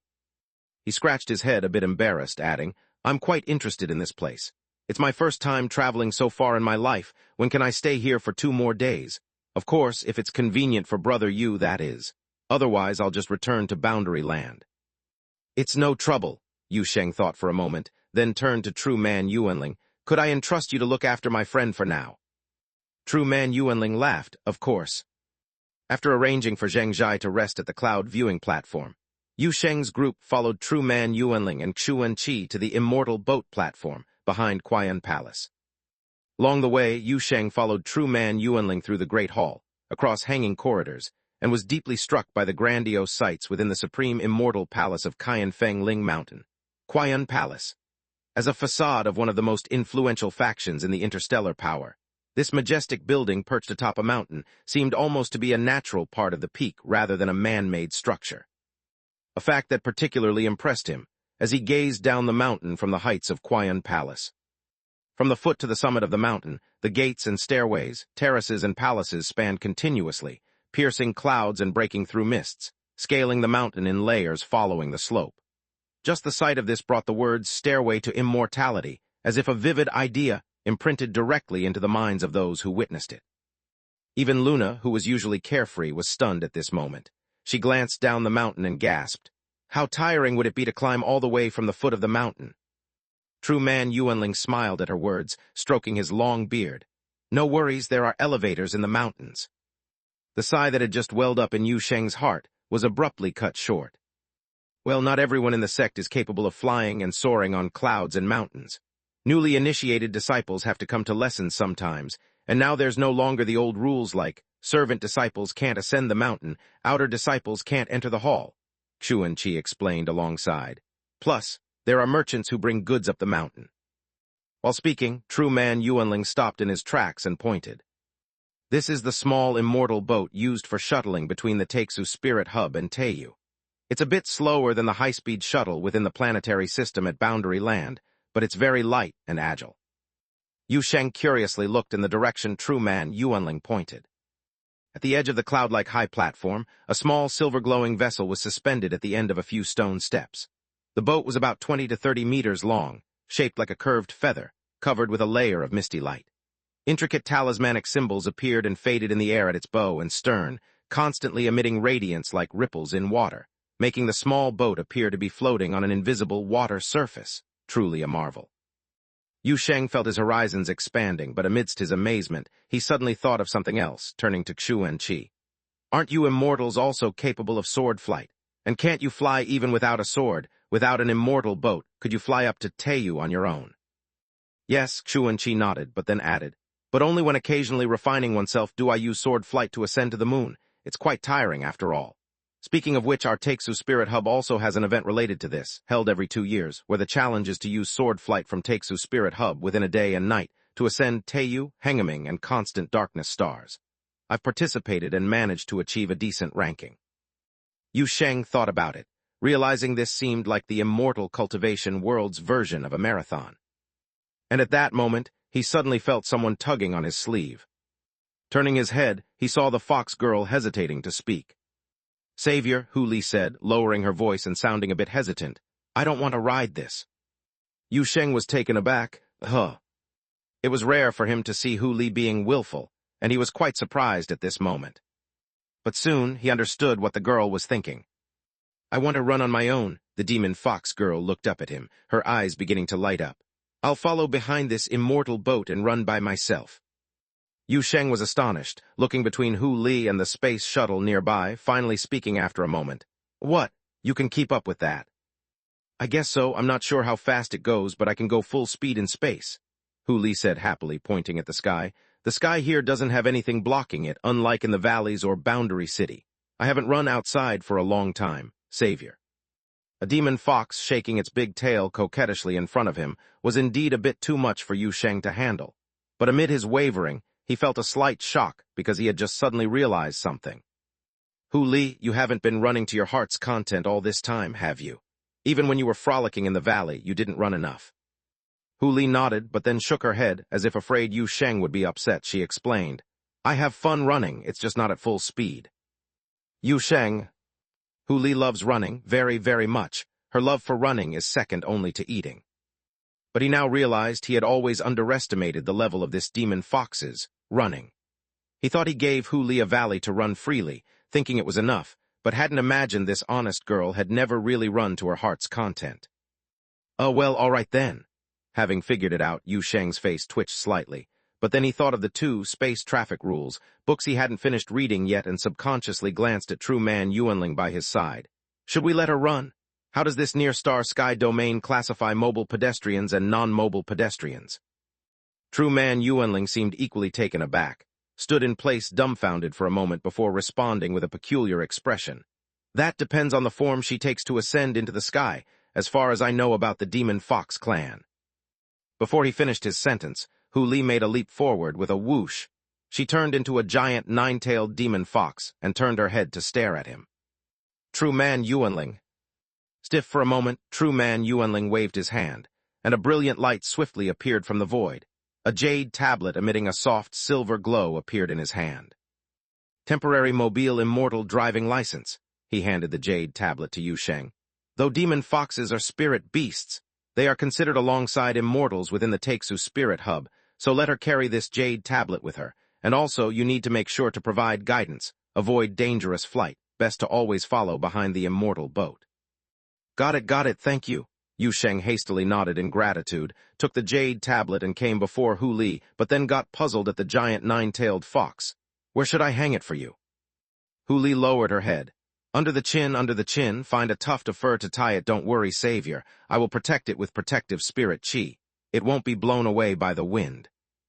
Yu Sheng didn't know what to say at the moment, just felt this world was really amazing. He had come from boundary land to this planet populated with cultivators, hadn't yet encountered classic elements like adventures or magic treasures. And the first thing was to give the fox girl from his family a temporary license plate. The girl was so happy like a kid. Savior, will you come with me? Hu Li got her license plate and eagerly lowered her head. This single move almost sent Yu Sheng slamming into the ground. Her eyes focused on the tip of her nose looking at Yu Sheng. I'll take you running with me. I'll protect you with protective spirit chi. Of course, Yu Sheng rolled his eyes at this demon fox. I must go with you. Yours is the license. I'm holding the driving license. Oh. Yu Sheng turned to look at Aaron trying to sneak onto the immortal boat and Luna standing obediently by the side. Do you two want to join us? Before he finished his sentence, Aaron shot up onto the immortal boat like a little rocket, yelling while she moved. I don't want to. Silly fox runs only keeping you safe. Luna looked at Yu Sheng, then at the direction Aaron ran, seeming a bit lost for a moment. Forget it, you go with Aaron onto the immortal boat too, Yu Sheng said helplessly, waving his hand. I can't be at ease when she's alone, clumsy and wandering everywhere. I'm afraid she'll get stuck in the seat and nobody will find her. Luna nodded and followed Yu Sheng's instruction to chase after Aaron. Moments later, Xuan Qi ascended slowly on the immortal boat. Hu Li, on the other hand, found an open spot on the platform, stretched her 4 legs fully, yawned to loosen up her body, and the 9 tails behind her blossomed like a sword tomb. Foxfire gradually filled the air. Accompanied by a humming sound, the immortal boat turned into a stream of light. 9 bursts of foxfire erupted mightily. The silver-white figure shot into the sky, taking off even faster than the immortal boat. True Man Yuanling stood beside the immortal boat platform, watching as the exotic realm demon fox with 9 jets soared into the sky, and in the blink of an eye accelerated to catch up with the immortal boat that had taken off earlier. Only then did he gradually recover from the shock of the impact. "It's truly a fox from the alternate dimension." The old man wiped his face, deeply moved. The temporary mobile immortal driving license seems to have underestimated her. Chapter 345, Galloping Through Space. Chapter 345, Galloping Through Space. Hu Li was running, galloping across the vast sky. Blazing fox fire streaked like a meteor across the sky, leaving a conspicuous blue flame trail. The silver-white nine-tailed demon fox shattered the layered clouds, continuously accelerating through the thick atmosphere of Taixu Star. The fox's leaping steps were as graceful as a startled swan, elegant yet exuding an extreme wildness that seemed to transcend the world. With every step, she covered greater distances, until her entire form was enveloped in a thick layer of protective spirit chi. Beyond this aura, the plasma flame streams generated by the violent friction with the atmosphere pierced into space like sharp swords. Beside this sky-breaking demon fox was the immortal boat, also rapidly escaping the atmosphere. The immortal flying boat, light as a feather, shrouded in streams of light, sped up past the top of the atmosphere while continuously emitting waves of spiritual power. It called out to Hu Li and Yu Sheng using immortal secret technique. "That ferry up front, slow down a bit. There's an immortal alliance lookout at the atmospheric boundary. Ferry, you're speeding." Savior back home, going 5 times faster would be considered speeding. Hu Li was running in space, slightly turning her head back, her voice filled with the joy of finally being able to romp around after being cooped up at home for months. "The speed limits here are ridiculous. When I say slow down, just slow down." Yu Sheng, riding on Hu Li's back, although surrounded by protective spirit chi and shielded by the fox girl's large tail beside him, instinctively tightened his grip on the silver-white fur. He yelled at the nine-tailed fox, who had already entered a frolic state, "Isn't the first cosmic speed enough for you to run?" Fine." Hu Li controlled her speed slightly, but still playfully zipped around the immortal boat, looping up and down and all around it several times. Only when the latter issued a stern protest over the space communication did she obediently return to her lane, grinning cheekily at Yu Sheng. "Savior happy." "I can see that you're happy." Yu Sheng looked at the space fox, who was grinning at him, amused and helpless, and then his gaze involuntarily drifted into the distance. They had already crossed the atmospheric boundary, beyond the final faint glow that might be the immortal realm barrier, over Taixu Star, leaving the dim light of the sky far behind as the dark, profound space came looming in. But this was entirely different from the solitary space he once felt when merged with the Order Pillar, now the otherworld in ship. It was not merely because there was now a warm, lively big fox beside him, but also because this space was not empty. The spectacular scenery, centered around the Taixu spirit hub, surged into Yu Sheng's eyes, along with the endless distant starlight. The horizon of Taixu Star, emitting a faint glow, gradually became a distant backdrop in sight, soon shrinking to a jewel-like magnificent planet. After swiftly passing through the near-Earth orbit, Yu Sheng saw many large, radiance-emitting structures.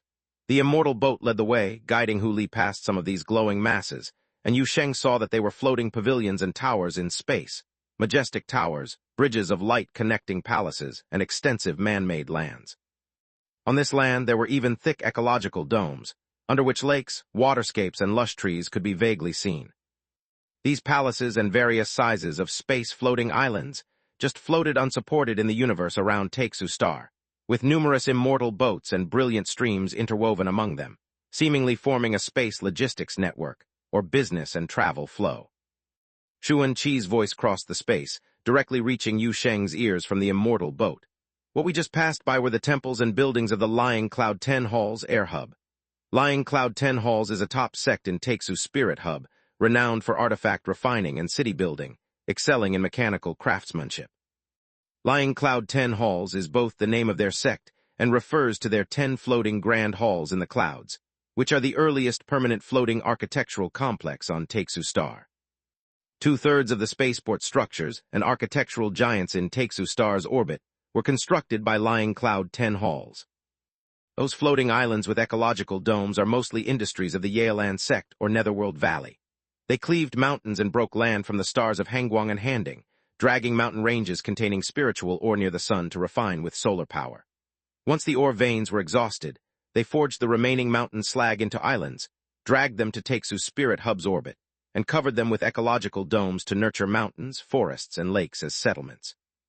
In your boundary land terms, they are the largest mineral and real estate developers on Taixu Star. As for the immortal boats you see traveling between the Great Halls and floating islands, most are made by Hengsu or our Feng Ling Mountain. Though our Feng Ling Mountain is known for our unrivaled pills and talismans, we have achievements in artifact refining as well. However, the path we take in artifact refining emphasizes being light and nimble, unlike the heavy industry faction of lying Cloud 10 halls, who easily build kilometers-long star shuttles or heavy star forts. Yu Sheng listened to Xuan Qi's explanation, gazing through the protective spirit Qi, around Hu Li at the retreating halls, floating islands, and ships, too preoccupied to speak. He felt overwhelmed, astonished by everything he saw and heard. It really is a vast empire, he couldn't help but remark. Honestly, when I first saw those special floors in the Special Service Bureau building, I thought that was already grand enough.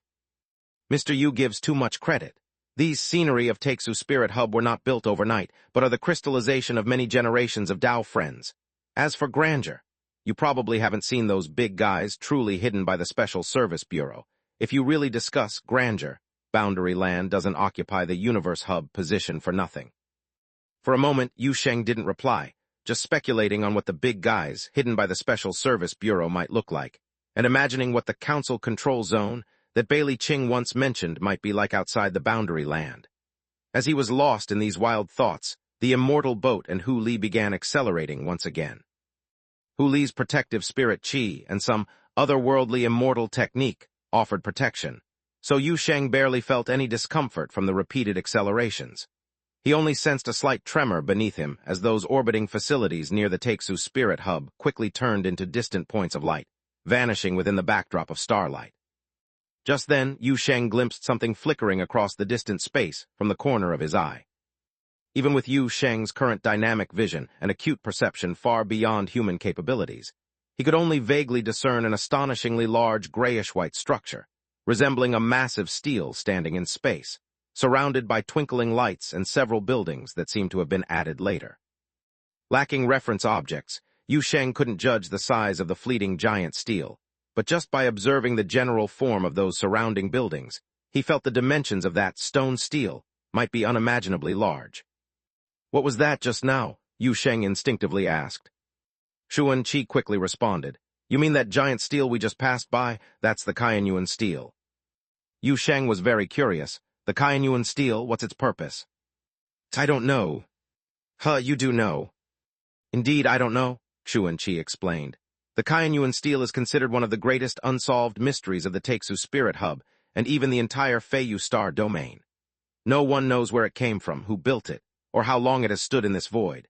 Since the world's reshaping, when the cultivators on Taixu Star first ventured from the land, that giant stele was already standing in the high orbit above the Taixu Spirit Hub." Xuan Qi paused, probably organizing his thoughts before continuing. "Some speculate that the stele was crafted by divine beings during ancient times, intended to record the truths of the great Tao during the world's primal opening. Others guess it was once part of an ancient god's tomb, shattered by the great disaster of annihilation, with only the stone stele drifting in orbit. There are countless speculations, but none have been confirmed. The Yuan stele is extremely solid, its surface made of a layer of impenetrable alloy, with formidable restrictions inside, so top-tier powers cannot casually probe it with their divine sense.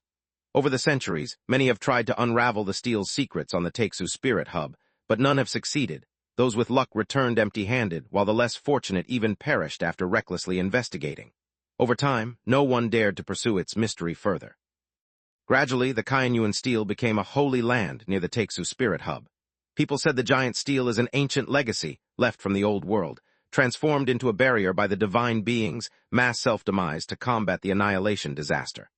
Although this barrier also failed to withstand the catastrophe that overturned all realms, when the ancient Holy Spirit reshaped the world, it was restored as a tribute.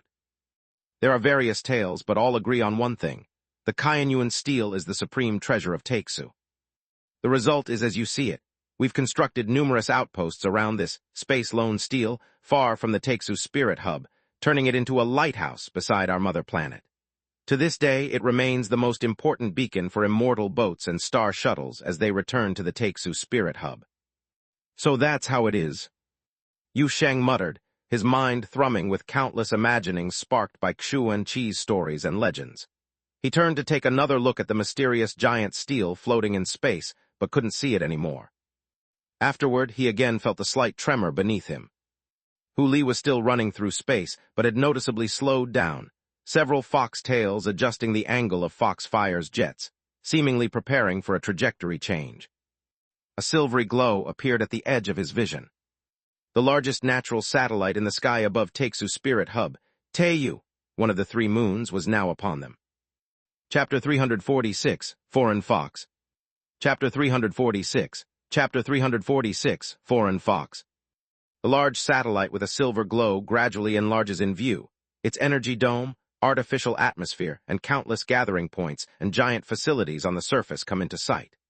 Immortal Boat once again sends a slow-down docking reminder to Hu Li, and Yu Sheng then sees the Immortal Boat descend onto Teiyu like a gentle leaf, heading toward a beacon light on the surface.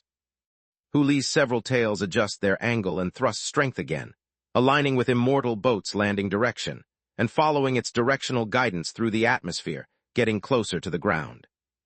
Yu Sheng notices a large facility ahead. It is a tall tower built on the plain, radiant and exquisite, surrounded by auspicious clouds, along with numerous floating white jade platforms adorned with immortal treasure seals around the tower. Immortal boats from space frequently dock at these platforms, which then adjust their position, descend to the ground, or retract into the tower's underlevel hangars, enhancing airport speed and capacity efficiency. As Hu Li tries to approach one of the platforms, the artifact spirit within the exquisite tower immediately perceives the temporary mobile immortal driving license, tied under Hu Li's chin, upon which the platform emits a guiding beam and actively moves to the most suitable landing position. A mystical voice reaches Yu Sheng and Hu Li's ears. Welcome, temporary docking, 9-tailed immortal to visit Linksy Mine's scenic area. You can enjoy free parking at this scenic airport. Upon hearing this, Hu Li turns her head with a notably joyful voice. Savior, I get to park for free here. Yu Sheng, yes, as long as you're happy. After a few minutes of brief queuing, the white jade platform gently descends to the ground nearby the tower. Hu Li nimbly jumps off the platform and walks towards the direction where Immortal Boat landed, while Yu Sheng takes this opportunity to look around, coincidentally noticing another platform also slowly descending from the sky nearby. With a casual glance upward, he unexpectedly sees on that platform stands a huge fox, jade-faced golden fur 5 tails, looking proud and dignified. Once the platform stabilizes, it steps off the platform with poise and elegance.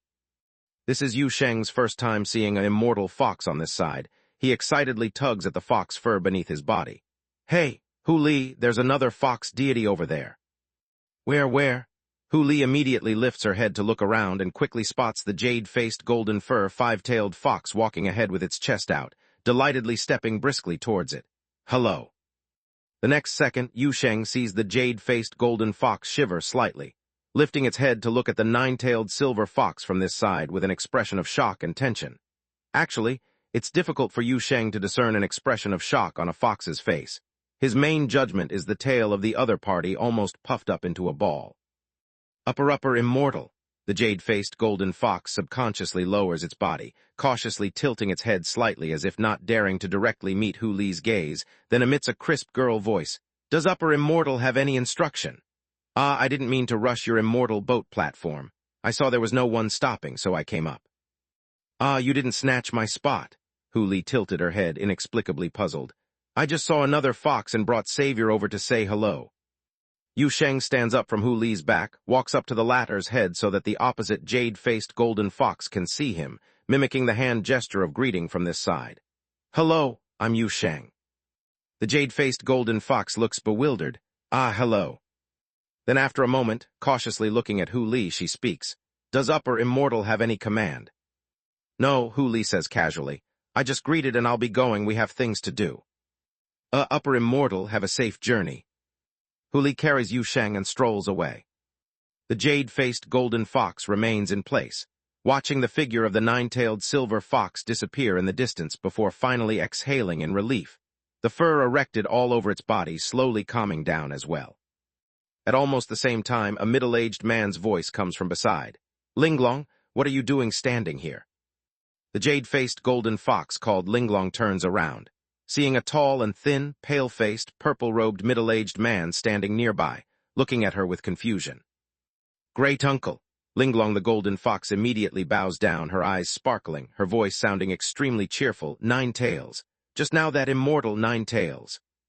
What 9 tails are you rambling about? The purple-robed middle-aged man frowns. I told you to come find me right after landing, but you still haven't shown up. I thought you collided with someone's immortal boat again, but here you are daydreaming. Remember last time how you stayed wrapped in bandages from a rear-tail collision for over a month? Hey, wasn't daydreaming. I met an immortal, a 9-tailed silver fox so white. Not a single patch of mismatched fur. Linglong seems oblivious to the reprimands of the purple-robed man, continuing excitedly. You didn't see it, but so beautiful, pure spiritual fire surrounding, just walking past, the fur like satin. How does she maintain such a brilliant coat? Oh, and I dared not ask, upper immortal just walked by to greet me. 9 tails. The purple-robed middle-aged man finally gleaned from Linglong's chaotic yet overly excited descriptions, gradually revealing surprise and unexpected expressions on his face, then unconsciously frowned. 9-tailed silver fox, what is such an upper immortal doing here, also visiting the mine park? That I don't know, she didn't say, but I also saw a person, standing on Upper Immortal's head, claiming to be Yu Sheng, looking just like ordinary people. Upper Immortal calls him Savior. What's wrong, Uncle Grandpa? You should read fewer of those comic books your dad collects. Beside a pavilion built against the mountain, Yu Sheng met Xuan Qi, along with Luna and Aaron, who had just disembarked from the immortal boat. As soon as they met, he saw Aaron standing on Luna's shoulder, looking around like a sailor on a lookout tower. This place is great. Although it doesn't look as grand as Cayenne Feng Ling Mountain, there are huge houses, machines, and spaceships everywhere. The little puppet excitedly shouted as soon as she saw Yu Sheng. I thought this satellite would be very desolate. It's a developed immigrant star for hundreds of years. How could it still be desolate? Yu Sheng laughed, then looked up and down at the seemingly amicable 2 puppets and couldn't help but comment. I'm surprised you 2 haven't fought. Aaron immediately crossed her arms. Model C Buckle is defeated under me. I don't need to bully her. Luna didn't mind the arrogant little puppet on her shoulder. She just nodded slowly and reported to Yu Sheng. Aaron didn't mess around and didn't get stuck in the chair. See, I told you Yu Sheng was overly worried. I'm a puppet from Alice's cottage. What's there to worry about taking a shuttle? Aaron said proudly, bouncing onto Yu Sheng's shoulder, then turned to wave at Luna. But by the way, I think your accent is somewhat strong. Was your trip smooth? Xuan Qi glanced at the 9-tailed fox squatting beside Yu Sheng and scratching an itch. I noticed you took quite a while to come out after landing. Yu Sheng nodded. It was fine, just greeted another fox deity after landing. Speaking of, people have been watching us all along, Hu Li murmured while scratching the soft fur on her neck with her hind paw. What are they looking at? Maybe it's because Hu Li the fox girl is quite striking like this. Xuan Qi pondered for a moment, hesitantly saying, 9-tailed spiritual foxes are rare here. Even rarer are silver foxes. The fox clan holds white in high regard and demonstrates cultivation level with the number of tails. I forgot to mention. Hu Li paused from scratching, tilting her head in confusion. Does more tails mean more powerful? That's pretty much it. There's an ancient saying, a fox grows a tail with each lifetime, referring to a type of ancient cultivation for spiritual foxes, where one experiences birth, aging, illness, and death to complete a cycle, increasing a tail with each cycle. It's considered that a spiritual fox must endure a life-death tribulation to grow another tail's worth of cultivation level. Though this ancient method is now obsolete, ranking by tail number is still widely recognized among beast spirit demon immortals. The fox girl listened and initially was stunned, then visibly excited. Hey, Savior, can I then? No, I haven't finished. No summoning 10,000 tails congregation here, and it's about time you changed back. Your current size amidst the crowd worries me, thinking you might step on someone. Oh. Hu Li drooped her ears, rubbed her nose against Yu Sheng, grumbled a bit, and eventually obediently reverted to her spirited girl form, but keeping her 9 tails visible. After all, she came to Cayenne Feng Ling Mountain expressly to enjoy having her tails exposed to feel the wind and sunlight. Yu Sheng saw this but said nothing. After all, more than worrying about Hu Li running around with 9 tails, he was busy with an artificial saintess, wandering all over too. Of course, he also confirmed with Bailey Ching regarding Luna's situation, concluding that in this world, not only ordinary people but even over 90% of transcendents might not recognize the artificial saintess. Indeed, there aren't many worthy of an artificial saintess's action, and even fewer who have survived after seeing one, especially in Cayenne Feng Ling Mountain filled with artifact refining masters and bizarre mechanical puppets. Worrying about causing any uproar here is less of a concern. I'll take you to the entrance of the mysterious exotic realm, Yuan Tong said. I reconfirmed some details with my mentor on the way. Its entrance lies deep within the mine's restricted area. Follow me. Yu Sheng nodded and then stepped to follow Yuan Tong. However, at that moment, Erin, sitting on his shoulder, suddenly raised her head and blurted out, "Danger sense." Chapter 347, Joining the Shadows. Chapter 347, Joining the Shadows. The sudden out-of-nowhere remark from the little puppet, "There's a killing intent," instantly startled everyone, especially Yu Sheng, whose past few lives had been rather short. He tensed up immediately, already planning for where he might die in the next second. Then a large swath of foxfire floated up around Hu Li. Luna swiftly equipped her fingertip blade from a hidden compartment in her thigh. No one had ever seen her react so quickly. And Yuan Tong sunk his chi into his core field, assuming a bow step and lower waist stance. One hand pulled a medicine gourd from his robe while the other prepared for the medical disturbance explosion fist. The group stood at the main entrance of Linksy Mine Park, forming a battle-ready equivalent of the immortal and mysterious joint attack Yu Sheng's death formation, confronting the air for half a minute as more and more onlookers gathered around. Yu Sheng raised a hand and poked the little puppet on his shoulder. "Where exactly is the killing intent you mentioned?" Erin responded confidently, "It's gone now." Veins popped on Yu Sheng's forehead. "You little." "But there really was one just now," Erin insisted with the same confidence. "I felt something glance at me, and when I tried to glance back, I sensed some malevolent presence nearby, even if it was just for a moment." Yu Sheng was ready to yank this fellow off his shoulder and swing it around, but upon hearing this, he noticed the little puppet's face lacked any mischievous expression, prompting his eyebrows to crease slightly. "Really? Why would I lie to you? I did not sense any malicious spying." Yuan Tong shook his head from the side. "But Erin's perception in this area is stronger than mine. It's possible for her to detect malice that others cannot." Luna retracted her fingertip blade, speaking slowly. "No detection." "Anyway, let's stay vigilant." Yu Sheng furrowed his brows, exhaling softly before speaking in a low voice. "Let's head to that exotic realm entrance. We don't want to draw attention here." Yuan Tong nodded, also noticing the crowd around them. He casually cast a dispersal talisman to disperse the idlers, then led Yu Sheng and the group swiftly through the mine's gates and continued towards the depths of this mine park. Yu Sheng, unfamiliar with the path, simply followed behind Yuan Tong, zigzagging through the forest paths. They passed through large geological landscapes developed in later stages and through many exhibition halls and courtyards displaying old mechanical devices. The surroundings gradually took on a more desolate and barren look. Going further, Yu Sheng distinctly felt as if he had crossed some kind of boundary, no longer seeing any idle people, but instead being enveloped by an elusive sense of oppression that lingered around them. "We've entered the restricted zone," Yuan Tong said softly. "There is a prohibition left by my sect here to prevent outsiders from approaching the dangerous entrance to the exotic realm, an inclined shaft just ahead of here." Yu Sheng nodded lightly, observing his surroundings. This so-called mine site was far larger than he had imagined. The immortals who once came to this colonized satellite to mine spiritual ore had possibly centered around a massive mineral belt, establishing vast follow-up processing and residential areas around it. What he had passed through seemed to be the former residential and processing areas, the mechanical exhibition areas, and what was before his eyes now was where the old mineral belt used to be. Before him lay a vast, somewhat desolate hill. Even though a millennium of development on the colonized satellite had endowed the planet with a thick artificial atmosphere and a complete ecological cycle, the hill maintained an almost primitive, desolate landscape reminiscent of an alien planet. Strange, huge stones, pale with scattered hints of blue, and cracked ground surrounded them. There were tracks formerly used for mineral transport, as well as large, enigmatic machinery scattered among the stones. In the distance, there were entrances to underground inclines, each flanked by imposing and fierce statues of exotic beasts, possibly tied to the local culture of Taixu's spirit hub. Yu Sheng and his group approached one of these incline entrances, taking only a few steps when several rays of radiant light crossed the sky, following which, a group of young men and women in blue Taoist robes landed before them. At their head was a beautiful woman wielding a sword that glimmered with a cold sheen, exuding a cool and steady demeanor.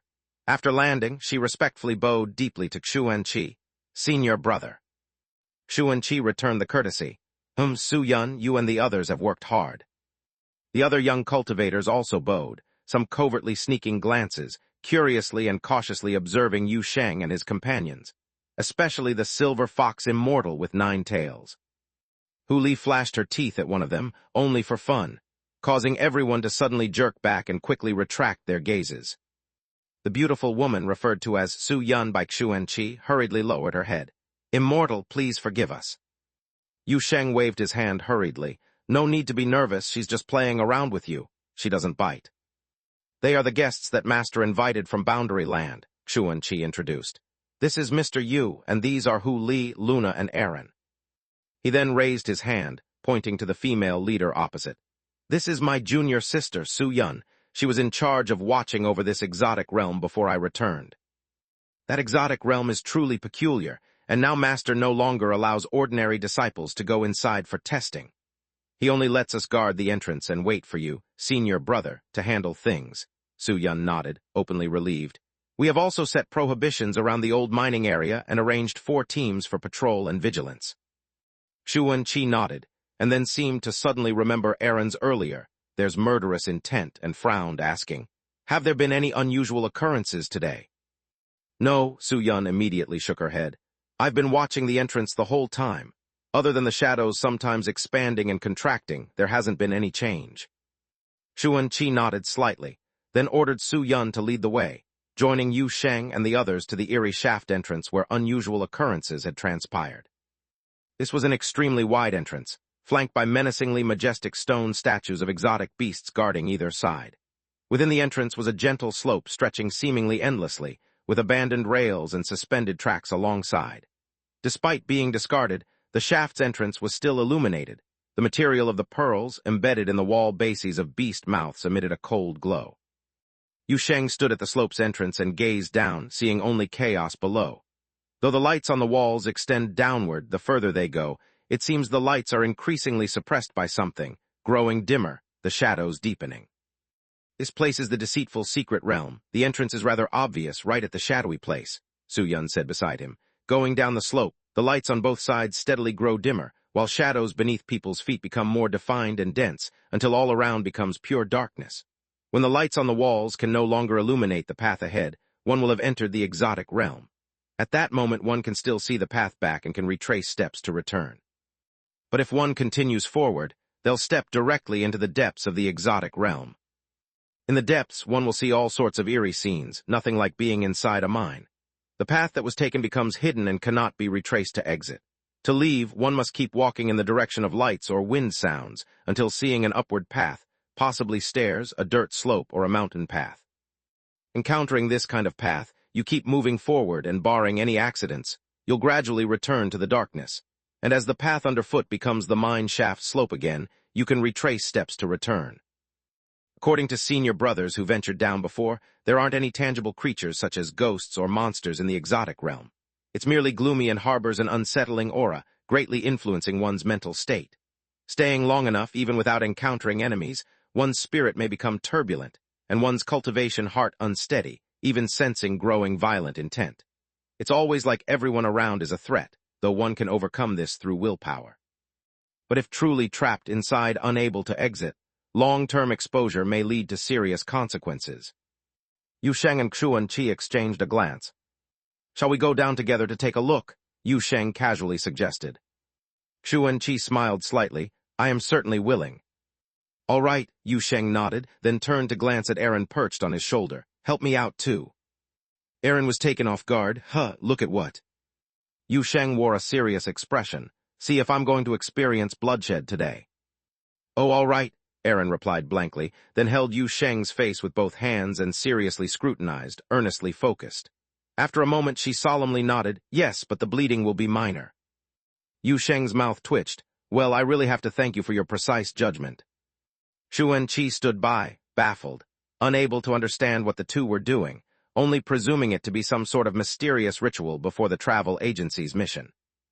Then he instructed Su Yun to continue having the guard disciples maintain vigilance around the entrance, preventing unrelated people from approaching the mine, while he and Yu Sheng set out, stepping into the deep and endless slope. As everyone advanced, light around gradually dimmed. The atmosphere began to change. Yu Sheng couldn't quite articulate the nature of the change, but he certainly felt some sort of boundary looming closer. As he gazed at the deepening, unlit slope ahead, he sensed an abyss of sorts below, where an immense entity beneath the depths lifted its head and silently, coldly observed him.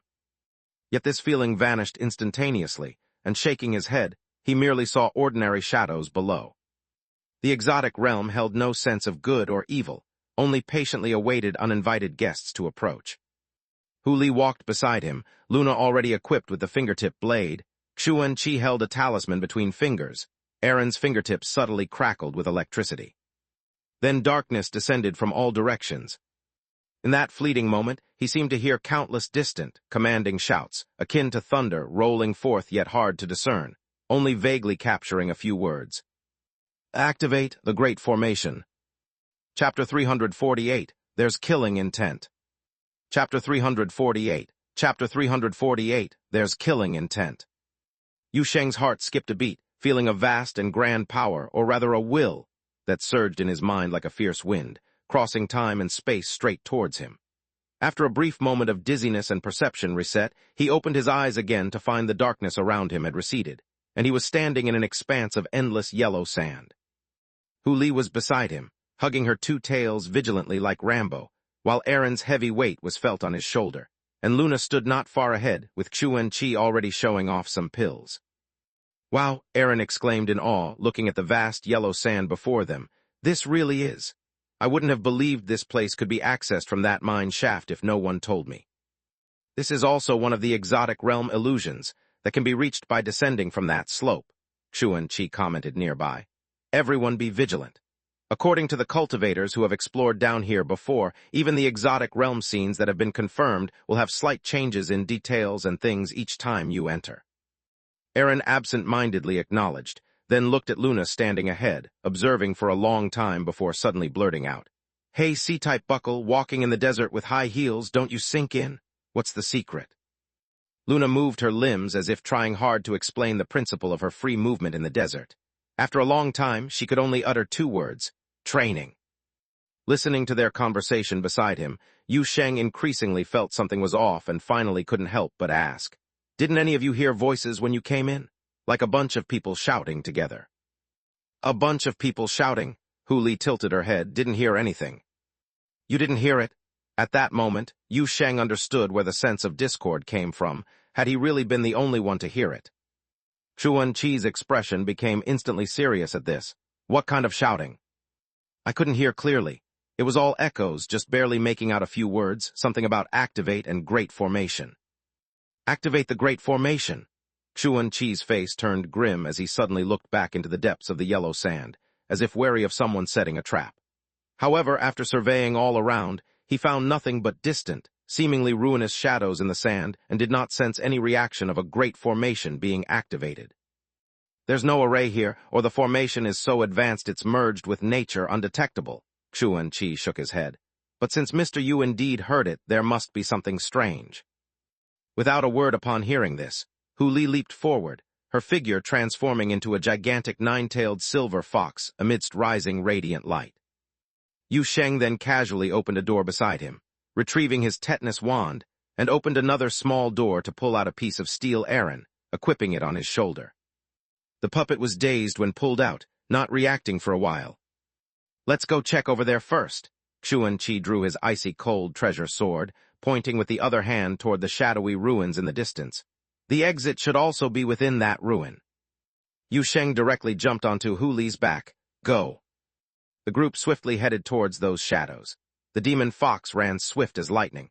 Xuan Qi transformed into a breeze. Even Luna, usually slow, regained her elegant and ghostly stride when moving, supplemented by her short-range teleportation ability, and even led the whole team along the way.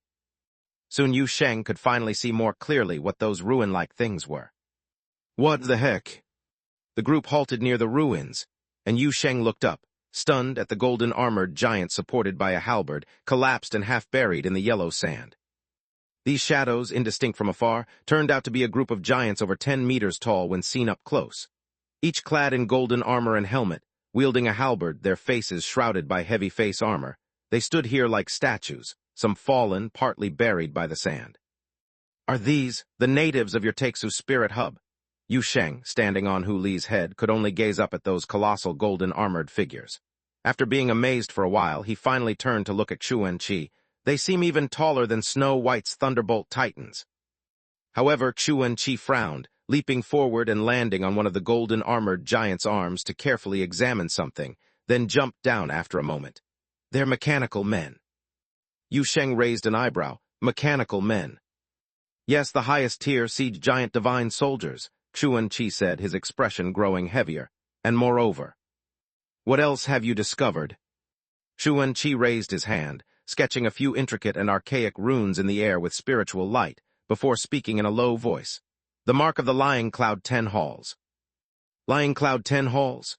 Yu Sheng responded and quickly remembered. "Wait, that's one of the 5 major factions on Texu's Spirit Hub. The Lying Cloud 10 Halls specialized in artifact refining and city building. Are these mechanical men made by them?" Yuan Chi slowly nodded, but his voice carried a hint of confusion. "But I have never heard of them constructing this type of giant divine soldier. At such a level of the mechanical man, if truly built and used, it's impossible to keep it hidden from the world. And don't forget, this is the exotic realm." Aaron also spoke up. "How would their mechanical man be in the exotic realm?" Yuan Chi shook his head gravely. At that moment, Aaron suddenly raised her head sharply, looking at the shadow amidst the siege giant divine soldiers. "There's murderous intent." Murderous intent again. Yu Sheng subconsciously had this thought of complaint, then felt his spiritual intuition tighten. The next second, he saw shadows writhe and rise in the distance, and a whistling sound suddenly sliced through the air. Several figures in black robes and armor, with strange masks on their faces, charged out of the shadows like tempest and thunder, directly towards Yu Sheng and the others standing at the feet of the giant divine soldier. "Shit, there really is murderous intent." Yu Sheng only managed to shout this much before he saw a cold gleam rush towards his face. It was a flying sword wrapped in the sound of wind and thunder, and he quickly raised his hand to block, a huge force leaving his arm numb, while Hu Li quickly backstepped 2 paces, helping Yu Sheng dissipate the force as 9 fox tails spread out like a blooming flower, and a barrage of fox fire bombarded the black-clothed cultivators who had suddenly appeared.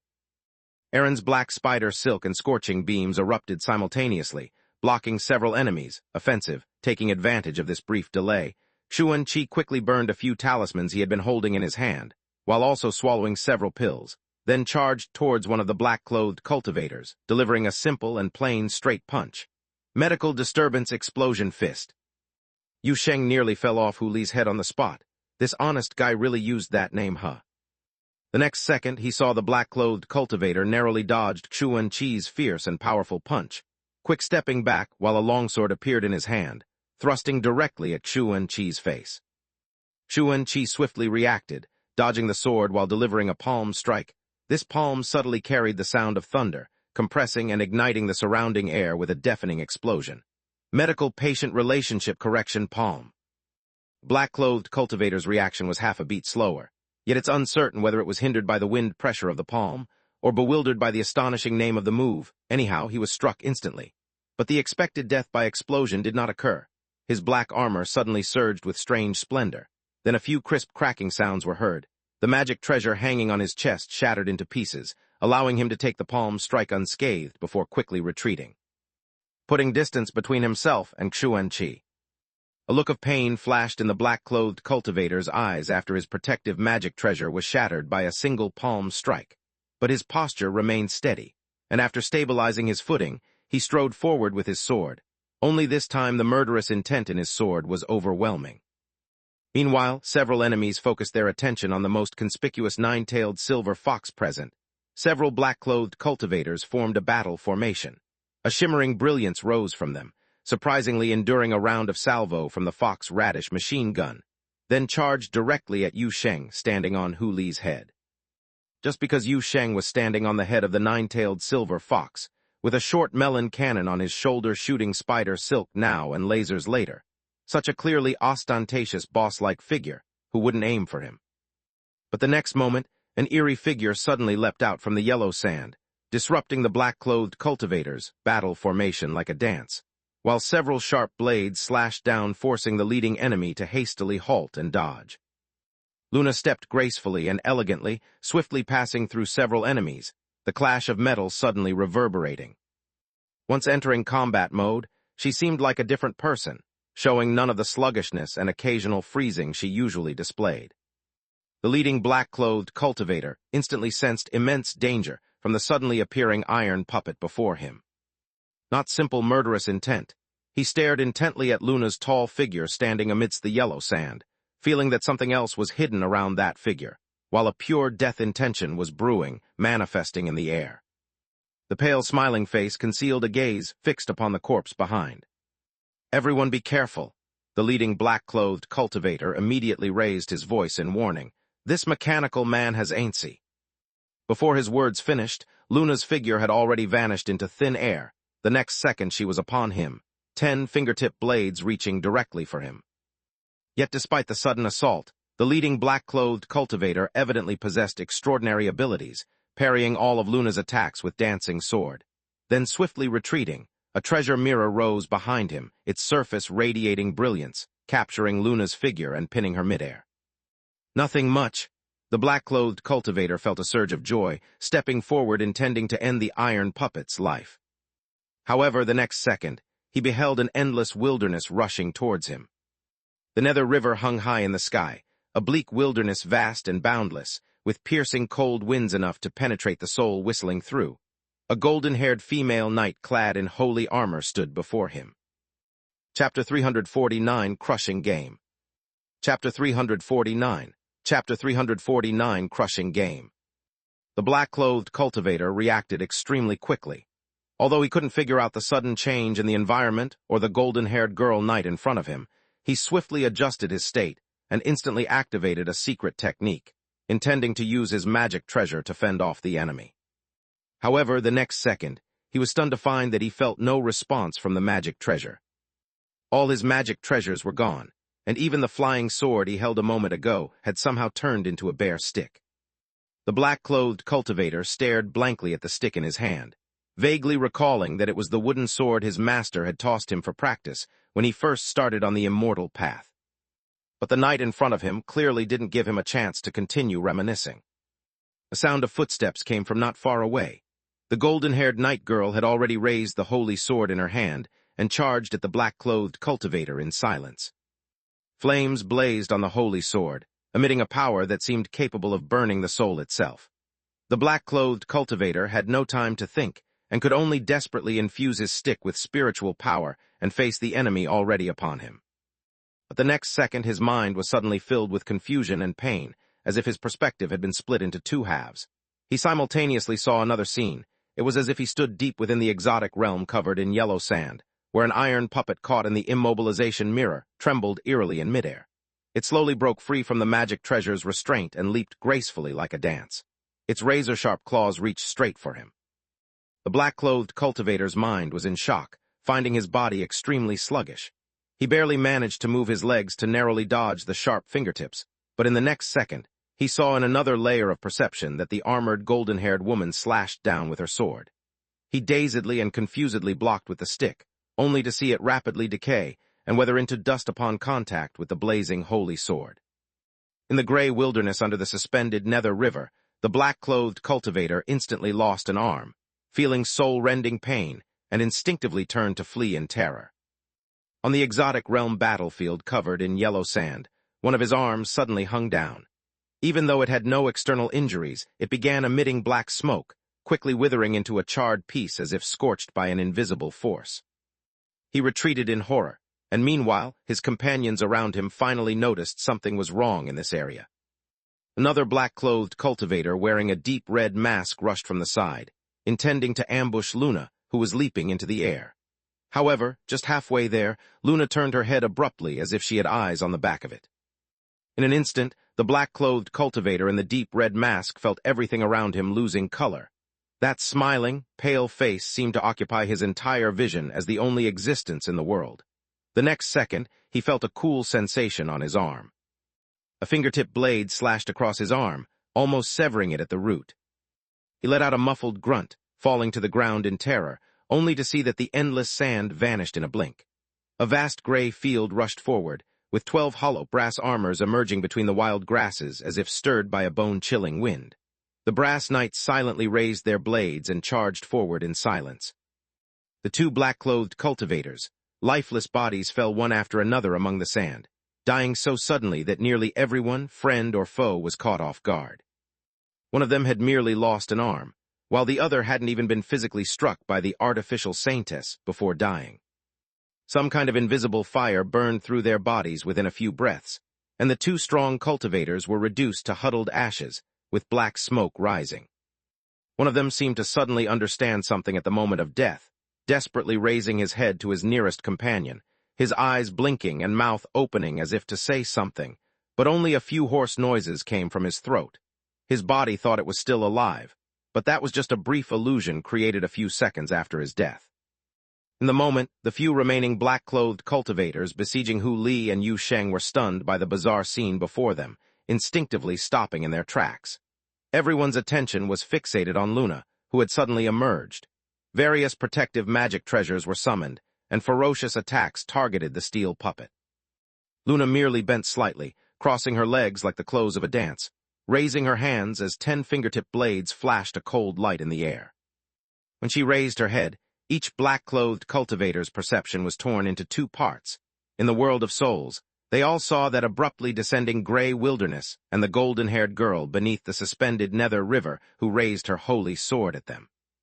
In the brass knight order gathered behind the girl, Yu Sheng stood atop Hu Li's head, staring somewhat dazedly at the bizarre battle scene not far away. He saw Luna moving gracefully and elegantly among the enemies, her fingertip blades fluttering like butterflies, entirely unlike her usual slow and clumsy self. He saw the black-clothed cultivators acting strangely, as if their bodies and minds were severely disturbed, with some sporadically standing bewildered as if their souls were being pulled elsewhere, without the slightest reaction even when blades struck. Some black-clothed cultivators fell, toppled by Luna's fingertip blades. Some weren't wounded by the blades, not even touched by Luna at all.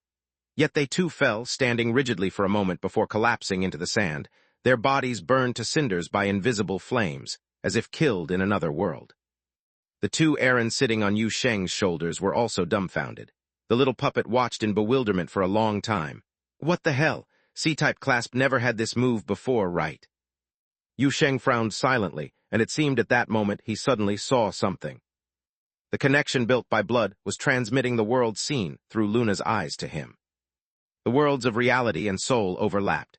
The desert wasteland stretched vast, and amidst the deadly dance of the artificial saintess, the blonde girl wielding the holy sword led the brass knight order in pursuing a group of bewildered souls. Double front battle, Yu Sheng murmured to himself. Aaron didn't quite catch it. What? Yu Sheng waved his hand. We'll worry about it later, let's take care of these people first. Luna, Xu and Qi, let's find a way to leave one alive. As soon as he finished speaking, Hu Li beneath his feet leaped towards the nearest black-clothed cultivator. Few enemies remained alive. The remaining 2 or 3 black-clothed cultivators realized the situation was hopeless, and there was nowhere to hide or escape in this vast exotic realm, so they fought fiercely, with a near-desperate determination. Not far away, Xu and Qi leapt into the air and struck down towards the enemy. Medical dispute mediation palm. In front of Yu Sheng, a black-clothed cultivator moved with lightning speed, passing through the protective foxfire around Hu Li, and several small cauldrons emerged from thin air behind him, flying up to block Aaron's scorching ray. Although these magic treasures were shattered by the powerful beams, it allowed him to advance successfully to Yu Sheng, and then slash down with his sword. Yu Sheng stood unflinching, raising the tetanus wand in his hand, which had been soaked in his blood and strengthened countless times with foxfire and mysterious iron by Hu Li, to meet the attack head-on against the brutal Wolf Fang Club. A loud crash erupted. Then countless black threads exploded forth from Yu Sheng's side, and as the black-clothed cultivator's body stiffened from the blocked blow, Aaron tightly wrapped this enemy up. The enemy encased in a black cocoon fell straight to the ground, and Hu Li hurried forward, stomping on it with her forepaw. In the next second, she yelped in surprise, quickly lifting her paw and rubbing it vigorously on the sand beside her, whimpering as she did so. The little puppet immediately laughed out loud. Silly fox, when I say you're silly, you really are. Why did you touch my threads? The fox continued to rub her paw in the sand, having already dug a half-meter deep hole. I just didn't want him to escape. Erin pursed her lips. You underestimate me. As they spoke, the battle had already ended. The last black-clothed cultivator turned into a corpse in front of Luna, falling in the desert. The surroundings finally calmed down. Yu Sheng jumped down from Hu Li, seeing Xuan Qi walking over with a look of regret. I wanted to keep one alive, but this last one used a self-destructive technique to the end. I didn't expect him to have a magic treasure that burns spiritual essence. When I realized it, it was too late to stop him. Luna also came over. After the battle ended, she returned to her slow and even a bit sluggish demeanor, lowered her head in front of Yu Sheng, and after a long pause finally spoke. Dead, wanted to hold back but too weak. Erin immediately gave Luna a strange look and then started babbling. Why are you even better than before? Were you holding back tactics last time? Clearly a defeated opponent. Luna shook her head. New move, useless to you, you're brainless. Erin thought for a moment, then exploded in anger. C-type clasp. All right, you can slowly fight it out later. Yu Sheng quickly restrained the little puppet ready to jump up in anger, then glanced at the black-clothed cultivator still wrapped in Erin's black threads, shivering in pain from the bone-chilling cold. It's fine. We still have one alive here. Erin's ability is indeed useful for capturing people. Erin was still angry, but at Yu Sheng's words she immediately perked up, a smug smile appearing on her face. Of course, who am I?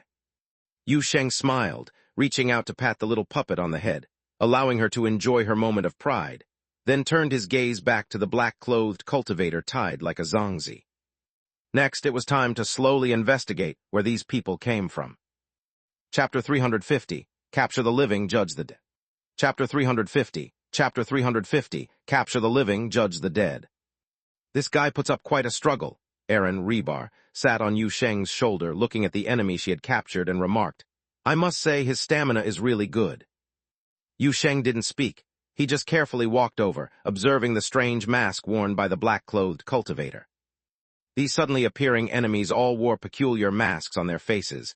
The masks were not entirely identical, but the similarity was in the pitted surface, reminiscent of eroded stone, as if it's a deliberate mimicry of some kind of image, with colors varying from deep black to dark red, all in unpleasant somber hues.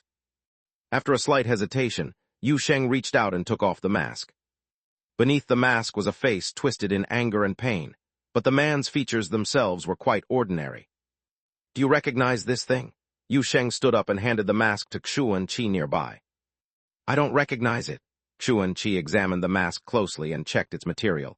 Just ordinary wood, no additional effects, seems to be used merely to conceal one's identity, and perhaps serves as some kind of status symbol. While speaking, he bent down again to inspect the bound, black-clothed cultivator for a moment. Looks indeed like a living human, not some entity formed in the exotic realm. Wasn't the entrance to this exotic realm blocked by your people? Erin's eyes widened in surprise. Just saw someone outside guarding the entrance. Su Yun, right? Su Yun rarely makes mistakes. Xuan Qi's face was stern. So the appearance of these people is even stranger. As his words fell, he stepped forward, frowning tightly, staring at the unnamed enemy. Who are you? How did you get into this secret realm? Who sent you? What's your purpose? Xuan Qi asked a series of questions, but the black-clothed cultivator just grunted, stubbornly turning his face away. It's obvious you ask, and he surely won't tell. Yu Sheng was all too familiar with this scene, couldn't help but sigh. Captured enemies always put on a tough front. The process must still be followed, Xuan Qi said casually, then turned his gaze to Erin. Can you loosen these threads a bit? We need to take this person back for thorough interrogation, but these threads wrapped around him all over. It's somewhat inconvenient. What to do? I'm a bit afraid to loosen him. Erin was also troubled. I feel he has a tendency for self-destruction. If the threads loosen even a little, he might kill himself. That's fine. Hearing this, Xuan Qi waved his hand. While speaking, he approached the black-clothed cultivator, took a medicine gourd from his waist, shook it twice, and the sound of pills shaking in the previously empty gourd came. Then he took out 2 light purple pills, pried open the black-clothed cultivator's mouth, and was prepared to feed him the medicine. What's this? Yu Sheng was curious at the sight. Mind-controlling, zombie pills. A cultivator's mind is not so easily controlled, especially for death warriors like this. Pills with such efficacy might burn out a person's brain before even taking effect. Yuan-Chi smiled and shook his head. Just some pills to suppress spiritual power, sealing heart and locking mind, letting him obediently fall asleep. The black-clothed cultivator naturally resisted fiercely, struggling desperately as the pills approached his mouth. But who was Yuan-Chi? The top talent of the leading medical path sect on Taixu Star, patients not cooperating with medication is hardly a trouble for him. He swiftly raised his finger, energy gathered at the tip, and pointed. "Follow doctor's orders." The man opened his mouth instantly, swallowing the medicine despite his body's struggle. Yu Sheng watched from the side, couldn't help but speak. "Your move names." Aaron's previous reminder really benefited me greatly. Yuan-Chi laughed upon hearing this, looked quite pleased. Though my medical path defensive skills can't compare to those specialized cultivation techniques honed through battles, they are sect inheritances for many years. Each move should have a name. Of course, the names I've thought of now are temporary. Ultimately, I should report to my master formally and seek his opinion on these. Yu Sheng. Erin's expression was also a bit blank now. If she had sweat glands, she would likely be sweating onto her feet by now. Well, is there a chance I was just joking last time? Don't take it seriously. Yuan-Chi looked earnest. Even jokes can be thought-provoking. Meanwhile, he saw the black-clothed cultivator still struggling on the ground, so he pointed again with another "follow doctor's orders," then forcibly fed several more pills, explaining while doing so. "This medicine is gentle, doesn't harm the roots, doesn't affect the mind, it's excellent for controlling live captives. The only flaw is the potency. When dealing with experts, it's truly a bit weak. But no worries, I made over 1,000 pills when I was making medicine with my junior disciples recently. Follow doctor's orders." "Follow doctor's orders. Follow doctor's orders." Yu Sheng watched as Yuan-Chi fed an unknown number of pills into the black-clothed cultivator, who initially struggled violently, but later weakened in resistance. It was unclear if it was the spread of the medicine's effect or a change in mindset. But after a while, the man finally stopped struggling, miserably swallowing the last pill with a look of reluctant humiliation and anger before finally falling into a deep sleep. Yu Sheng was astounded, even momentarily thought the man was stuffed to death. Yuan-Chi seemed to have some concerns about this as well. After the black-clothed cultivator fell unconscious, he hesitated for a moment, then poured a few gastric health pills from the gourd and forcefully stuffed them into the man's mouth, aiding their refinement with spiritual power. Aaron, fearlessly sowing chaos, chimed in beside him. "You could have given him some water earlier. He nearly choked to death." Thinking it over, Yuan-Chi agreed and proceeded to pour half a jug of water into the unconscious black-clothed cultivator's mouth. Yu Sheng tried to stop him, but couldn't. Aaron finally retracted her spider silk, leaving the black-clothed cultivator lying on the ground asleep like a corpse. Though the posture wasn't peaceful, at least there was no longer the risk of escape or suicide. Yu Sheng watched the scene, hesitated for a while, and couldn't help but say, "Yuan-Chi. Mr. Yu, please instruct. You should become a forensic doctor in the future." "Enough." Ignoring Yuan-Chi's puzzled expression, Yu Sheng casually opened a door. On the other side of the door was the grand hall of Yuan Palace. Several cultivators stared at this side in amazement. Yu Sheng had already recorded many new coordinates in Yuan Palace, so there was no need for the door to only open in Yuan-Chi's alchemy furnace anymore. "Take the prisoner over there first and report the general situation." Yu Sheng turned to Yuan-Chi. "Then come back, we'll investigate here further. The entrance to the exotic realm is clearly locked, yet these people suddenly appeared. It's very peculiar." "Oh, all right." Yuan-Chi immediately responded, waved his hand towards the black-clothed cultivator, lifting him into the air, and took the captive directly through the door back to Yuan Palace to report to true man Yuanling. Yu Sheng waited patiently by the door, and soon Yuan-Chi returned. "Master was shocked," he quickly said upon arrival. "This is the first time someone has been attacked while acting in the exotic realm, and they encountered other cultivators. He's already put the black-clothed person into prison and will personally interrogate him, then have me come back to investigate carefully, following your arrangement for everything." Yu Sheng nodded, closed the door casually, then approached the other black-clothed dead bodies lying in the yellow sand. "I've checked these people," Yuan-Chi observed and said beside him. "They were very cautious, carrying no items proving identity on them. Even the magic treasures and weapons seem privately refined or carefully unmarked. I know those who dare to sneak into the exotic realm to hunt down people from Feng Ling Mountain must have this professional quality." Yu Sheng waved. "But I'm not looking for tokens from them." Xuan Qi was startled. "Then what are you seeking?" "I'm looking for their testimony after death." Yu Sheng turned back with a slight smile. "After all, we only caught one live person, and if we don't get any useful information from him, I need to examine these bodies while they're still fresh." With those words, he bent down, reaching into a blood stain. All colors faded before his eyes. The black and white grayscale scene representing the afterlife appeared instantly, silencing everything in the desert, while a layer of mist rose on the distant horizon, and Xuan Qi's and others, figures froze in this black and white world. Yu Sheng was already familiar with this scene. He clapped his hands, ready to awaken the dead before him, but nearby sounds suddenly interrupted his next move. In the corner of his eye, a faintly glowing figure moved slightly. Yu Sheng lifted his head and saw the girl dressed in bright armor, her golden hair cascading like a waterfall, holding the holy sword, curiously surveying her surroundings, apparently amazed by the change in environment. The spot she stood was precisely where artificial saintess Luna had just been. Yu Sheng paused momentarily, but the brief astonishment quickly disappeared. Recalling the visions he had seen earlier, it seemed he understood something. "Luna," he spoke to the confused female knight, "I'm here." The golden-haired girl finally emerged from her daze and saw the only other colorful and movable figure besides herself, immediately walking over. "Yu Sheng, where is this? What's happening?" "Ah, now you speak much clearer." Yu Sheng heard the clear and fluent words, raised his eyebrow and smiled. "This is the world on the other side of death.